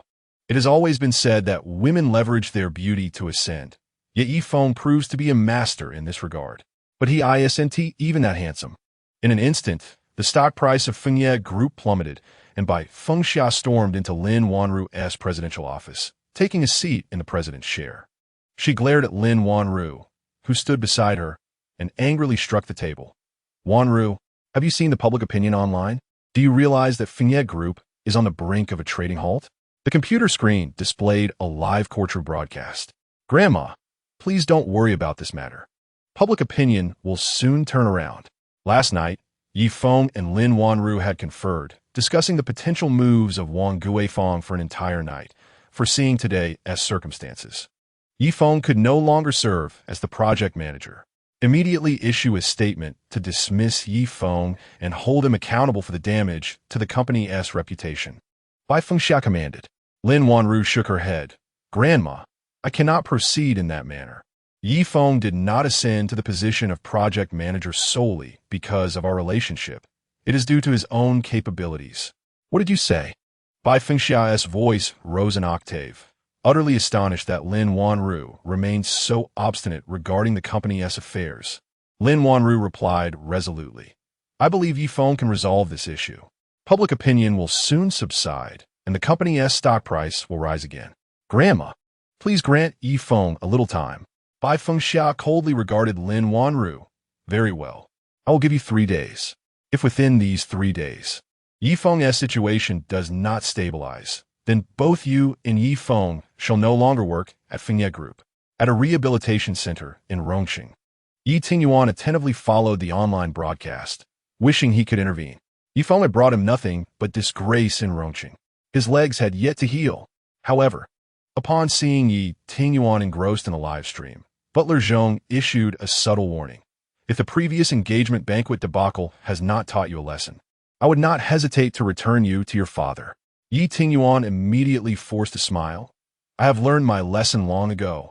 Otherwise, when Yin inquired about me last time, I wouldn't have helped you cover it up, would I? Butler Zhong's expression softened slightly. Were it not for your understanding of boundaries, I would not have tolerated you this long. Yi Tingyuan concealed his resentment and complied with Butler Zhong's words. Most members of Project Team 1 at Feng Group were glued to the live broadcast, watching as Wang Guifeng twisted the truth in the courtroom, feeling an intense frustration. Xiao Chun, Su Lei, and others who had once received help from Yifeng were filled with righteous indignation. Why is the entire internet spreading rumors about Brother Feng? It must be that Sister Zhao harbors a grudge against Yifeng. Perhaps even Deputy General Lin and Yanjing Ye, who were all dismissed by the company at that time. Can Brother Feng withstand this? We must assist Brother Feng in dispelling the rumors. Every additional voice strengthens our cause. Indeed, we shall help to clarify the truth. Observing the outrage on everyone's faces, Mr. Peng did not join his subordinates in their indignation. Instead, he spoke with a gravity that commanded attention. Any matters can be addressed after work. This is our time for employment. Let us refrain from engaging in activities unrelated to our duties. Noticing some puzzled expressions, Mr. Peng continued, this project represents Yifeng's dedication. Only by executing it well can we truly support him. With that, everyone returned to their respective workstations. How dare they target my brother Feng? Ruoying's face flushed with anger as she gazed at the relentless online attacks against Yifeng. She retrieved her adorably encased phone and dialed a number. Brother, I need your assistance. In the courtroom, when it was Yifeng's turn to speak, he presented evidence of Wang Guifeng's infidelity, including records of her rendezvous with Zhao Xiaofeng, as well as the luxury handbags and premium spa packages he had purchased for her. All of this evidence had been meticulously gathered by Butler Zhong the previous night. Most crucially, Yifeng declared that Wang Guifeng's phone still contained their correspondence, and he invited the court to verify this. Wang Guifeng, smirking, produced her phone. Yifeng, what folly is this? Aside from alone records with Zhao Xiaofeng, my phone holds nothing else. On what basis do you accuse me of infidelity? Yifeng replied coldly, if you don't believe me, hand me your phone. I can retrieve the chat records immediately. Wang Guifeng was entirely skeptical. She had already uninstalled and reinstalled the chat application. No matter Yifeng's prowess, it was inconceivable that he could restore her messages during the trial. Who do you think you are? A programming expert? You can't recover messages that don't exist. She retorted. Yifeng turned to the judge. Your Honor, grant me 5 minutes. I will extract the chat record from Wang Guifeng's phone within that time. The judge, doubtful of Yifeng's capability to recover the messages, sought Wang Guifeng's consent. Once granted, Yifeng took possession of her phone. As the screen illuminated, a glimmer of determination flickered in Yifeng's eyes. He had accessed Wang Guifeng's phone and penetrated her server space, retrieving the deleted logs. Under his deft manipulation, all correspondence between Wang Guifeng and Zhao Xiaofeng was restored. In less than 5 minutes, Yifeng returned the phone to the judge. Your Honor, here are the hidden chat records of Wang Guifeng. They're all present. Furthermore, I can clarify the points she previously questioned. With the judge's permission, Yifeng addressed the court. Firstly, while my acquaintance with Lin Wanru did indeed occur during my marriage, there was no infidelity. Lin Wanru was merely a passenger in a ride I provided. Our interaction arose solely because she was fleeing from an unwanted marriage. Her family sought my help to locate her, and during our encounter, I was assaulted. Out of guilt for the trouble caused, Lin Wanru offered me a performance contract. And for that month, I underwent training at her luxurious residence. as I am set to portray Yi Chun, the eldest scion of the Yi family. It is imperative that I embody the persona of a wealthy heir to thwart the engagement banquet between Lin Wanru and Feng. My frequent visits to the mansion are not intended for romantic entanglements with Lin Wanru, but rather for professional obligations, especially considering that Lin Wanru does not reside there regularly. Wang Guifeng rolled her eyes, evidently unconvinced by this explanation, even if she does not stay there often. Can you assert that she has never spent a single night in that villa? The inhabitants of the villa are all connected to Lin Wanru and will undoubtedly shield you. Yi Feng scoffed in response, stating that this was not the crux of matter. The crux lies in my ability to present the contract under which Lin Wanru employed me, along with signatures related to training. Everything was conducted through proper channels. On what grounds can you label my legitimate work as infidelity? At that moment, the judge rapped the gavel, calling for the evidence to be secured and displayed. As the screen illuminated with the ambiguous chat records between Wang Guifeng and Zhao Xiaofeng, public opinion in the live stream shifted dramatically. The dates and times indicated a lengthy duration, and the transfer records suggested significant expenditures. If anyone were to be accused of infidelity, it would be Wang Guifeng who transgressed first. One could speculate that this child may not even belong to Yi Feng. The presumption that the plaintiff was the victim was utterly misguided. It turned out she was the perpetrator. Yi Feng then addressed the judge, stating that he possessed further evidence proving Wang Guifeng's ill intentions towards him. He proceeded to present the police record regarding the bald man, who had confessed to Zhao Xiaofeng's orders to set fire to Yi Feng's supermarket, as well as instances where Zhao Xiaofeng had threatened the safety of Yishan and his wife, extorting their property. Chapter 57. The Consequence for Wang Guifeng. Wang Guifeng was fully aware of these matters and may even have incited them. Ultimately, Yi Feng revealed that Zhao Xiaofeng had contacted Zhang Yi through Wang Guifeng to obtain evidence of Yi Feng's comings and goings at his new residence, along with Zhao Xiaofeng's collusion with the Earth Dragon gang to orchestrate a car accident and kidnap his mother. One after another, Wang Guifeng was left speechless, utterly astounded. Wang Guifeng, you have wronged me countless times, and here in court, you still persist in slandering me. Wang Guifeng had never anticipated that Yi Feng would investigate her so thoroughly. You went to such lengths just to deny me alimony, conducting an extensive inquiry on me. Yi Feng replied coolly, since you intend to defame me, I must be prepared for a counterattack. In the live stream, numerous viewers, witnessing this turn of events, began to vociferously condemn Wang Guifeng. This woman is truly vile. She covets alimony and is also eyeing someone else's property. She has latched onto a wealthy heir within a marriage, scheming for divorce. Hasn't she been slapped in the face? Yi Feng is so pitiful. To be subjected to such revenge by his ex-wife over a divorce is utterly ruthless. The female heart can be most treacherous. Meanwhile, a video of Feng kidnapping Lin Wanru, which had been released by an unidentified source, circulated widely. This video had been edited to first showcase Lin Wanru clearly rejecting the Feng family's proposal during her engagement banquet, followed by footage of Feng Heyang's abduction of her. As the public observed Feng Heyang's unscrupulous demeanor in his relentless pursuit of Lin Wanru, their perception of Yi Feng improved significantly. Subsequently, further revelations regarding Yi Feng's familial background emerged. Both of his parents were humble farmers who initially operated a small supermarket, which was later set ablaze by individuals sent by Zhao Xiaofeng. In an effort to escape the calamity, the family relocated, and Yi Feng's vehicle was assigned from the company. Yet, it was ultimately discovered by Wang Guifeng's close friend. In stark contrast to Zhao Xiaofeng, Wang Guifeng, and Feng Heyang, Yi Feng appeared remarkably virtuous. To this day, he has not uttered a word of retaliation against Wang Guifeng. He even expressed his willingness to cover all expenses during Wang Guifeng's pregnancy and to raise the child himself. Yi Feng's image as a principled and responsible man spread across the internet, garnering admiration as a commendable individual. At this juncture, Yi Feng's colleague, Mr. Peng, speaking as Yi Feng's subordinate and the project's chief planner, publicly asserted online that Yi Feng was not the type to ascend through connections. His work competence was evident to the entire project team. Simultaneously, he leveraged the public sentiment to promote a game. It was only during the recess of the hearing that Feng became aware of the online discourse. His phone was inundated with messages of concern from Uncle Zhao, inquiries from his parents, and the caring words of colleagues like Mr. Peng. Deeply moved, Feng appreciated Mr. Peng's unwavering support, which had taken him by surprise.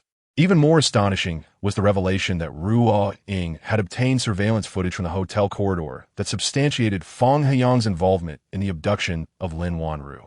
Additionally, Xiao Chun and Su Lei tirelessly worked to dispel the rumors, their hands trembling from the effort. Feng responded to each expression of concern, assuring everyone of his well-being and that he would not be swayed by negative information online. When court reconvened, the judge announced that Wang Guifeng's requests, aside from child support, were deemed invalid. Following the proceedings, many urged Feng to hold Wang Guifeng accountable, considering the significant harm she had caused him. In front of the media, Feng declared, "The child is innocent. I hope Wang Guifeng will act wisely." He then handed materials to lawyer Zhang Qi, stating, "Lawyer Zhang, I wish to sue Zhang Yi. Her actions are closely linked to my car accident and my mother's kidnapping case. At the very least, the information she provided led to these incidents. I leave the matter in your capable hands." Zhang Qi solemnly replied, "Understood, Mr. Yi. I will ensure this matter is handled with utmost diligence, and that Zhang Yi receives the legal repercussions she deserves." Feng nodded, confident that without Zhang Yi's instigation, Wang Guifeng would not pose any further challenges. Wang Guifeng emerged, disheartened, and upon seeing Feng, she called out, "Feng." He regarded her with cold detachment, responding, "I will find you a suitable place to stay until the child is born." With that, he contacted Uncle Zhao. Feng would not allow Wang Guifeng's family to interfere during her pregnancy. As for her exploitative brother and materialistic mother, he would have Uncle Zhao manage them directly. Before long, Uncle Zhao arrived. "Ms. Wang, please get in," he courteously invited her. With no other options, Wang Guifeng complied. Uncle Zhao escorted her to a 2-story villa with a garden, situated far from her family, surrounded by bodyguards, and attended to by caretakers and doctors around the clock. This arrangement rekindled Wang Guifeng's desire to bring her mother and brother to stay with her. However, Uncle Zhao firmly declined, same as Wang. "You need not concern yourself with your mother and brother any longer. I believe their presence will hinder your pregnancy, leading you to entertain unnecessary thoughts. You are committing an act of kidnapping." Wang Guifeng exclaimed in anger. "How can this be deemed kidnapping? This is a thoughtful and considerate form of care. You needn't worry about your mother and brother. Is your mother not materialistic? She will find employment at the Golden Splendor Dance Hall, earning a monthly salary of 2,500. From now on, she shall merely observe others indulging in wealth and luxury. And your brother? Isn't he a leech? Isn't he reluctant to work? He will enter my Yi family's laboratory as a blood sample provider. Rest assured, all necessary social security will be duly arranged." Uncle Zhao unequivocally declared the fate awaiting Wang Guifeng's mother and brother. Wang Guifeng found it difficult to process this information. The family she had longed to escape was now being extricated. She no longer bore the burden of filial piety or the concerns of her mother and brother. For a moment, she felt an overwhelming sense of relief. Upon returning to Feng Group, Feng received Uncle Zhang's report regarding Wang Guifeng's arrangements, expressing his satisfaction with Uncle Zhang's decisions. He then proceeded to the president's office.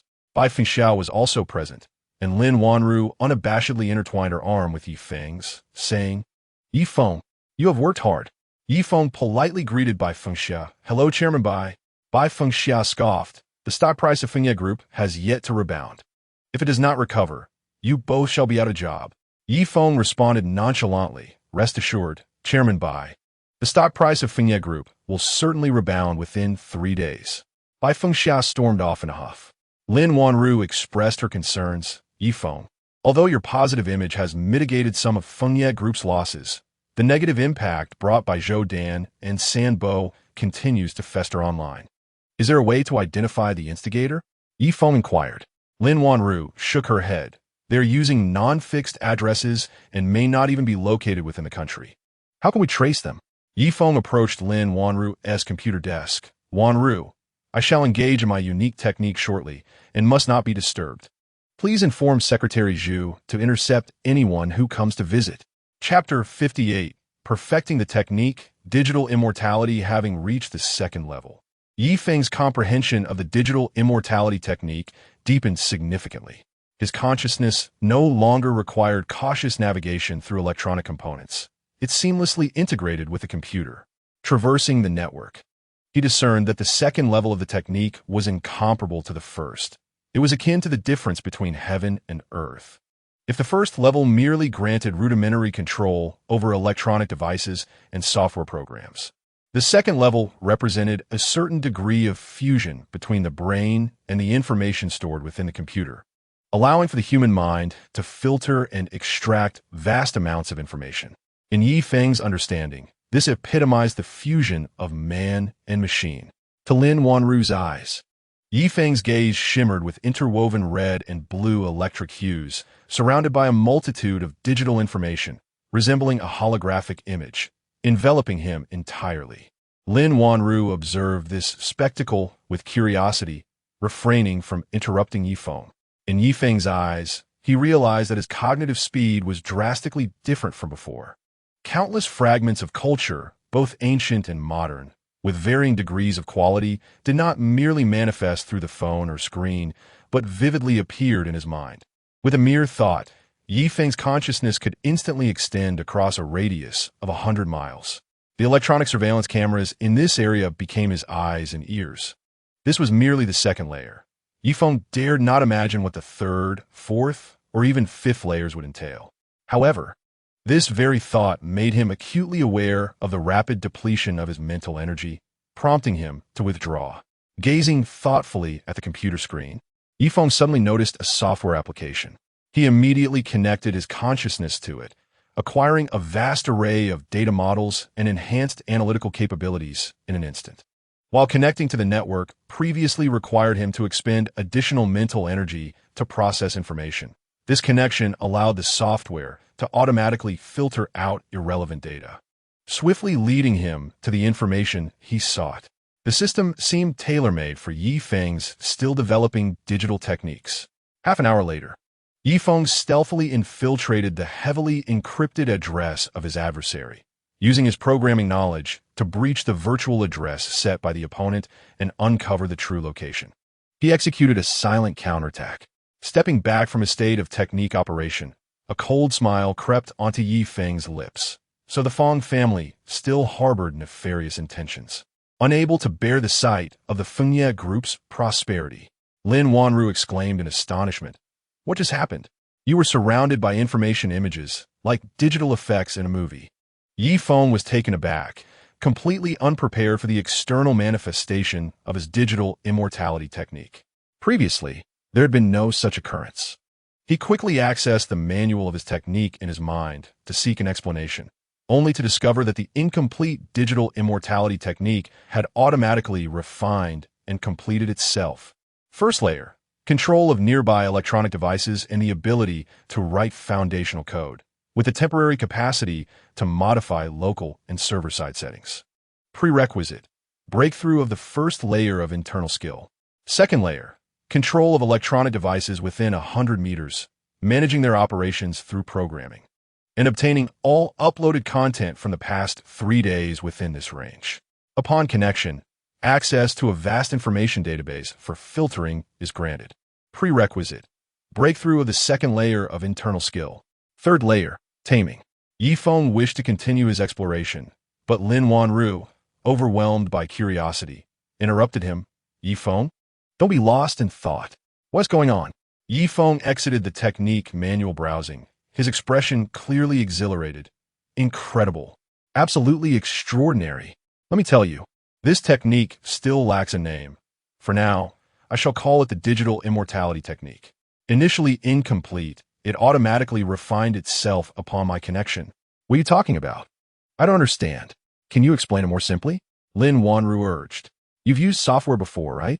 It is akin to directly transmitting thoughts to the mind, eliminating the cumbersome steps of typing or speaking, while simultaneously engaging the eyes to visualize information. Previously, one would scan objects using a mobile phone camera, Now, once connected, your eyes serve as the measuring device, allowing you to scan anything you desire. What you just observed was a glimpse into the workings of my cognitive processes. I shall strive to conceal this in the future. Lin Wanru's eyes sparkled with curiosity, yet she remained perplexed. How can one's inner energy connect to a computer? I, too, only recently pieced this together. My inner energy can indeed interface with a computer. This technique of digital immortality is not a conventional martial art, but rather a mastery of quantum mechanics. Quantum, as the smallest unit of matter, composes everything, including human thoughts. Through quantum transformation, signals can be transmitted, enabling me to feel as though I am the phone when connected to it, or the computer when linked to it. My cultivation of traditional inner energy techniques enhances my physical attributes, such as muscle coordination, bodily agility, sensory acuity, and mental flexibility, thereby improving my command over quantum information. In essence, the deeper my mastery of inner energy, the more formidable this digital technique becomes. Lin Wanru seemed to grasp this concept somewhat, yet she inquired about its connection to immortality. Feng quoted the words of a predecessor, explaining that according to this technique's premise, reaching a certain level of mastery would allow one's consciousness to switch seamlessly between the physical body and machinery. Thus, when the body inevitably succumbs to decay, the consciousness could transfer into a machine, achieving the goal of immortality. Her cheeks flushed with wonder at this novel technique. How did you come across the Feng family? This leads us into the realm of programming knowledge. In summary, I managed to breach the layers of encryption in their code and discovered their true location. Wow, Feng, you are truly remarkable. Can I learn this technique?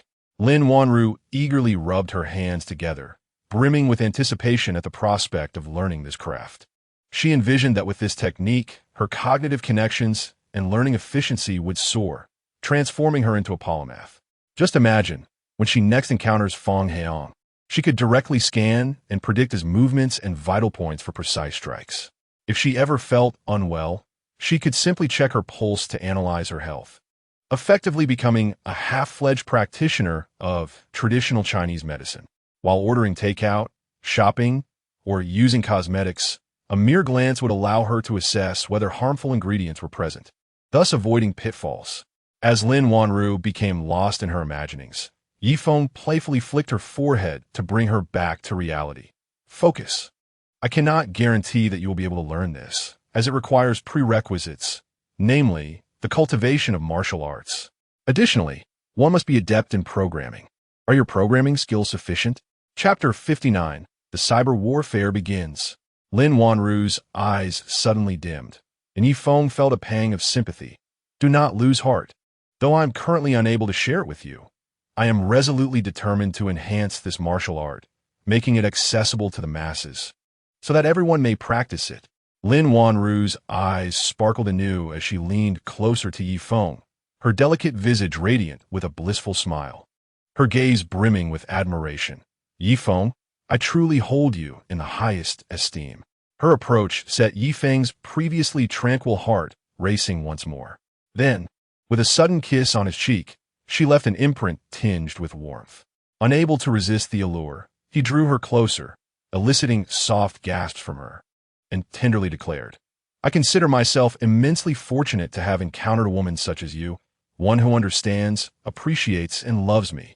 The couple indulged in sweet intimacy for a time, until Lin Wanru received a call from her mother. Wanru, you must exercise caution lately.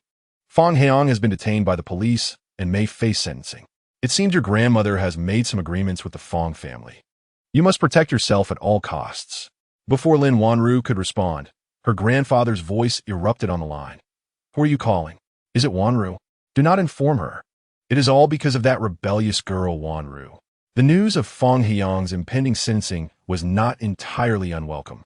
Yet the Feng family had turned completely against the Lin family.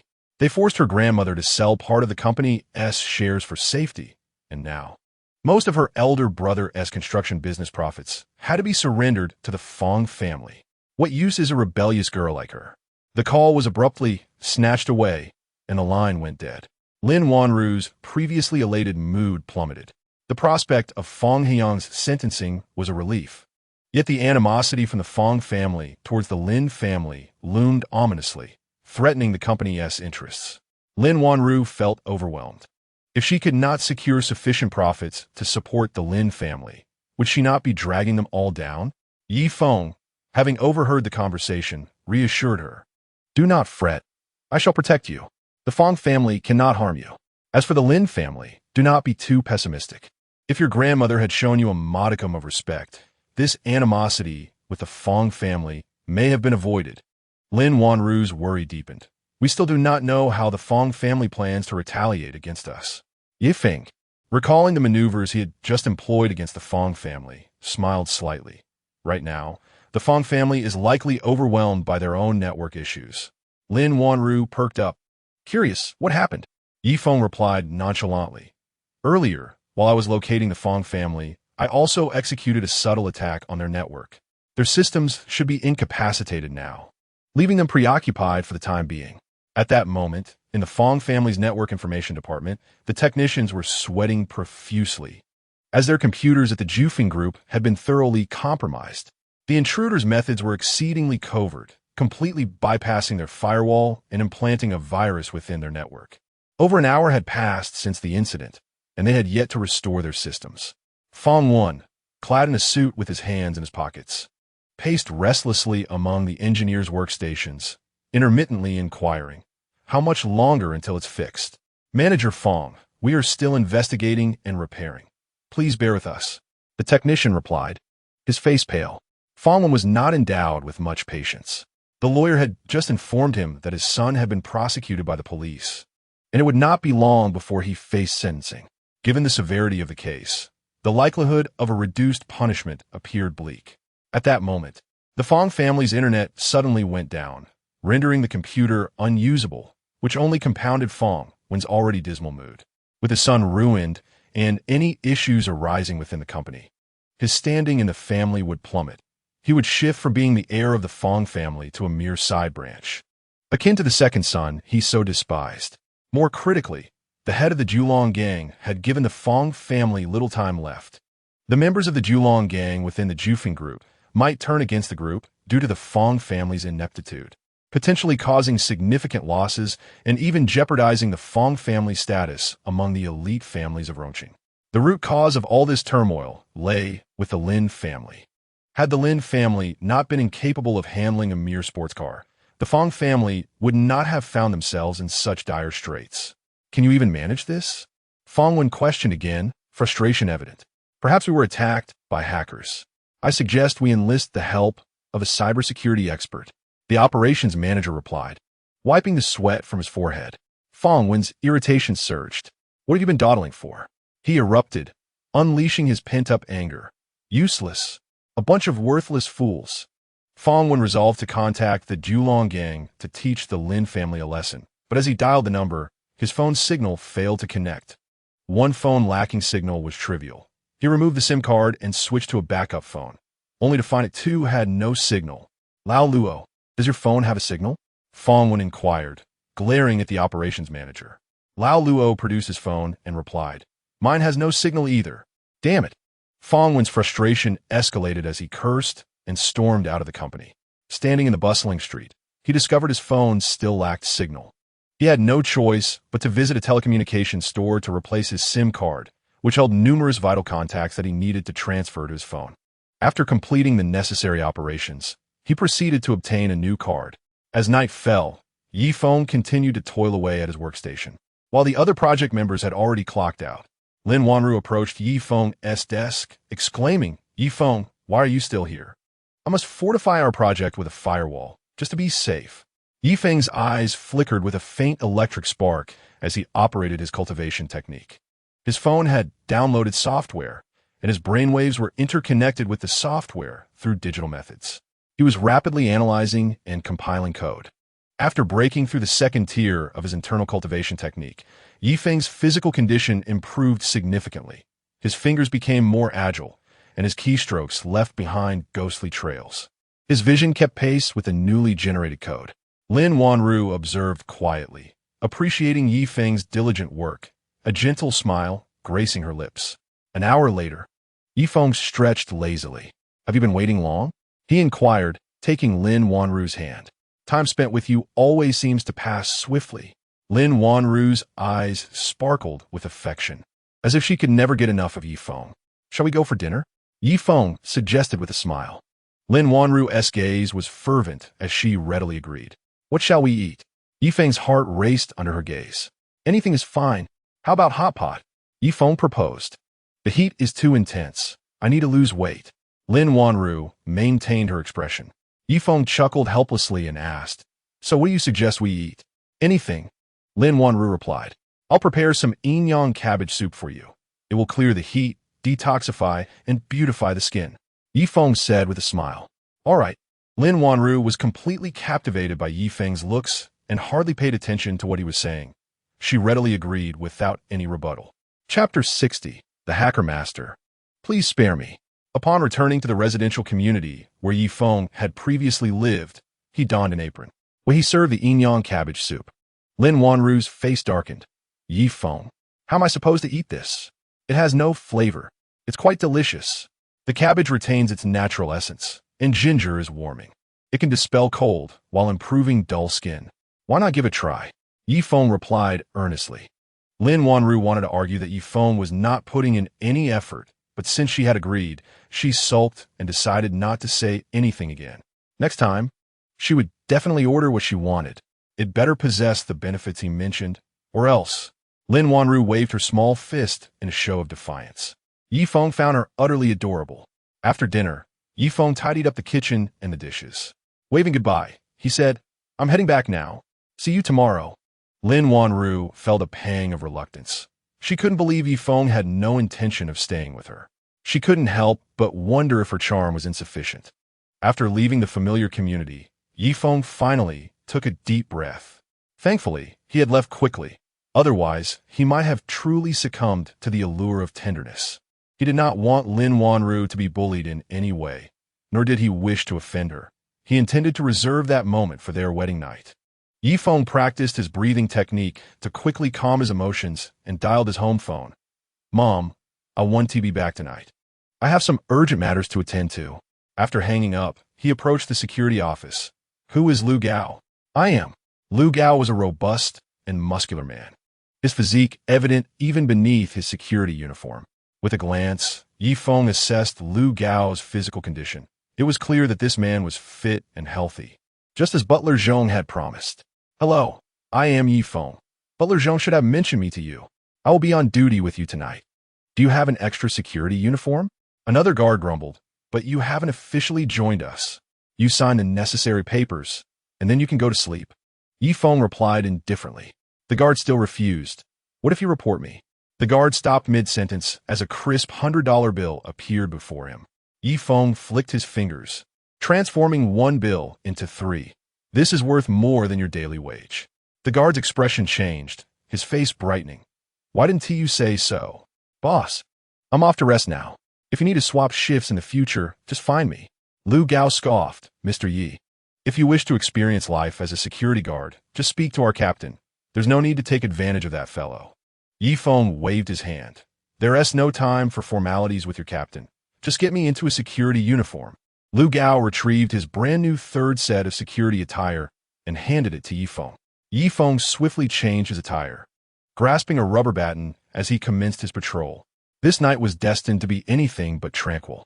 At the stroke of midnight, the towering edifice of the Zhufeng Group remained ablaze with light. 3 of the foremost hackers from Rongqing had been summoned to rectify the network issues plaguing the Zhufeng Group and to unveil the shadowy figures behind scenes. After toiling through the night, they finally restored the network. Boss Feng, we have discovered that those who attacked us are affiliated with the Feng Group. One of the hackers reported, I will grant you an additional 1 million, with the aim of ensuring that the Feng Group's project fails to launch on schedule. Feng stated with a solemn expression, with sufficient funds, everything becomes manageable. The hackers, driven by the prospect of that 1 million, worked diligently. As the night deepened, the project team as computers at the Feng Group faced an unprecedented and ferocious assault. Yifeng was the first to receive feedback from the firewall, a slight smile curling at the corners of his mouth. The Feng family had indeed lost their composure. This battle provided an opportune moment to test the capabilities of his digital immortality technique. Time ticked away, and the hackers believed they had breached the defenses, preparing to make significant alterations to the computer programs. Suddenly, a notification appeared on their screens, followed by a harrowing black screen. The hackers were bewildered. Their adversary had established multiple layers of firewalls, and as if that were not enough, there was even a rebound wall. Their own computers, fortified with multiple firewalls for protection against attacks, found their own onslaught ingeniously mirrored back at them. A rapid series of attacks identified vulnerabilities, redirecting their prior assault back to their own devices.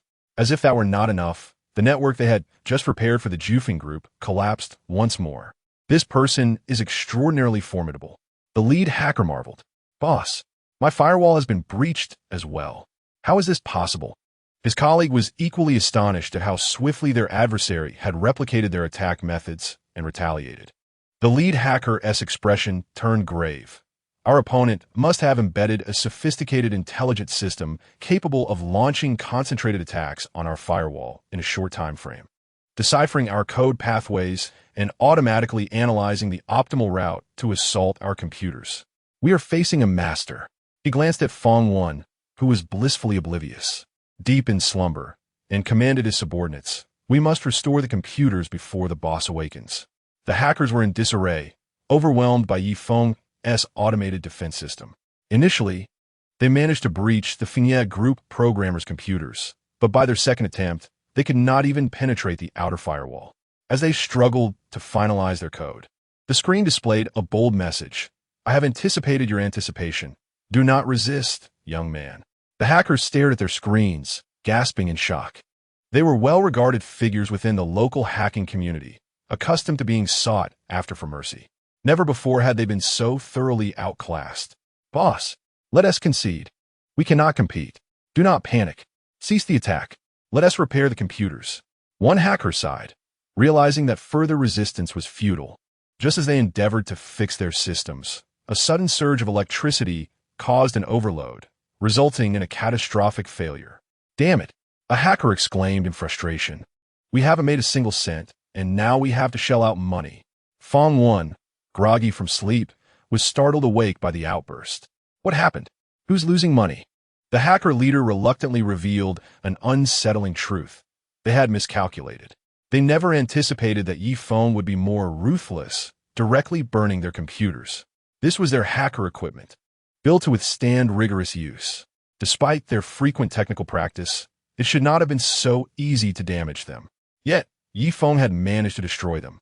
The Maple Leaf Group must have a world-class hacker mastermind. Boss Feng, it would be wise to seek better counsel. Upon hearing this, Feng was taken aback. "A bunch of useless fools. What good are you to me?" The hackers, uninterested in Feng's tirade, knew that attempting the impossible was the mark of a fool. With such formidable skills on the opposing side, their background must be extraordinary. It was not worth antagonizing a powerful figure over mere money.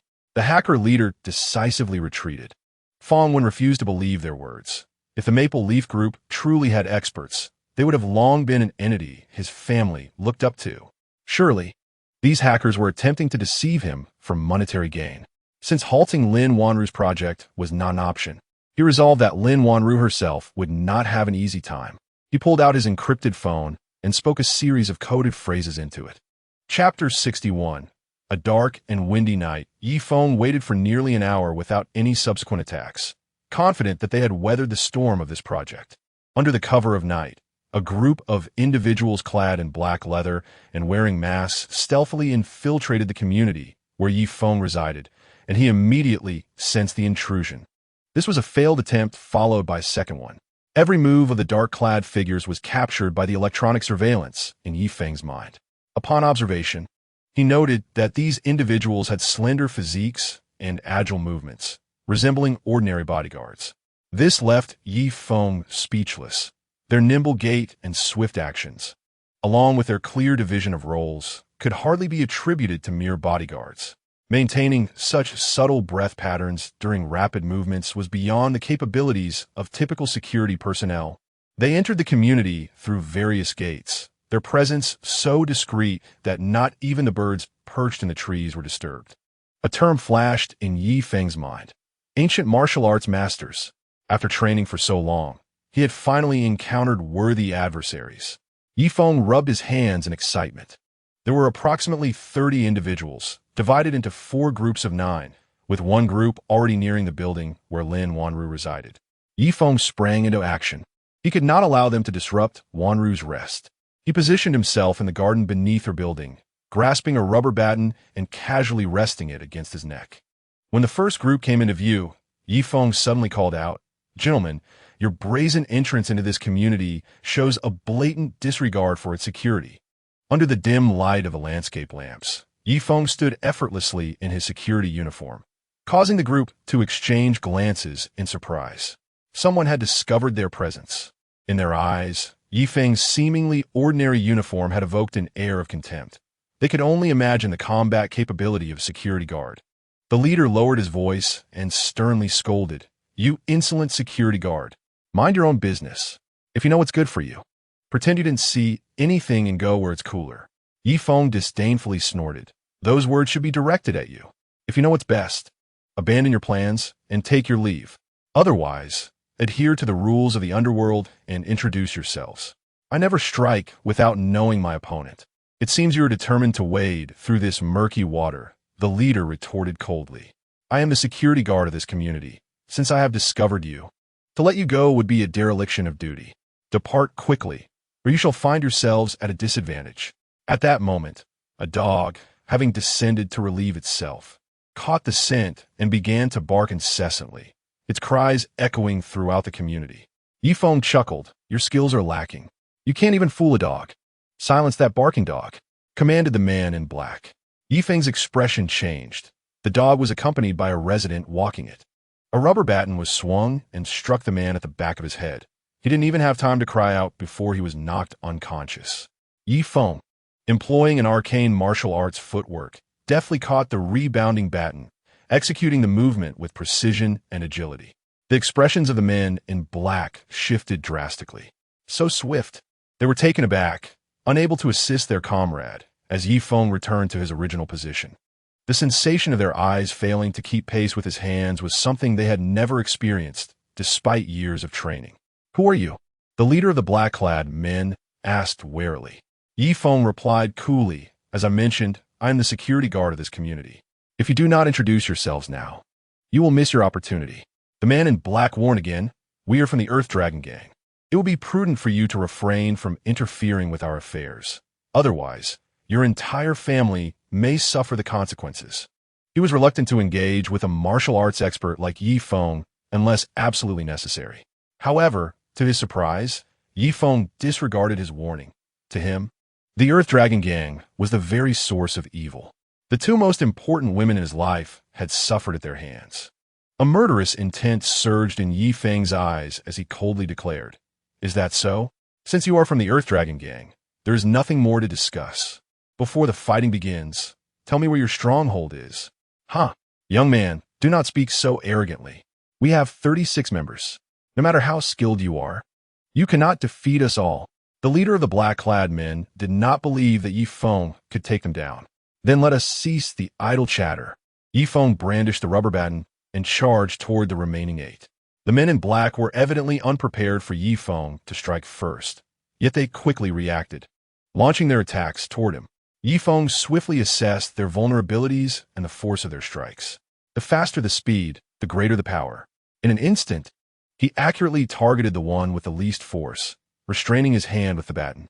Then, with a gentle push of his palm, he unleashed his inner strength as it made contact, swiftly tripping the opponent with a deft maneuver. The downed black-clad man felt a searing pain throughout his entire being, excruciatingly agonizing. "Old 8, get up quickly." The leader of the men in black mistakenly believed that Yi Feng merely incapacitated his own people, unaware that he had rendered the 8th fellow utterly unable to rise. At that moment, Yi Feng's assault fell upon the penultimate adversary. Employing the same method, he brought down the second individual, who wished to scream but could only emit low groans due to the intense pain coursing through his body. By the time the third one fell, It was akin to suffering from a severe abdominal cramp. He longed to wail in agony, but felt he had not yet reached that threshold. Attempting to rise was futile, as the pain rendered him incapable of straightening his back. In less than 3 minutes, all the men in black surrounding Yi Feng were vanquished. Yi Feng himself was astonished by the efficacy of his approach, as he had anticipated each of their movements with remarkable precision, expending little effort in the process. "If you dare to utter a sound, I shall render you unconscious," Yi Feng declared coldly. The fallen men immediately fell silent. "If you wish to avoid a fatal encounter with me, heed my instructions. Soon your second group will arrive, and, upon discovering you incapacitated, will undoubtedly inquire about your condition. At that moment, you will suddenly rise and incapacitate the second group. Should you fail to do so, I will ensure your suffering is beyond imagination. Now form a line." Yi Feng directed them, and although their internal injuries were severe, they were bearable and gradually easing. The black-clad individuals exchanged glances and obediently complied with Yi Feng's orders. When the first of the second group of black-clad men arrived and beheld their comrades sprawled on the ground, they were taken aback. What happened here? Have they all been taken down? The leader of the second group checked for signs of life among the fallen, discovering they were not dead. One of the feigning black-clad men quietly revealed Yi Feng's location. Subsequently, he stood up, intending to join his comrades in confronting Yi Feng. Yi Feng, clutching a stone he had casually picked up from the ground, observed this scene and snorted coldly. With a surge of internal energy, he swiftly propelled 2 stones toward the recently risen adversaries. One shattered a kneecap, and, simultaneously, Yi Feng severed the nerves at the injury site, while a stone lodged in another's throat rendered him unable to utter a sound, despite the pain. Chapter 62. The end of martial combat is strategy. "My leg!" exclaimed the black-clad man from the second group incredulously, as he felt no pain, yet found his leg unresponsive. Even more shocking was the sight of his companion beside him, unable to make any sound due to the obstruction in his throat. Yi Feng coldly remarked, "I warned you. Those who fail to comply shall suffer a fate worse than death." The fallen men felt a chill run through them. With this foreboding example before them, they all adhered to Yi Feng's plan, employing their hidden skills, appearing almost lifeless. Although the leader of the second group had lost the use of one leg, he remained convinced that this individual would be difficult to overcome with their 36 members. He believed that by attacking together, they could surely subdue him and complete their mission. Thus, the remaining 8 members of the second group surged forward, only to be ambushed by the first group members who had sprung up from among the bodies, swiftly incapacitating the unsuspecting second group. One of Yi Feng's stipulations was to avoid creating excessive noise, making it optimal to incapacitate the second group at the earliest opportunity. The first group executed the task flawlessly, leaving only one individual, bewildered and at a loss, standing there alone. Yi Feng spoke softly, "If you wish to survive, you may join a group and continue executing the plan." Without hesitation, the man replied, "I will join." Among the 18 individuals sprawled on the ground, 8 were merely feigning unconsciousness. Images of the third group approaching filled Yi Feng's mind. Their presence was formidable, perhaps even more so than the previous 2 groups. To be prudent, he hypnotized all 8, ensuring they would not falter at a critical moment, while simultaneously extracting the location of the Earth Dragon Gang stronghold.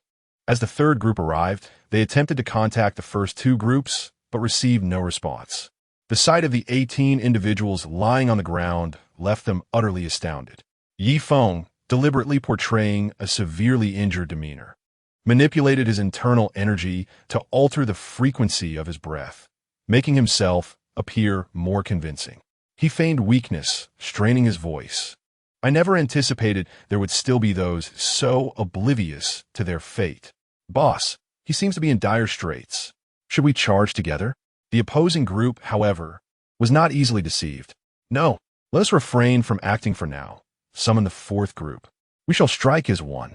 The 8 individuals on the ground inwardly lamented. The original task of the third and fourth groups was merely to observe, as they were seasoned veterans ensuring that no unforeseen incidents occurred. After all, They could not ascertain whether they might be recorded and exposed online, or if someone had discreetly alerted the authorities, thus facilitating their immediate withdrawal. These adversaries possessed martial prowess superior to theirs, leaving their success uncertain. Before long, the fourth group arrived. Upon seeing the first and second groups sprawled on the ground, they frowned in dismay. This was supposed to be a simple task. How had it come to this? Feng swayed unsteadily, as if he might collapse at any moment. The leader of the fourth group noted the absence of any energy fluctuations emanating from Feng, who appeared remarkably feeble. Although the reasons behind the situation were unclear, it was evident that their sole obstacle would soon cease to be an impediment. Victory was within reach, and to abandon this opportunity would result in an unacceptable loss. "Let us charge together," the leader of the fourth group declared. The two groups surged forward simultaneously, while the 8 individuals sprang into action, intent on incapacitating the third and fourth groups in a similar fashion. The initial few were indeed caught off guard, but the latter quickly halted, gazing in shock at the 8. "You have betrayed the Earth Dragon Gang." Feng replied with a smile. "You are mistaken. It is you who are the traitors." With that, he plunged into the fray, displaying remarkable agility, and showed no signs of being at a disadvantage against the multitude of skilled opponents.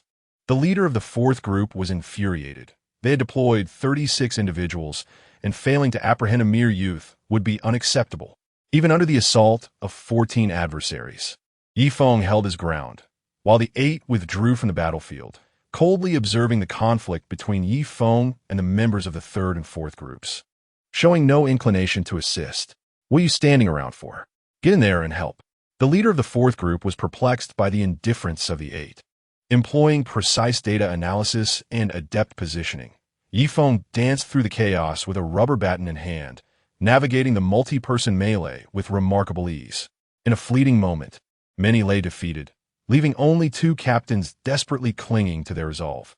At this moment, the sound of sirens echoed through the air as Feng calmly regarded the 2 individuals who were clearly at their wits' end. "Do you wish to continue? Is the D-Long Gang truly worth your relentless dedication?" Silence. The members of the D-Long Gang are loyal and righteous heroes of the martial world. "Unlike you selfish individuals," shouted the men in black, their voices muffled beneath their masks. Feng, unfazed, continued his assault, his expression dripping with disdain. "Ah, so you consider yourselves heroes of the martial world? You are unworthy of such a title.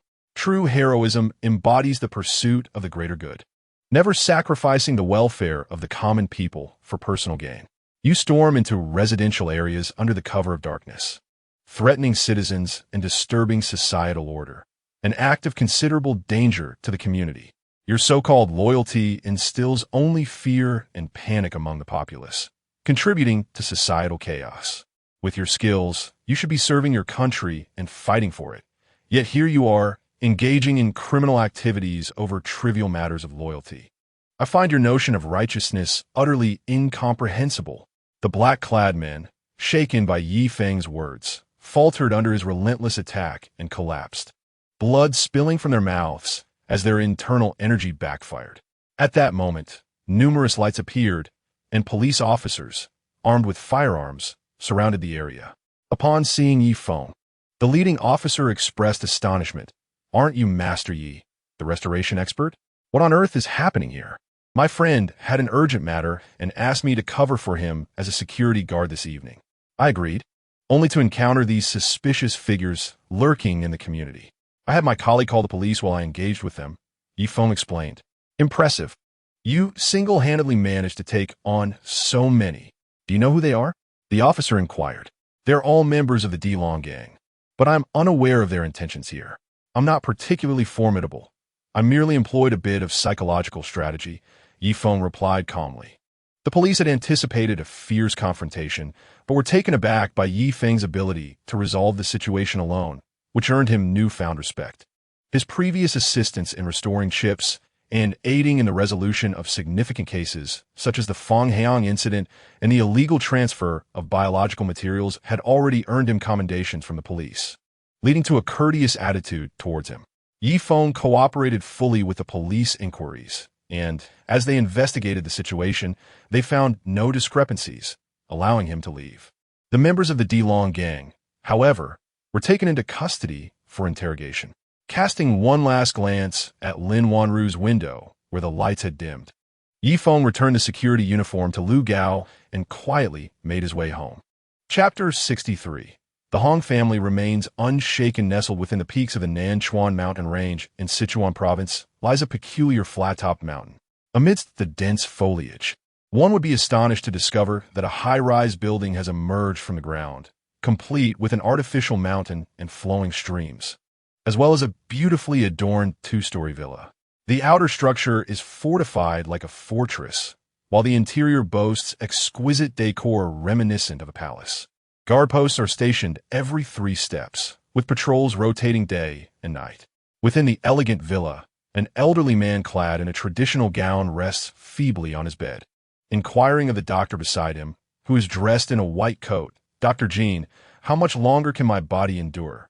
"Conservatively speaking, not more than 3 months." The doctor replied, "It is imperative that you swiftly secure a blood source within the month." A robust and imposing middle-aged man, appearing to be around 40, bore a grave expression. The elder nodded, instructing Dr. Jean to descend and summon his son, Hong Quan. "Inquire with your sister Hong Shui whether the Feng family's operation has succeeded. This time, our Delong gang has deployed our elite personnel. Hong Quan, Baoying Zet Pet Fun, Viplit, Fata." I shall ask her at once. Approaching his 6th decade, he managed most of the gang's affairs. Upon receiving the command, he promptly took the elevator down the mountain and urgently contacted Hong Shui via an encrypted call through an intermediary. As soon as the call connected, Hong Quan eagerly inquired, "Sister, father wishes to know, has the plan succeeded?" Hong Shui, at the Zhu Feng group, shot a furious glance at the cowardly Feng Wan and replied grimly, "The plan has failed. Not a single person has emerged after entering." "What? 36 experts, and they couldn't handle one woman?" Hong Quan exclaimed in disbelief. Hong Shui, her expression serious, elucidated, "The issue arose due to Yi Feng. I have already inquired with the security guard on duty at that community. One guard accepted a few hundred yuan in exchange for agreeing to Yi Feng's request to substitute for him. I reviewed the surveillance from last night, and Yi Feng's agility is extraordinary, far beyond that of an ordinary martial artist. If we do not eliminate this threat promptly, it will be exceedingly difficult for us to act against Lin Wanru." Hong Quan perceived the gravity of the situation. A significant portion of the Delong gang relied solely on his father's authority. Should his father pass away, the gang might face disintegration.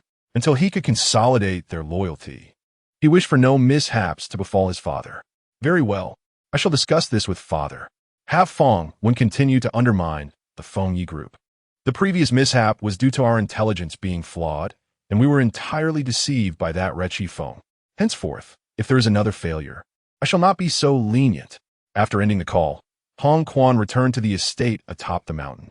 Hong Shui regarded Feng Wan, her hair cascading in natural waves.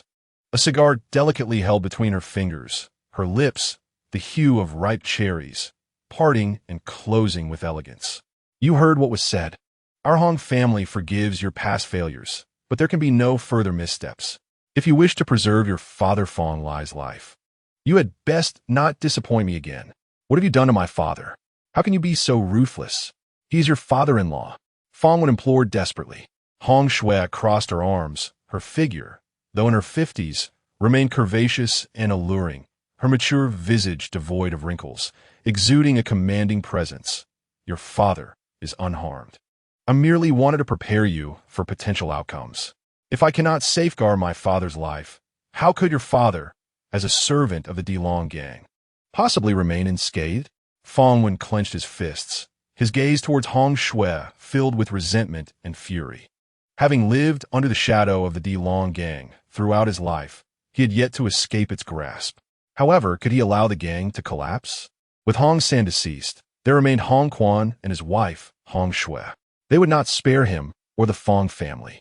The wealth and status of the Feng family would dissipate into nothingness. He had no choice but to continue obeying the Delong gang. "I understand." Feng Wan suppressed the bitterness within and spoke calmly. Early in the morning, Yi Feng once again appeared at the entrance of the apartment building. Lin Wanru, dressed in an attire reminiscent of a neighborly girl, though ordinary, radiated a certain charm. "Good morning," Lin Wanru greeted cheerfully, blissfully unaware of the events that transpired the previous night. Noticing the faint shadows under Yi Feng's eyes, she inquired with concern, "Yi Feng, did you not sleep well?" Yi Feng forced a smile. He had expended considerable energy the night before, engaging in several confrontations, and with insufficient rest, he appeared somewhat weary. "I was practicing my techniques last night. No worries, I'll catch up on sleep during lunch," he replied, feigning nonchalance. Lin Wanru smiled gently, her gaze softening as she recalled the memories of the previous evening, a sweet smile gracing her lips. In the days that followed, Yi Feng personally came to escort Lin Wanru each morning, taking over for Xiao Zhang as her driver. With years of experience in driving and an awareness that encompassed the surroundings of the vehicle, he could instinctively predict and respond to any potential threats on the road. Meanwhile, the police conducted interrogations of the members of the DeLong gang. To their dismay, the low-ranking members were utterly oblivious, while the group leaders, who might have possessed some knowledge, resorted to self-mutilation or feigned amnesia to avoid revealing the truth. One even succumbed to severe injuries and was rushed to the hospital, where it was discovered that he had suffered from ruptured blood vessels and organ failure. With the trail gone cold, the police began investigating the familial backgrounds of the low-ranking members, which were straightforward to trace. However, the backgrounds of the leaders were shrouded in mystery, either involving deceased parents in remote villages or estranged relatives, making it nearly impossible to uncover useful leads.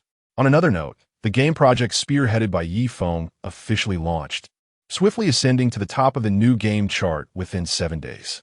In a month, it claimed the #1 position in its category and broke into the top 20 of the overall bestsellers, showing promising momentum for further growth. Both players and industry insiders took note of the new game released by Maple Leaf Group. The company's stock surged due to the game's extraordinary success, establishing it as a formidable contender. The shareholders, initially skeptical about Lin Wanru's appointment of Yi Feng, now beamed with joy and lavished praise upon her. The company organized a lavish team-building event, allowing all project members to revel for an entire day during the workweek. When asked if Yi Feng would attend, he subtly gestured upwards, and Mr. Peng instantly understood, encouraging Yi Feng to persevere. Thus, the project members boarded the bus heading to the base. In the president's office, Yi Feng and Lin Wanru raised their glasses of red wine in celebration. "Congratulations, President Lin. The project is a resounding success. No one can cast aspersions on you now." Lin Wanru beamed with excitement and sweetness. "Thanks to your help. If this keeps up, next month's revenue will be even greater. And soon our group will recover from the losses incurred due to the Feng family's termination of cooperation. Then, my grandmother will have nothing to say." As the couple envisioned a perfect conclusion to the year, free from the disapproving gaze of by Feng Xia, Lin Wanru's phone rang. It was a call from the hospital. "Lin Zong, this is your father's assistant, Xiao Wang. Have you been able to reach your father? He has an important surgery today, and it is already noon. He has yet to arrive at work. His phone is unreachable, and he hasn't informed anyone about taking leave. Your mother mentioned he left for work early this morning." Lin Wanru's face turned pale, an ominous premonition rising within her. She attempted to reassure Xiao Wang, saying, "Xiao Wang, please remain calm. I will contact my father immediately. I will keep you updated as soon as I have any news." "Thank you so much." Xiao Wang hung up the phone, anxiously waiting. Lin Wanru dialed her father's number, but there was no answer. After several attempts, she called her mother. "Mom, I can't reach Dad." On the other end, her mother's voice trembled with emotion. "How did you find out?" "It must have been Xiao Wang. I told him not to disturb you at work. I have already sent someone to look for him." You found out anyway." Hearing her mother's distressed tone, Lin Wanru quickly replied, "Xiao Wang is just worried." "Mom, do you have any leads? Have you checked the places Dad might have gone?" "I have checked everywhere, but there's no sign of him." When Xuan Ning said anxiously, "Mom, don't worry. Dad might have had something unexpected come up. I will find him. I promise." Lin Wanru reassured her. "Your father really should inform us when he goes out," causing everyone to worry. When Xuan Ning lamented, "Does Grandma know about this?" Lin Wanru inquired. "Grandma doesn't know yet, and I dare not tell her. I can only discreetly send Song Lin to search for him, Wen Xuanning replied. Let us not tell Grandma, just yet. If I don't hear anything before nightfall, then we can discuss it, Lin Wanru said soothingly before hanging up. Yi Feng, lost in thought, pondered, how could your father simply disappear without a trace? At that moment, Lin Wanru received a series of photographs sent from Feng Wen's phone, accompanied by a message that read, Come alone to the D Long Manor. You have 6 hours. If you're even a minute late, I will harm Lin Honyuan. If anyone else accompanies you, Lin Honyuan will surely perish. Lin Wanru immediately showed the message to Yi Feng. It's definitely the Feng family behind this, she exclaimed anxiously. Yi Feng, I must go save my father. Yi Feng pursed his lips, realizing the timing was particularly sinister. Today, the project team was celebrating, immersed in a festive atmosphere. Who would have anticipated that Lin Honyuan would encounter trouble at such a moment? He firmly grasped Wanru's hand and said, Wanru, that D-Long Manor is the stronghold of the D-Long gang. It's a perilous place. If you go there, you will be in grave danger. Tears welled in Lin Wanru's eyes. But that's my father. I can't just stand by and watch him die. I know. Yi Feng, distressed at the sight of her tears, replied. What I mean is, we need to devise a plan. Lin Wanru, bewildered, looked up at him. How do we plan? I don't even know where D-Long Manor is. The other party didn't disclose that information, likely waiting for you to set out before contacting you again. Rest assured, I am well aware of the location of the Earth Dragon Gang, Yi Feng asserted confidently. Lin Wanru, filled with curiosity, inquired, How do you know the whereabouts of the Earth Dragon Gang? As Yi Feng returned with a glass of ice water, he chose not to divulge that he had learned this information from the gang members that night. Instead, he casually remarked, When I was tracing the source of the Water Army previously, I happened to hack into the Feng family's computer and discovered the address of the Earth Dragon Gang. Understanding that the Feng family was backed by the Earth Dragon Gang, Lin Wanru had no doubts about his revelation, which brought her a slight sense of relief. Rationality resumed its place in her mind. Then, let us coordinate with the police for this operation. Last time, you assisted the police in solving the Feng Heian case. Now, why not offer them another grand gift? Observing Lin Wanru's return to her composed and astute demeanor, as if the previous moment of weakness had never existed, Yi Feng couldn't help but admire her formidable psychological resilience. He cheerfully agreed to collaborate with her, saying, All right, I will contact the police right away. Previously, when dealing with the Earth Dragon Gang's martial arts experts, Yi Feng had taken the liberty of acquiring the contact information of a police liaison while giving his statement.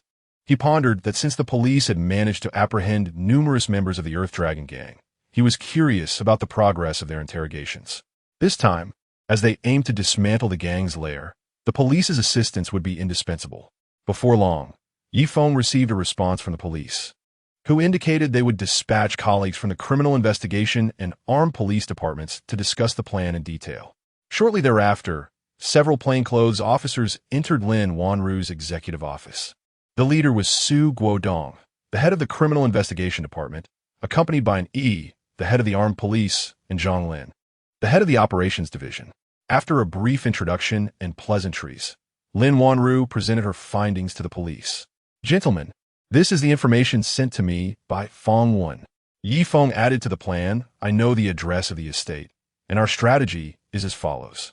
Although Lin Wanru was concerned that Yi Feng's plan might lead to danger, she trusted his ability to extricate himself safely, believing he had an 80% chance of doing so. Upon hearing Yi Feng's strategy, the police were intrigued. They were curious how he had managed to unearth the Earth Dragon Gang's location, which had eluded them. Yi Feng explained that he had previously hacked into Feng Wen's computer and discovered chat records that had not yet been deleted, thus revealing the address. The police, aware of Yi Feng's capabilities, did not dispute his account, but instead equipped him with a walkie-talkie and a bulletproof vest. Given the police's assessment, the Earth Dragon Gang was a highly organized entity, and the potential for armed conflict was not to be dismissed. They cautioned Yi Feng to prioritize his safety and to reach out for assistance if necessary. At that moment, the telephone in the executive office rang. Lin Wanru answered. Secretary Zhu, what is the matter? Secretary Zhu replied. Chairman Bai hopes that Yi Feng can provide a detailed explanation of the entire project's future plans to the shareholders. Without a moment's hesitation, Lin Wanru stated, Yi Feng is unavailable. Have old Peng handle it. That won't do. Chairman Bai insists on seeing Yi Feng, Secretary Zhu said anxiously. Lin Wanru furrowed her brows. It was unusual for Secretary Zhu to speak to her in such a manner, his tone tinged with unease. Understood. Lin Wanru hung up the phone and promptly called by Feng Xia, saying, Grandmother, Yi Feng is currently occupied with an important matter. Whatever you need from him can wait a couple of days. In a couple of days, I shall certainly visit to apologize to Yi Feng. Having said this, Lin Wanru abruptly powered off her phone. She turned to the plainclothes officers and said, I apologize for taking up your precious time. Let us continue. On the other end of the line was the conference room of the Lin Group, whereby Feng Xia trembled with anger. Ever since Lin Wanru had become involved with Yi Feng, she had become increasingly unmanageable. Faced with the inquiries of the shareholders, Feng Xia could only force a smile. My granddaughter has been spoiled by me. In a couple of days, I shall gather everyone together and let Yi Feng explain to you himself. Chapter 65. Disappearance of Signal. Wanru's fate uncertain. Seated at the front of the conference table was Jean Ling, the head of Jean Holdings and a longtime friend of Feng Xia. Who was the first to speak up? Feng Xia, we need an explanation from you. I hope that next time, you will not disappoint us again. Yes. Once you have confirmed a time with Yi Feng, please notify us. We wish to avoid wasting our time. The other shareholders grumbled in dissatisfaction as they departed one by one. Jean Ling gently patted Feng Xia's shoulder and said, Old friend, I know that your family affairs are challenging to manage. However, even brothers ought to settle accounts clearly. Please do not keep us waiting in vain. Since graduating from university, Jean Ling had been involved in financial dealings within her family, and it was through her connections that the Lin Group had acquired significant funding. Faced with Jean Ling's dissatisfaction, Feng Xia had little to say. I did not anticipate that Wanru would become so peculiar in her temperament. Once I locate her, I shall certainly discipline her. Jean Ling, however, was unconcerned with how Feng Xia would manage her granddaughter. Old friend, I believe in you, but that does not mean others share my understanding of you. They are investing in the Lin Group for my sake, and if you cannot provide them with a satisfactory explanation, it will be difficult for me as well. I understand your challenges and hope that you can comprehend mine. I shall refrain from saying more. Please resolve the matter with Yi Feng swiftly and provide us with an explanation. After bidding farewell to Jean Ling, Feng Xia's expression darkened significantly. Ever since Yi Feng's arrival, her granddaughter had become increasingly rebellious, showing her no respect whatsoever. Her eldest son, Lin Wanru, noticing his mother's displeasure after the shareholders had departed, hurried over to support her. Mother, has Wanru not come? Her heart is wholly devoted to Yi Feng. Where is there room for me, her grandmother? Where is there room for our Lin Group? Feng Xia replied with a hint of sarcasm. Lin Wanru remarked, if your fourth brother cannot manage this daughter, who can? You have reminded me. I must see for myself whom Lin Wanru values more, Yi Feng or her parents. Call your fourth brother and have him come to see me, Feng Xia commanded with authority. Lin Wanru promptly took out his phone to call Lin Hanyuan, only to find that the phone was powered off. Mother, the fourth brother's phone is off. Feng Xia raised an eyebrow. Off? Could he be in surgery? Then let us wait a moment before calling again. In her view, Lin Hanyuan being unreachable could only mean he was in the midst of an operation. Meanwhile, with Lin Hanyuan missing, Lin Wanru and Yi Feng set off after discussing a detailed plan with the police. Lin Wanru contacted Feng while following his instructions. Concealed within her clothing was a portable locator provided by the police, appearing merely as an inconspicuous button. After boarding a van, the police promptly reached out to investigate the vehicle's license plate and monitored Lin Wanru's movements based on the signal. However, the opposing party was not inept. The vehicle did not head directly to the estate, but instead diverted to the courtyard of an old office building. The police followed at a distance, only to discover that Lin Wanru's signal had vanished. By the time they arrived at the courtyard, she had already exited the vehicle and switched cars, making her escape through another exit. Additionally, the officers experienced a loss of cell phone signal in the courtyard, raising suspicions of a signal jammer's presence. The police patiently awaited the reappearance of Lin Wanru's signal. Meanwhile, Yi Feng had driven alone to the foot of Yunling Mountain. standing before the towering peaks. He felt a sense of insignificance, as the mountains seemed to stretch infinitely. According to the leader of the Dilong gang, reaching Yunling Mountain merely indicated arrival at the outer century of the Dilong estate. Individuals of their status possessed identification cards that allowed them access through the internal passages leading directly to the base of the estate's mountain. Outsiders, however, had no choice but to scale the mountains. No other routes existed. One would have to traverse 2 mountains from the eastern foot of Yunling Mountain to glimpse the cliff where the Dilong estate was situated. This cliff was equipped with an elevator for transporting supplies to and from the estate, but access was card-controlled, and there was no signal on the mountain. Communication could only be maintained via walkie-talkies, as satellite communications were impractical. The area at the mountain's base, however, was capable of receiving signals. Feng parked his vehicle at a service area and proceeded to walk down the highway. Gazing at the imposing mountains before him, he focused on his direction, gathering his energy and sprinted upward. The mountains teemed with snakes, insects, and various wild flora and fauna, all of which he adeptly avoided under the coverage of his heightened awareness. His phone connected to the map, displaying the optimal path in real time. While others took 2 to 3 hours to reach the summit, he arrived at the first peak in just over an hour, only to be confronted by an even taller mountain ahead. As Feng glanced around, he noticed that the 2 peaks were connected by abandoned power poles. Elated, he approached the poles, discovering several cables, at least 7 or 8, that had long been out of use. Utilizing his clothing as a makeshift rope, he secured himself to the cables, then activated his internal energy, executing a swift motion that severed the cable. He followed the rope's descent, swinging directly to the opposite peak. Spotting a suitable landing spot, he cut the rope from himself, landing accurately on the adjacent mountain. Nearby, the roar of wild beasts echoed, prompting Feng to hold his breath and move swiftly, leaving only fleeting shadows among the trees. In the hidden prison of the Dilong estate, Lin Honyuan was not bound at the limbs, but was constrained by a chain around his neck, severely limiting his movement. Feng sat leisurely in a relatively simple wooden chair with ornate carvings, indulging in smoking while enjoying food and drink.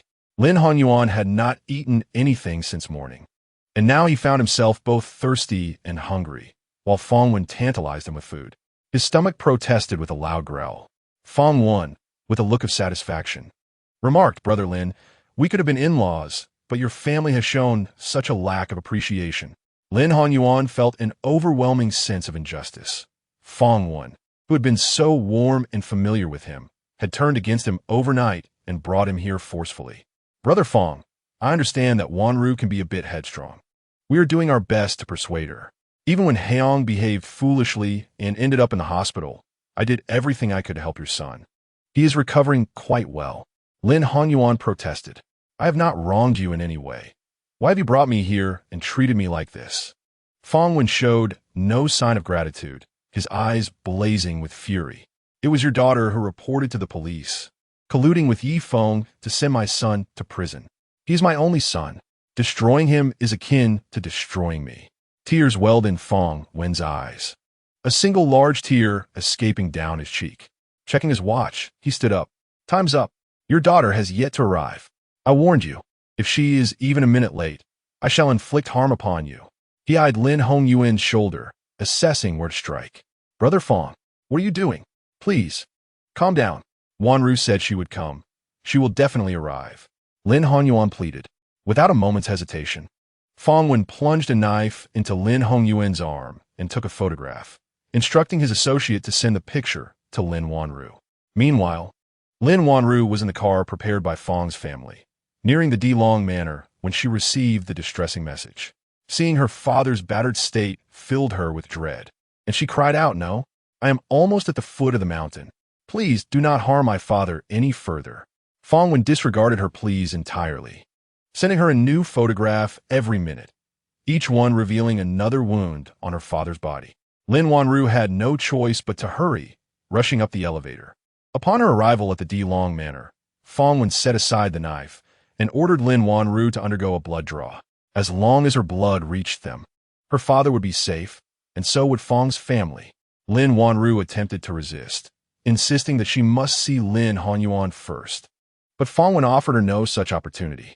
Once at the headquarters of the Dilong gang, under the domain of Old Master Hong, she was forcibly confined to the blood draw table, where her blood was extracted until her arm turned pale. Even then, they continued to draw more blood. Lin Wanru's lips visibly lost color, and she began to feel dizzy. On another front, Feng traversed mountains and valleys, finally infiltrating the Dilong manor. The perimeter was secured with electric fences, but this posed no challenge for Feng, who had no intention of climbing over. His hand technique, known as the fiery palm, proved invaluable. The more internal energy he infused, the hotter his strikes became. With this skill, he effortlessly carved out a hole of moderate size. Entering through the cave without alarming anyone, Feng was taken aback by the intricate layout of the Dilong villa. He had encountered the legendary mountain-protecting formation, specifically the formation stones known as the Thunderstrike stones, which had weathered a millennium of lightning strikes. As he surveyed his surroundings, he discovered not only Thunderstrike stones, but also Thunderstrike wood, volcanic stones, weak water, and the millennia resting soil, all of which were rare and virtually non-existent in the market, with some existing merely in folklore. It was astonishing that Hong San had managed to gather these items to construct the mountain-protecting formation. Could it be that the Hong family had connections with those ancient martial arts clans? Countless questions flooded Feng's mind regarding Hong San. Due to the disruption caused by the mountain-protecting formation, his divine sense could only extend 3 meters around him, severely suppressed, and there was no mobile signal whatsoever. Moreover, the leader of the Dilong gang mentioned that they were unaware of the internal situation of the villa, like other leaders. He was merely a patrolling guard on the periphery and had never ventured inside. At this point, Feng had exhausted all the clues available to him. Meanwhile, the police had lost track of Lin Wanru and could only follow the leads provided by Feng to the Dilong villa. However, the villa's complexity exceeded their expectations. They attempted to survey the estate with drones, only to have the drones malfunction and crash. As they approached Yunling Mountain with a helicopter, they encountered slight magnetic interference, which intensified as they neared the peak where Dilong Villa was situated, rendering the helicopter unable to approach safely. Just as they found themselves in a bind, an aircraft flew overhead, seemingly unaffected by any interference. This revelation invigorated the police, indicating that the magnetic disruption had its limits. At least at an altitude of 10,000 meters, there was no interference. The police promptly employed satellite imagery to examine the environment surrounding Dilong Villa, only to find the area shrouded in clouds, obscuring their view. The only option is to force our way in, mused the leader of the armed police team, an Su Guodong from the criminal investigation team shook his head, stating, "We should lie in wait here for news from Feng. In such a fog-laden Dilong Villa, could Feng manage within? Would their presence change anything?" Su Guodong was opposed to a reckless entry, asserting that there was no signal inside. Zhang Lin suggested, "Let us first await news from Feng. If that fails, we can traverse the mountains. If that does not suffice, we will call for reinforcements." The three ultimately reached a consensus, allowing their team to rest and regroup while awaiting news from Feng. At that moment, as Feng ventured deeper, he felt his internal energy depleting rapidly. Here, it was consumed at double the usual rate, with recovery limited to a mere tenth. Even when he paused to meditate, his recovery was slower than usual, taking more than twice the time. He had to conserve his internal energy, consuming a piece of compressed biscuit and sipping from the mountain spring water he had gathered along the way. The spring water, imbued with the essence of the mountains, became a crucial resource for Feng's energy recuperation. He drank the remaining water he had brought with him in one go. His internal energy gradually surged, akin to a character in a game consuming a restorative potion, steadily increasing his vitality over time rather than instantaneously. He now experiences a sensation of surging vitality, his spirit swiftly recovering to a considerable extent. Before Feng lay two paths. One, to directly seek out Lin Wanru and Lin Hanyuan. The other, to disrupt the protective mountain array. Although the Dilong Manor had established a protective formation, this array was not particularly advanced according to the records of martial arts. It was merely a rudimentary suppression formation. While it could obscure external scrutiny, it would be unrealistic to expect it to unleash thunder and lightning during an assault. As the legends suggested, after weighing the pros and cons, Yifeng opted against a direct confrontation, for it would be manageable for him to retreat and scathe alone. However, should Lin Honyuan be injured or Lin Wanru weakened, he had no absolute confidence to rescue them both, while also ensuring his own safety under the constraints of the formation. Moreover, these items were treasures. Others would merely perceive them as oddly shaped stones or wood, without a second thought. Approaching the first set of array materials, Yifeng reached out to grasp one of the stones, only to receive an electric shock. What? Electricity? He glanced upward, noticing the sky was heavy with dark clouds, indicating an impending storm. Attempting once more to touch the stone, a bolt of lightning struck down. Taken by surprise, Yifeng convulsed.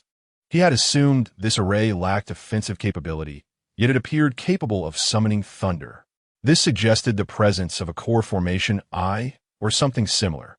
Yifeng's gaze sharpened as he fixed upon a nearby two-story building. The patrolling bodyguards, witnessing the sudden descent of lightning, believed a storm was brewing.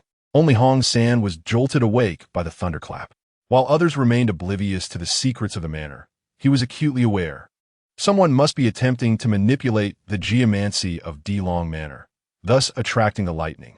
Typically, elite offspring from ancient martial families receive fundamental training in formations, including those from the Hong family's lineage. Yet, Yifeng was the sole individual who had triumphed against their 36 martial experts. Apart from Yifeng, he could not fathom anyone else daring to disrupt the Feng Shui formation at this moment.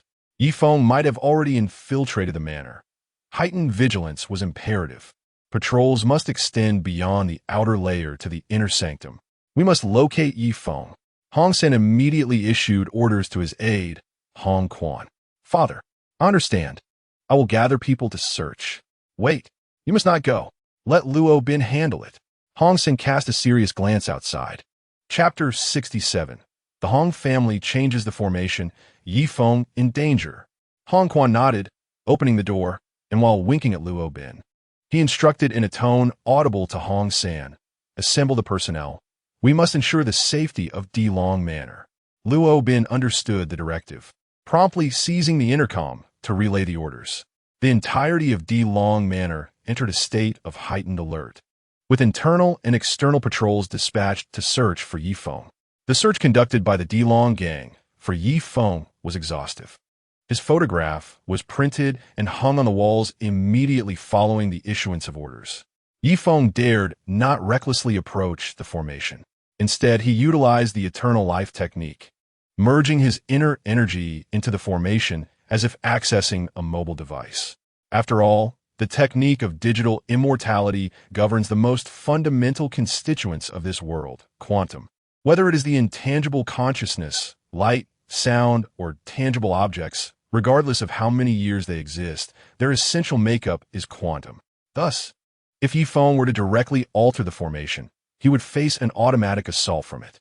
However, if he were to wield his internal energy as a conduit, connecting his consciousness with the formation, as one would operate a mobile device, he would not trigger the formation's defensive mechanisms.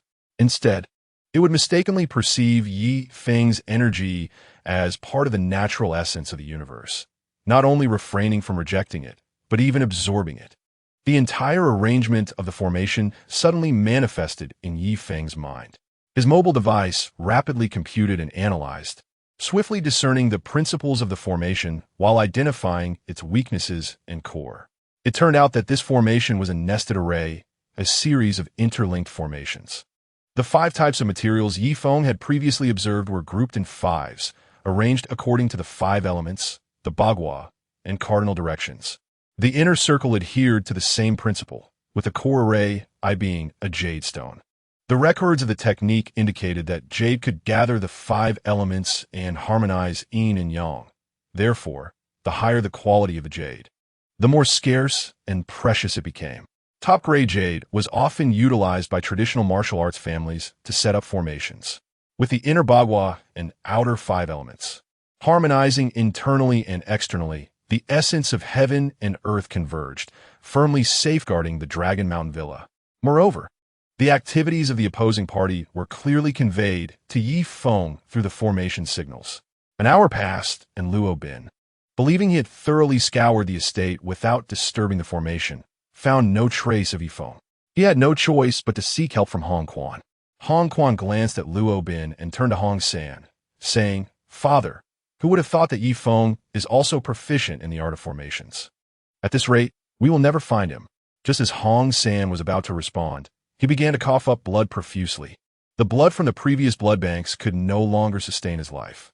Hong Quan looked anxiously at Dr. Jean, exclaiming, "Where is Lin Wanru's blood? Hurry!" Dr. Jean hurried off to expedite the process. Finally, Hong San received Lin Wanru's blood, and his complexion visibly improved. "Hong Quan, you go move the mechanism and alter the formation. Remember, after you're done, return the key to me." With that, Hong San produced a Bagua compass made of jade, marked with red dots indicating movable mechanisms. Altering just one point would change the entire formation. Hong Quan's face lit up. "Father, rest assured, I will certainly capture Yi Feng for you." As Yi Feng, feeling pleased with himself, ventured toward the inner circle, he suddenly sensed a significant shift in the formation's aura. His analysis faltered, preventing him from accurately receiving information. With the transformation of the formation and the critical moment of disruption, Yi Feng's presence was exposed to the patrolling bodyguards. "There, this fellow can truly hide. Let's catch him. Do not let him escape," commanded the captain of the bodyguards, and over a dozen guards surrounded Yi Feng. Yi Feng activated the technique and was instantly embroiled in chaos. Initially, he believed he could handle these bodyguards as easily as before, but upon engaging, he sensed something amiss. The opponents wielded ancient martial weapons, swords, spears, and clubs, working in concert to form a cohesive formation. Yi Feng, having lost his cognitive faculties for judgment and analysis, found himself utterly unable to withstand the situation, relying solely on his scant combat experience. Struggling amidst the chaos, his consciousness was suppressed by the array, rendering it nearly ineffective. Thus, he could only rely on his eyesight to determine an escape route. "We cannot allow him to escape," exclaimed the captain of the bodyguards. The exits in the outer circle were completely surrounded by the guards, forcing Yi Feng to retreat inward. Seizing a fleeting opportunity, he leaped onto the second floor. This level housed numerous rooms, and Yi Feng cleverly created a diversion, hiding above the ceiling of one of the rooms. Finally able to catch his breath, he awaited the completion of his loading process. However, his internal energy was nearly depleted. Yi Feng activated his numerical technique, utilizing his remaining energy to connect with the array. This time, the layout of the array corresponded precisely with his speculations, transforming from a defensive formation into an offensive one, complete with aura detection. Observing as the adversaries searched through each room without discovering his presence, Yi Feng momentarily sighed in relief. He then began to slowly absorb the energy from the array to replenish his internal strength while analyzing the mechanism behind the sudden transformation of the array. Once feeling restored to about 70%, Yi Feng stealthily exited the room and approached the nearest mechanism of the array, which was deeply concealed and difficult to dismantle. To avoid exposing himself amidst this fierce battle, Yi Feng cleverly utilized the array to mask his presence while systematically destroying the elemental materials. With Yi Feng's destruction, the effectiveness of the array diminished significantly, and the cloud above gradually dissipated, revealing a clear sky devoid of clouds. While the array's interference with Yi Feng's consciousness lessened to a minimum, Hong Quan glanced at the sky before turning to Luo Bin, saying next, "Let the old master engage with Yi Feng. We must withdraw. The Earth Dragon Gang cannot share the same fate as the old master." Luo Bin nodded, affirming, "Yes, young master." Hong San, having waited long for Hong Quan's return, felt the sun's rays streaming through the window, and a burning sensation began to manifest within him. Though it was not as severe as before. "Luo Bin," Hong San called out loudly, yet received no response. Dr. Jean advised, "Master Hong, during your infusion, you must remain calm. Your condition is highly sensitive to emotional fluctuations." Hong San composed himself and requested, "Dr. Jean, Please hand me the intercom. Where are Luo Bin and Hong Quan? What are they doing? Why has the array been breached? Master, we have been deceived by young Master Hong. Just moments ago, he instructed us to capture Yi Feng, emphasizing that we must guard the outer circle and ensure that Yi Feng does not escape. It was only upon witnessing the breach of the array that I brought my men to the inner circle, only to find no patrols present. Young Master Hong and Luo Bin have already fled. I apprehended some disciples who took the elevator and learned that young Master Hong had ordered an immediate evacuation of the manor. The absurdity is that he did not inform me. The deputy leader, Hong San, could hardly fathom that his typically obedient son would betray him at such a critical moment. What are you all waiting for? Quickly relocate Lin Wanru, Lin Hongyuan, and Feng Wen. Yi Feng must not discover their whereabouts. Hurry, Hong San urged anxiously. For Lin Wanru was the key to his survival, and he could not afford to lose her. He needed to find Hong Quan, expose him, and drive him out of the Earth Dragon Gang. Chapter 68. Wanru's life hangs by a thread. However, Hong San's orders came a moment too late. The instant the formation was shattered, Yi Feng sent the police his location.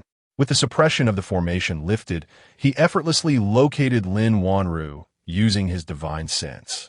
Wanru had lost too much blood and had slipped into unconsciousness, her arms still connected to the blood transfusion line. Yi Feng felt a surge of pain and anger. The pain stemmed from his own inadequacy that harmed Wanru, and the anger was directed at Hong San, who had gone too far, nearly draining her dry. He swore he would not let Hong San go unpunished. What do you want? The guards trembled in fear as they looked at Yi Feng. To hell with you. Yi Feng swung his arm, landing a blow that left the guard bruised and sprawled on the ground. The guard did not linger, struggling to rise and flee the room. Yi Feng deftly hurled the blood collection needle like a concealed weapon, causing the guard to feel numb and hindered in movement. Resisting will only hasten your demise. Yi Feng's voice was devoid of emotion. He turned, gently calling out, Wanru, wake up. Lin Wanru showed no response. Yi Feng checked her pulse. It was weak, signaling a dire situation. He glared at the guard. Which floor is Hong San on? I don't know. I'm just responsible for blood collection. Dr. Jean will come to take the blood bags. Useless. Yi Feng cursed, then seized the blood bag and carried Lin Wanru toward the main building. Have you found Yi Feng yet? We must hurry. Hong San's anxiety escalated, feeling as though Yi Feng could burst in at any moment. Boss, I checked the blood collection room. Miss Lin Wanru has already been taken by Yi Feng. Her whereabouts are currently unknown. Before the deputy leader could finish, a loud crash echoed through the intercom. Before Hong San's eyes, the door crashed to the ground with a heavy thud. Yi Feng saw the blood bag, half empty, and his anger surged. He gently placed Wanru on a sofa against the wall. You. Hong San fearfully pointed at Yi Feng, but before he could finish his sentence, the blood transfusion line was yanked from his hand. Yi Feng pressed down on Hong San, then turned to the doctor in a white coat. You are the physician treating Hong San, correct? Here's your chance. Reverse the process of extracting blood from Wanru and administer it back to her. Dr. Jean, terrified by Yi Feng's menacing aura, mechanically nodded, reassembling a sterile transfusion line. With a series of swift actions, he connected the tube to the blood bag, allowing the blood to flow back into Lin Wanru's body. I'm just a doctor. I'm only doing my job for money. I have no involvement with the Earth Dragon Gang. Please spare me. I can pay you. I'll give you everything I have. Dr. Jean pleaded, terrified that the enraged Yi Feng might end his life. Yi Feng, lacking patience, shouted silence. Preserve Lin Wanru's life, and I will let you live. Yes, yes. Dr. Jean dared not defy Yi Feng's command. Hong San, deprived of blood circulation, appeared with a crimson complexion, his entire body engulfed in an excruciating burning sensation. Yi Feng coldly remarked, have you not always sustained your existence by siphoning the lifeblood of others? Are you not an illicit medical trafficking agent? Have you not exploited the Feng family to amass blood from various sources? With determination, Yi Feng grasped a tube and inserted it into Hong San's veins, the rhythmic dripping echoing ominously. As Hong San attempted to detach the tube, Yi Feng forcefully dislocated his arm. Enduring the pain, Hong San's eyes reflected sheer despair and resentment. The Earth Dragon Gang will not spare you. If you wish to cease this torment, instruct your men to bring Lin Honyuan and Feng Wen here.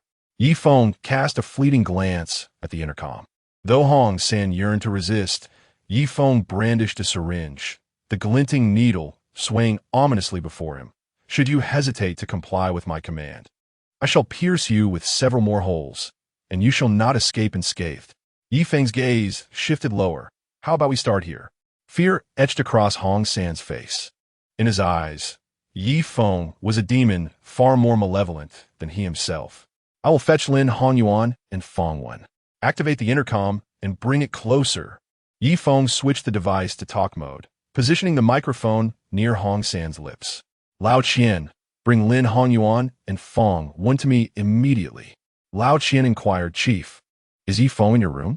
He has not arrived. That voice earlier was produced by Dr. Jean. Fearing Yi Feng's approach, he accidentally dropped a chair, causing a loud noise. Hurry, with Lin Honyuan present. Yi Feng may still exercise caution.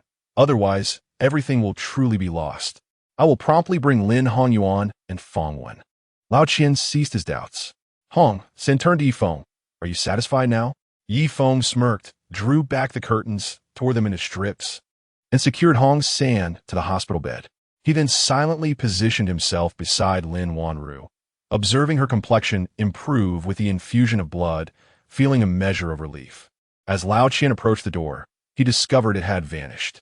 Just as he intended to retreat, he was abruptly confronted by Yi Feng, who sealed his internal energy. Have your men lower their weapons. Crouch with your heads down, facing the wall. Otherwise, I shall end your life. Ye Feng, tihitenet fierci. Lao Qian, trembling with fear, cautioned. Murder is a crime. Yi Feng rolled his eyes, gripping Lao Qian's throat with a menacing force. My girlfriend is on the brink of death because of you. Do you truly believe I would care for few of your lives? Lao Qian, gasping for air and struggling weakly, felt his consciousness fading. Suddenly, Yi Feng loosened his grip, prompting Lao Qian to hastily instruct the accompanying bodyguards. Why are you not following Mr. Ye's orders? The bodyguards exchanged glances, silently relinquishing their weapons and complying with Yi Feng's commands, crouching against the wall with their hands on their heads. At that moment, Lin Wanru had awakened from her unconscious state. Yi Feng quickly assessed her condition and concluded that she had escaped danger. However, she required nourishing sustenance to fully recover. Wanru, how do you feel? Seeing Yi Feng, Lin Wanru's lips curled into a blissful smile. Yi Feng, I knew you would not abandon me. You would come to rescue me. How could I ever fail to come for you? Wanru, it is my inadequate strength that caused me to arrive late. Yi Feng felt an overwhelming sense of guilt. No, you have already done remarkably well. Lin Wanru gazed affectionately at Yi Feng, profoundly grateful that the man she chose was indeed Yi Feng, who reciprocated her feelings. This union felt like a divine blessing. Lin Honyuan hurriedly approached his daughter, exclaiming, Daughter, I thought I would never see you again. The moment Lin Wanru laid eyes on Lin Honyuan, a radiant smile illuminated her face, but it quickly faded as she noticed the gruesome wounds on his body, tears beginning to well up in her eyes. Father, your injuries. Lin Hongyuan's eyes also glistened with unshed tears. After enduring this ordeal, he had come to a stark realization. The Feng family had schemed to forge a union with the Lin family, intending to exploit his daughter as a blood slave. Now, he understood that his daughter's happiness outweighed all else, especially since Yi Feng possessed the capability to protect her. I am fine, father. Turning to Yi Feng, Lin Honyuan reflected on his past foolish actions with deep regret, sincerely apologizing. Yi Feng, I was foolish in the past. Thank you for saving my daughter. Thank you. Yi Feng's expression softened. Uncle Lin, it is merely my duty. There is no need for gratitude. As long as you refrain from coercing Wanru into actions against her will, we shall coexist peacefully. Sighing, Lin Honyuan responded, Father, who inflicted these injuries upon you? Lin Wanru, momentarily jolted from her joyful reunion, cast her gaze upon Feng Wen and Deputy Leader Qian. Before Lin Honyuan could respond, Deputy Leader Qian kicked Feng Wen towards Yi Feng. Mr. Yi, it was all his doing. He is the one who plotted against your father. Feng Wen was the true instigator. Feng Wen immediately protested. You cannot slander me like this. Qian, I may have proposed the idea, but you approved it. You were the one who had Lin Hanyuan captured. And it was also your orders that brought Lin Wanru here. Do not attempt to shift the blame onto me. Yi Feng, growing impatient, commanded both of you crouch down. The two immediately complied, huddling together in silence. Yi Feng continued, Qian, I shall grant you an opportunity for redemption. Your uncle has sustained 18 wounds. You shall inflict the same upon Feng 1. Complete this task, and I shall spare you. Lin Hongyuan's eyes gleamed with approval. This son-in-law was indeed commendable. He gestured to his own bloodied and battered body, saying, Look at me. With so many wounds, Qian, if you do not cut deeply enough, my son-in-law will not let you off easily. Qian dared not hold back any longer. To prevent Feng 1 from resisting, he bound him to a chair, each incision deep and accompanied by Feng 1's agonizing cries. Irritated by the noise, Yi Feng stuffed a cloth into Feng 1's mouth and instructed the nearby doctor, examine him. I see you have ample medical supplies. If you can bandage, do so. Yi Feng was determined to prevent Lin Hanyuan from suffering any complications due to bacterial infections. After all, he was Lin Wanru's father. Dr. Jin promptly began to assess Lin Hongyuan's injuries. Frowning as he noted, multiple stab wounds have penetrated the muscle layers. Surgery will be required. Lin Hanyuan found the doctor increasingly familiar. Aren't you Jin Lin, the brilliant medical student from the Jin family? We were classmates, remember? Jin Lin scrutinized Lin Hanyuan and suddenly recalled. You are Lin Hanyuan, the esteemed disciple of Professor Yu Diqing. An expression of excitement spread across Jin Lin's face. Professor Yu has mentioned you more than once. Indeed, I am a student of Professor Yu. So, you're the senior brother who serves as a private physician for others? Lin Hongyuan's eyes sparkled with recognition. Junior brother. Jin Lin never expected to encounter his junior in such circumstances. Senior brother. Lin Hanyuan attempted to pat Jin Lin, but winced in pain due to his injury. Don't move. Don't move. I will stitch you up. Jin Lin urged. Please do, I trust your skills. Lin Hanyuan felt the world was indeed small. To meet an old classmate and fellow disciple in such a situation. Lin Hanyuan inquired further. Senior Jin, why are you treating that scoundrel Hong? Jin Lin smiled awkwardly. I had no idea he was a villain. I only knew he was a wealthy boss offering a handsome salary each month. Who would have thought that once I arrived, I would be trapped here, unable to contact my family? If I don't comply with their demands, what can I do? I certainly don't have a good son-in-law to rescue me. Lin Hanyuan tugged at Yi Feng's sleeve. Son-in-law, your uncle Jin is merely a doctor, and he is also a victim. Why not save him as well? Yi Feng's lips twitched. Whether Dr. Jin is involved will be determined by the police investigation. At that moment, the sound of helicopters echoed outside, and the police swiftly took action, using loudspeakers to announce, Attention, individuals inside. You are surrounded. Do not attempt to resist. Confess, and you'll be treated leniently. Resist, and you will face severe consequences. Yi Feng found the situation amusing and leaned out of the window. Officers, there's no need for such theatrics. I have this place under control. Just come in and apprehend the culprits. The officer below was momentarily taken aback, then signaled to his team to proceed inside. They apprehended those who needed to be captured, treated the injured, and interrogated the suspects. Lin Hanyuan and Lin Wanru were promptly taken to the hospital, accompanied by Yi Feng. Meanwhile, Hong Quan, along with Luo Bin, Hong Shui, and several trusted subordinates, boarded a plane bound for an overseas location. Others dispatched by Hong Quan wasted no time and boarded various flights, simultaneously heading to overseas outposts. Although the police had arranged to seal off the airport at the first opportunity, these individuals had preserved their identities well. They used one identity while working for the Delong gang and could revert to their true identities in times of crisis. The Delong gang had established extensive operations abroad, even more successful than their domestic endeavors. These overseas outposts answered solely to the gang leader's orders, recognizing commands rather than individuals. By the time the police realized what had happened, Hong Quan's group had all safely departed, effectively undermining their efforts. Furthermore, half of the core members of the Delong gang who were apprehended disclosed individuals, many of whom had been relocated by Hong Quan. Lin Hanyuan assured Wen Xuening of his safety, urging her to keep this matter from Bai Fengxia. Should his mother inquire about his absence from home, he instructed her to say he was on a business trip, as he wished to alleviate her worries. When Xuening acknowledged his request. Subsequently, Lin Hongyuan sought the cooperation of the hospital, hoping they could keep his situation under wraps, given the gravity of the incident. He did not wish for his family to be troubled. Fortunately, Lin Hongyuan's injuries were not severe, and after Dr. Jean Lin's urgent treatment, the hospital readily acquiesced to his request. In the office of the chairman of the Lin Group, Bai Fengxia perused her phone, her attention captured by breaking news of the illegal crime syndicate led by the Earth Dragon Gang being dismantled, with its leader, Hong San, and over 10 key members apprehended, alongside nearly 100 individuals involved in criminal activities.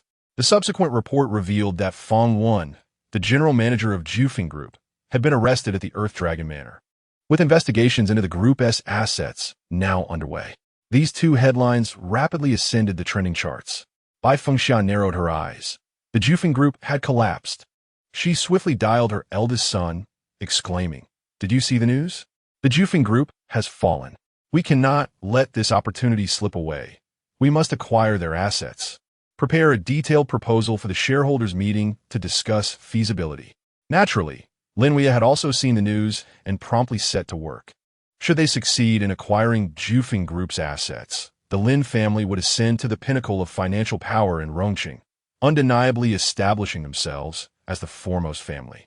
When Xuening anxiously feared that Bai Fengxia might inquire about Lin Hongyuan's situation, surprisingly, after several days, she had yet to receive any proactive questions from Bai Fengxia. Chapter 70. Embarrassment. The Lin Group was engulfed in a frenzy of activity, with employees at all levels burning the midnight oil to draft proposals, assess acquisition feasibility, and analyze competitors' strengths and weaknesses. No one seemed to care whether Lin Hongyuan was alive or dead. However, the acquisition plan unexpectedly hit a snag. Jean Ling, gazing at Bai Fengxia before the projection, stated calmly, "Although the Lin Group possesses substantial funds and stands as the most advantageous contender for acquiring Zhao Group, I have reservations regarding the profit distribution from the Maple Leaf Group project. This question remains unanswered. Today, since we are all gathered, perhaps Chairwoman Bai could summon the parties involved to clarify this matter for us. Otherwise, we are concerned that this acquisition plan for Zhao Group may falter if we encounter similar issues, resulting in an inequitable distribution." Jean Ling's remarks prompted nods of agreement from the other shareholders. Indeed, the Maple Leaf Group had garnered significant profits, yet their dividends remained unchanged, leaving other shareholders dissatisfied. If investing in your Lin Group yields no returns, why should we continue to invest? Bai Fengxia, feeling the weight of the moment, replied, "Rest assured, Yanjing Ye, regarding the previous profit distribution issue, I will ensure that Feng provides everyone with an explanation. However, I am in charge of this project, and I guarantee that we will not encounter the same situation as with the Maple Leaf Group. I implore all shareholders not to abandon our Lin family. After so many years of collaboration, have I, Bai Fengxia, ever treated you unfairly? How much authority do you truly wield?" Jean Ling observed Bai Fengxia, her gaze devoid of the former affection. She had already cautioned Bai Fengxia previously, yet in her relentless pursuit of acquiring Zhao Group, Bai Fengxia disregarded her words. The incident involving her son, Jean Lin, being apprehended at Dilong Manor, went unnoticed by Bai Fengxia, who offered no words of concern or inquiry, which struck Jean Ling as odd. She learned through her connections at Maple Leaf Group that her granddaughter and grandson-in-law had returned to work there for several days. Yet Bai Fengxia had not come to clarify the situation. Instead, she was wholly absorbed in the acquisition of Zhao Group, leading Jean Ling to question whether Bai Fengxia was genuinely oblivious to these matters or merely seeking to redistribute benefits. Struggling to contain her frustration halfway through the meeting, Jean Ling noticed her fellow shareholders wearing expressions of anxiety. They discreetly informed her that Bai Fengxia's fourth son, Lin Hongyuan, had been rescued by the police from Dilong Mountain Manor and promptly admitted to the hospital. He had specifically asked someone to keep track of Bai Fengxia's whereabouts. Yet she exhibited no intention of visiting her son. Jean Ling found this utterly astonishing. She could not fathom that Bai Fengxiao was unaware of such a significant event. How could a mother not even make an effort to visit her son, who had only just been saved? Observing Bai Fengxiao's singular focus on monetary gain, Ling began to doubt her judgment regarding Bai Fengxiao over the years, which prompted her to confront her. Bai Fengxiao appeared taken aback, uncertain of what her old friend was dissatisfied with. She had not been able to reach Feng or Lin Wanru in recent days. The secretary by Lin Wanru's side was equally unaware of her whereabouts, as Lin Wanru frequently accompanied Feng on outings without disclosing their destination. Bai Fengxiao contemplated calling Lin Hongyuan to ensure he properly managed his daughter, but when she dialed, it was Wen Xuening who answered, informing her that Lin Hongyuan was away on a business trip. She then contacted the hospital, receiving the same response, leading her to deduce that Lin Hongyuan was indeed out of town. Realizing that Lin Wanru would likely not heed any guidance, she decided to finalize the acquisition of Jufeng Group first. Yanjing Ye, do you not understand how much authority I possess? I am the one who holds the reins of the entire Lin family enterprise. Ling responded without formality, her demeanor calm yet serious. Very well. Then clarify the situation regarding the project dividends. If you cannot provide a satisfactory explanation, bring someone who can elucidate the matters of profit distribution. Do not claim that we oppose the acquisition plan. We are unwilling to invest further funds. Ling took on the role of the commanding elder sister, and other shareholders turned to Bai Fengxiao with disapproving expressions. Bai Fengxiao was left dumbfounded, struggling to comprehend why her longtime friend had suddenly become so unreasonable. Ling's scrutiny intensified, suspecting Bai Fengxiao's motives. Even blood brothers keep clear accounts. Do not attempt to deceive me. With a resigned tone, Bai Fengxiao replied, very well. I will call Lin Wanru and ensure that I summon Feng here. You may remain here. In Ling's eyes, there was a palpable wariness. How could someone indifferent to the life and death of their own child possibly care for mere shareholders? She understood well the principle that great kindness could also breed great enmity. Bai Fengxiao's complexion darkened. Was Ling truly in a foul mood today? Such a blatant disregard for her face. Yet, with the withdrawal of investment looming, Bai Fengxiao found herself at a loss for a suitable replacement. Reluctantly, she mustered the courage to call Lin Wanru. Lin Wanru had just returned to the company with Feng from the hospital, engrossed in discussions regarding future game design plans. When Bai Fengxiao's call came through, she hesitated to answer. It must be her grandmother. It was hardly sustainable to keep her waiting like this. Feng urged Lin Wanru to pick up the phone. I'd rather not, she replied firmly. With the Feng family in ruins, given her temperament, she certainly won't let go of such a substantial opportunity. The Lin Group cannot possibly contend with a behemoth like the Jufeng Group. Hence, her urgency in reaching out must be tied to the finances of the Feng Group. I refuse to answer. Feng coincided. I think it would be wise to take the call. The incessant ringing suggests something of great importance. With a resigned sigh, Lin Wanru finally answered the call. Grandmother, what is it? I'm quite busy with work at the moment. Bai Fengxiao's tone was sharp. Put your work aside for now. Bring Feng to the Lin Group immediately. This concerns the survival of the Lin Group, and you are not permitted to refuse. Feng nodded slightly, but Lin Wanru shook her head vehemently, wanting to decline. Feng gestured that it was inconsequential, prompting Lin Wanru to relent. All right then, I will head over with Feng. After ending the call, Lin Wanru expressed her concerns. Feng, are you sure this is all right? Absolutely. No matter what tactics your grandmother employs, I will handle it. Feng replied confidently. If he couldn't manage a mere elderly lady, how would he ever rise to face challenges and attain the position of head of the Yi family? Feng and Lin Wanru drove to the Lin Group's premises. Upon seeing them arrive, Bai Fengxiao's expression darkened further. She rhythmically tapped her fingers on the table, her voice authoritative. Feng, last month, the profit distribution for Project 1 was altered without the company's consent. What does this mean? As the project manager, you surely understand that such actions violate company regulations, do you not? All eyes, including Ling's, turned toward Feng. Lin Wanru interjected, Grandmother. But Bai Fengxiao interrupted. her gaze icy as she fixed it upon Yi Feng. Yi Feng, please provide an explanation to me and the other shareholders.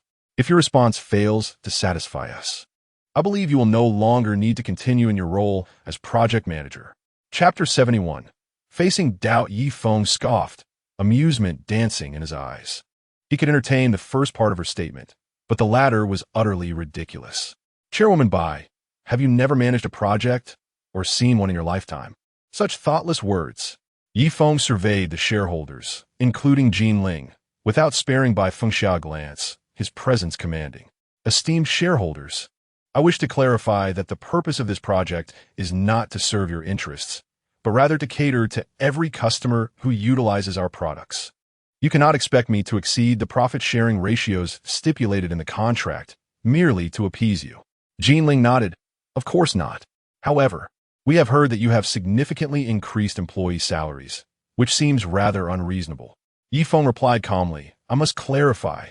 The dividends distributed to all shareholders are in strict accordance with the previously established regulations, and every share is accounted for. If there are any objections, you may request the financial department to provide the account statements or conduct an audit. If any shareholder loses even a penny, I, Yi Feng, am willing to compensate you double.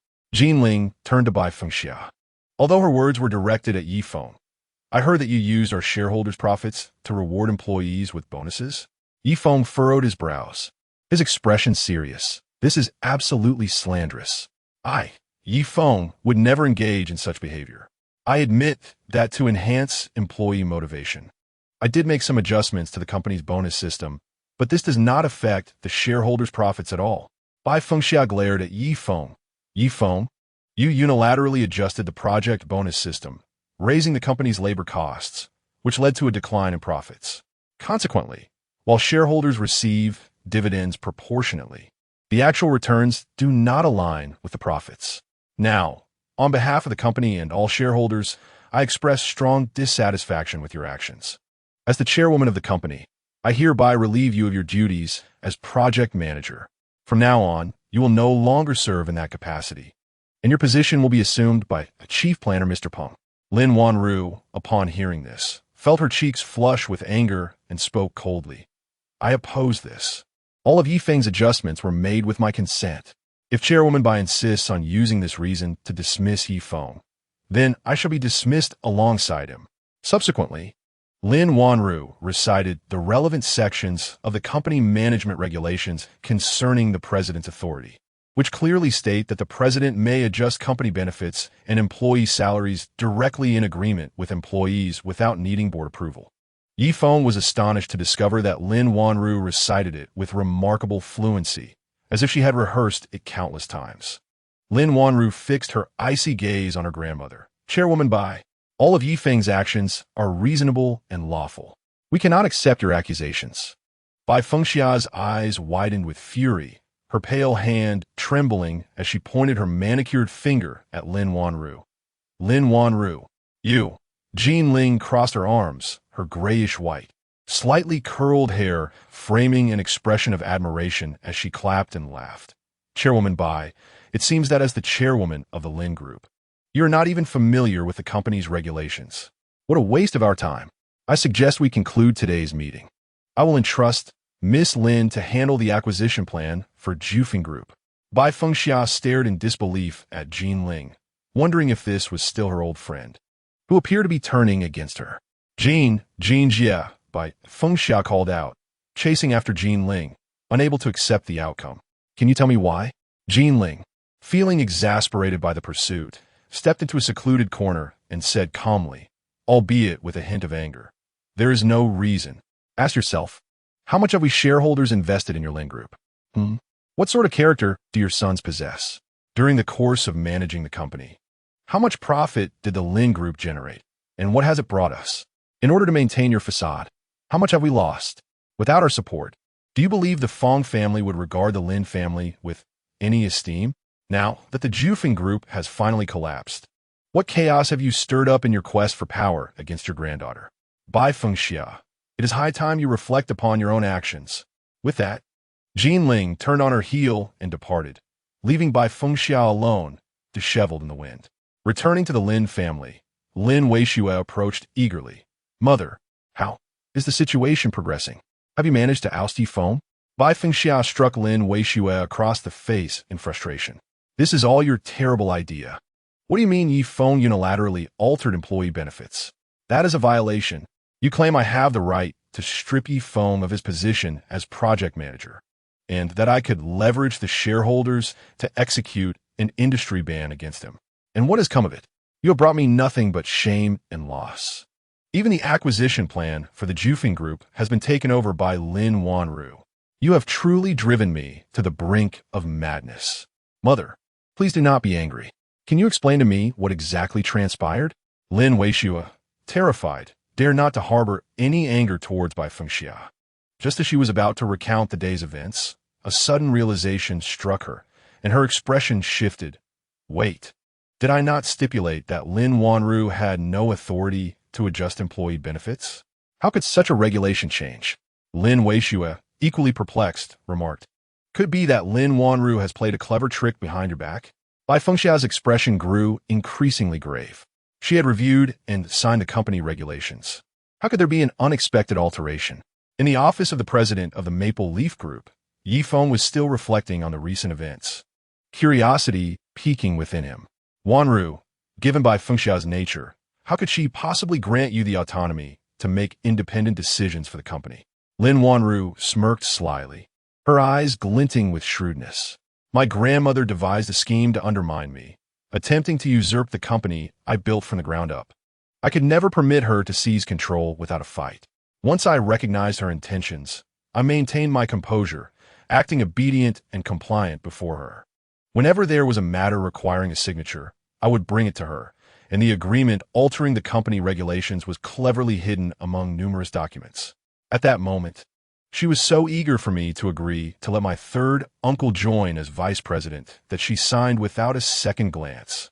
Thus, even if I were to marry Feng, she would have no means to usurp power. Feng could not help but regard Lin Wanru with newfound admiration. Indeed, she embodied the essence of a cold and calculating CEO. He had anticipated a potential defeat, ready to employ his numerical techniques to assist her in extricating herself from the predicament. However, this time, he had witnessed Lin Wanru's astute side as president. This marked the second occasion since the banquet that Lin Wanru had confronted danger to protect herself. A flicker of sweet joy blossomed within Feng's heart. Chapter 72. Rejection of Cooperation. Lin Wanru casually lifted the coffee cup from the table, stating, Next, we shall proceed with the acquisition plan for Zhao Group.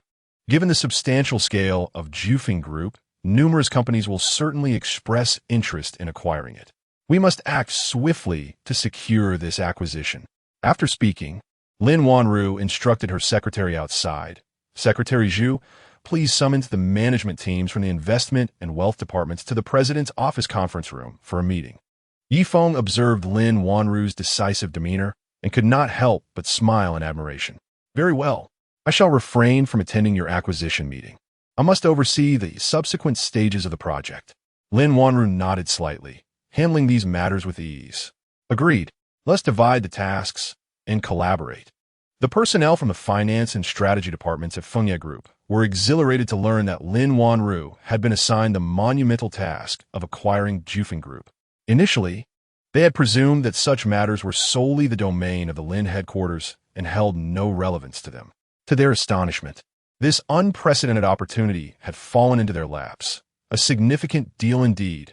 Lin Wanru provided an overview of the primary details concerning Zhao Group and conducted a series of motivational talks to enhance everyone's enthusiasm.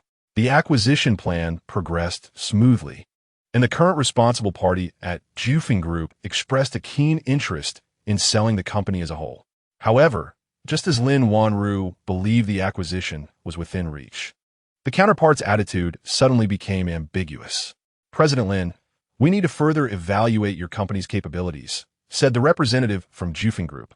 Lin Wanru, puzzled, responded, President Jiang, weren't we in agreement previously? We can accommodate the conditions you proposed. Why the sudden change?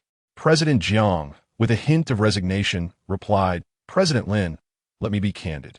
Besides your Feng Group, there are other entities, such as Lin Group, Song Group, Wei Yin Pharmaceuticals, and most notably, Yi Group, that are also interested in Zhao Group. You are aware of the stature of Yi Group. As a businessman, I cannot afford to offend them for the sake of Lin Group. Therefore, I must apologize. Yi Group? May I inquire who the head of Yi Group is? Could you disclose that information? Lin Wanru, upon hearing the name Yi, was bewildered. How could Yi Group find Zhao Group appealing? President Jiang pondered for a moment, considering it a harmless secret to share a favor with Lin Wanru. The head of the opposing party is named Yi Tingting. She is the one in charge of Yi family affairs in Rongqing. After hanging up the phone, Lin Wanru's face remained etched with shock. Yi Tingting? She swiftly pressed the contact button on the table. Zhao Feng, please investigate the background of this Yi Tingting. If feasible, I would like to meet and discuss with her. Lin Wanru had invested considerable effort into the acquisition of Zhao Group, and even with Yi Group as an obstacle, she was determined not to relinquish this opportunity. The background of Yi Tingting was not difficult to ascertain, and soon, Zhao Feng presented her findings along with an invitation from Yi Tingting. It was then that Lin Wanru learned Yi Tingting was sent by the Yi family to manage affairs in Rongqing following Yi Tingyuan. According to publicly available information, Yi Tingting's father, Yi Xian, oversees the hotel business of the Yi Group in Yanjing. Her arrival in Rongqing to succeed Yi Tingyuan is evidently a decision sanctioned by the upper echelons of the Yi family. Additionally, an invitation has been extended to Lin Wanru to attend a business conference at the Tianqiong throne in the coming days. While Lin Wanru investigates Yi Tingting, Yi Feng receives news from Uncle Zhao, stating that a business promotion meeting will be held at the Tianqiong throne, aimed at uniting elites from various industries to foster commercial prosperity. Yi Feng is familiar with the location of the Tianqiong throne, having passed it numerous times while driving his sports car. He has overheard passengers discuss it, recognizing it as a high-end hotel established by the Yi family in Rongqing. Whenever the Yi family sends out invitations for a meeting, all the business magnates of Rongqing gather there. It represents the sole opportunity for local enterprises to secure investment and collaboration with the Yi family. According to the information provided by Uncle Zhao, the largest shareholder behind Feng Group is Jin Holdings, an inconspicuous firm that gained the Yi family's favor after attending a meeting at the Tianqiong throne. Securing a single collaboration with the Yi family propelled the Jin family to become one of the leading financial powers in Rongqing, soaring to great heights. Thus, Yi Feng anticipates that this news presents a significant opportunity for all families and enterprises in Rongqing. He twirls a neutral pen deftly between his fingers. Uncle Zhao further reveals that this meeting will also serve as an official announcement from the Yi family, declaring that Yi Tingyuan will no longer be the spokesperson for the family in Rongqing, a role that will be assumed by Yi Tingting. Who exactly is Yi Tingting? Yi Feng inquires. She is the daughter of your second uncle. Uncle Zhao responds, his tone laced with subtle concern. Yi Feng is left even more perplexed. Was Yi Tingyuan not previously a trusted confidant of his father? How has she now emerged as his second uncle's representative? He recalls Uncle Zhao mentioning that the second uncle was involved in a bloody coup in the past. How could his father allow someone from the second uncle's faction to take over? Isn't the second uncle an adversary of my father? How could he permit someone from the second uncle's camp to come in? Yi Feng questions, bewildered. Uncle Zhao explains, after Yi Tingyuan was reprimanded, there has been no appointed leader for the Rongqing Chamber of Commerce. Your father wishes to send a supporter from his side, but somehow this information reached your second uncle. Naturally, he would not allow the affairs of Rongqing to slip through his fingers, so he has been stalling, taking advantage of your father's hospitalization. He conspired with your grandfather to seize control of this matter. Yi Feng, incensed, retorts, are you saying my father is hospitalized? Uncle Zhao, you mentioned that my father's health was deteriorating, but I have recently studied the manual of martial arts and learned that those in the Yi family who become heads of the family possess significant strength. How could a mere illness cause my father's health to decline so drastically? What illness could possibly lead to his hospitalization? Young master, before I address that question, could you tell me to which level you have progressed in your martial arts manual? Uncle Zhao asks. The second level, why? Yi Feng replies. Indeed, it is no surprise that someone endowed with such exceptional talent has swiftly ascended to the second tier. Butler Zhong's face displayed a look of satisfaction as he elucidated Yi Feng's concerns. Your father is certainly not afflicted by a mere illness, but rather a lingering ailment acquired while confronting the assassins dispatched by your second uncle. This hidden malady has been concealed within his meridians. Recently, it has suddenly flared up, necessitating urgent medical attention. However, there is no cause for alarm, as it merely provided your second uncle and the others with an opportunity to exploit the situation. Unfortunately, it is too late to reconsider now. Suddenly, Uncle Zhong shifted the topic. Young master, I have heard that your company is currently engaged in the acquisition of Jufeng Group. Knowing his father was safe brought Yi Feng a sense of relief, allowing him to refocus on the matter of acquiring Jufeng Group. Indeed, I have confidence in Wanru's capabilities. Acquiring Jufeng Group is surely within her grasp. Chapter 73. Storm clouds gathering. It may not be so simple. During her brief stay in Rongqing these past 2 days, I have been tasked by the family head to host Yi Tingting. In our conversations, she seems quite intrigued by the acquisition of Jufeng Group. However, given her status, it is highly likely she will not personally involve herself, but rather direct a local company in Rongqing to take action. Yi Feng's heart immediately filled with vigilance. Why would Yi Tingting, in her right mind, show interest in a small company valued at merely a few billion? Why would she insist on overseeing the acquisition of such minor enterprises? At the top floor of the luxurious Tianxiong Wangzhou Hotel, Yi Tingting, with her statuesque height of 1.7 meters, could not conceal her graceful figure even beneath the loose silk pajamas. At that moment, she reclined on a beauty treatment bed, indulging in a facial care session administered by a professional beautician. Beside her stood a middle-aged woman, impeccably dressed and adorned, who appeared somewhat reserved. Miss Yi, this is the second time I have encountered a member of the Yi family, Jinling thought nervously, recalling that without the previous collaboration with the Yi family, she would not have achieved her initial success. Do not be anxious. Tell me about Feng Group, Yi Tingting said, relishing the beautician's expert massage. Even with Yi Tingting's reassurance, Jinling remained tense, responding calmly. Certainly, Miss Yi. Feng Group was initially a subsidiary of Lin's group, with Lin Wanru as the company head, who was the granddaughter of Bai Fengxia, the chairwoman of Lin's group. From my knowledge, Lin Wanru is quite ambitious and possesses remarkable abilities. She has successfully established the gaming business as one of Lin's group's pillar industries. Yi Tingting interrupted Jinling. I have heard that Lin Wanru declined the marriage proposal from the Feng family. What was her reasoning? Even if she were to marry, she could still manage the company. I attended that banquet as well. Lin Wanru's reason for rejecting the Feng family's overtures is that she has already found someone special. That person also bears the surname Yi. Yi Tingting's interest was piqued. Oh, he shares the surname Yi? What is his name? His name is Yi Feng. Jinling replied candidly. Yi Feng?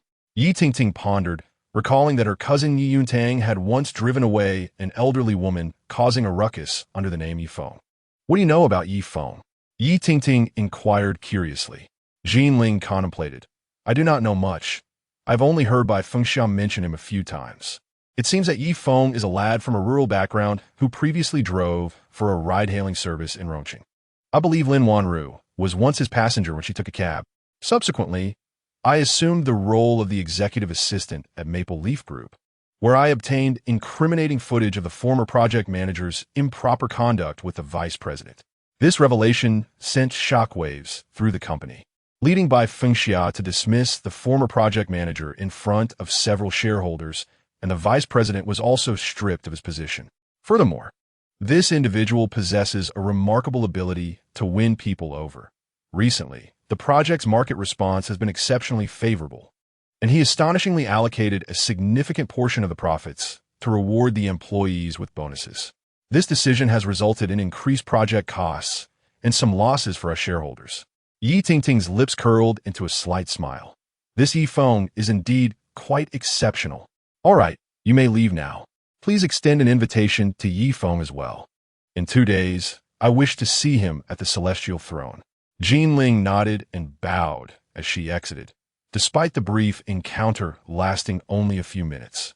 She felt an overwhelming sense of dread, as if her life were in peril, a feeling of profound oppression weighing heavily upon her. It is said that the Yi family's aura is formidable, and today's atmosphere is far more intense than when facing Yiting Yuan. The Yi family's dominance is largely attributed to the excellence of their martial arts. Without a certain level of martial prowess, it is challenging to withstand the pressure exerted by the descendants of the Yi family. Yi Tingting summoned her secretary, Xiao Rong, who had been waiting nearby. Xiao Rong, what are your thoughts on Yi Feng?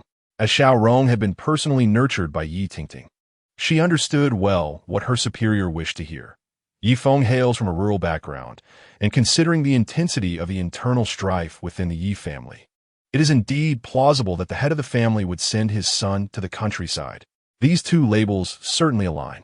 Moreover, Yi Feng initially worked as a rideshare driver, but has now ascended to the position of project manager at a company. Isn't that quite remarkable? You once mentioned, Yi Zong, that the Yi family's martial arts can rapidly enhance an individual's strength. The greater one's martial ability, the stronger their professional competence. If Yi Feng has truly practiced the Yi family's techniques, then he must have enhanced his driving skills. Why, then, is he so adept at gaming as well? Yi Tingting nodded, further solidifying her resolve to test Yi Feng. Her sharp, beautiful eyes radiated determination as she clenched her fists. 2 days later, at the celestial throne, the elite gathered. Yi Feng entered the venue hand in hand with Lin Wanru. The recent success of Maple Leaf Group's gaming project, coupled with the Lin Group's plans to acquire Zhufeng Group, had certainly captured public attention. Many were still enamored with the impression of Lin Wanru and Yi Feng from their engagement banquet. Additionally, those monitoring the Lin family stock prices naturally recalled the courtroom livestream of Yi Feng's asset division case upon seeing him, which had caused a temporary decline in Maple Leaf Group's stock. However, as Yi Feng's reputation experienced a turnaround, the stock rebounded, creating quite a stir online. It was astonishing that a mere project manager like Yi Feng could grace the celestial throne. Lin Wanru stood beside him, her displeasure evident as she overheard the overtly sarcastic remarks. The speaker, a tall man standing at 6 feet, donned a sharply tailored suit, exuding an air of confidence and vigor, with his short, side-swept hair accentuating his energetic demeanor. His deep-set eyes and chiseled features embodied the archetype of a domineering CEO from a romance novel. However, to Yi Feng, such looks rendered him nothing more than a pretty boy devoid of substance, and he chose to ignore him entirely. For Lin Wanru, had she not encountered Yi Feng, she might have cast a lingering glance at such a man. Yet now, faced with this handsome figure, her heart remained utterly unperturbed. This was because Yi Feng, who stood beside her, was already perfect in her eyes. Lin Wanru furrowed her delicate brows and coldly remarked, "Young Master Song, while it is true that Yi Feng is the project manager, he is also the one who received an exclusive invitation from the Yi family. Thus he stands on equal footing with you." Song Qiao, the young heir of the Song Group, teased, "How can I possibly believe that? Him? I watched the trial live. Yi Feng, merely a showy sports car driver. Becoming a project manager at your company is nothing but a case of a blind cat stumbling upon a dead mouse. You assert that he is worthy of an exclusive invitation from the Yi family. Who can verify whether that is true or false?" A thick layer of sarcasm adorned Lin Wanru's face as she retorted, "It has been said that young Master Song Qiao is to be the future head of the Song family. Your words only serve to expose your ignorance. The Tianxiong throne is a property of the Yi family. How could there possibly be someone forging invitations for a banquet organized by the Yi family? By saying such things, are you not underestimating the strength of the Yi family?" With a single statement, she rendered young Master Song speechless. Meanwhile, Yi Feng completely disregarded Song Qiao, gently taking Lin Wanru's arm, exuding warmth as he said, "Let's enter. We need not associate with these ignorant little men, lest we tarnish our worth." Chapter 74. The 8 Realms of Ancient Martial Arts. Song Qiao's countenance darkened at once, and he swiftly stepped before Yi Feng, demanding, "Who do you call ignorant?" Yi Feng immediately shielded Lin Wanru behind him. Song Qiao grasped at Yi Feng, attempting to lift him, yet Yi Feng's feet felt as if they were anchored with lead. And no matter how hard Song Qiao exerted himself, He could not budge him. Yi Feng regarded Song Xiao with a chilling gaze. If you are not afraid of offending the Yi family, then proceed. Even Song Xiao was taken aback. Despite Yi Feng appearing frail, weighing just over 100 pounds, he proved unexpectedly difficult to handle. From the corridor of the main building of the Tianxiong throne, Yi Tingting observed this scene through the glass, her astonishment deepening. 2 days prior, she had heard that the Song group was one of the local martial arts families in Rongqing, and that young Master Song possessed some martial skills. She had instructed him to ascertain whether Yi Feng had any martial prowess. Regardless of how today unfolded, she would not hold the Song family accountable. Should the endeavor succeed, she would be open to granting the Song family a portion of resources. The Song family had no objections, and Song Xiao believed he had the backing of the Yi family, which emboldened him to provoke Yi Feng.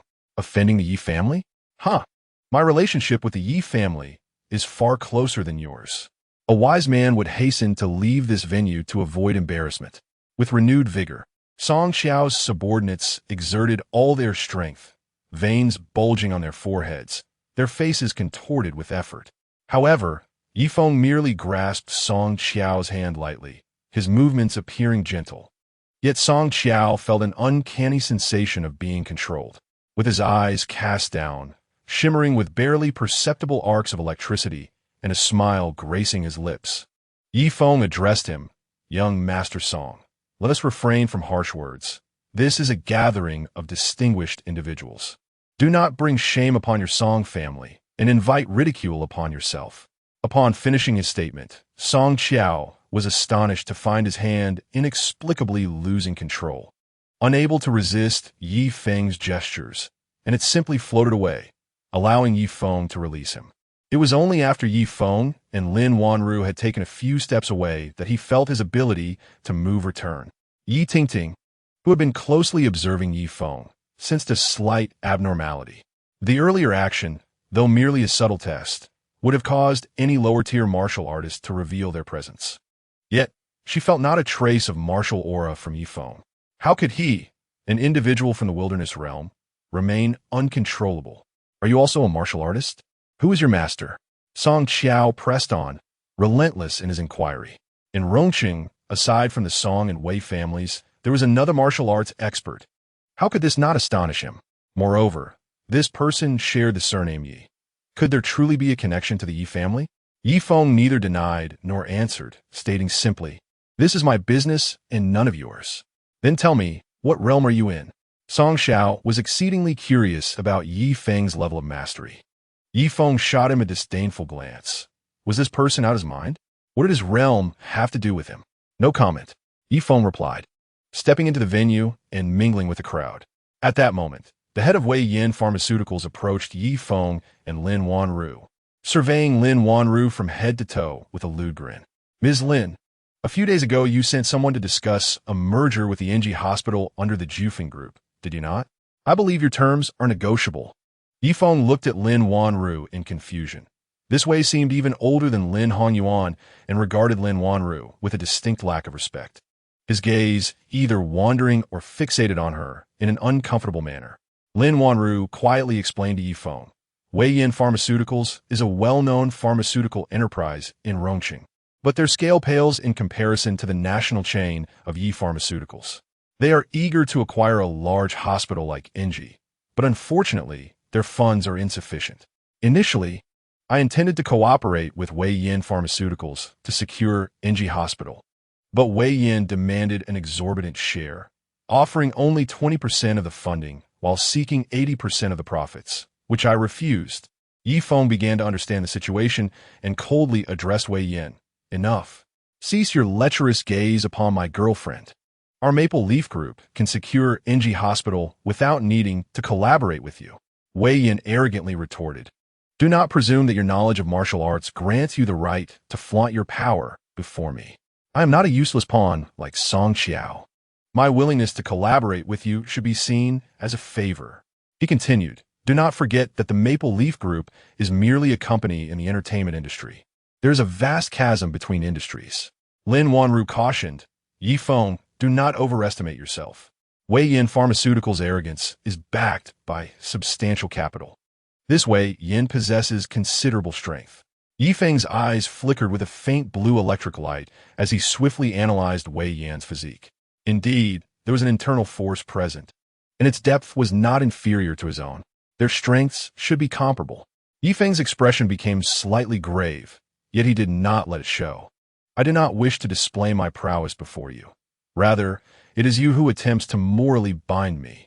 Soon you will seek our cooperation, while simultaneously claiming that the Maple Leaf Group should be grateful for your patronage. Do you truly consider yourself so significant? Yifeng's voice was not loud, yet in this gathering of luminaries, it managed to draw the attention of numerous enterprises. Wei Yan's expression immediately soured as he admonished Yi Feng. Yi Feng, do not mistake my goodwill for folly. It is an honor for your Maple Leaf Group to collaborate with Wei Yan Pharmaceuticals. Yi Feng retorted coldly. I'm afraid I find such an honor utterly worthless. I wouldn't accept it even if offered. Bai Fengxia and the others were taken aback to witness Lin Wanru and Yi Feng embroiled in a conflict with the head of Wei Yan Pharmaceuticals. A sense of alarm washed over them. There were several factions in Rongqing that one simply could not afford to offend. Among them were the Dilong Gang, now dismantled, yet once a formidable force that instilled terror in the hearts of the locals. Remaining were the prestigious martial arts families, the Wei, Song, and Gu clans. Yifeng had already antagonized the Song family and was now clashing with the Wei family's industry leader, which was tantamount to inviting disaster upon the Lin family. Bai Fengxia glanced at her eldest son. Lin Weiye instantly grasped his mother's intent and stepped forward. Yifeng, are you not embarrassed enough? You, with your pitiful sports car, without our Lin family's patronage, where would you be today? Apologize to General Wei at once. Having just been humiliated by Yifeng, Song Qiao seized the opportunity. Yifeng, who would have thought you were merely a lapdog of the Lin family? Where do you find the audacity to stand against us? Let me remind you, this matter will not end here. Not only must you apologize to Wei Yan, but you must also crawl beneath my legs. Otherwise, my wrath shall not be abated. Yifeng's anger surged as he coldly regarded the two fools. And what if I refuse? Song Qiao sneered derisively. Allow me to enlighten you. While you possess some skill, General Wei is on an entirely different level. I am merely at the lowest tier of the 8 realms of martial arts, while Wei is at the Cosmos realm. That is 2 realms above me. You are young, likely at the Flood realm. Now do you comprehend? While General Wei remains amenable, you ought to kneel and bow before him. Otherwise, should you offend him, the Lin family may find themselves in dire straits. Yifeng appeared utterly bewildered. What 8 realms? What Flood realm and Cosmos realm? I do not understand. Chapter 75. Kneeling is out of the question, ha ha. Song Qiao laughed, as if he had heard the most amusing joke. Every martial artist in the world knows the 8 realms of martial arts. You claim ignorance? Yifeng promptly searched for information and discovered that indeed, there were 8 realms in contemporary martial arts. Within the Martial Arts Alliance, the prevailing classification, from highest to lowest, is delineated by the phrases heaven, earth, mysterious, yellow, universe, flood, and wilderness. In prestigious families like the Song clan, the highest achievers barely reach the yellow realm. Only a select few among their disciples attain the universe realm, and those who reach the Cosmos realm are esteemed as elders within the family. Those at the Flood realm are considered exceptionally gifted, while even the lowest tier, the Wilderness realm, is beyond the capabilities of ordinary individuals. No wonder these martial arts families carry themselves with such arrogance and bravado. Yifeng suddenly sensed a piercing gaze directed at him. Rather than immediately employing his spiritual awareness, he opted to connect to the network through his internal energy, analyzing the individual who was silently observing him from afar. Lowering his gaze, Yifeng realized that if someone were to scrutinize his eyes with a magnifying glass, they would witness a series of numerical codes incessantly swirling within them. The figure of Yi Tingting was projected into Yifeng's vision through his analytical abilities. It became apparent that Yi Tingting possessed formidable martial prowess. If Yifeng's internal strength could be likened to that of Wei Yan, then from Yi Tingting's perspective, her strength was immensely profound, placing her on an entirely different level from him, to the extent that he could not ascertain her exact realm. This revelation also served as a stark reminder to Yi Feng that in a confrontation with Yi Tingting, he stood no chance of victory. This outcome was anticipated by Yi Feng, leading him to suspect that Yi Tingting's invitation to this meeting was merely a ruse to test his capabilities.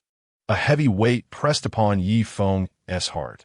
The very reason he concealed his identity was the fear that should his strength prove insufficient, the Yi family would seek him out, endangering his life. Now that Yi Tingting had set her sights on him, even if he refrained from revealing his martial skills today, she would find a way to provoke him into action. In the fleeting moments of thought, Yi Feng contemplated countless scenarios of facing Yi Tingting. After much deliberation, he resolved to cease considering her. Having already offended the Song and Wei families, instilling fear in them would be the most advantageous course of action. Lin Wanru expressed her concerns, acknowledging that while Yi Feng was indeed powerful, his strength was only effective against ordinary individuals. In the realm of ancient martial families, Yi Feng was not the young master of the Yi family, and he might very well be in mortal danger. She quietly urged him, Yi Feng, perhaps we should concede today. There's no need to make a scene. Yi Feng reassured Lin Wanru, rest assured, I can sense that the individuals from the Song family today are not as skilled as I am, including Wei Yan. I am confident in my ability to handle him. If we concede today, the Feng group will become a laughingstock, and everyone will feel free to trample upon us. Once our reputation crumbles within the circles, how shall we conduct business in the future? Upon hearing this, Lin Wanru felt a sense of calm. Just be cautious. You must protect yourself. Lin Wei, deeply worried that the Song and Wei families might retaliate against the Lin family due to Yi Feng, turned to Lin Wanru. Lin Wanru, why don't you persuade Yi Feng to apologize to Mr. Wei and young Master Song? Lin Wanru cast a cold glance at her uncle. Clearly, they were the ones who acted rudely first. Why should we apologize to them? When others offer you advice, albeit in a rather brusque manner, it is for your own good. How can you repay kindness with ingratitude? Lin Wei, adopting the authoritative tone of a senior elder, reprimanded Lin Wanru. Bai Fengxia, unable to contain her anger, pointed an accusing finger at Lin Wanru, exclaiming, Wanru, do you not hold the Lin family in any regard? The Lin family raised you. Yet in the end, you show no concern for our well-being, all for the sake of this Yi Feng. Yi Feng stepped forward, shielding Lin Wanru, Chairman Bai. It is not Lin Wanru who disregards the Lin family's fate. It is you who repeatedly sacrifices her for your own benefit. You are the ones indifferent to her welfare. With relatives like you, it would be better for Wanru to be without any at all. Bai Fengxia felt a profound sense of humiliation, particularly in such a setting. If the Yi family were to harbor a negative impression, what future could the Lin family possibly have? In that moment, Bai Fengxia loathed the indiscreet Yi Feng. She trembled with rage, her finger quivering as she pointed at Lin Wanru, exclaiming, Lin Wanru, do you truly intend to sever ties with the Lin family? Lin Wanru stood tall and resolute, declaring, Grandmother, it seems you have forgotten how to stand after kneeling for so long. When has our Lin family ever cowered before others? Onlookers, including Song Xiao, observed the unfolding drama between Lin Wanru and the Lin family. Song Xiao gazed at Lin Wanru's striking visage, chuckling derisively. Lin Wanru, I hope you can still find joy in this later. He then turned to Wei Yan, stating, Mr. Wei, you have witnessed it. This insolent Yi Feng refuses to acknowledge his faults or offer an apology. If you don't teach him a lesson, he will only grow more arrogant. Wei Yan concurred, finding Yi Feng's behavior bewildering. At just over 20, what martial prowess could he possibly possess? Even someone as gifted as Song Xiao was exceptional. No matter how formidable Yi Feng might be, he was still at most in the realm of the flood stage. Daring to challenge Wei Yan was unacceptable. If Yi Feng's audacity was not curtailed today, it would tarnish the dignity of martial families among ordinary business clans. The honor of martial arts must not be trifled with. Wei Yan stroked his clean-shaven chin, feigning profundity. Yi Feng, I shall grant you one more opportunity. Immediately kneel and bow 3 times, and this matter will be concluded. Otherwise, my Wei family will not let you off easily. Song Xiao added with a feigned bravado, do not overestimate yourself. Consider Lin Wanru. Think of your parents. A single moment of folly on your part could determine their fate. Ba yi Feng ya intergested, Yi Feng. Do not act impulsively. Quickly bow to Mr. Wei. If you agree, I shall not oppose your relationship with Lin Wanru. Lin Weishua also adopted a serious demeanor, pleading, Wanru, although your third uncle may not have treated you well before. We share the Lin bloodline. You cannot stand idly by as the Lin family declines. Wei Yin extended 3 fingers. You have 3 seconds left to contemplate your decision. 3. Lin Weiye grasped Lin Wanru's hand. Wanru, your father is on a business trip. He would never wish to see the Lin family in turmoil. Lin Wanru disdainfully withdrew her hand. Uncle, I trust Yi Feng. He will not fail. 2. The second uncle, Lin Weibo, seethed with indignation. Yi Feng, what deep-seated enmity do we have with you? Why do you wish to bring us to ruin? Seeing their indifference, Bai Fengxia felt a chill in her heart. They say a daughter should not be kept at home. You are driving your grandmother to despair. She then sank to the ground, lamenting, alas, old man. I am sorry. I have failed to guide your granddaughter. Rather than watch the Lin family besieged, I would rather perish. Chapter 76. The Bet eldest son Lin Weiye immediately joined in. Mother, do not be this way. Father would never blame you. Wanru, look at what you have done to your grandmother. Wei Yin finally counted down 1. Yi Feng spoke up. Wei Yin, I challenge you. If you lose, your Wei Pharmaceutical Company shall belong to me. If I lose, the Fengye Group shall be yours. Wei Yin erupted into laughter. Young man, impulsiveness is folly. You? Challenge me? Just tell me whether you will proceed. Are you mad? Bai Fengxia exclaimed, incredulous at the audacity of it all. The Maple Leaf Group serves as the pillar of the Lin family. How could it be wagered by Yi Feng? I am a chairperson. I vehemently oppose this action. Bai Fengxia declared. Lin Wanru coldly responded, I consent. The youngest, Lin Weishua, arrogantly declared, Lin Wanru, you are merely the president. The president must heed the chairperson. The eldest, Lin Weiye, positioned himself beside Bai Fengxia and said, Yi Feng, as a project manager, even with the president's backing, you lack the authority to gamble the company's assets. I suggest you humbly concede and bow to General Wei. What if I were to support it as well? Jean Ling's voice emerged from the crowd. Bai Fengxia was taken aback. How could Sister Jean endorse Yi Feng's decision? I am an investor in your Lin family.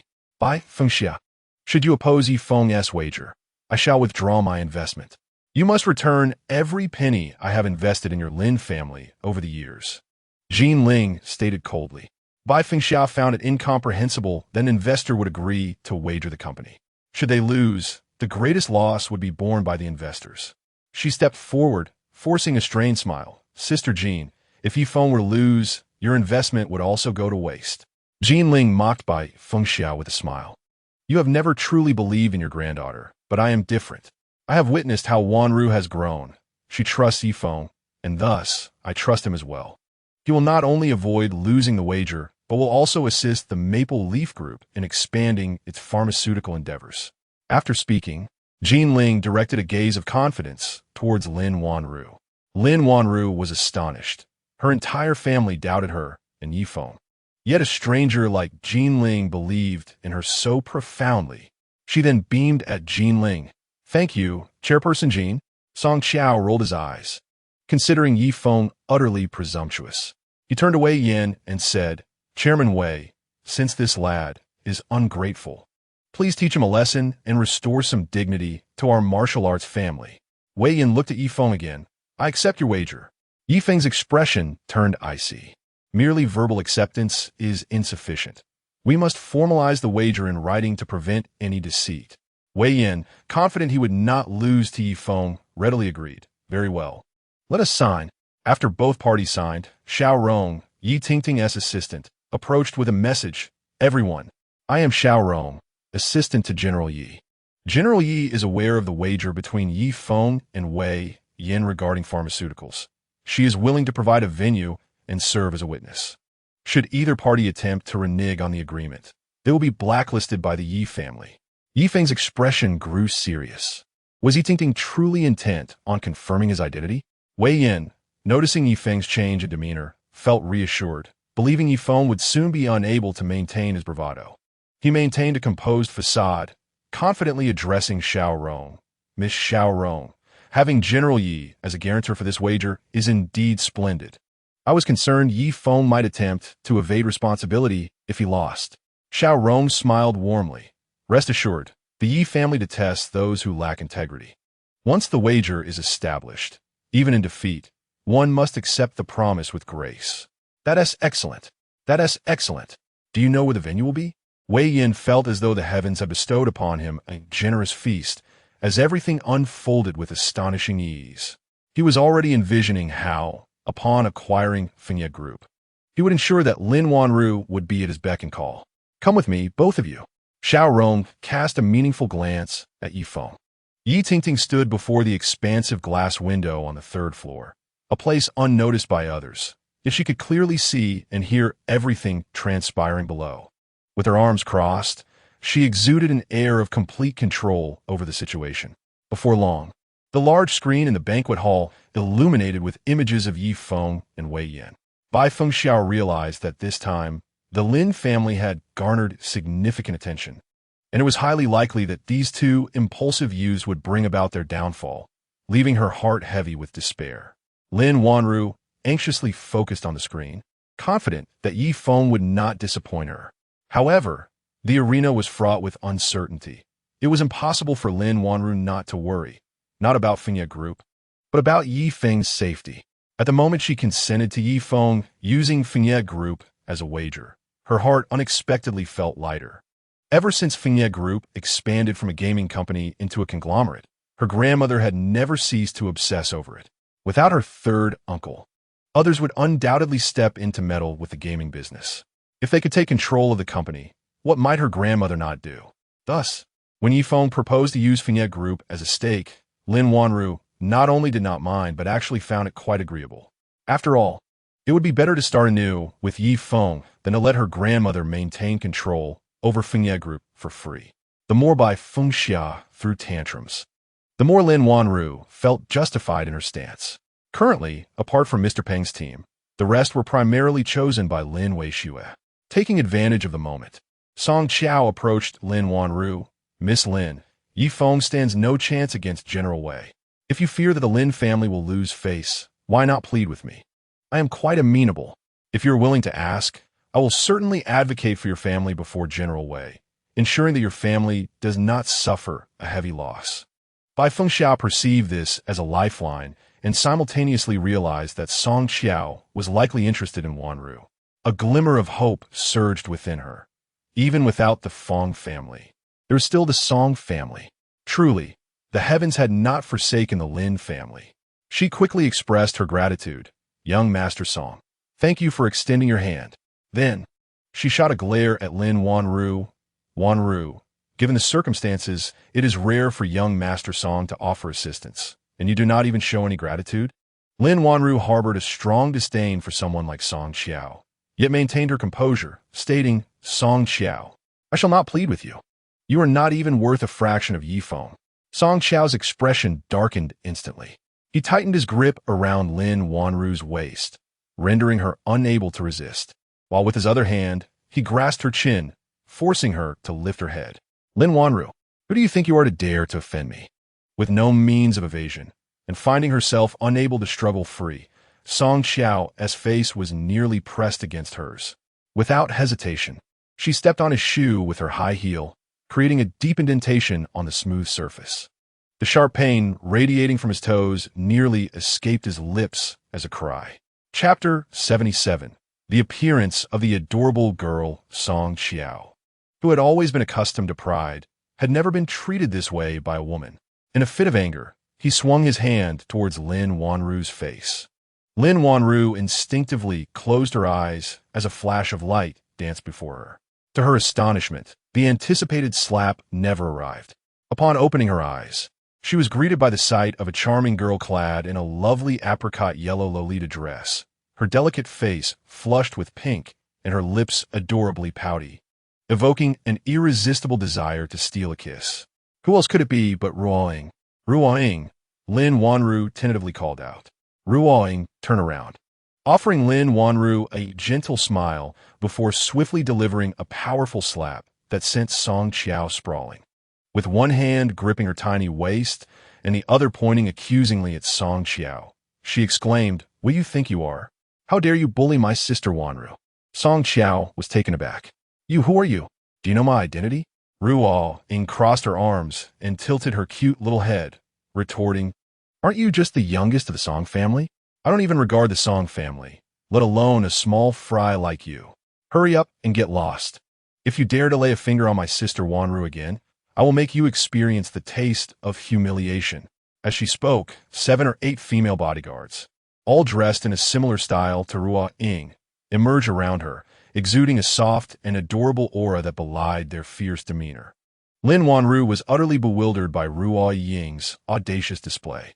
Ruo Ying, with a beaming smile, Ruo Ying linked arms with Lin Wanru and said, "Sister Wanru, with Feng not around, I will protect you. No one dares to bully you." Having been knocked down by a woman was a tremendous embarrassment for Song Qiao. Given the formidable presence of Ruo Ying's entourage, he hesitated to approach again, muttering angrily, "Just wait until you lose the Feng group. I want to see how you cry then." Ruo Ying, brimming with confidence, replied, "My Feng is so capable. He won't lose." At that moment, all eyes were drawn to the large screen. On the stage, Wei Yin had donned the loose-fitting attire typically worn by martial artists, while Yifeng showed no intention of changing his clothes, standing proudly on the platform. "If you have any hard items like a mobile phone or a watch, I advise you to take them out and store them in a safe place to avoid damage," Xiao Rong suggested. Yifeng shook his head. "I have nothing to put away. I prefer to keep my belongings on me for peace of mind." Xiao Rong initially thought Yifeng's arrogance stemmed from rich combat experience, but was surprised to see him behaving like a novice, not even knowing to take out his phone. She maintained her professionalism and presented a mouthguard, stating, "To protect your teeth from being damaged, wearing a mouthguard is essential. I recommend you put it on." Yifeng shook his head again. "No, it's too ugly." Wei Yin became even more convinced of Yifeng's lack of skill, thinking he was merely putting on a brave front. "Yifeng, you should really wear it. Otherwise, why knock out your teeth later? You'll be speaking with a lisp." Outside the screen, Bai Fengxia could hardly bear to watch. Anyone who had seen martial arts duels on television knew that wearing a mouthguard was fundamental protection for one's teeth, and safeguarding valuable items was also a means of self-preservation. Yifeng's refusal of such precautions was a foolhardy mistake only a Navi rookie would make. Song Qiao laughed heartily. "Look at this. Lin Wanru. It seems that Yifeng is destined to lose, and he will undoubtedly be left with a bruised face and lost teeth at the hands of General Wei. Before the match begins, take a last look at his current appearance, for it may be a long time before you see him again." Ruo Ying still wishes to cheer for Yifeng, but she is genuinely perplexed by his confidence.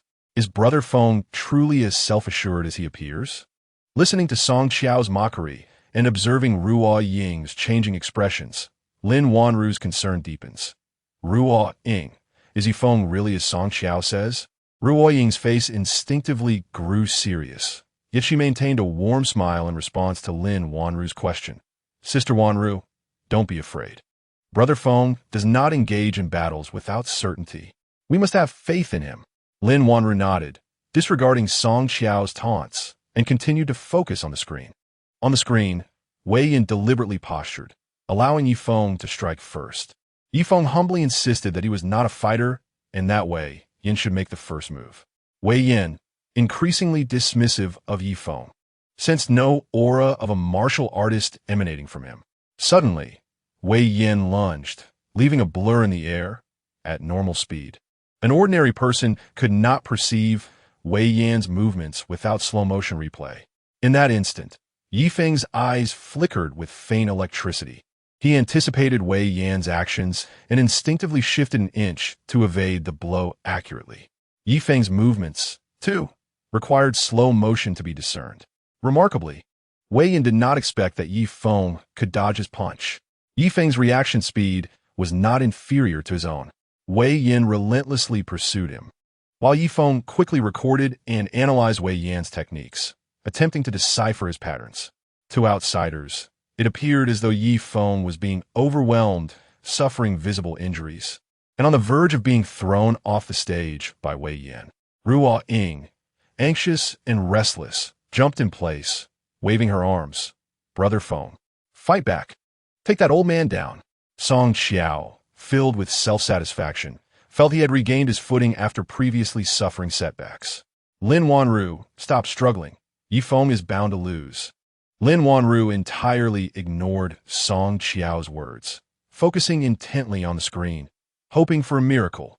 Wei Yin was executing his strategy flawlessly, and he only awaited Yi Feng's exhaustion to completely dominate him on the stage, thus claiming the Feng group and making Lin Wanru his plaything. Yi Feng, weren't you putting on a show? Did you not intend to teach me a lesson? Wei Yin's fists landed heavily on Yi Feng's body, who remained silent, rapidly analyzing his stamina and strength. Yi Feng clenched his teeth, thinking the results will soon emerge. Just wait. Wei Yin relentlessly pounded Yi Feng, declaring, not only will I seize the Feng group, but I will also take Lin Wanru into my home as my lover, dressing her in a sailor suit and maid outfit, serving me daily. Only a powerful man like myself is worthy of such an unparalleled beauty. You are utterly unworthy of her. Wei Yin unabashedly revealed his intentions regarding Lin Wanru. At that moment, Yi Feng finally completed his analysis. As Wei Yin's fist descended once more, it struck nothing but air. Yi Feng gazed at Wei Yin with a calm demeanor, proclaiming, Wei Yin, your doom approaches. It appears I have rendered you foolish, causing you to speak nonsense. Wei Yin, however, paid no heed, convinced that Yi Feng was on the verge of being knocked out of the ring. Yet, Yi Feng suddenly sprang into action, his agility reminiscent of a monkey. Every move Wei Yin made seemed to be anticipated and countered by Yi Feng from the very outset. What astonished Wei Yin the most was that all of Yi Feng's energy was completely restrained, only revealing its true potency in the midst of combat. The collision of their fists echoed like steel against plastic, leaving Yi Feng with a sharp pain coursing through his bones after each impactful exchange, rendering him momentarily immobile. With a smile gracing his lips, Yi Feng, employing nothing but basic fighting and grappling techniques, effortlessly brought Wei Yin to the ground, incapacitating him. Wei Yin, you have lost, Yi Feng declared, slapping Wei Yin's leg. Wei Yin let out a cry, feeling Yi Feng's internal force penetrate his skin and deliver a tremendous shock to his leg bones. Zhao Rong ascended the ring, addressing Wei Yin. Mr. Wei, are you all right? I shall commence the countdown. If you cannot rise within 10 seconds, you shall be deemed the loser. Struggling against the pain and recalling the stakes of their wager, Wei Yin attempted to rise, but his efforts were in vain. After several attempts, he remained on the ground as Zhao Rong calmly counted down. When the countdown concluded, Wei Yin was still unable to stand. Yi Feng turned to the fair-skinned, elegantly attired Zhao Rong, saying, Sister Zhao Rong, this wager stands, does it not? Zhao Rong flashed Yi Feng an affable smile, replying, Of course it stands. The Yi family is always true to their word. Should Wei Yin dare to breach the agreement, the Yi family shall be the first to object. Throughout the confrontation, Yi Tingting observed intently, but found it difficult to discern any traces of Yi Feng employing the Yi family martial arts. It appeared that Yi Feng had merely utilized the most basic combat techniques of a novice martial artist. Nevertheless, his control over power, precision, and remarkable restraint left Yi Tingting in awe. Though Yi Feng's expertise did not seem to lie in martial arts, his combat prowess and uncanny ability to predict moves were extraordinary, surpassing the capabilities of even someone of her level of cultivation. She had already arranged for an assessment of Wei Yan's injuries, which revealed minor fractures in both his hand and leg bones, consistent in force, along with soft tissue contusions and dislocations. Zhao Rong presented a stock transfer agreement for the veteran Wei Yin to sign. Despite his injuries, he dared not refuse the request from the Yi family.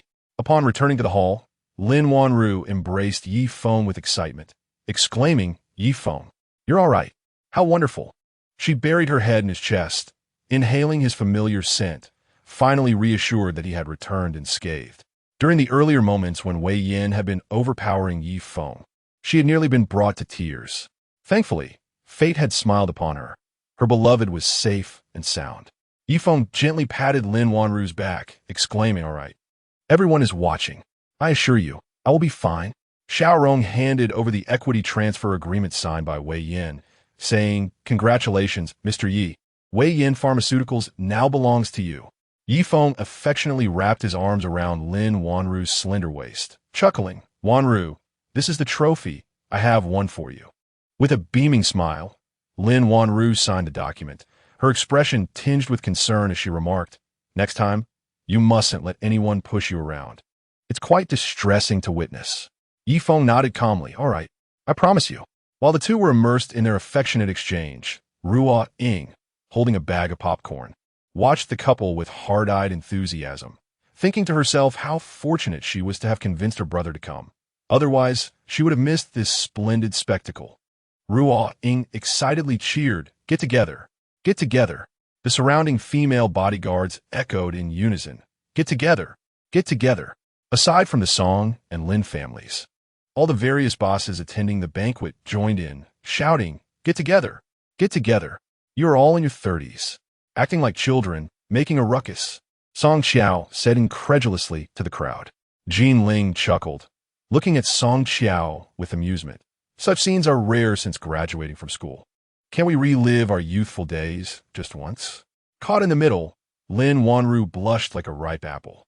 Yi Feng, kneeling on one knee, declared, "Wanru, will you marry me?"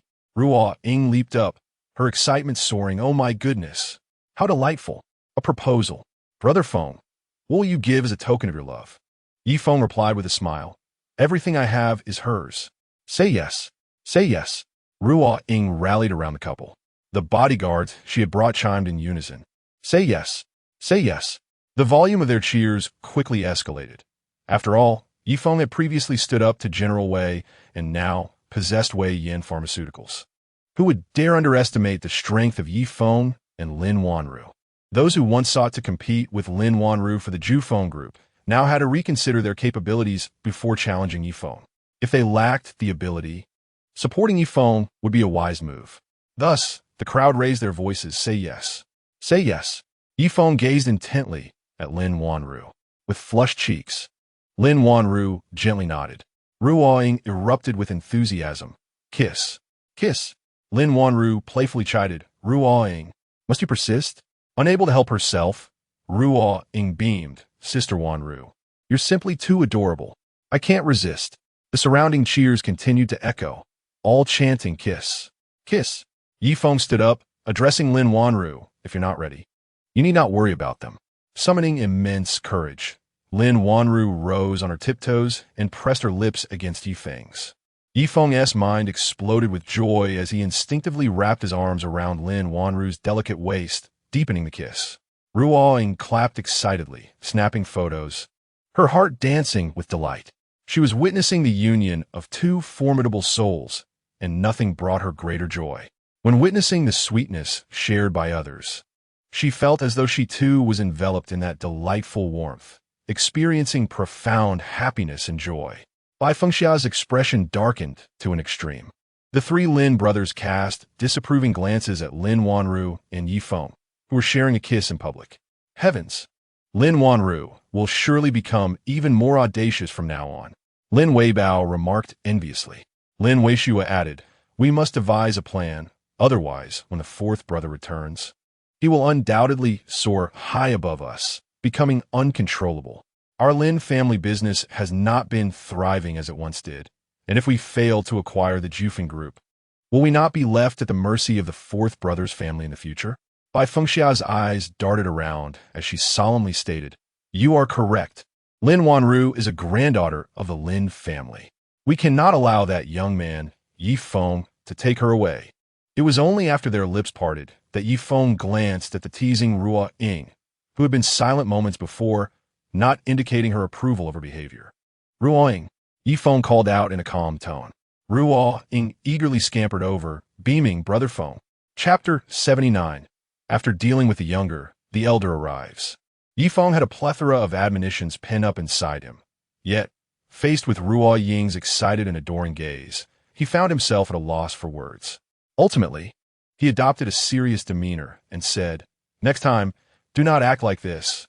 Ruo Ying laughed radiantly, assuring him, "I won't. There won't be a next time. Next time, I want to attend the wedding of President Lin and Brother Feng." Yi Feng couldn't help but smile. He too looked forward to the wedding. But now was not the time for matrimony. Song Qiao's face was clouded with gloom, lacking the earlier bravado. Yi Feng's attention shifted to him as he pushed through the crowd, approaching Song Qiao. Earlier, you mentioned that I needed to crawl beneath you to appease your anger? Song Qiao hurriedly waved his hands. No, that was not the case. I merely spoke out of turn. I misspoke.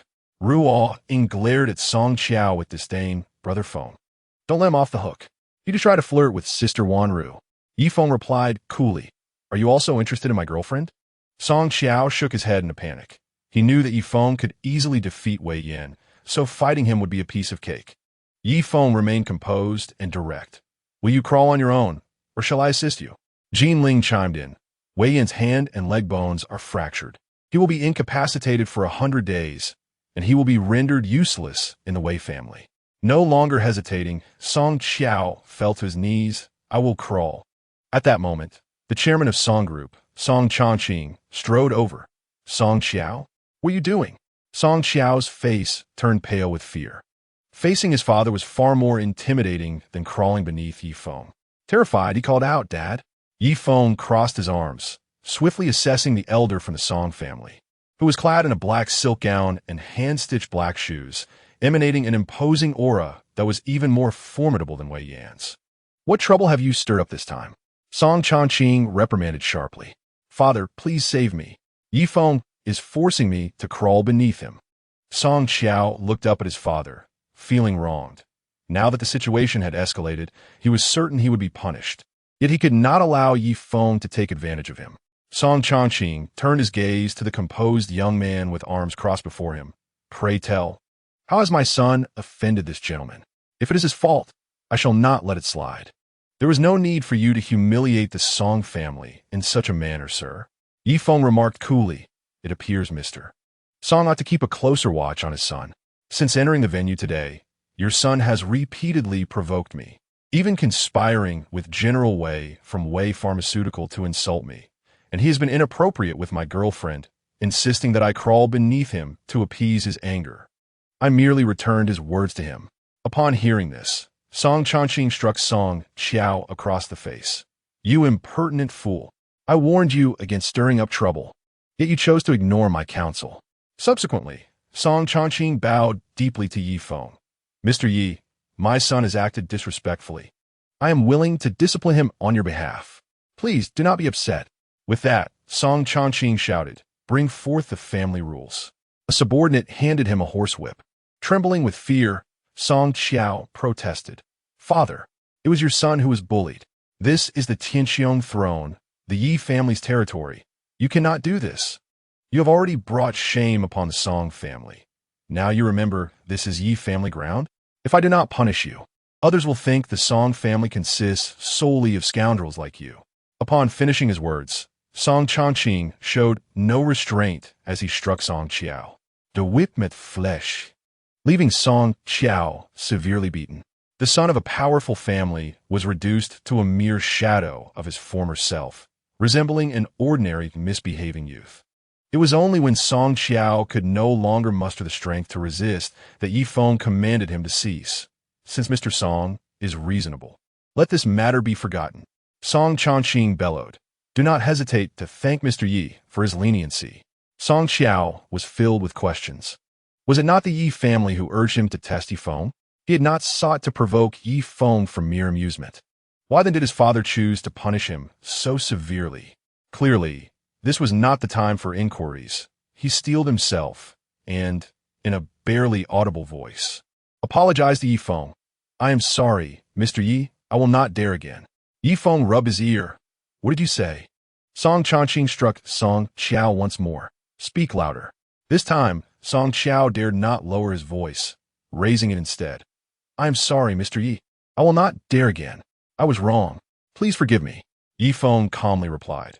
The person you owe the greatest apology to is Wanru.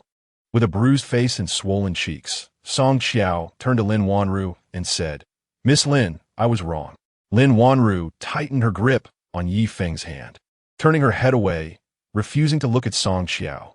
I do not wish to see you again. Song Chongqing immediately commanded his subordinates. Take Song Qiao back and confine him for reflection. strip him of his shares in the Song family. He then spoke gently to Lin Wanru. "Miss Lin, you shall never have to see my unfortunate son again." Yi Feng felt a surge of confusion. Song Chongqing was exceedingly decisive. What was his true background? Seeing that neither of the two seemed inclined to remain angry, Song Chongqing felt a sense of relief. It turned out that just as he prepared to accompany his son Song Xiao to the Tianqiong throne, he suddenly received word that the Yi family wished to see him. Without hesitation, he hurried to the designated meeting place. The individual in question is none other than Uncle Zhong, who stands apart from the entirety of the Celestial Throne Assembly.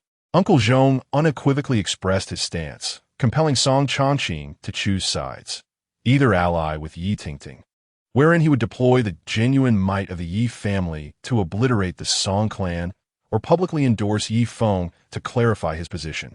As a reward, Uncle Zhong, representing the head of the Yi family, bestowed upon Song Chongqing a pill capable of fortifying one's essence and vitality.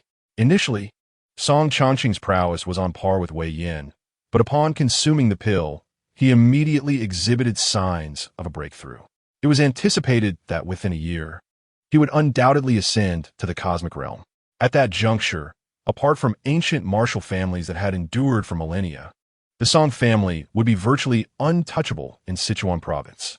Such a generous reward not only underscored the true strength of the Yi family, but also prompted Song Chongqing to declare his unwavering support for Yi Feng. Uncle Zhong simultaneously cautioned Song Chongqing to fabricate a plausible rationale. It was imperative that Yi Tingting harbored no suspicions, while also ensuring that Yi Feng remained convinced. Song Chongqing had initially intended to probe Yi Feng for insights, but upon witnessing his son nearly offend Yi Feng gravely, he was incensed, almost succumbing to apoplexy. If this matter was not handled adeptly, the Song family would face ruin. This predicament led to the scene of Song Chongqing chastising his son before Yi Feng. Yi Tingting furrowed her brow slightly, questioning whether Song Chongqing had grown tired of living, daring to defy her orders. At that moment, Xiao Rong approached, inquiring, "President Yi, shall we commence the banquet? Let begin. Ensure the guests are seated. Tonight, I shall auction off the assets under the auspices of the Jufeng Group. The highest bidder will secure the prize. I am eager to see just how far Song Chongqing is willing to support Yi Feng." Yi Tingting coldly responded, "Understood." Xiao Rong promptly departed to make the arrangements. Chapter 80. The Auction. Intense bidding. The banquet was held in the Xianyuan Hall. Upon the arrival of all guests, they discovered that each table bore a number plate. Yi Tingting entered the venue and delivered a stirring opening address. In addition to announcing the auction of the Jufeng Group's various assets, she also revealed an opportunity for real estate collaboration with the Yi family. Upon hearing this, Yi Feng frowned deeply. Real estate collaboration? He could not help but message Uncle Zhong to inquire about the specifics of the Yi family's real estate partnership. Initially perplexed, Uncle Zhong promptly dispatched individuals to investigate and later informed Yi Feng. It appears that Yi Tingting has acquired the largest parcel of land in the Nanhua district of Rongqing. It seems she intends to develop a villa community devoid of high-rise buildings. Yi Feng's frown deepened. Was this not sheer folly? Such a project being auctioned off to the highest bidder posed the risk of being awarded to a company utterly unrelated to the industry. Lin Wanru tightened her grip on Yi Feng's arm. "Yi Feng, I wish to pursue the collaboration opportunity with the Yi family. Are you not interested in the Jufeng Group's assets?" Yi Feng whispered, given the scale of Feng Group. Merely securing the construction assets of the Jufeng Group would be a notable achievement. The collaboration opportunity with the Yi family may not even be within Feng Group's competitive reach. Unless we can forego the construction assets of the Jufeng Group. Lin Wanru sighed and remarked, "It is different. Of course, I want the construction company of the Jufeng Group, but I must act within my means. After all, I have promised Sister Jean. If I truly cannot compete, I shall acquiesce to my grandmother's wishes." Her eyes sparkled with brilliance as she continued, "Though I have no prior experience, does my uncle not possess the Lin family construction company? As long as I secure the project, I need not worry about my uncle's lack of effort, especially since it is a project from the Yi family. He would not dare to be negligent." Yi Feng could not help but concede that Lin Wanru's reasoning was sound, and thus he resolved to support her wholeheartedly. Soon after, Yi Tingting brought in a professional auctioneer from a renowned auction house, who, wielding the gavel, commenced the introduction of the first project, the operational rights of a hospital under the Feng Group. Lin Wanru held back from raising her paddle, while several pharmaceutical companies did so instead. Wei family offers 20 million. The Shi family bid 30 million. Wei family bids 100 million. Yi Feng glanced towards the Wei family table, where a middle-aged man, appearing even younger than Wei Yin, was seated. The Wei family, having lost Wei Yin in the pharmaceutical sector, seemed intent on using the NG hospital to fill their void. Lin Wanru scoffed disdainfully. What good can arise from the Wei family's upbringing? As expected, the operational rights to the hospital were acquired by the Wei family, who cast venomous glances towards Yi Feng. He chose to disregard them, viewing the Wei family merely as a band of clowns. The next item up for auction was the architectural design company under the Feng Group, following the disgraceful label of being involved in criminal activities. The value of the construction company managed by Feng had plummeted.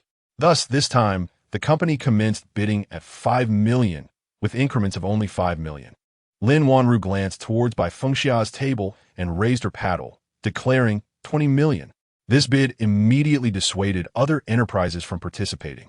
Facing the Feng Group would only lead to escalating prices they could not afford, while also risking enmity with Lin Wanru's powerful supporter, Yi Feng. It was simply not worth the trouble. Song Xiao was eager to raise his paddle, but was met with a fierce glare from Song Chongqing. What do you think you're doing? Father, do you not always say I lack ambition? I want to start a company. Song Xiao thought to himself that since Lin Wanru desired this company, if he won the bid and sought collaboration with her, he could seize the opportunity to get closer to her.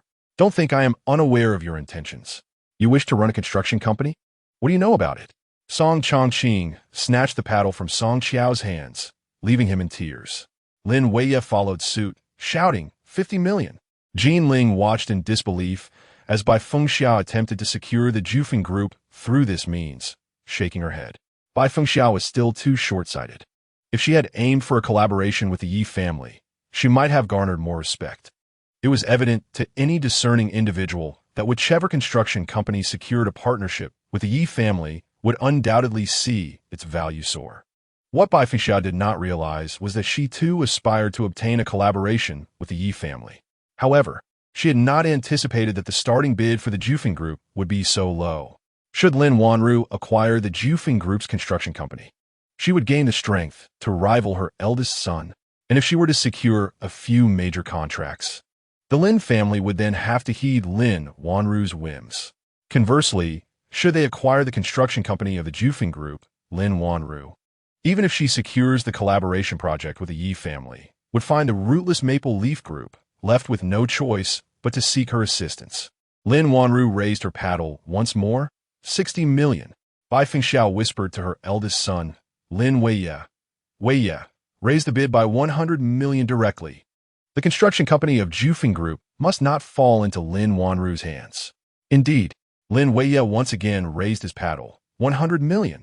Yi Feng inquired, 100 million. Shall we increase the bid further? Lin Wanru shook her head, refraining from raising her paddle again. A company valued at 5 million being sold for 100 million was simply not worth it. Lin Wanru offered a polite smile to Jin Ling, who nodded slightly in understanding. 100 million going once, 100 million going twice, 100 million going thrice. Congratulations to the Lin Group for acquiring the Feng Construction Company. Yi Tingting cast a knowing glance towards Lin Wanru's direction. It appears the internal strife within the Lin family has reached a remarkably intriguing stage. Xiao Rong quietly asked, shall we continue? Of course. Keep me updated on the Lin family's internal conflicts. Yi Tingting replied nonchalantly. The auction swiftly approached its climactic segment. The opportunity for collaboration with the Yi family, regardless of qualifications, would go to the highest bidder. Yi Tingting announced with great fanfare, starting at 10 million. The crowd erupted in astonishment. 10 million was a sum that any medium-sized company could muster. Companies with slightly better profits could also vie for this opportunity if they were willing to dip into their reserves. The competition intensified quickly, with the price gradually rising to 200 million. Some enterprises still held on with determination, 300 million. Lin Wanru wished to make a decisive statement, rather than increase the bid incrementally. However, she was met with disappointment. The Wei family countered, 400 million. Lin Wanru's brow furrowed. The Wei family had just acquired the rights to operate a hospital, and now they were targeting a project of the Yi family? 500 million. The paddle was raised by the young master of the Shirjia family, who had previously competed with the Wei family. 550 million. Another bid emerged. Lin Wanru observed, realizing it was merely a medium-sized company. As Lin Wanru began to participate in the bidding, Feng was meticulously observing the entire scene. His innate ability to perceive within a radius of 100 meters proved exceptionally useful in such a setting. Every conversation, no matter how hushed, reached his ears, and he employed his abilities to analyze the information, quickly grasping the current situation. He quietly cautioned, the individual just now, while lacking sufficient funds, has already persuaded other companies of similar stature to form a partnership to secure the Yi family's collaboration. This was not the only case. Previously, 7 or 8 enterprises had expressed similar intentions of forming partnerships to acquire the Yi family's project. Hundreds of medium-sized companies had formed over 10 groups. If prices continue to escalate, the possibility of these groups merging to raise the bid could not be ruled out. Chapter 81. Unconventional Tactics. Lin Wanru displayed a look of concern. She had never regarded small and medium-sized companies as formidable adversaries, given their lack of competitiveness. However, in the current scenario, if she wished to secure the Yi family's collaboration, it would undoubtedly require a hefty investment, and she alone could hardly compete with the combined strength of hundreds of enterprises. What to do? Lin Wanru's spirits plummeted. Feng gently patted Lin Wanru's hand. No need to rush. Let them bid for now. At this moment, Song Changqing approached and said, Miss Lin, those small factions have joined forces to bid. My Song family is willing to lend you a helping hand.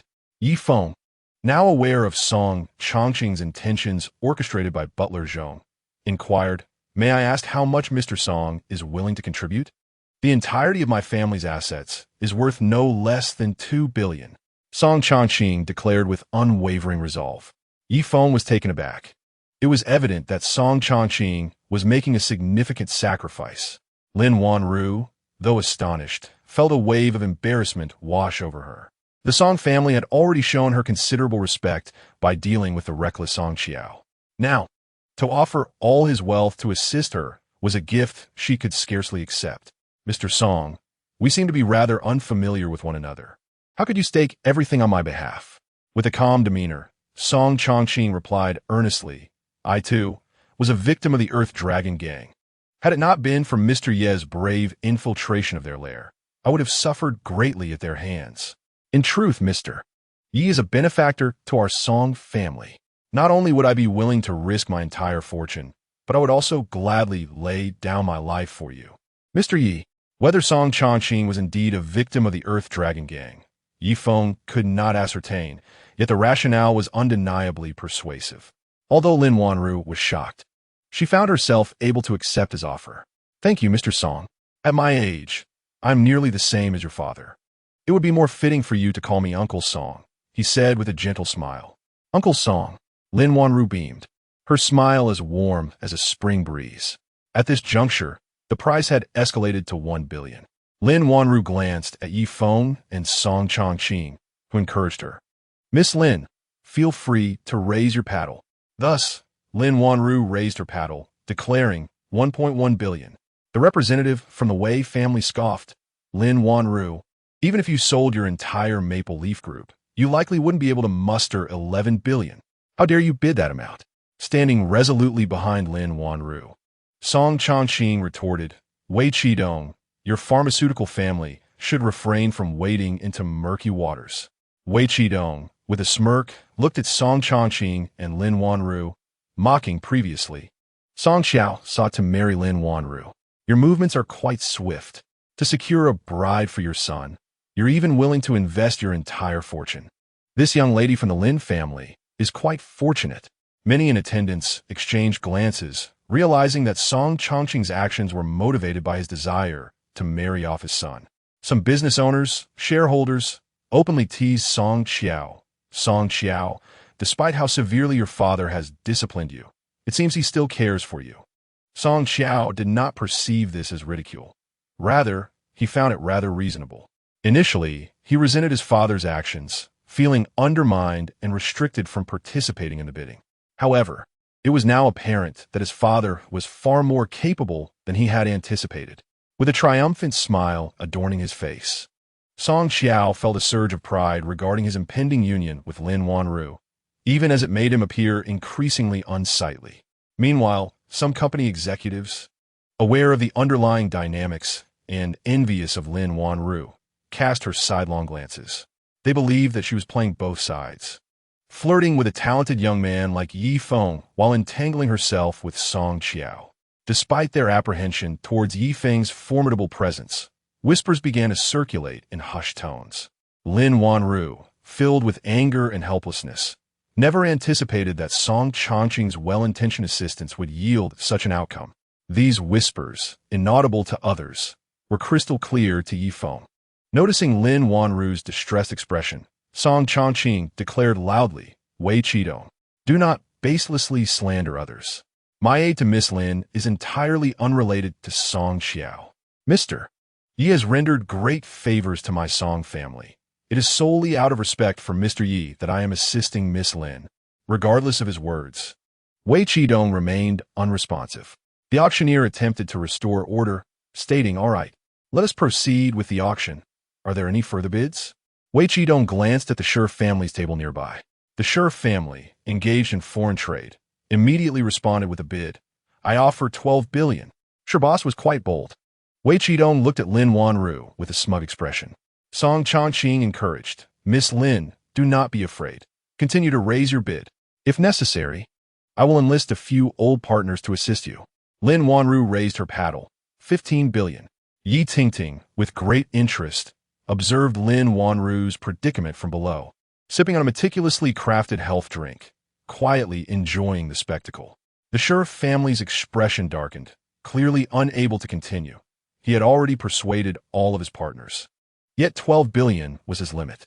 "Boss Shur, why not invest that 12 billion with me? In the future, we can split the profits 50-50. Moreover, you will be a distinguished guest of the Wei family, and we are willing to provide free training for your Shur family disciples, helping you become a prestigious martial arts clan." Wei Qidong, driven by fierce competition with Lin Wanru, was resolute. Wei Yin was the sole, formidable warrior of their clan, and should Lin Wanru secure collaboration with the Yi family, they would effectively gain a powerful adversary. He must secure the Yi family's partnership at all costs. Only with the Yi family as their backing could the Wei family maintain their advantage and status. The Shur family's demeanor shifted, tempted by the Wei family's proposal. In this world, martial artists held authority. Families lacking martial foundations remained mere commercial entities, with little chance of advancement. If the Shur family could see their disciples become even the most basic warriors, their standing would be assured. The partners seated with him were visibly intrigued. If the Shur family could align with Wei Qidong, so could they. Who wouldn't he desire to cultivate a few martial artists for their family? Even the Dilong gang, with only a handful mastering the rudiments of martial arts, had become a dominant force in Rongqing. Furthermore, for families like theirs, lacking martial prowess, acquiring such strength would solidify their position, alleviating fears of being surpassed and replaced. The Shur family head looked towards his partners, about to speak, when one of them stood first. "Mr. Wei, as long as you extend the same offer to us as you do to Shur Tianming, we will all support you." Another business owner rose to voice his agreement. Consequently, more and more individuals expressed their support. In a moment, the Wei family had transformed into the coveted choice for numerous enterprises. The two prominent martial arts families of Rongqing, the Song and Wei families, now found the Wei family willing to impart martial arts knowledge in high demand. Witnessing this scene, Song Changqing's expression soured considerably. Thus, even if the entirety of the Song family's fortune were to be forfeited, securing a partnership with the Yi family would remain an elusive endeavor. Chapter 82. You can bid as you please. I can afford to follow. The Wei family has truly no sense of propriety. Such martial arts should not be disseminated lightly, Song Chongqing said with a bitter resentment. Wei Qidong promptly made his offer, 20 billion. Miss Lin, will you still participate? Lin Wanru glanced at Yi Feng. Yi Feng, what do you think? Naturally, Yi Feng was reluctant to concede so easily. He was just about to produce his black gold dragon scale card to assist Lin Wanru when an indignant little firebrand burst forth. Of course. Why not? Sister Wanru, don't be afraid. My purse is quite full. Let them raise their bids. I'm in. Lin Wanru turned back to see Ruo Ying stepping forward, hands on her waist. Her voice bright and attention-grabbing. She let out a chuckle. Ruo Ying, this auction is no child's play. Even if your family is wealthy, you cannot squander it so recklessly. Wei Qidong paid no heed to the little girl and derisively remarked, Little girl, this is an auction, not a game for children. Have you obtained your family's consent for such expenditure? This is a 20 billion collaboration. Do not cause disturbances. Ruo Ying's expression darkened, hands on her waist. She pointed at Wei Qidong with indignation, who is playing games. Let me tell you, Gu Ruo Ying, stand by my words. Once spoken, they're like water poured out. I shall not retract. Lin Wanru did not truly believe that Ruo Ying could muster such a sum. Even if she could, it would require her family's approval. Touched by Ruo Ying's determination, she replied, Ruo Ying, I appreciate your sentiment, but if we cannot secure the collaboration, it is no matter. Ruo Ying was undeterred. Sister Wanru, trust me, I can cover the costs. Ruo Ying, over 20 billion is not a trivial sum. Please, do not involve yourself. Yi Feng interjected. Lin, if it truly comes to that, perhaps you should let it go. It would be unreasonable to let a little girl toy with us. The head of the Shi family coldly stated. Ruo Ying, exasperated, bounded over to the Shi family head. Let me tell you, my family, the Gu family, is indeed wealthy. We have resources. With me, Gu Ruo Ying here, no matter how high you raise the bid, I shall follow. With that, she huffed back to her seat. Ruo Ying, did we not agree? Do not reveal your identity.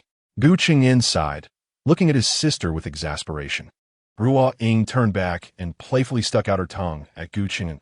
They were picking on my Feng Ji. I merely spoke without thinking, hearing their hushed conversation. Yi Feng suddenly inquired, Ruo Ying, did you say your surname is Gu? The Gu family, one of the 4 great families of Kyoto? Ruo Ying's face flushed slightly as she nodded modestly. I apologize, Feng Ji, for keeping this from you for so long.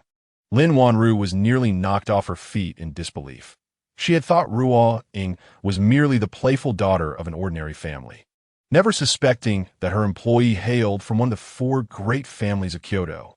No, more accurately, the foremost among them. Ruo Ying, are you truly from the Gu family? Lin Wanru exclaimed in astonishment. Ruo Ying bounced over, beaming, and tilted her head playfully while mimicking a childish tone. Sister Wanru, you won't hold it against me, will you? Lin Wanru suddenly adopted a stern expression. Ruo Ying, I appreciate your goodwill, but I cannot accept your assistance without merit. Ruo Ying, taken aback by the unintended revelation of her intentions, felt on the verge of tears. Sister Wanru, please don't be like this. I am your employee, and you are my boss. Isn't it only natural to assist one's superior? Lin Wanru remained resolute in her refusal. That applies during work hours. However, we are currently in auction. Participating in bidding is not part of your responsibilities, nor do you need to take on such burdens. Gu Qingyin, well aware of his sister's temperament, approached her with a gentle demeanor and said, Miss Lin, you are not without merit. It is true that Ruo Ying is your employee, but you have also taken great care of her during work. You have transformed her from a willful young lady into a person of ambition and responsibility. Such transformation deserves our gratitude on behalf of the Gu family. Please, accept Ruo Ying's heartfelt intentions. Ruo Ying was still endeavoring to persuade Lin Wanru, yet Lin Wanru hesitated, feeling unworthy of such a lavish gift. But this is too costly. Ruo Ying, feeling helpless, turned to Yi Feng for assistance. Brother Feng, you are my ultimate idol. You wouldn't let me down, would you? Please speak to Sister Wanru. Yi Feng, unable to resist Ruo Ying's sweet plea, instinctively nodded. Consider it alone. We shall repay it in the future. A gleeful smile broke across Ruiying's face as she looked at Lin Wanru. Sister Wanru, brother Feng has promised. Lin Wanru gazed at Yi Feng in confusion. Yi Feng, that amounts to a considerable sum. How do you plan to repay it? Yi Feng affectionately flicked Lin Wanru on the forehead. Naturally, through diligent work. Fearing that Lin Wanru might change her mind, Ruiying quickly raised Lin Wanru's bidding paddle. 2,100,000,000. Bid freely. Whatever you bid, I shall add another 100,000,000. I, Ruiying, am wealthy and willful. Yi Tingting clenched her fists in frustration. This was a significant oversight in her intelligence gathering. The Gu family's young lady was unexpectedly present at Feng Group. How had she not caught wind of this? Mr. Yi, all information regarding Yi Feng has been compiled, along with supplementary details on Feng Group. Zhao Rong presented the additional files. Yi Tingting glanced over briefly. The information indicated that Yi Feng's father was a rickshaw puller named Yi Xing, and his mother was a housewife named Zhang Haiying, which did not align at all with the Yi family's records. Feng Group only contained information about a few executives, causing Yi Tingting to shatter the documents before her with her internal energy. Useless. All of them are worthless. Why was Gu Ruiying's information not included? Why were there only details on a handful of executives at Feng Group? Yi Tingting's sudden fury sent a chill coursing through Zhao Rong's body, constricting her breath and igniting a searing pain within her innermost being, as if she were on the brink of being buried by Yi Tingting's wrath. Since her employment commenced, she had seldom witnessed her superior exhibit such intense anger, and fear began to creep into her heart. Yi Tingting regarded Zhao Rong with a cold gaze, momentarily suppressing her ire.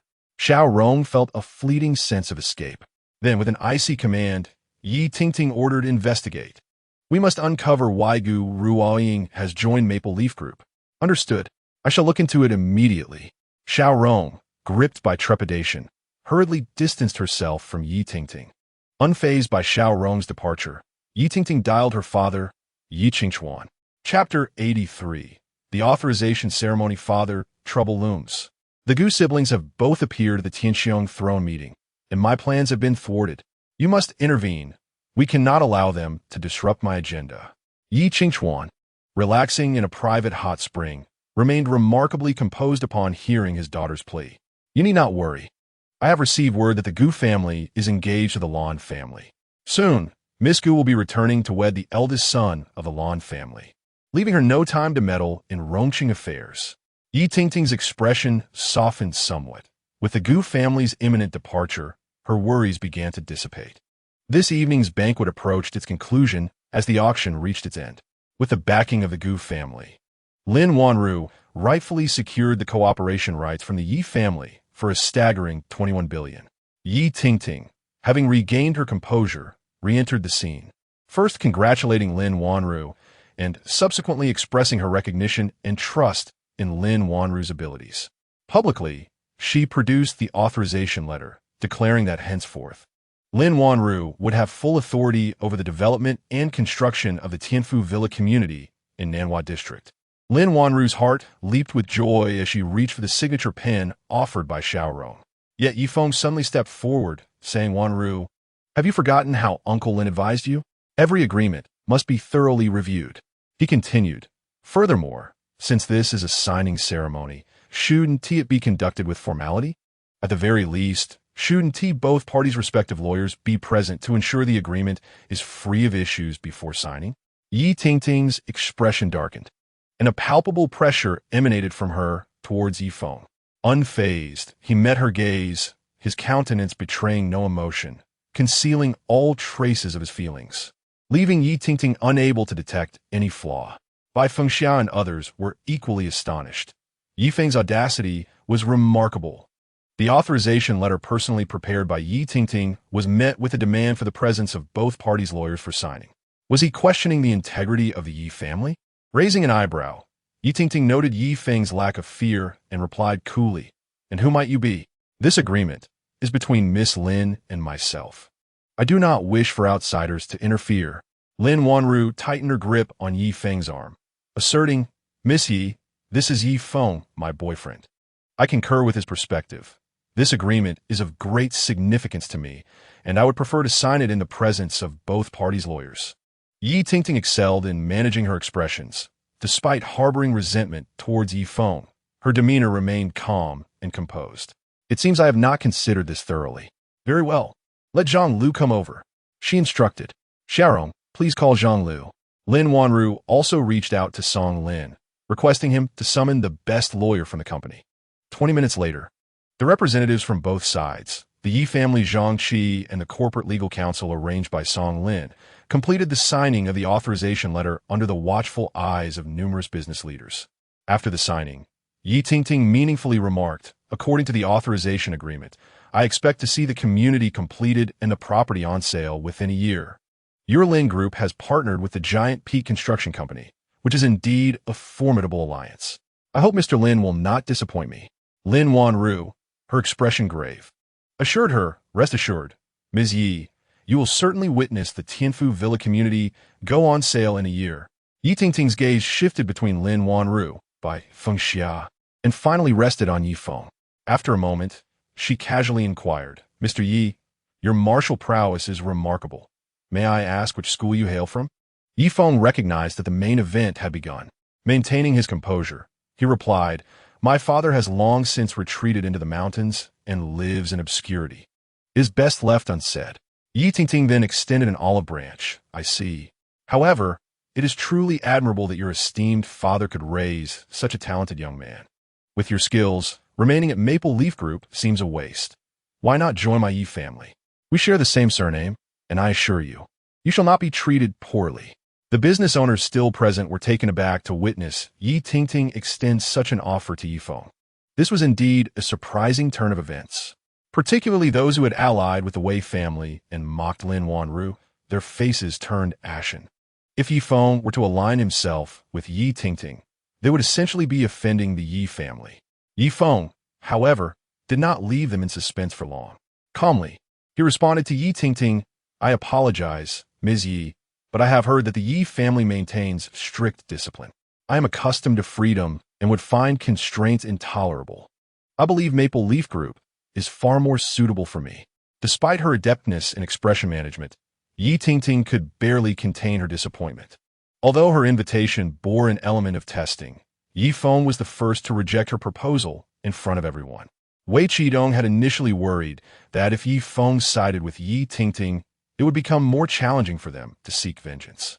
However, with Yi Feng himself rejecting that path, they felt relieved. Do you know what you were saying? I think you should reconsider. This is an invitation from the Yi family. Many yearn to join, but cannot. Yi Tingting stated solemnly. Lin Wanru anxiously glanced at Yi Feng. Having just secured a partnership with the Yi family, Yi Feng's actions could potentially offend them. Offending Yi Tingting was not the same as offending Yi Tingyuan, even with Uncle Zhong's support. He was facing the Yi family's second young lady. Yi Feng gently called out to Lin Wanru, subtly shaking his head in a gesture of caution. He responded to her with a reassuring glance, stating calmly, there is no need for reconsideration. Since Maple Leaf Group has already signed the agreement, my assistance to Maple Leaf Group is tantamount to aiding the Yi family. I do not perceive any distinction, and I hope Ms. Yi can understand.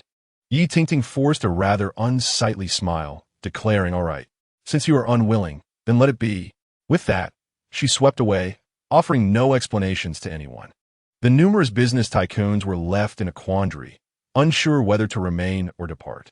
Fortunately, Xiaorong stepped in to smooth things over, announcing the formal conclusion of the evening's banquet and allowing everyone to leave at their discretion, before hastily pursuing Yi Tingting. Jean Ling, her face beaming with joy, congratulated Lin Wanru, saying, Wanru, I was not mistaken about you. Congratulations on securing a partnership with the Yi family. Lin Wanru, her expression tinged with regret, replied, I was unable to fulfill my promise to you. The acquisition of Jufeng Group has fallen through. Jean Ling, unfazed by this setback, encouraged Lin Wanru, no worries. After all, it still remains within the Lin family, so there is no loss for me. Keep pushing forward. Ruo Ying approached with a radiant smile. Although her makeup remained unchanged, Yi Feng sensed that something was amiss with her. To be precise, her complexion seemed off.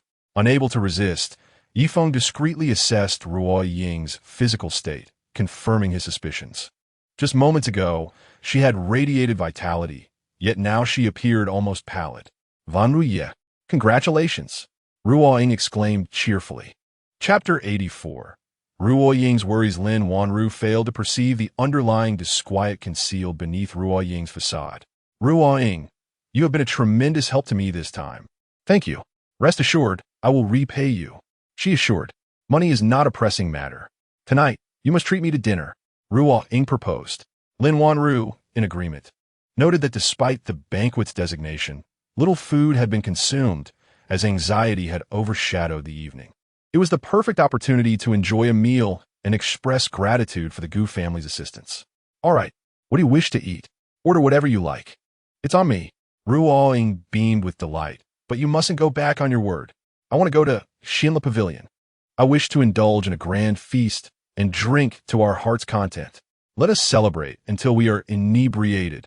Upon hearing the phrase, drink to our heart's content, Lin Wanru frowned slightly. Ruo Ying, drinking is fine, but there is no need to overindulge. Ruo Ying pouted playfully, shaking Lin Wanru's arm. Wanru Jie, I am simply elated. Seeing you secure the partnership makes me so happy. Should I not revel a bit? Lin Wanru found herself at a loss for words, as Ruo Ying was, after all, her creditor. What could she say? She nodded. As long as your brother has no objections. I have no objections. Ruo Ying clapped her hands in excitement, wrapping her arms around Lin Wanru's shoulders and bouncing in delight. My brother has already agreed. You need not worry. I know just the place. Come with me. With enthusiasm, Ruo Ying pulled Yi Feng and Lin Wanru into a vehicle belonging to the Gu family, whisking them away from the venue. Bai Fengxiao watched as Lin Wanru climbed into the Gu family's exclusive vehicle, her eyes filled with palpable jealousy. I never expected that Wanru would forge such a close relationship with the Gu family. Mother, Ruo Ying's status is quite unique.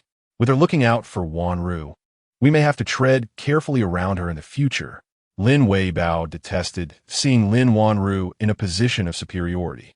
From a young age, he felt overshadowed by his elder brother.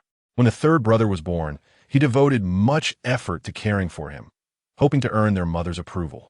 However, to his dismay, the very brother he nurtured grew distant as he matured. This ignited a simmering resentment within him. After the fourth brother's arrival, he again invested time and care, only to find that the fourth brother was equally indifferent. With the third brother under the elder brother's protection, he felt powerless to voice his grievances, questioning why the fourth brother treated him with such coldness. He grew increasingly dissatisfied with Lin Hongyuan's singular devotion to his studies.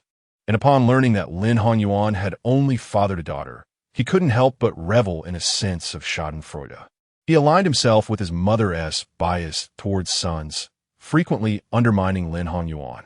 Little did he anticipate that Lin Hongyuan's daughter would one day rise above the Lin family, securing a partnership with the Yi family and befriending the Gu family's heiress. He wished to avert his gaze from such developments.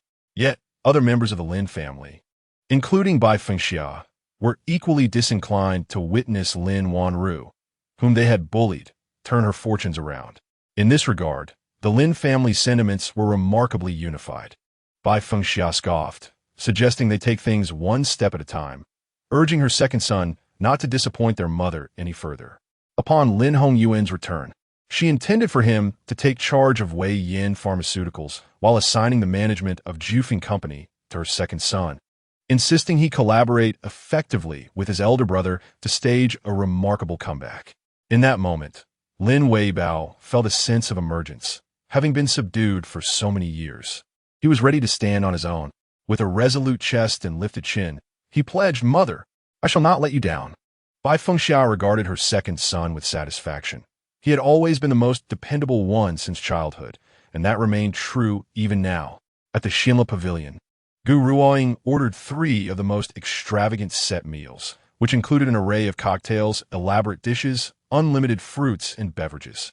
Sister Wanru, I raise my glass to you. Meeting you has truly brought me joy. Gu Ruoying was the first to lift her glass. Lin Wanru replied, "Then I shall drink this," and downed her drink in one go. Gu Ruoying then turned to Yi Feng, who remarked, Drinking without purpose is dull. Let us skip the thank yous and start with some food, sing a few songs, and then engage in some drinking games. Ruoying had no objections, selecting several popular songs and pulling Lin Wanru to join her in song. Lin Wanru sensed something amiss with Ruoying, but acquiesced. As Ruoying sought to drink and play games with Lin Wanru, she was halted by Feng. Wanru isn't much of a drinker. If you wish to drink, I'll join you. If you want to play games, I'll accompany you. Feng stated calmly. Ruoying gave Feng a thumbs up. Brother Feng, you're straightforward. His suggestion resonated with Lin Wanru's preferences. She had never enjoyed social drinking. Even among friends, it was merely a casual toast. In her world, there were few instances of wild revelry like rings. Then I shall sing. You all enjoy. Lin Wanru proposed, eager to maintain the lively atmosphere. Great. Ruoying clapped her hands in delight. Aside from the annual meeting, there's hardly an opportunity to hear President Lin sing. As Lin Wanru selected a song, she turned to Gu Qingyin. Master Gu, would you like to sing a few songs as well? Gu Qingyin sat upright on the sofa, crossing his legs. Upon hearing the words, he cast a surprised glance at Lin Wanru, then calmly remarked, feel free to choose any song. I can sing them all. Lin Wanru found herself at a loss for how to proceed. What if Gu Qingyin happened to choose a song he couldn't sing? Noticing Lin Wanru's hesitation, Gu Qingyin approached the song selection screen, disregarding the titles, and selected all the songs on the first page in order. Lin Wanru was taken aback. It turned out he truly meant to choose casually. As the first song began, Lin Wanru's gentle voice flowed forth, melodious and captivating like a songbird. Feng's heart was instantly ensnared. Lin Wanru sang a love song that seemed to echo her own feelings, pouring her soul into it. Gu Ruoying, who had been engrossed in the game, was jolted back to reality. The gazes of Lin Wanru and Feng met, their enchanting synergy deepening Gu Ruoying's heartache. She longed for such a connection, yet found herself bound by familial obligations. How envious she was of them. As Gu Ruoying listened, sorrow overwhelmed her, and tears began to fall. Feng, puzzled, asked Ruoying, what troubles you? Sniffling, she wanted to express that she was merely moved by the song. But the words that escaped her lips were, Brother Feng, I must leave Rongqing and return to Kyoto. Oh, how I will miss you all. The music abruptly ceased. Lin Wanru set down the microphone and inquired, Ruoying, are you leaving Rongqing? Does that mean you're resigning? Gu Ruoying nodded gently. My grandmother called my brother, insisting he bring me back. I opposed it, but this time, it's the Lan family that is to be allied with ours, and my family takes it seriously. I must return. When are you leaving?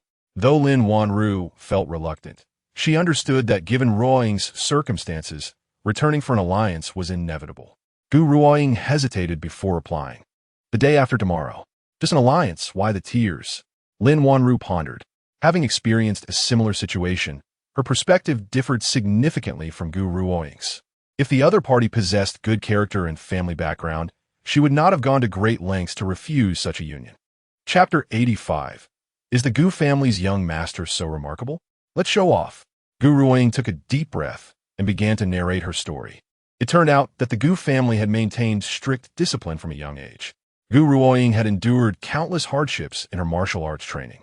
Yet compared to her peers, her talent was the least impressive. Although the Gu family did not openly express it, their expectations for Gu Ruoying were evidently higher than for the other offspring. Naturally free-spirited, Gu Ruoying struggled under the oppressive training regimen and could not withstand the intense pressure. Regarding martial arts as a formidable adversary, her academic performance began to decline amidst the constant anxiety. It was only after her brother, Gu Qingyin, intervened that the family lowered their expectations for her martial arts training, allowing her a moment to breathe. While she struggled with martial arts, her academic talents were commendable.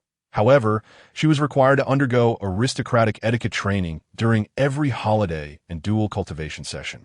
Under the relentless stress of these high-pressure environments, thoughts of escape began to take root in her mind. This notion had lingered in her mind for many years. Thus, upon receiving her university diploma and degree, she promptly expressed her desire to embark on a professional journey. At that time, the head of the Gu family intended to arrange a marriage for Ruoying, with numerous families showing interest. However, the Gu family held the Lan family in particularly high regard. It It was only due to Gu Qingyin's intercession that Gu Ruiying was afforded the opportunity to pursue the life she desired, a life that truly belonged to her. Ruiying eventually found herself in the burgeoning metropolis of Rongqing, where she applied for a position as a graphic designer at Maple Leaf Group. The team led by Lin Wanru was newly established, and upon recognizing Ruiying's commendable professional skills, they immediately hired her. The first instance of achievement she experienced in her career came when Lin Wanru's inaugural project succeeded. Witnessing the players' accolades for her design work filled her with immense joy. Meanwhile, Gu Qingyin continued to delay discussions regarding marriage on her behalf. However, as the collaboration between the two families deepened, the prospect of marriage resurfaced, and Gu Qingyin found it increasingly difficult to decline. He resolved to find an appropriate moment to inform Ruiying, hoping to allow her a few days of happiness before broaching the subject. Yet, an unexpected phone call from the family disrupted Gu Qingyin's plans, leading Ruiying to learn the news and feel an overwhelming sense of disappointment. As she spoke about her emotions, she became inconsolable. It was Gu Qingyin who ultimately revealed the entire situation. "Wu, I truly do not wish to leave you all." Ruiying's tears flowed uncontrollably, akin to pearls on a broken string. Feng, filled with sympathy, was taken aback by the realities of life within a large family. Lacking innate talent, yet being held to the highest standards, she faced criticism for her academic struggles. After finally transitioning to a field where she excelled, just as progress was made, she was thrust into the world of etiquette. Exhausted in both body and spirit, she had persevered through graduation, only to find herself hastily propelled toward marriage. Believing she had escaped the confines of matrimony, she realized it was merely an ephemeral dream. Who wouldn't shed tears in such circumstances?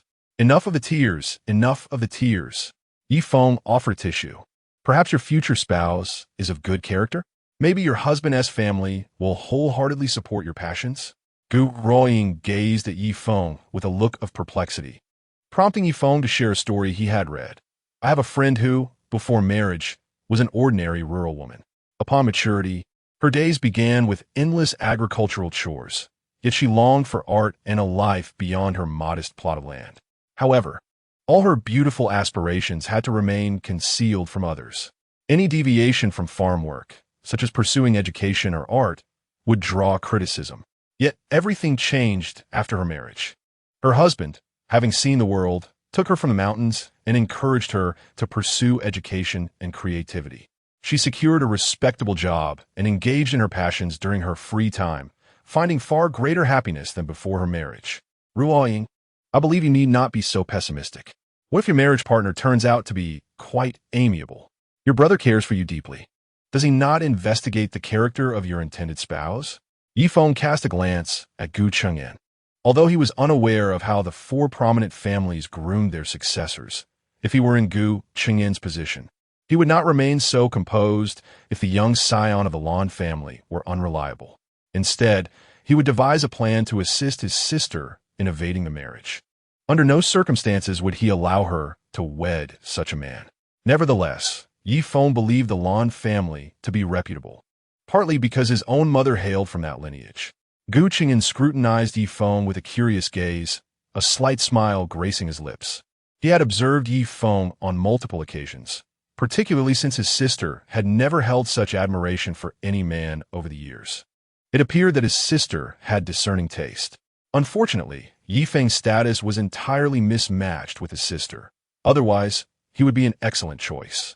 Gu Ruiying lifted her gaze, her eyes shimmering with unshed tears, finally breaking free from a reverie. She blinked her bright eyes and asked, "Brother, will the Lan family truly treat me well, as Feng claims?" Gu Qingyin nodded slightly. "I have interacted with Lan Yang on numerous occasions. He leads a disciplined life, adheres to principles, and possesses a strong moral compass. He has no vices and exemplifies a self-disciplined, yet generous disposition. In terms of martial prowess and rank, he is certainly my equal." Lin Wanru grasped Gu Ruiying's hand, wearing a knowing smile. "I completely understand your feelings. Marriages between families are quite common. You are fortunate. You have an affectionate brother who supports you, whereas I had no one to rely on.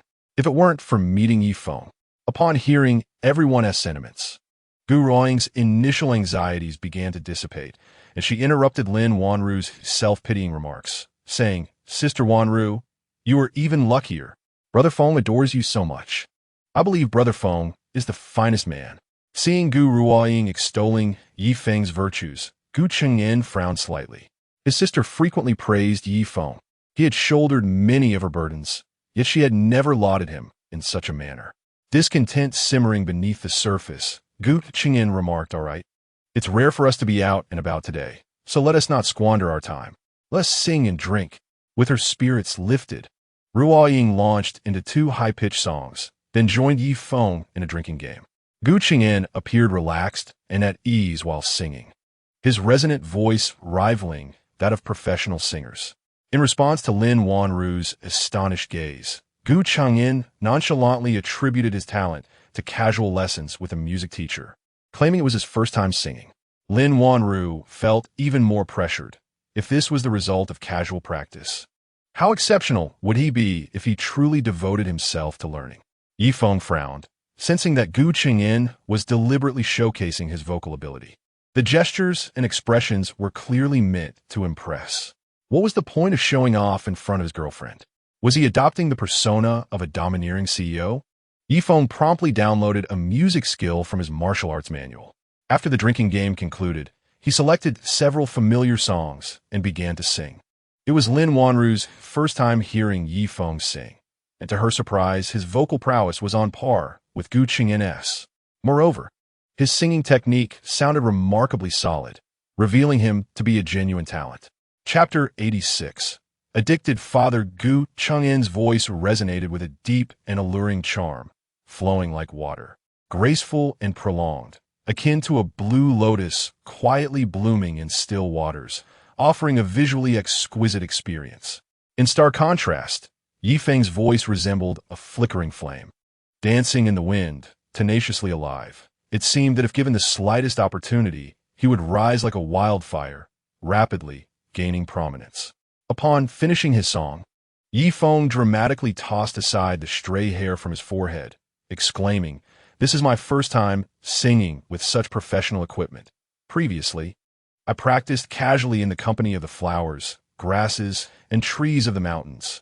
Gu Chengyan immediately sensed a discord in Yi Feng's tone. It was evident that Yi Feng was deliberately challenging him. Resolutely, he decided to showcase his prowess, eager to see how much Yi Feng could put on airs. Ruoying and Lin Wanru transformed into two enamored fans, their eyes sparkling with adoration as they watched the two tall and handsome men engage in a musical duel. As if determined to establish a clear victor, Gu Chengyan was well-versed in every song, and with the enhancement of his musical prowess, Yi Feng showcased nearly all the songs he had learned over the years. Both were endowed with formidable skills, capable of singing for hours without water, as their internal energy generated moisture within them, rendering them impervious to thirst. They were unconcerned about straining their voices, thanks to the protection of their inner strength. One was a seasoned martial artist, while the other was endowed with a unique digital technique, resulting in a musical competition where neither could overshadow the other.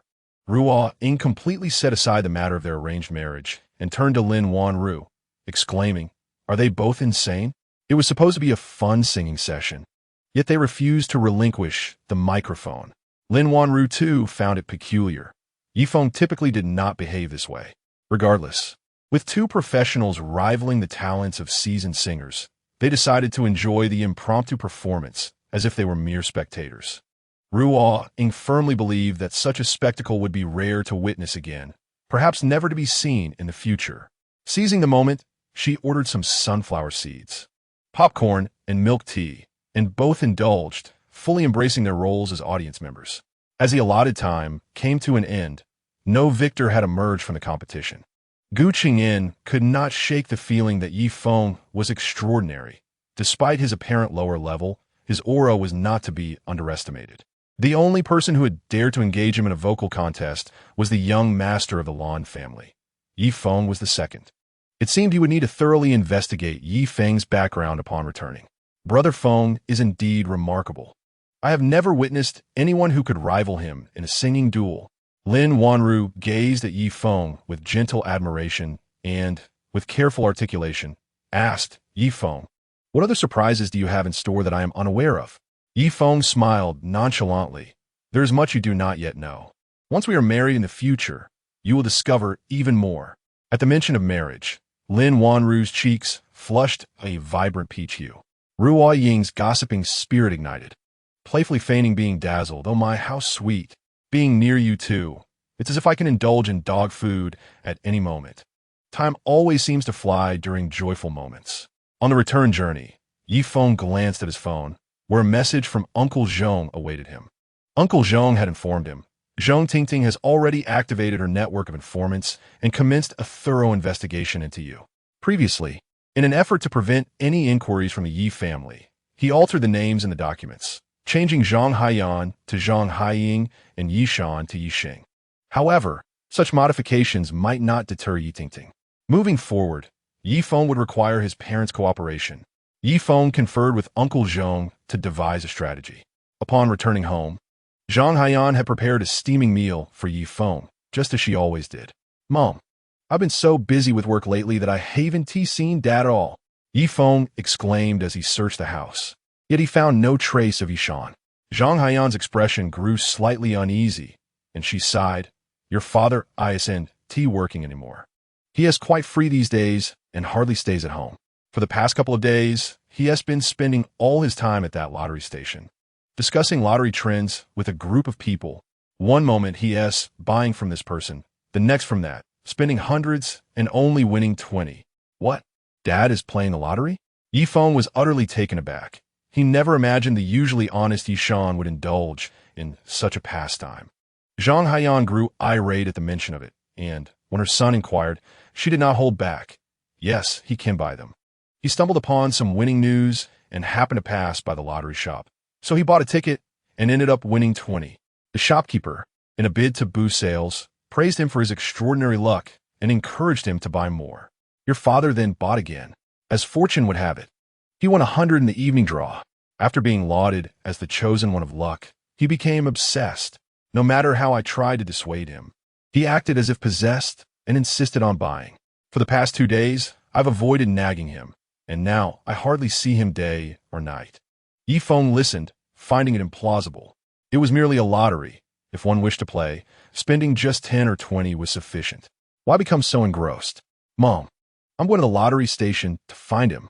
Yi Feng hastily consumed a few bites of his meal and departed from the small villa, knowing that the nearest place to buy a lottery ticket was a kilometer away at the commercial street near the high-rise residential area. Upon arrival, Yi Feng did not spot Yishan. Extending his senses, he suddenly noticed a shop without even a signboard in a secluded corner. Many individuals, clad in tattered jackets, were smoking and sitting before screens, anxiously awaiting the draw, and among them was Yishan. Yi Feng frowned. If one was to play the lottery, why not purchase from a legitimate outlet? What business did they have here? The absence of a business license was a clear indication of trouble. Dad. Yi Feng strode into the establishment and approached Yishan. Yishan looked up, excitement gleaming in his eyes. Son, I have a feeling I'm definitely going to win today. How much money do you have on you? Lend me some, and I'll pay you back later. Yi Feng's frown deepened. Dad, why are you buying lottery tickets here? There are shops on the street. Yishan pulled Yi Feng aside and whispered. The chances of winning at the outdoor lottery shops are too low. Someone recommended me to come here, claiming it's easier to win. I just won several thousand. Then why do you need to borrow money from me? Yi Feng asked, puzzled. Yishan sheepishly chuckled. Well, I lost some already. Yi Feng's lips twitched. He realized that this lottery shop was highly suspicious. It was clearly not legitimate and likely a scam. Occasionally, someone would shout, I won. A nearby individual inquired, how much did you win? The man promptly replied, 10,000. This was met with a chorus of envious murmurs. Yishan felt invigorated by the excitement, convinced that he would be the next to win. Most importantly, the winning number displayed on the screen was precisely the one he had chosen moments ago. Oh, if only you had given me some money earlier to purchase that number, I would have already won a fortune. Yishan lamented, filled with regret. Yi Feng, with a glint of inspiration in his eyes, reassured, Father, do not fret. You will surely win next time. How much cash do you have for me? Yishan inquired. Yifeng shrugged his shoulders. I do not possess any cash. Yishan lowered his voice and whispered, your salary is quite decent now. And there is an ATM right next to us. Withdraw a couple of thousand, no, 3,000 for me, and I assure you I will repay you tenfold. Chapter 87. The lesson arrives swiftly. Yifeng was taken aback to discover the presence of an ATM here. Following Yishan's pointing finger, he realized it was cleverly concealed by surrounding trees. Without a keen eye, one could easily overlook its existence. Yifeng recognized that in his father's current state, he would be impervious to reason. Unless his father experienced a substantial loss, he would remain oblivious to the dangers of such pursuits. Feigning compliance, he led Yishan to the ATM. Upon seeing that Yifeng had nearly 200 to 300,000 in his account, Yishan was instantly exhilarated. Yifeng pretended to be unaware and withdrew 2,000, handing it to Yishan. Since this game is so entertaining, Father, I shall support you. Once you win a few million, we can return to bring joy to Mother.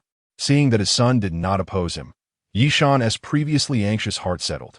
He had feared that Yifeng, like Zhang Haiyan, had come to take him back. I thought you were here to drag me home. You truly are a considerate son. Yifeng chuckled helplessly. Being inconsiderate is not an option.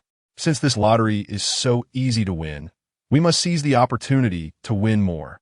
Yishan, brimming with excitement, eagerly began to explain the rules of the lottery.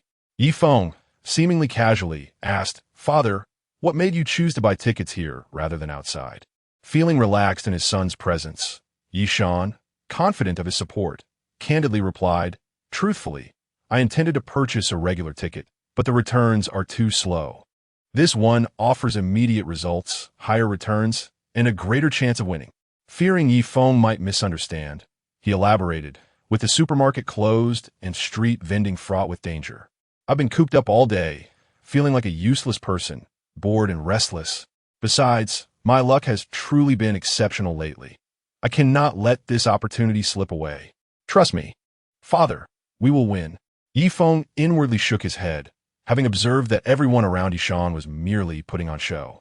In reality, those who win do not boast. They prefer to keep their victories secret, discreetly collecting their winnings and slipping them into their pockets for peace of mind. After winning, they tend to remain exceedingly low profile, eager to avoid attracting attention or requests for loans and favors. It was absurd for anyone to wish that everyone knew they had won 10,000. He remained composed, assuring Yishan, very well. I believe in you. I will add another 2,000 and buy from you. Yishan enthusiastically praised Yifeng, giving him a thumbs up. Good son. Once they had secured the money, they immediately began selecting their numbers. Yishan chose whatever Yifeng selected. The staff at the lottery station, witnessing Yifeng's generosity, couldn't help but commend Yishan for having such a fine son. Yishan's lips curled into a satisfied smile, clearly pleased by the compliment. However, in the next moment, not a single number he picked was a winner, while those around him celebrated wins of 20,000. One by one, people nearby shouted in joy about their winnings, each raking in several thousands, while on his side, every choice led to disappointment. Before long, Yifeng's savings had vanished entirely. Dad, we are out of money. Yifeng lamented helplessly. Just then, a cold gust swept through, and Yishan's complexion turned ashen. He pounded his chest in frustration, exclaiming, What are we to do? I thought we could turn it around, and now we've lost all your money. What about the tuition for Yifeng and Yichang? It's all gone. Yifeng feigned concern. Oh dear, if Mom finds out, she will be heartbroken. You mustn't tell her. Yishan felt a deep sense of regret. At that moment, a dark-skinned man approached, offering sympathetic words. Brother, don't lose heart. You might hit a jackpot next time. Look at me. I've nearly lost my pants. But the boss lady lent me 20,000. Now I've turned it around, 100,000 in hand. Should I borrow money too? Yishan seemed to see a glimmer of hope. Yifeng quickly advised, Dad, if we have no money, let's just go home. After all, my paycheck is coming next month. I want to tell Mom, and next month, we will patch up the hole. Yishan remained silent, as if making a resolute decision. No, I will borrow money. This time, I will surely turn around. In Yifeng's eyes, Yishan resembled a desperate gambler. clinging to the belief of a comeback as he embarked on the path of borrowing. Yi Feng quietly stepped back, predicting that once Yi Shan borrowed money, there would be no turning back. Uncle Zhao, find out whose territory this is and who is running the establishment. Yi Feng's gaze was icy. Upon receiving the address from Yi Feng, Uncle Zhao promptly arranged for an investigation. Half an hour later, Uncle Zhao reported back, "Young master, we found out this is the territory of the Shi family."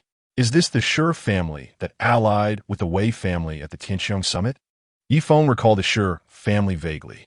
Indeed, Uncle Zhao affirmed.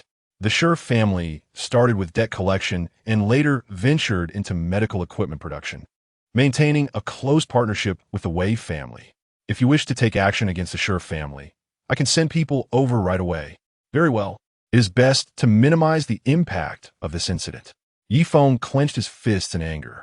Uncle Zhao immediately understood that Yi Feng was preparing for battle. After advising him to stay safe, he refrained from saying more, believing this was a necessary trial for Yi Feng. Yi Feng waited outside, anticipating Yi Shan's predicament inside. It wasn't too long before a crowd gathered around Yi Shan. "Old man, pay back the money. If you don't, you won't be leaving today. Sister Wang said you must repay within 3 days, under the premise that you are willing to provide proof of assets. If you are adamant about not providing such proof and refuse to present any collateral, then naturally, repayment is expected immediately." "But I have no money," Yi Shan exclaimed anxiously. "With no money, we shall break your legs and demand a ransom from your family." Upon saying this, the other party seized Yi Shan and attempted to drag him inside. Yi Shan cried out, Yi Feng, come save me." No one responded to Yi Shan's pleas, and he was filled with regret, wishing he had heeded Yi Feng's advice and not borrowed any money. As he entered the yard behind the shop, a pungent stench assaulted his senses. Numerous individuals were suspended in the room, their bodies marred with wounds. Several strong hands took turns wielding whips as the victims cried out and begged for mercy, claiming their families would surely provide the funds. They pleaded for their release.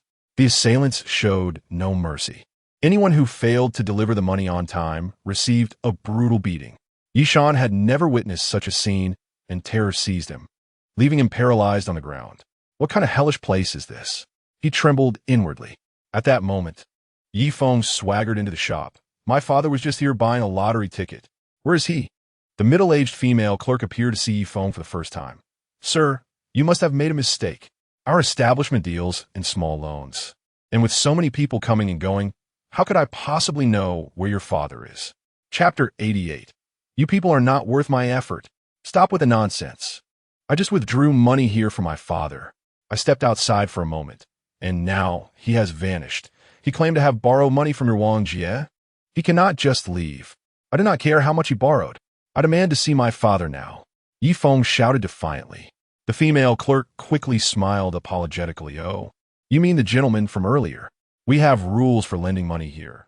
One must possess the capability to repay in order to borrow, and he has no such capability. So we had to expel him. He lacks the ability to repay, but I do." Yi Feng then brandished a thick stack of cash, amounting to several tens of thousands. The clerk was taken aback, astonished that Yi Feng, despite his unassuming appearance, was indeed a person of substance. "Since you, sir, are willing to repay the loan for that gentleman, let us discuss this further inside." The clerk smiled and gestured for Yi Feng to ascend the stairs. However, Yi Feng showed no intention of entering. "I just saw my father go into the backyard. I must check there." With that, he attempted to enter the backyard, only to be stopped by 2 burly men. The female clerk explained, "The backyard is private. You cannot enter." Yi Feng swiftly incapacitated the 2 blocking his path and charged inside. The clerk, flustered, immediately blew a whistle. Then she lowered the curtain, completely sealing off the entrance to the backyard. Today's lottery draw concludes here. Winners may claim their prizes now. Those who did not win may leave. The clerk announced. The lottery players, expressionless, departed the shop, heading towards the back.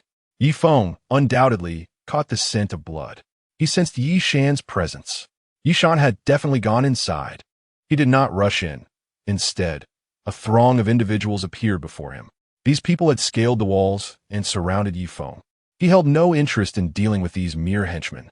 Do you not realize you should not have entered here? The female attendant proclaimed from behind the crowd. Isn't this the territory of the Shi family? I hardly regard it. Yi Feng responded coolly. Release my father at once, or you shall all face dire consequences. The attendant cast a surprised glance at Yi Feng, astonished that he knew this was the Shi family's domain. Since you are aware this is the Shi family's territory, how dare you intrude? This is no longer a matter of ransom. You and your father must remain here. You cannot detain me. Yi Feng replied with an authoritative smile, just as he was about to take action when a voice called out, Mr. Yi, hold on. Following the voice, Yi Feng observed the crowd, parting to allow a figure to approach hastily. Mr. Yi, I am Shi Mao, the manager of this establishment. Your father's debts are forgiven. The accounts are settled. What is your relation to Shi Tianming? Yi Feng asked coldly. Shi Mao paused for a moment before responding. Do you know my father? A sense of foreboding washed over Yi Feng. The Shi family had a close alliance with the Wei family, which had ensnared the Shi family through martial arts teachings. In that case, swiftly release my father. Yi Feng commanded icily. The female attendant beside him looked puzzled. Manager, that man owes us a considerable sum. Slap. The attendant received a harsh reprimand, covering her face as tears welled in her eyes. Shi Mao barked at her. Are you deaf? Vit Yorik. You cannot withstand even a single move from Mr. Yi. Release him immediately. The attendant, taken aback by Shi Mao's high regard for this insolent youth, hurriedly called for assistance to free Yi Shan. When Yi Shan finally saw Yi Feng, his trousers were damp and an unpleasant odor lingered. Yet, this did not diminish his elation at being rescued. Son, you have finally come to save me. Dad, we shall discuss this later. Yi Feng warned with a stern gaze. Yi Shan quickly fell silent, having noticed the hostile henchmen surrounding them, one of whom was the very individual who had urged him to borrow money earlier. Even he, not the sharpest, recognized this was a trap. Return all the money my father lost, Yi Feng commanded. Although Shi Mao was reluctant, he understood that Yi Feng's prowess was formidable. Should they engage in a confrontation, his establishment would surely face closure the next day. Weighing the consequences, he agreed to comply. In a hushed tone, Yi Feng advised Yi Shan, change into a fresh set of clothes before we return. Do not let mother worry. Yi Shan nodded eagerly. Once Yi Shan departed, no one dared to follow. Shi Mao, astonished, inquired of Yi Feng, Mr. Yi, we have returned your father's lost funds, and the debts are absolved. What more do you desire? Yi Feng revealed a cryptic smile. Do you think this is the end? Do you believe I am unaware of your ulterior motives? You merely seek to placate me, then report to Yi Tingting so she can deal with me, correct? Shi Mao's expression shifted to one of shock before he forced a smile. There is no such intention. Yi Feng raised his phone. You lack the capability to investigate me. Yet you can scrutinize my father. However, let me assure you that even if you were to bring Yi Tingting here, you would gain nothing. Otherwise, the Shijia family would suffer tenfold more than Wei Yan. At that moment, a powerful force burst through the door, revealing the figure of Song Chongqing. Upon seeing that Yi Feng was unharmed, Song Chongqing let out a sigh of relief and glared furiously at Shi Mao. Shi Mao, how dare you offend Mr. Yi? Senior Song, how could I possibly dare? Shi Mao trembled in fear, astonished by Song Chongqing's swift arrival. Did you not? Song Chongqing directed his gaze towards Yi Feng. Mr. Yi, pray tell, what has this young master of the Shi family done? Please enlighten us. Yi Feng, recognizing the intervention of the Song family as Uncle Zhong's arrangement, stated, He just kidnapped my father and extorted me. Although I intimidated him with my formidable strength, I believe he should not be let off lightly. Understand. Song Chongqing's expression darkened ominously. He immediately delivered a punch to Shi Mao's abdomen, causing him to double over like a boiled shrimp in agony. Another punch sent Shi Mao crashing to the ground, unable to rise. The henchman, witnessing this, rushed forward to shield Shi Mao. With a swift motion, Song Chongqing incapacitated half of them, his astonishing combat prowess instilling fear in the remaining henchmen. You worthless fools! Should you dare to act as henchmen for the Shi family in the future, know that you are opposing the Song family. Consider whether the Wei family would go to great lengths to protect you. The henchmen, who had been positioned in front of Shi Mao, instinctively parted ways. Indeed, what good was their loyalty? If they were harmed, the Shi family would not seek the Wei family's assistance on their behalf. If the Song family took action, their criminal records would prevent any escape. Moreover, they had not sworn allegiance. They were merely mercenaries seeking coin. Shi Mao never anticipated that Song Chongqing would so easily dismantle his side. Uncle Song, I was wrong. I was wrong. Shi Mao hastily pleaded for mercy. Pleading with me is futile. With that, Song Chongqing showed no mercy and delivered a thorough beating to Shi Mao. Chapter 89, I swear. As Shi Mao lay on the verge of consciousness, Yi Feng called for them to cease. Each one of you, without exception, I have taken note of you all. I am granting you a chance at life. Turn yourselves in to the authorities and confess your numerous crimes. Otherwise, the attendees, realizing they had no means of resistance, eagerly consented. Yi Feng instructed Song Chongqing, Mr. Song, I leave this matter in your capable hands. I must return home to care for my father. Farewell. Rest assured, Mr. Yi, I will ensure these individuals confess truthfully. Song Chongqing replied respectfully. Upon returning home, Yi Feng indeed found Yi Shan, dejected and severely reprimanded. Zhang Haiyan, hands on her hips, pointed an accusatory finger at Yi Shan. Yi Shan, how could you go back on your word? You promised me you would only engage in lottery strategies and not act recklessly. Yet look at you now. What have you done? Look at your disheveled state. Did you even wear your pants? How old are you? Wife, I swear I will never gamble on a lottery again. If I do, bind me at home, and I will heed your every command. Yi Shan vowed fervently. Then tell me, where were you today, that you returned in such a state? Zhang Haiyan crossed her arms, impatience evident in her demeanor. In a moment of uncertainty, Yi Shan found himself at a loss for words. Upon seeing Yi Feng enter the room, he grasped Yi Feng's arm and said, Yi Feng, you are here too. Please explain to your mother. I think I shall take a shower and change my clothes. Yi Feng was taken aback that Yi Shan dismissed his words so casually, sending him to the clothing store to purchase a clean outfit. To his astonishment, Yi Shan returned in the very same filthy attire. Who else could possibly face reprimand if not him? Father, what is the matter? Did I not instruct you to change into clean clothes before entering? Yi Feng inquired softly. Yi Shan, with a sense of helplessness, replied, I too wish to don fresh garments. The clerk at the clothing store refused to let me try on anything because of my dirty appearance, and I felt it inappropriate to make a purchase under such circumstances. Furthermore, those new clothes would need washing before they could be worn, for they emerged from the factory laden with dust. Yi Feng rolled his eyes, exclaiming, You have money in your hands. Why not buy two similar outfits, return home, take a shower, and change? Why be so inflexible, unable to adapt? Zhang Haiyan cast a cold glance at Yi Feng, questioning, Oh, Yi Feng, are you colluding with your father to deceive me? Yi Feng flashed a broad smile at Zhang Haiyan, assisting her to sit down, and said, Mother, how could I ever assist father in concealing the truth from you? You have seen for yourself. Father fell into the muddy pit at the slaughterhouse today, and he is drenched in either blood or mud. Would you not worry upon seeing him in such a state? Zhang Haiyan was not swayed by his words and asked coldly, Then tell me, what exactly was your father doing today? Did he truly fall into a muddy pit? Yi Feng glanced at Yi Shan, urging, Father, why not take your shower now? We cannot have the house smelling foul. Yi Shan, as if granted a reprieve, immediately took his new clothes and headed for the shower. Zhang Haiyan, with irritation, reminded him, You got these clothes so dirty. You better clean them yourself. I will not be responsible for washing them. I understand, came Yi Shan's voice from the bathroom. Tell your mother the truth. What was your father truly up to today? He is an honest man. How could he possibly have wet himself? There are plenty of public restrooms outside. Surely he could not have held it in. Zhang Haiyan was well aware of her husband's character. He would never embarrass himself in such a manner without a compelling reason. Yi Feng sighed. Mother, since you insist, I shall not conceal the truth from you any longer. In fact, when I went to find father, I happened upon someone borrowing money to buy lottery tickets, deeply in debt yet still purchasing. Unfortunately, the debtor was confronted by his creditor and received a thorough beating. They mistook father for the debtor, and he was frightened into thinking he was in trouble.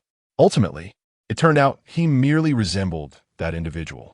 Although nothing serious transpired, the fright was enough to leave him shaken. Zhang Haiyan's brows knitted tightly, and rather than expressing concern, she wore an expression of satisfaction. Serves him right. Let him ponder lottery tickets to the point of obsession. A good beating will teach him to be more prudent. Yi Feng doubted Zhang Haiyan's sentiments. If his father had truly been beaten, Zhang Haiyan would likely be inconsolable.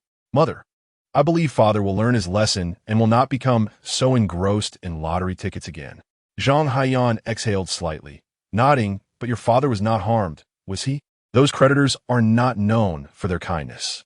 No, I was right there with him. How could I allow father to be hurt? You must remember that incident at the supermarket when those ruffians targeted us. Even the bald man and his crew could not best me. I still possess a modicum of combativeness, Yi Feng declared, raising his gleaming fist toward Zhang Haiyan. Nevertheless, Zhang Haiyan harbored concerns. Yi Feng, for how long must we evade disaster? Not only does your father grow restless within the confines of our home, but I too find myself unable to remain idle. What are your plans? Yi Feng did not wish to let his parents venture out, especially since Yi Tingting had already set her sights on him, and he feared his family would become her target. Zhang Haiyan articulated her thoughts, which had been brewing for some time. I propose we stay with your younger brother for a spell. He has just secured an internship and will soon commence work, toiling from dawn until dusk with scarcely a moment to rest. I could prepare meals for him, and your father could set up a modest stall to keep himself occupied. Recently, Yi Feng had learned that Yi Chong was nearing graduation, with an internship being essential for a smooth completion of his studies. This could work out splendidly. Rest assured, I shall tend to the flowers and plants here. Yi Feng knew that his mother detested waste, particularly of land, and had considered this aspect in advance. Zhang Haiyan beamed with pride. Truly, you are my son. You understand a mother's heart so well. Today, your father was quite frightened. Please do not scold him. Yi Feng could not help but plead for Yi Shan. Zhang Haiyan retorted playfully, do I still need your guidance on such matters? Yi Shan emerged from the shower, which had indeed lasted an inordinate amount of time, taking over an hour. Zhang Haiyan's booming voice could be heard as he reluctantly exited the bathroom. Father, mother is already aware of what transpired today, and since you were quite startled, she will not be harsh with you. Yi Shan was taken aback. Huh? You told her? Yi Feng nodded affirmatively. Indeed, I mentioned how you were startled by a group of debt collectors, although they had mistaken you for someone else. Witnessing that individual receive a thorough beating before you must have terrified you. They were fearsome and intimidating. I was unsettled just watching, let alone you being thoroughly intimidated. Only then did Yi Shan grasp the situation, quickly echoing Yi Feng's words. Yes, I was frightened. I shall never act so recklessly again. All right, let's dine. Zhang Haiyan shared her thoughts with Yi Shan, who felt a sense of purpose in having tasks to occupy himself, thus steering clear of any gambling temptations. And he readily agreed. Chapter 90. Parting after contacting Yi Chong, Zhang Haiyan and Yi Shan purchased train tickets and traveled directly to Haixing Engineering University, taking up residence in the apartment Yi Chong had rented off campus. Once they bid farewell to their parents, Yi Feng exhaled a sigh of relief.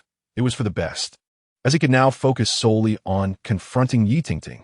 At this juncture, Song Chongqing informed Yi Feng of the outcomes regarding the individuals involved. The Shijia's illicit establishment had been thoroughly dismantled by the authorities. Although Shi Mao found himself incarcerated, Shi Tianming had not been implicated, yet it marked a significant setback for the Shi family. Upon arriving at the company, Ruo Ying was bidding farewell to everyone.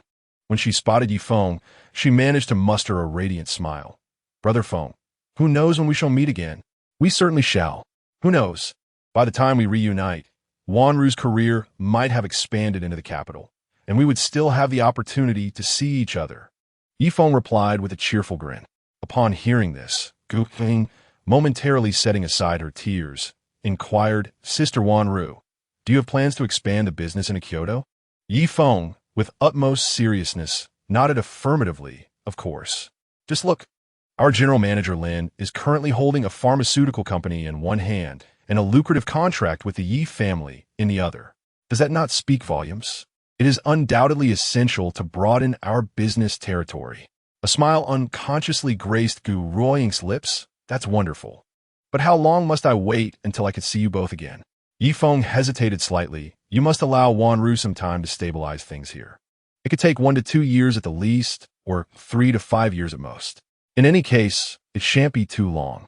Though reluctant, Gu Ruoying found the duration tolerable. Then it settled. But you must promise me that regardless of whether you succeed in Kyoto, if I were to marry, you must come. Absolutely, Yi Feng replied, as if soothing a young girl, successfully lifting Ruoying's spirits.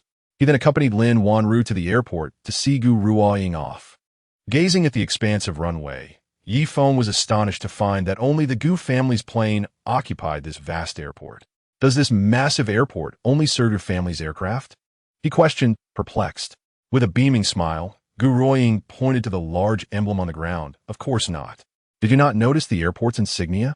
This is the emblem of the Dragon Kingdom's martial arts alliance, which means only the alliance's planes can land here. All other civilian aircraft are parked over there in rows. Yi Feng, unfamiliar with the martial arts alliance, was taken aback by such an imposing symbol. Before he could express his awe at the authority of the alliance, Gu Ruoying gestured toward a massive emblem on a plane ahead. Look, that is my family's insignia. The Gu family's emblem is a sword, symbolizing our unparalleled mastery of swordsmanship. Speaking of her family's martial prowess, Gu Ruoying brimmed with pride. My brother is the foremost martial artist of our time. Even Lin Wanru, a scion of a prominent family in Rongqing, had never witnessed such an expansive airport, realizing that, in the presence of true aristocracy, their own status paled in comparison. They did not even possess a dedicated airport, and their travels were confined to first-class seats at best. In contrast, the Gu family boasted a private family aircraft, which was far from resembling a typical passenger plane. It was akin to a lavish suite, complete with all necessary furnishings. Not only did it feature a dedicated crew, but it also housed a king-sized bed, a gaming computer, a private cinema, and a bathing area, essentially transporting home comforts to the skies. Curiosity got the better of her, and she could not help but ask, is it true that families who join the Martial Arts Alliance can acquire planes to land here? Gu Qingyan replied, indeed. Any family engaged in martial cultivation must join the Martial Arts Alliance. Otherwise, they are relegated to the status of mere gangs, like the Earth Dragon Gang. However, to own a plane, one must pass the Alliance's asset evaluation and receive approval before making a purchase. Currently, only families with assets exceeding 100 billion possess aircraft. Gu Ruoying then turned to Lin Wanru, asking, Sister Wanru, you would want the Lin family to join the Martial Arts Alliance, would you? Lin Wanru nodded earnestly and turned to Yi Feng.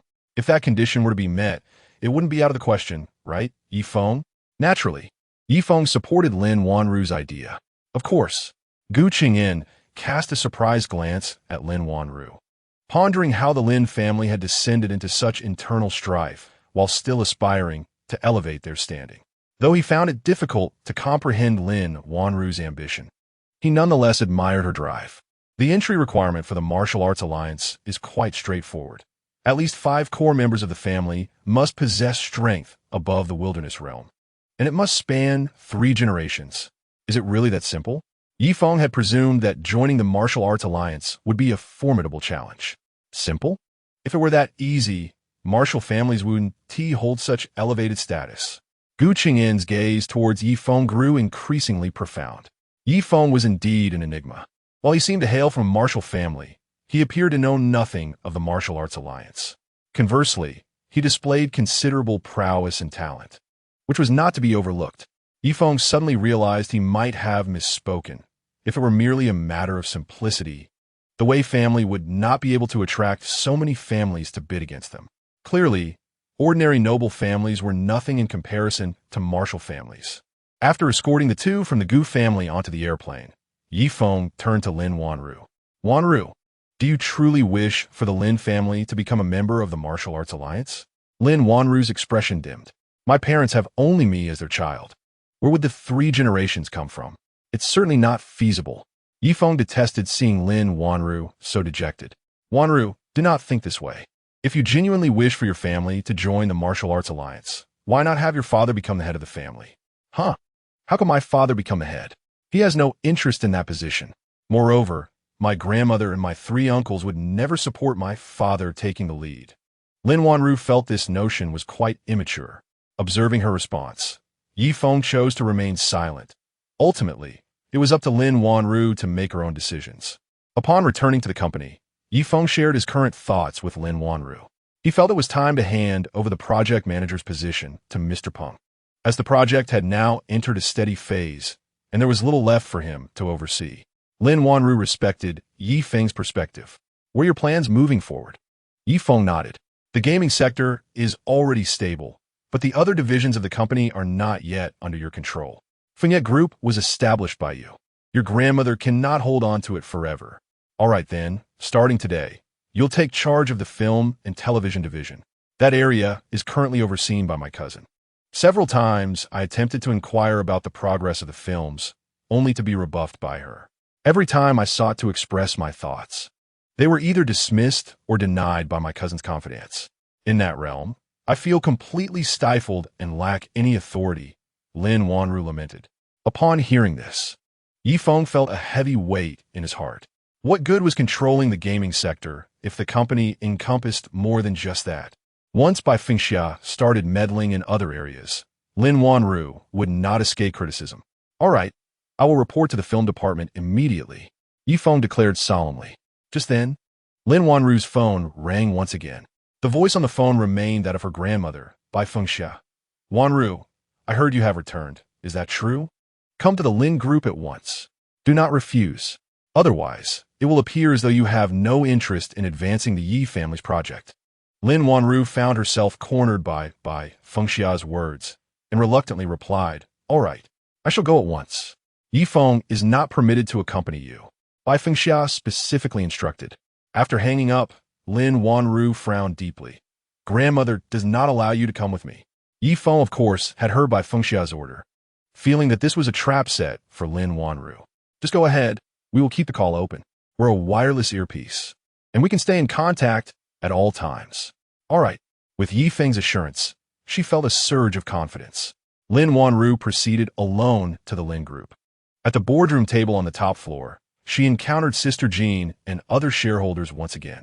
However, this time, to her astonishment, Bai Fengxia had summoned not only her 3 uncles, but also her father, Lin Honyuan. Father, Lin Wanru exclaimed in surprise.